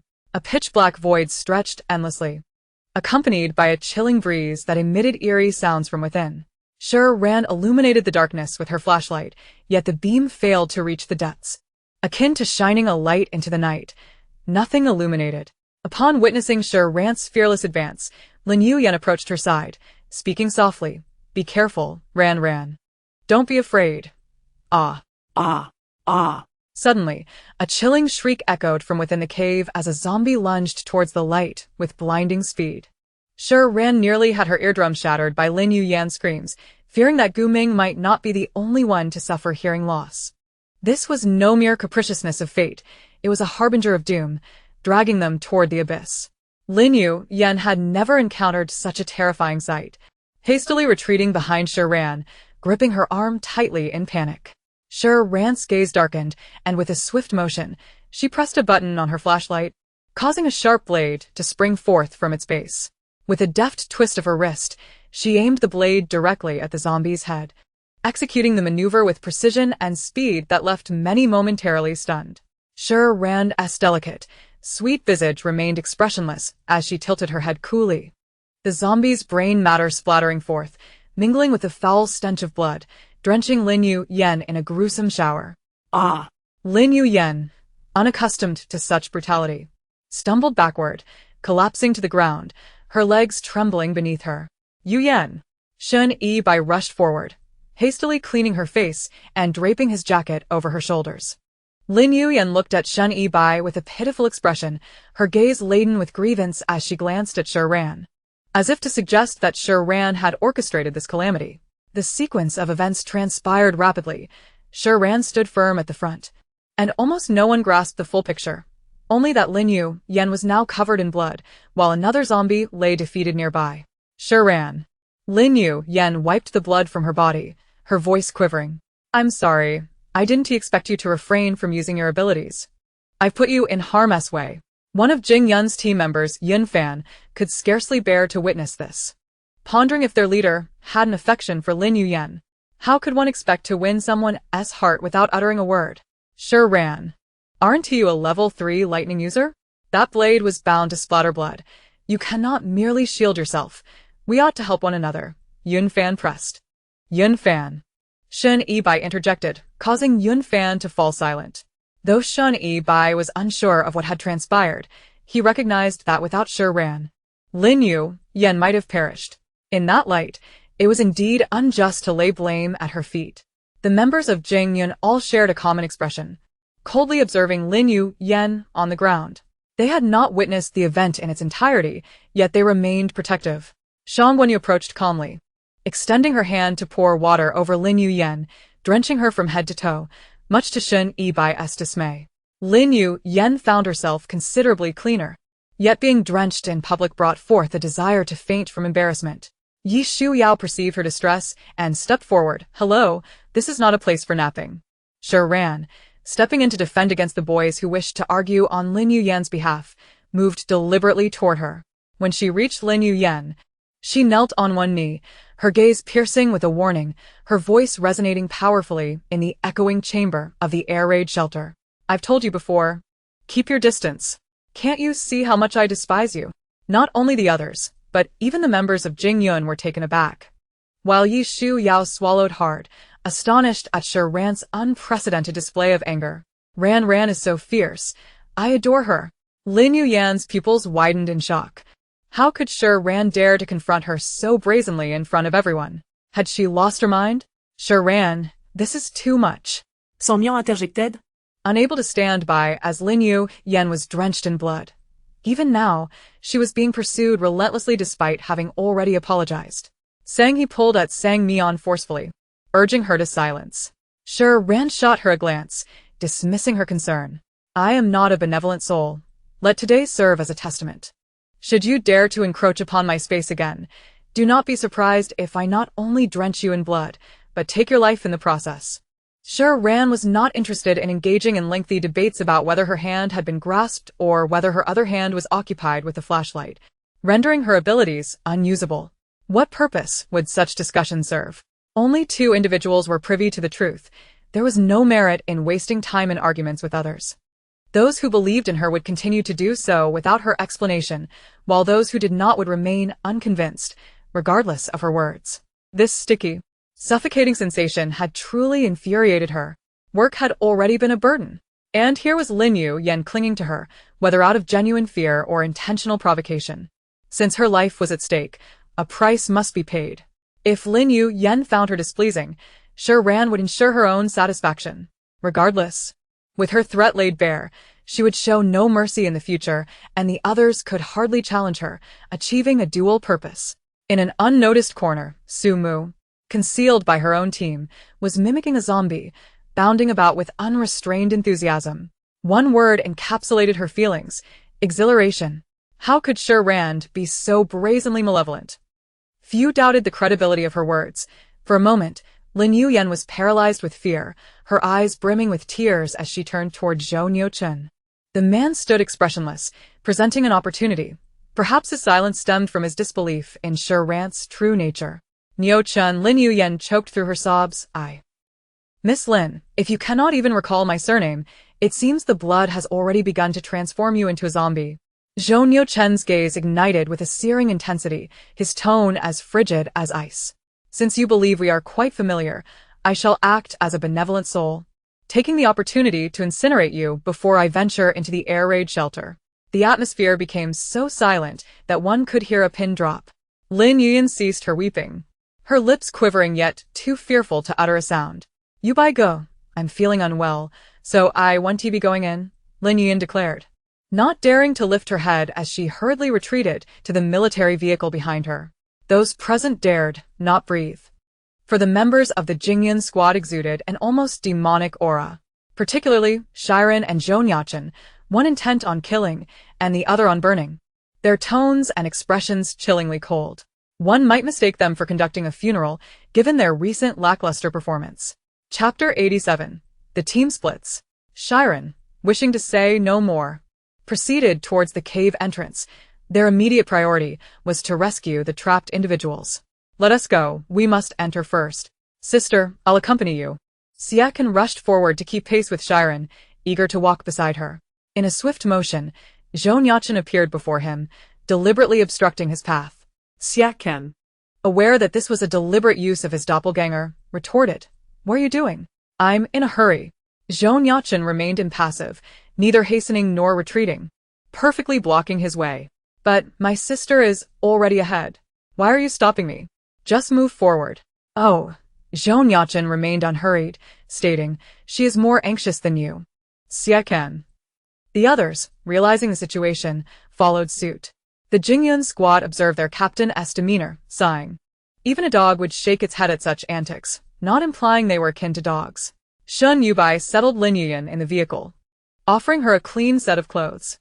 Yubai, can you stay with me? I'm so scared, Lin Yuyan whimpered, her tears poised to spill. Shun Yubai comforted her. This is a mission. I cannot remain. It's safe here. I'll have Zhou Hao and Chinyi stay with you until we return. Lin Yuyan's face reflected reluctance. All right, you go. I'll be fine, truly. Don't delay for my sake. Fine. With that, Shun Yubai turned and departed, followed by the rest of the team as they entered the air raid shelter. Lin Yuan, I truly despise that you're so wooden. Inside the military vehicle, there was indeed another team of intermediate ability users, alongside Zhou Hao and Chen Yu from the Jian team, who awaited outside with the soldiers, ready to provide swift support should anything unforeseen occur within. The cave entrance was shrouded in darkness, but fortunately, Shi Ran had already distributed flashlights and reflective strips to everyone. Success in the cave depended on their cooperation. After traversing a short distance, they encountered the first fork in the path, and, predictably, they would need to split into two teams. Shi Ran halted, recalling that in the novel, Professor Liu was not rescued. Yet the protagonists had discovered remnants of data left by the researchers within the air raid shelter. The documents were well preserved, likely retained by the researchers before their demise. The air raid shelter was a labyrinth, and Shi Ran had no recollection of where the documents had been found. The original text stated, in a larger space. Oh. To me, you resemble a larger space. However, since the paths were interconnected, it mattered not which route they took, merely the duration of travel. Zhou Nuocheng exchanged glances with Gu Ming, who nodded. Captain Shen, I'll take the left path with your team. Gu Ming spoke up. Since they needed to locate Professor Liu, traversing only one route was not feasible. I'll join you. Yi Xiao immediately moved to stand beside Gu Ming. Like a devoted follower, exchanging knowing glances with Shi Ran, their silent understanding requiring no further words. Shi Ran felt a sense of satisfaction. Humph. Did they truly think she wouldn't have a backup plan? She had already conspired with Yi Xiao to keep close to Gu Ming, should he wander off alone today. She would write her name backward. Gu Ming paused, a faint smile curving his lips in the darkness, silently drawing closer to the girl. Su Mu also chose to team up with Xin Yubai, joining the Jian team members, Yi Xiao and Gu Ming, making a total of 8 on the left path. Captain Sang, you should accompany us, Shi Ran suggested. All right, Sang he agreed, without hesitation. Shi Ran turned to Xia Can, if you don't want to. No. I'll stick with you. Xia Can moved beside Shi Ran, sounding somewhat aggrieved. You promised you wouldn't leave me behind. What on earth was this? When had she ever? That was a promise made to the 8-year-old Xia Can. Shi Ran cast a guilty glance at Zhou Nuocheng beside her. He remained silent, exuding an icy demeanor, as if cloaked in a veil of desolation. Shi Ran's mind was racing with thoughts. Xia Can's actions indeed seemed prone to misinterpretation. No, please don't, she implored. Instinctively inching closer to Zhou Nuocheng, her expression earnest as she addressed Xia Can, we are both level 3 lightning abilities. We should separate. With Heike, we'll have 10 people on our side. You must go. She cautioned Yi Xiao to conserve her energy and kept an eye on Gu Ming. Thus, she needed to accompany them personally. Shi Ran had articulated her point clearly. Even if Xia Can was reluctant, she wouldn't allow Shi Ran to be unhappy. Casting a glance at Zhou Nuocheng, her face clearly communicated a don't provoke me sentiment as she walked toward Xin Yubai. Without further ado, the group split into 2 teams, applying reflective strips along the way to prevent getting lost. Shi Ran feigned nonchalance as she grasped Zhou Nuocheng's hand. Let us go. We'll take this path. Since Zhou Nuocheng had misunderstood her intentions, she would demonstrate through her actions that she was still clever. Zhou Nuocheng was taken aback, instinctively tightening his grip as Shi Ran led him down the right fork. Shi Ran's closeness to Xia Can made her own gesture of taking his hand somewhat ambiguous. Despite various possibilities swirling in his mind, Zhou Nuocheng showed no inclination to release her. Gazing down at the earnest young girl beside him, he couldn't help but smile, tightening his hold even further. The initial path into the air raid shelter was still easy to navigate, wide and clean, while mutated bats lurked deeper within. Though the air raid shelter was vast, Shi Ran and her companions moved swiftly, soon arriving at the next fork. This time, one path was notably narrower. Had there been dozens of researchers, they likely wouldn't have chosen such a cramped route to escape. Nevertheless, their mission encompassed not only rescue but also resource collection. And they couldn't entirely dismiss the possibility that the researchers might have opted for this path. Tang Yao, Shang Guanyu, Zhou Nuocheng, you will take this path. Remember, if you encounter danger, do not engage in combat. Return immediately, marking any resources you find and calling for the outside team to come in and retrieve them. Understood, boss. All right. With that, The two ventured down the narrow path while the remaining group continued onward. Sang Mi-on, feeling timid, had sensed something peculiar about Shi Ran and Zhou Nuocheng upon entering. Under the light of their flashlights and Zhou Nuocheng's flames, she had seen their hands intertwined. Were they playing both sides? Or was it merely Sia's unrequited affection? As they pressed further, the air grew colder and more foreboding, sending chills down their spines. Abandoned air raid shelters typically harbor many bats. They may be even more terrifying now. Everyone remain vigilant, Shi Ran cautioned. Xian, you possess mental suppression. If a target appears, alert us in advance, Sang he instructed. Understood. Jiang Xian began to release his mental abilities. Shi Ran understood. This was one of Shen Yubai's mental abilities, capable of suppressing either ability users or zombies. When a target appeared, he could sense whether a zombie was present. Though his mental acuity was somewhat inferior to Gu Ming's, Shi Ran refrained from saying more. Jiang Xian was only at level 1, and since this was merely a probe, the energy expenditure wouldn't be significant. If they encountered bats of the same frequency, the mental damage inflicted would also be minimal. With the flickering glow of Zhou Nuocheng ahead, along with his formidable mental prowess, Shi Ran felt relatively unperturbed about the potential for an ambush. After traversing a narrow path for 10 minutes, the group encountered yet another fork in the road. Zhuren, you and your companions should take this route. Do not stray or linger in combat, commanded Sang He. Very well. Exercise caution, they replied. Understood. Chu Yining and Jiang Zhuan made their way down the narrow passage. Chapter 88. Doubtful of oneself, yet not of her. Are we perhaps insufficient in numbers? Su Zimo voiced his concern. Even if we are, we cannot act alone. We can simply make multiple trips, Shi Ran insisted. Sang Mi-on, feeling fatigued, remarked, it's so quiet here. Is there truly anyone present? Shi Ran. I haven't even seen a bat, let alone any people. Are you sure there is something here? Sang Mi-on complained while leaning against the wall. As she propped herself up, she noticed the wall felt oddly soft. Curiosity piqued. She tapped it and leaned in for a closer look. In an instant, the previously dark wall erupted with pairs of glowing red eyes, each flaring open from the center of her palm. The crimson light expanded across the surface, forming a multitude of densely packed reds. Ah! Realizing what she had touched, Sang Mi-on swiftly darted behind Sang He. Damn, Shi Ran. I think I've developed a fear of the dark, she shuddered, goosebumps rising on her arms as she released Zhou Nuocheng's hand, ready for combat at any moment. The bats, thoroughly disturbed, began to swarm chaotically in the air. Fortunately, the group had anticipated this, as Chen Yi promptly enveloped them in a protective barrier, while Zhou Nuocheng conjured a doppelganger to summon flames, illuminating the cave to prevent any surprise attacks. Perhaps agitated by the light, the bats became increasingly aggressive, their screeches piercing and chaotic.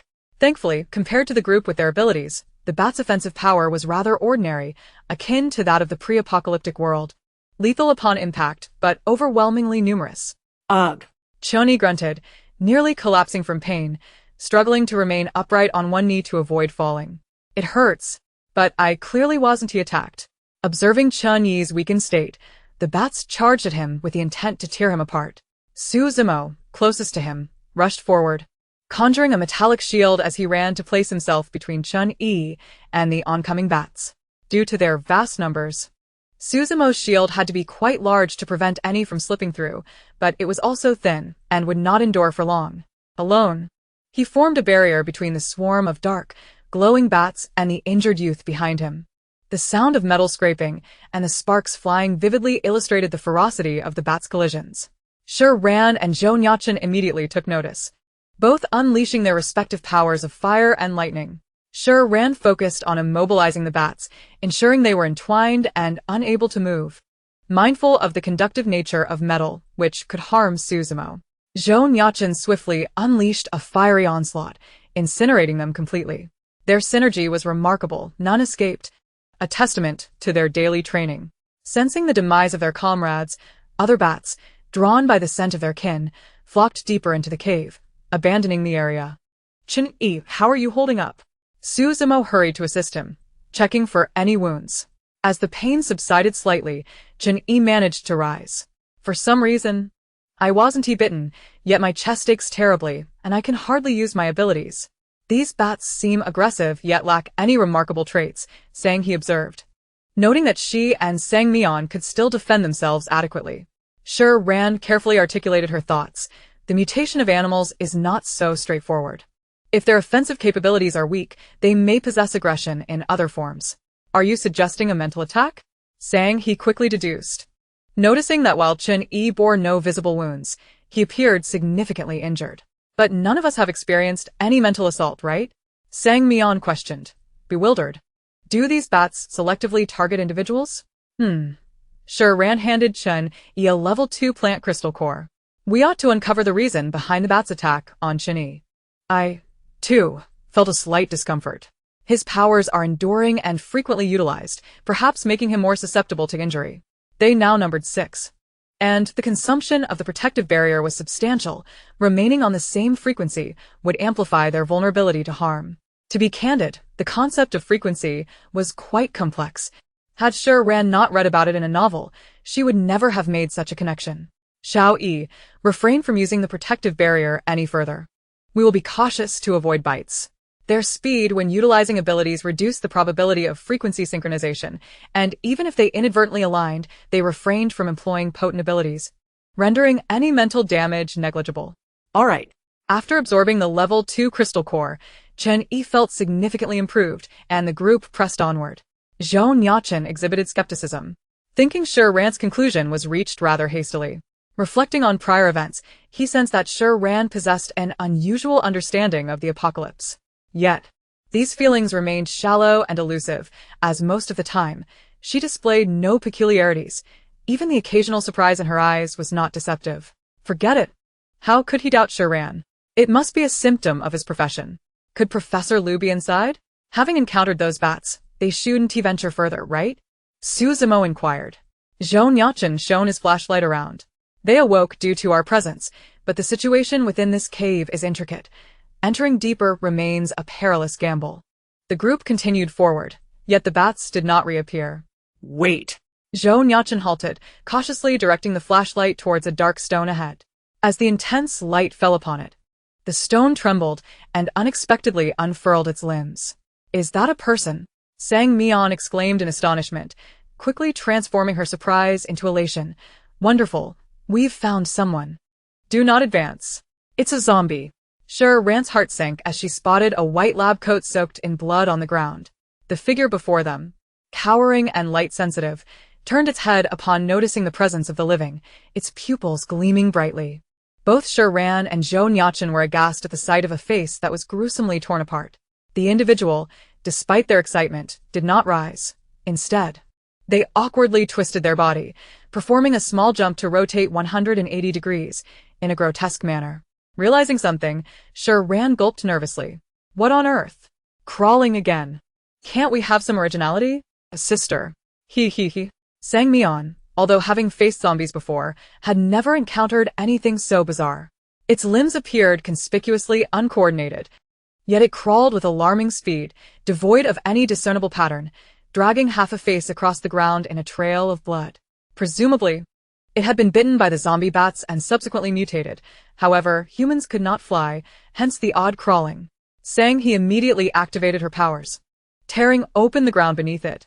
As a level 2 Earth ability user, Sang he was already quite swift, yet the bat-infused zombie proved remarkably agile, managing to leap out even as its lower half sank into the pit. Zhou Nuocheng summoned a doppelganger to engage, while he quietly positioned himself beside Shi Ran.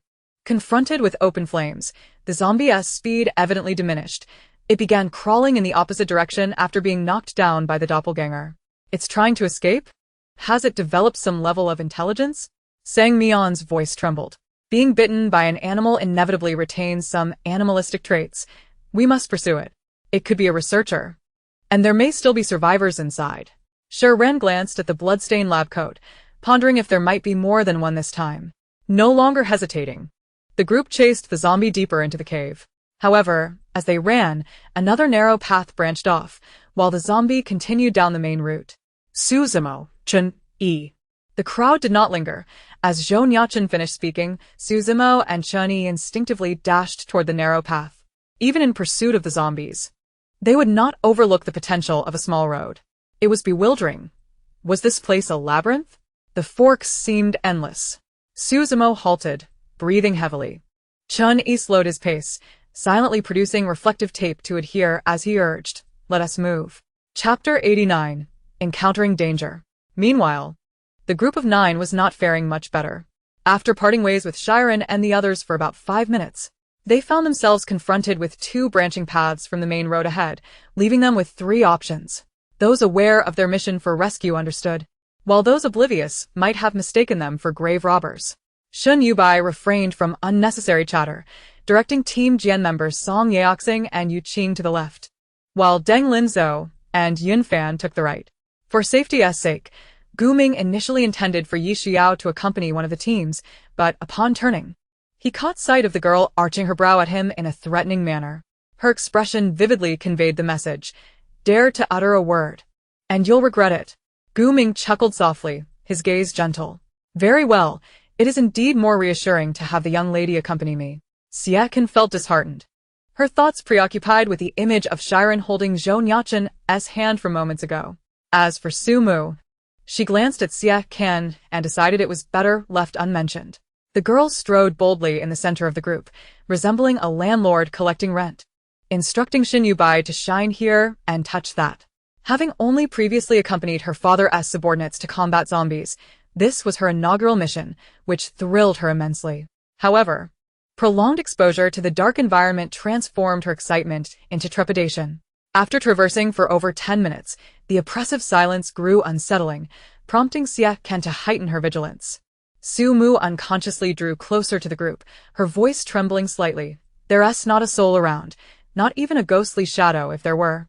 She wouldn't be pleased at all."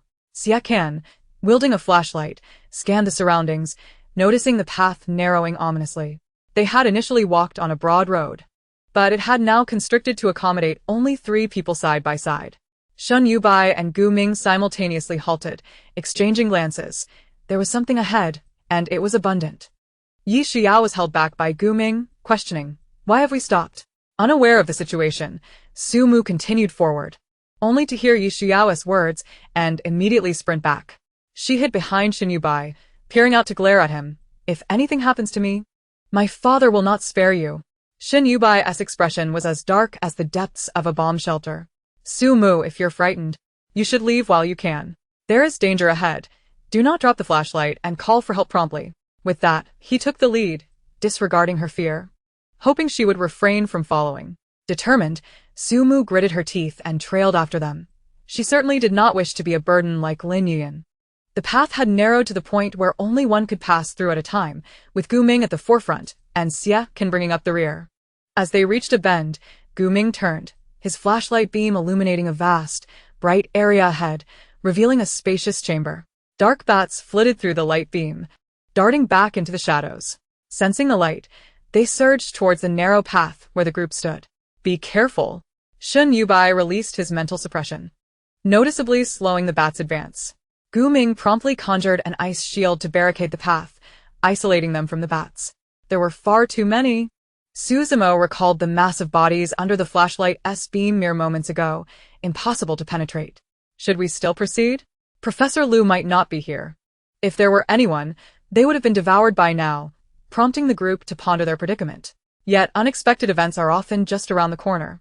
What sound is that? A cacophony of flapping and wailing approached from the path they had come, drawing nearer to their position. Even Gu Ming, typically composed, furrowed his brow deeply. There's no turning back. Everyone prepare yourselves. The path was too narrow. If they turned back now, they would be overwhelmed by the oncoming bats. They had no choice but to advance toward the more open space where they could better defend themselves. Before the bats could emerge, Gu Ming shattered the ice wall before him, instantly unleashing ice spikes in all directions.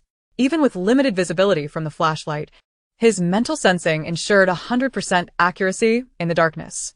Bats collapsed around the entrance, allowing the group to safely exit the constricted passage. The space they entered could be described as a revelation. The chamber was vast, with hundreds of sacks of supplies piled in a corner, resembling a storage facility for provisions. "Xie Can, guard the rear," Gu Ming urged as he moved forward to scout for other exits. Understood. Xie Can had reached level 3 and possessed speed-based abilities. making the open space significantly less dense with bats. Handling them alone was manageable for the moment, though she was perplexed by the intermittent pain coursing through her body. The weakest, Su Mu, naturally stayed close to Shen Yubai, seizing the opportunity to strike with her vines while he suppressed the bat's speed.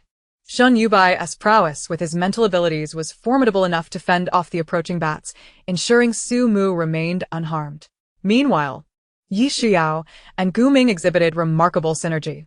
Every direction Gu Ming called out, Yi Xiao swiftly and accurately unleashed wind blades, utilizing the flashlight to amplify her strikes, causing bats to fall. As they battled, they reached the center of the warehouse. Except for Su Mu and Yi Xiao, the other three suffered significant mental strain, yet they had to endure. We cannot continue like this. We must find a way out. Xia Can, heavily injured, was visibly struggling. Ahead lay 2 doors, behind which lay a path devoid of danger. Shen Yubai remained vigilant, even in such precarious circumstances, extending his mental capacity to sense their surroundings. The group soon realized that what appeared to be a warehouse was not entirely enclosed. Within this bomb shelter, the paths diverged, revealing this as merely a large storage point. The distance between the 2 doors was not far, approximately 5 meters, with Xia Can, Shen Yubai, and Su Mu gravitating toward the left, while Yi Xiao and Gu Ming approached the right door. As the injuries of the 3 grew dire, every second counted, and they instinctively rushed toward the nearest door. Finally, Xia Can reached the left door first, unleashing a thunderous strike to break the lock. Inside lay another path, thankfully free of bats or other threats. With a secure rear, their confrontation with the bats in the warehouse became more manageable, and she immediately assisted Shen Yubai and Su Mu to expedite their passage. The bats were easy to combat but overwhelming in number. Moreover, they could not afford to be bitten, thus their pace remained sluggish despite their ability to defend themselves. On the other side, Gu Ming and Yi Xiao were no different. Fortunately, this was not their first collaboration. Gu Ming had located the door lock and was conjuring an ice key to unlock it. Sensing their intentions and thwarted at every turn, the bats became increasingly agitated, their cries piercing the air. Shen Yubai reached the door, preparing to pull Su Mu along, when a powerful mental attack surged through him like a spear. He was all too familiar with the sensation of mental energy, though he strained to maintain his footing. In that fleeting moment, the distance between Su Mu and him was compromised by the oncoming bats. Ah! Chapter 90. Help me take off my glasses. Without Shen Yubai by her side, Su Mu felt as if she had lost her backbone, having to lean against the wall while wildly swinging a vine to fend off the bats. The bats seemed to have finally found a breach, lunging towards Su Mu. Meanwhile, Gu Ming had already entered the door, and just as he was about to pull Yi Xiao, both of them heard Su Mu's cry. At this moment, only Yi Xiao and Su Mu were outside. With life hanging by a thread, there was no time to think. Yi Xiao had already turned and rushed towards Su Mu. Just as the bats were about to pounce on Su Mu, she was rendered speechless with fear, pressing against the wall and waiting for death. The bat's speed faltered for an instant, and the wind arrived just in time, slicing through the leading dozens of bats with a sharp gust. Hurry up and get inside. Xia Can was preoccupied with dealing with the bats attempting to enter and urged them on. Su Mu, her legs trembling, had no idea what to do. Yi Xiao had already reached her side, no longer hesitating, and pulled her towards the closest left door. Seeing that the two had safely entered another door, Gu Ming closed his door. Leaning against the wall, clutching his chest, it seemed the journey ahead had to be traversed alone. As soon as the two entered, Xia Can slammed the door shut with a bang, causing Su Mu to collapse onto the ground, her lips beginning to tremble. It was too close. She had almost perished there. Yi Xiao took out 3 level 2 plant crystal cores from her bag, succinctly stating their ability to alleviate ailments. Before the others could comprehend what she had thrown down, Yi Xiao opened the door, dashing out like the wind without hesitation. Hey! You. There was hardly time to finish her sentence before the door slammed shut with a bang. All 3 felt their hearts tighten. The outside was swarming with bats, and her reckless dash outside was tantamount to a death sentence. Yi Xiao could not afford to think further. Although Shi Ran had not explicitly stated it, she sensed that this cave was anything but simple. Noticing Gu Ming was injured, she realized that, although she was temporarily unscathed, the bats' advantage lay not just in their numbers. Shi Ran's insistence for her to stay close to Gu Ming undoubtedly had significant reasons. Moreover, he was now alone, and Yi Xiao could not rest easy. Whether out of a promise to Shi Ran or concern for Gu Ming, her body instinctively made the choice to move. Fortunately, she had not sustained injuries earlier, and now, using her abilities, she could gradually approach Gu Ming. 5 meters was not a long distance, yet traversing it felt arduous. She was now on her own, and the bats were attacking in droves. Halfway through, she felt a dull pain in her chest, realizing the gravity of the situation, prompting her to hasten her pace. The faster she moved, the more intense the pain became. This was not a sustainable method, and she discovered that the more abilities she used, the worse her injuries became. It seemed she had to take a gamble. With just 2 meters remaining, Yi Xiao unleashed her wind abilities, sending blades of wind swirling around her. Forcing the bats to keep their distance, she charged towards the door at the utmost speed, crashing it open with a bang and quickly shutting it behind her. Fortunately, luck was on her side. During those brief seconds, no greater pain assailed her. Had it taken even a moment longer, the outcome could not be assured. Leaning against the door, Yi Xiao gasped for breath, only to find herself locking eyes with Gu Ming, whose expression was filled with astonishment. To be honest, it was the first time Yi Xiao had witnessed such a disarrayed expression on Gu Ming's face, momentarily intriguing her. Gu Ming was usually gentle and reserved. His emotions seldom revealed. He seemed capable of maintaining composure in any situation. Yet now, the man sat against the wall, his long legs stretched out casually. One leg extended straight, nearly blocking the entire passage, while the other knee was bent, his arm resting naturally atop it. Truly, he and Zhou Nuocheng, having grown up together, bore a striking resemblance at times. At this moment, the man looked up at her, his astonishment unmistakable, tinged with a hint of anger, his expression far from pleasant. "Have you lost your mind?" A suppressed roar interrupted Yi Xiao's thoughts. The flashlight remained lit, and through its dim glow, she could see the pallor of his face, indicating he was seriously injured. Yi Xiao, not being one of his subordinates, felt no fear and stepped closer to him. As she approached, unsure of how to proceed, the man's posture was somewhat reckless, his gaze fixated on Yi Xiao as if he intended to consume her whole, rendering her movement stilted. Yi Xiao had no choice but to maneuver around him, slowly kneeling beside him, resting one knee on the ground for support, and meeting his gaze as she softly explained, "I won't let you face this alone." Boom! A corner of his heart crumbled entirely. The gaze behind his glasses trembled uncontrollably upon hearing those words, an overwhelming sensation of sorrow nearly engulfing him. For the first time in his life, he felt utterly unable to control his emotions, his heart racing as if it would leap from his chest. The girl was very close, squatting beside him at eye level. Even in the faint light, he could see her clearly. Her eyes were pure and devoid of distraction, long lashes fluttering, as if she were exhausted from running. Her rosy lips gently panting, concern for him evident in her gaze. Gu Ming's throat moved slightly, his hand half-clenching as he diverted his gaze, concealing his desires and the abyss beneath his glasses. He could not frighten her. Noticing Gu Ming's silence, Yi Xiao retrieved the plant crystal cores she had prepared earlier. Just as they settled in her palm, a deep, magnetic voice reached her ears. "Help me take off my glasses." Almost losing her grip on the crystal core, Yi Xiao felt her face betray her in the darkness. It dawned on her that they seemed to be too close for comfort. She slowly raised her hands, touching the sides of his glasses, gently removing them. Holding the crystal core, she found her palms slightly sweating. The atmosphere grew a tad awkward, and instinctively, she considered stepping back. However, the person in front of her moved faster. As Gu Ming leaned towards her, he wrapped his arm around her waist, pulling her into an embrace, pressing her firmly against him.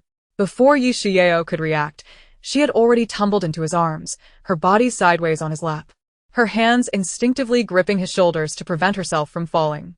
Gu Ming! The suddenness of it all left her startled, and she tightened her grip on the fabric of his shoulder. The glasses had slipped her mind and fallen to the side.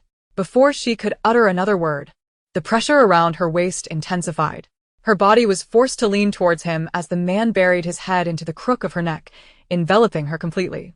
Gu Ming's voice trembled, husky and restrained. "Thank you. Just let me hold you for a moment." Rationality seemed trivial in the face of Yi Xiao's emotions.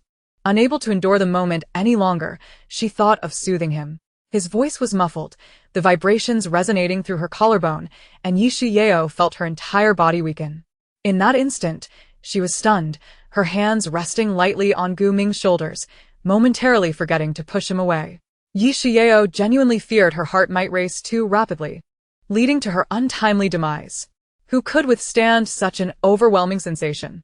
Even if it was touching, this was a bit too much. Yi Shiyeo shrugged, gently nudging the man nestled in her neck. Could you let go of me? You're injured, and I have the crystal cores.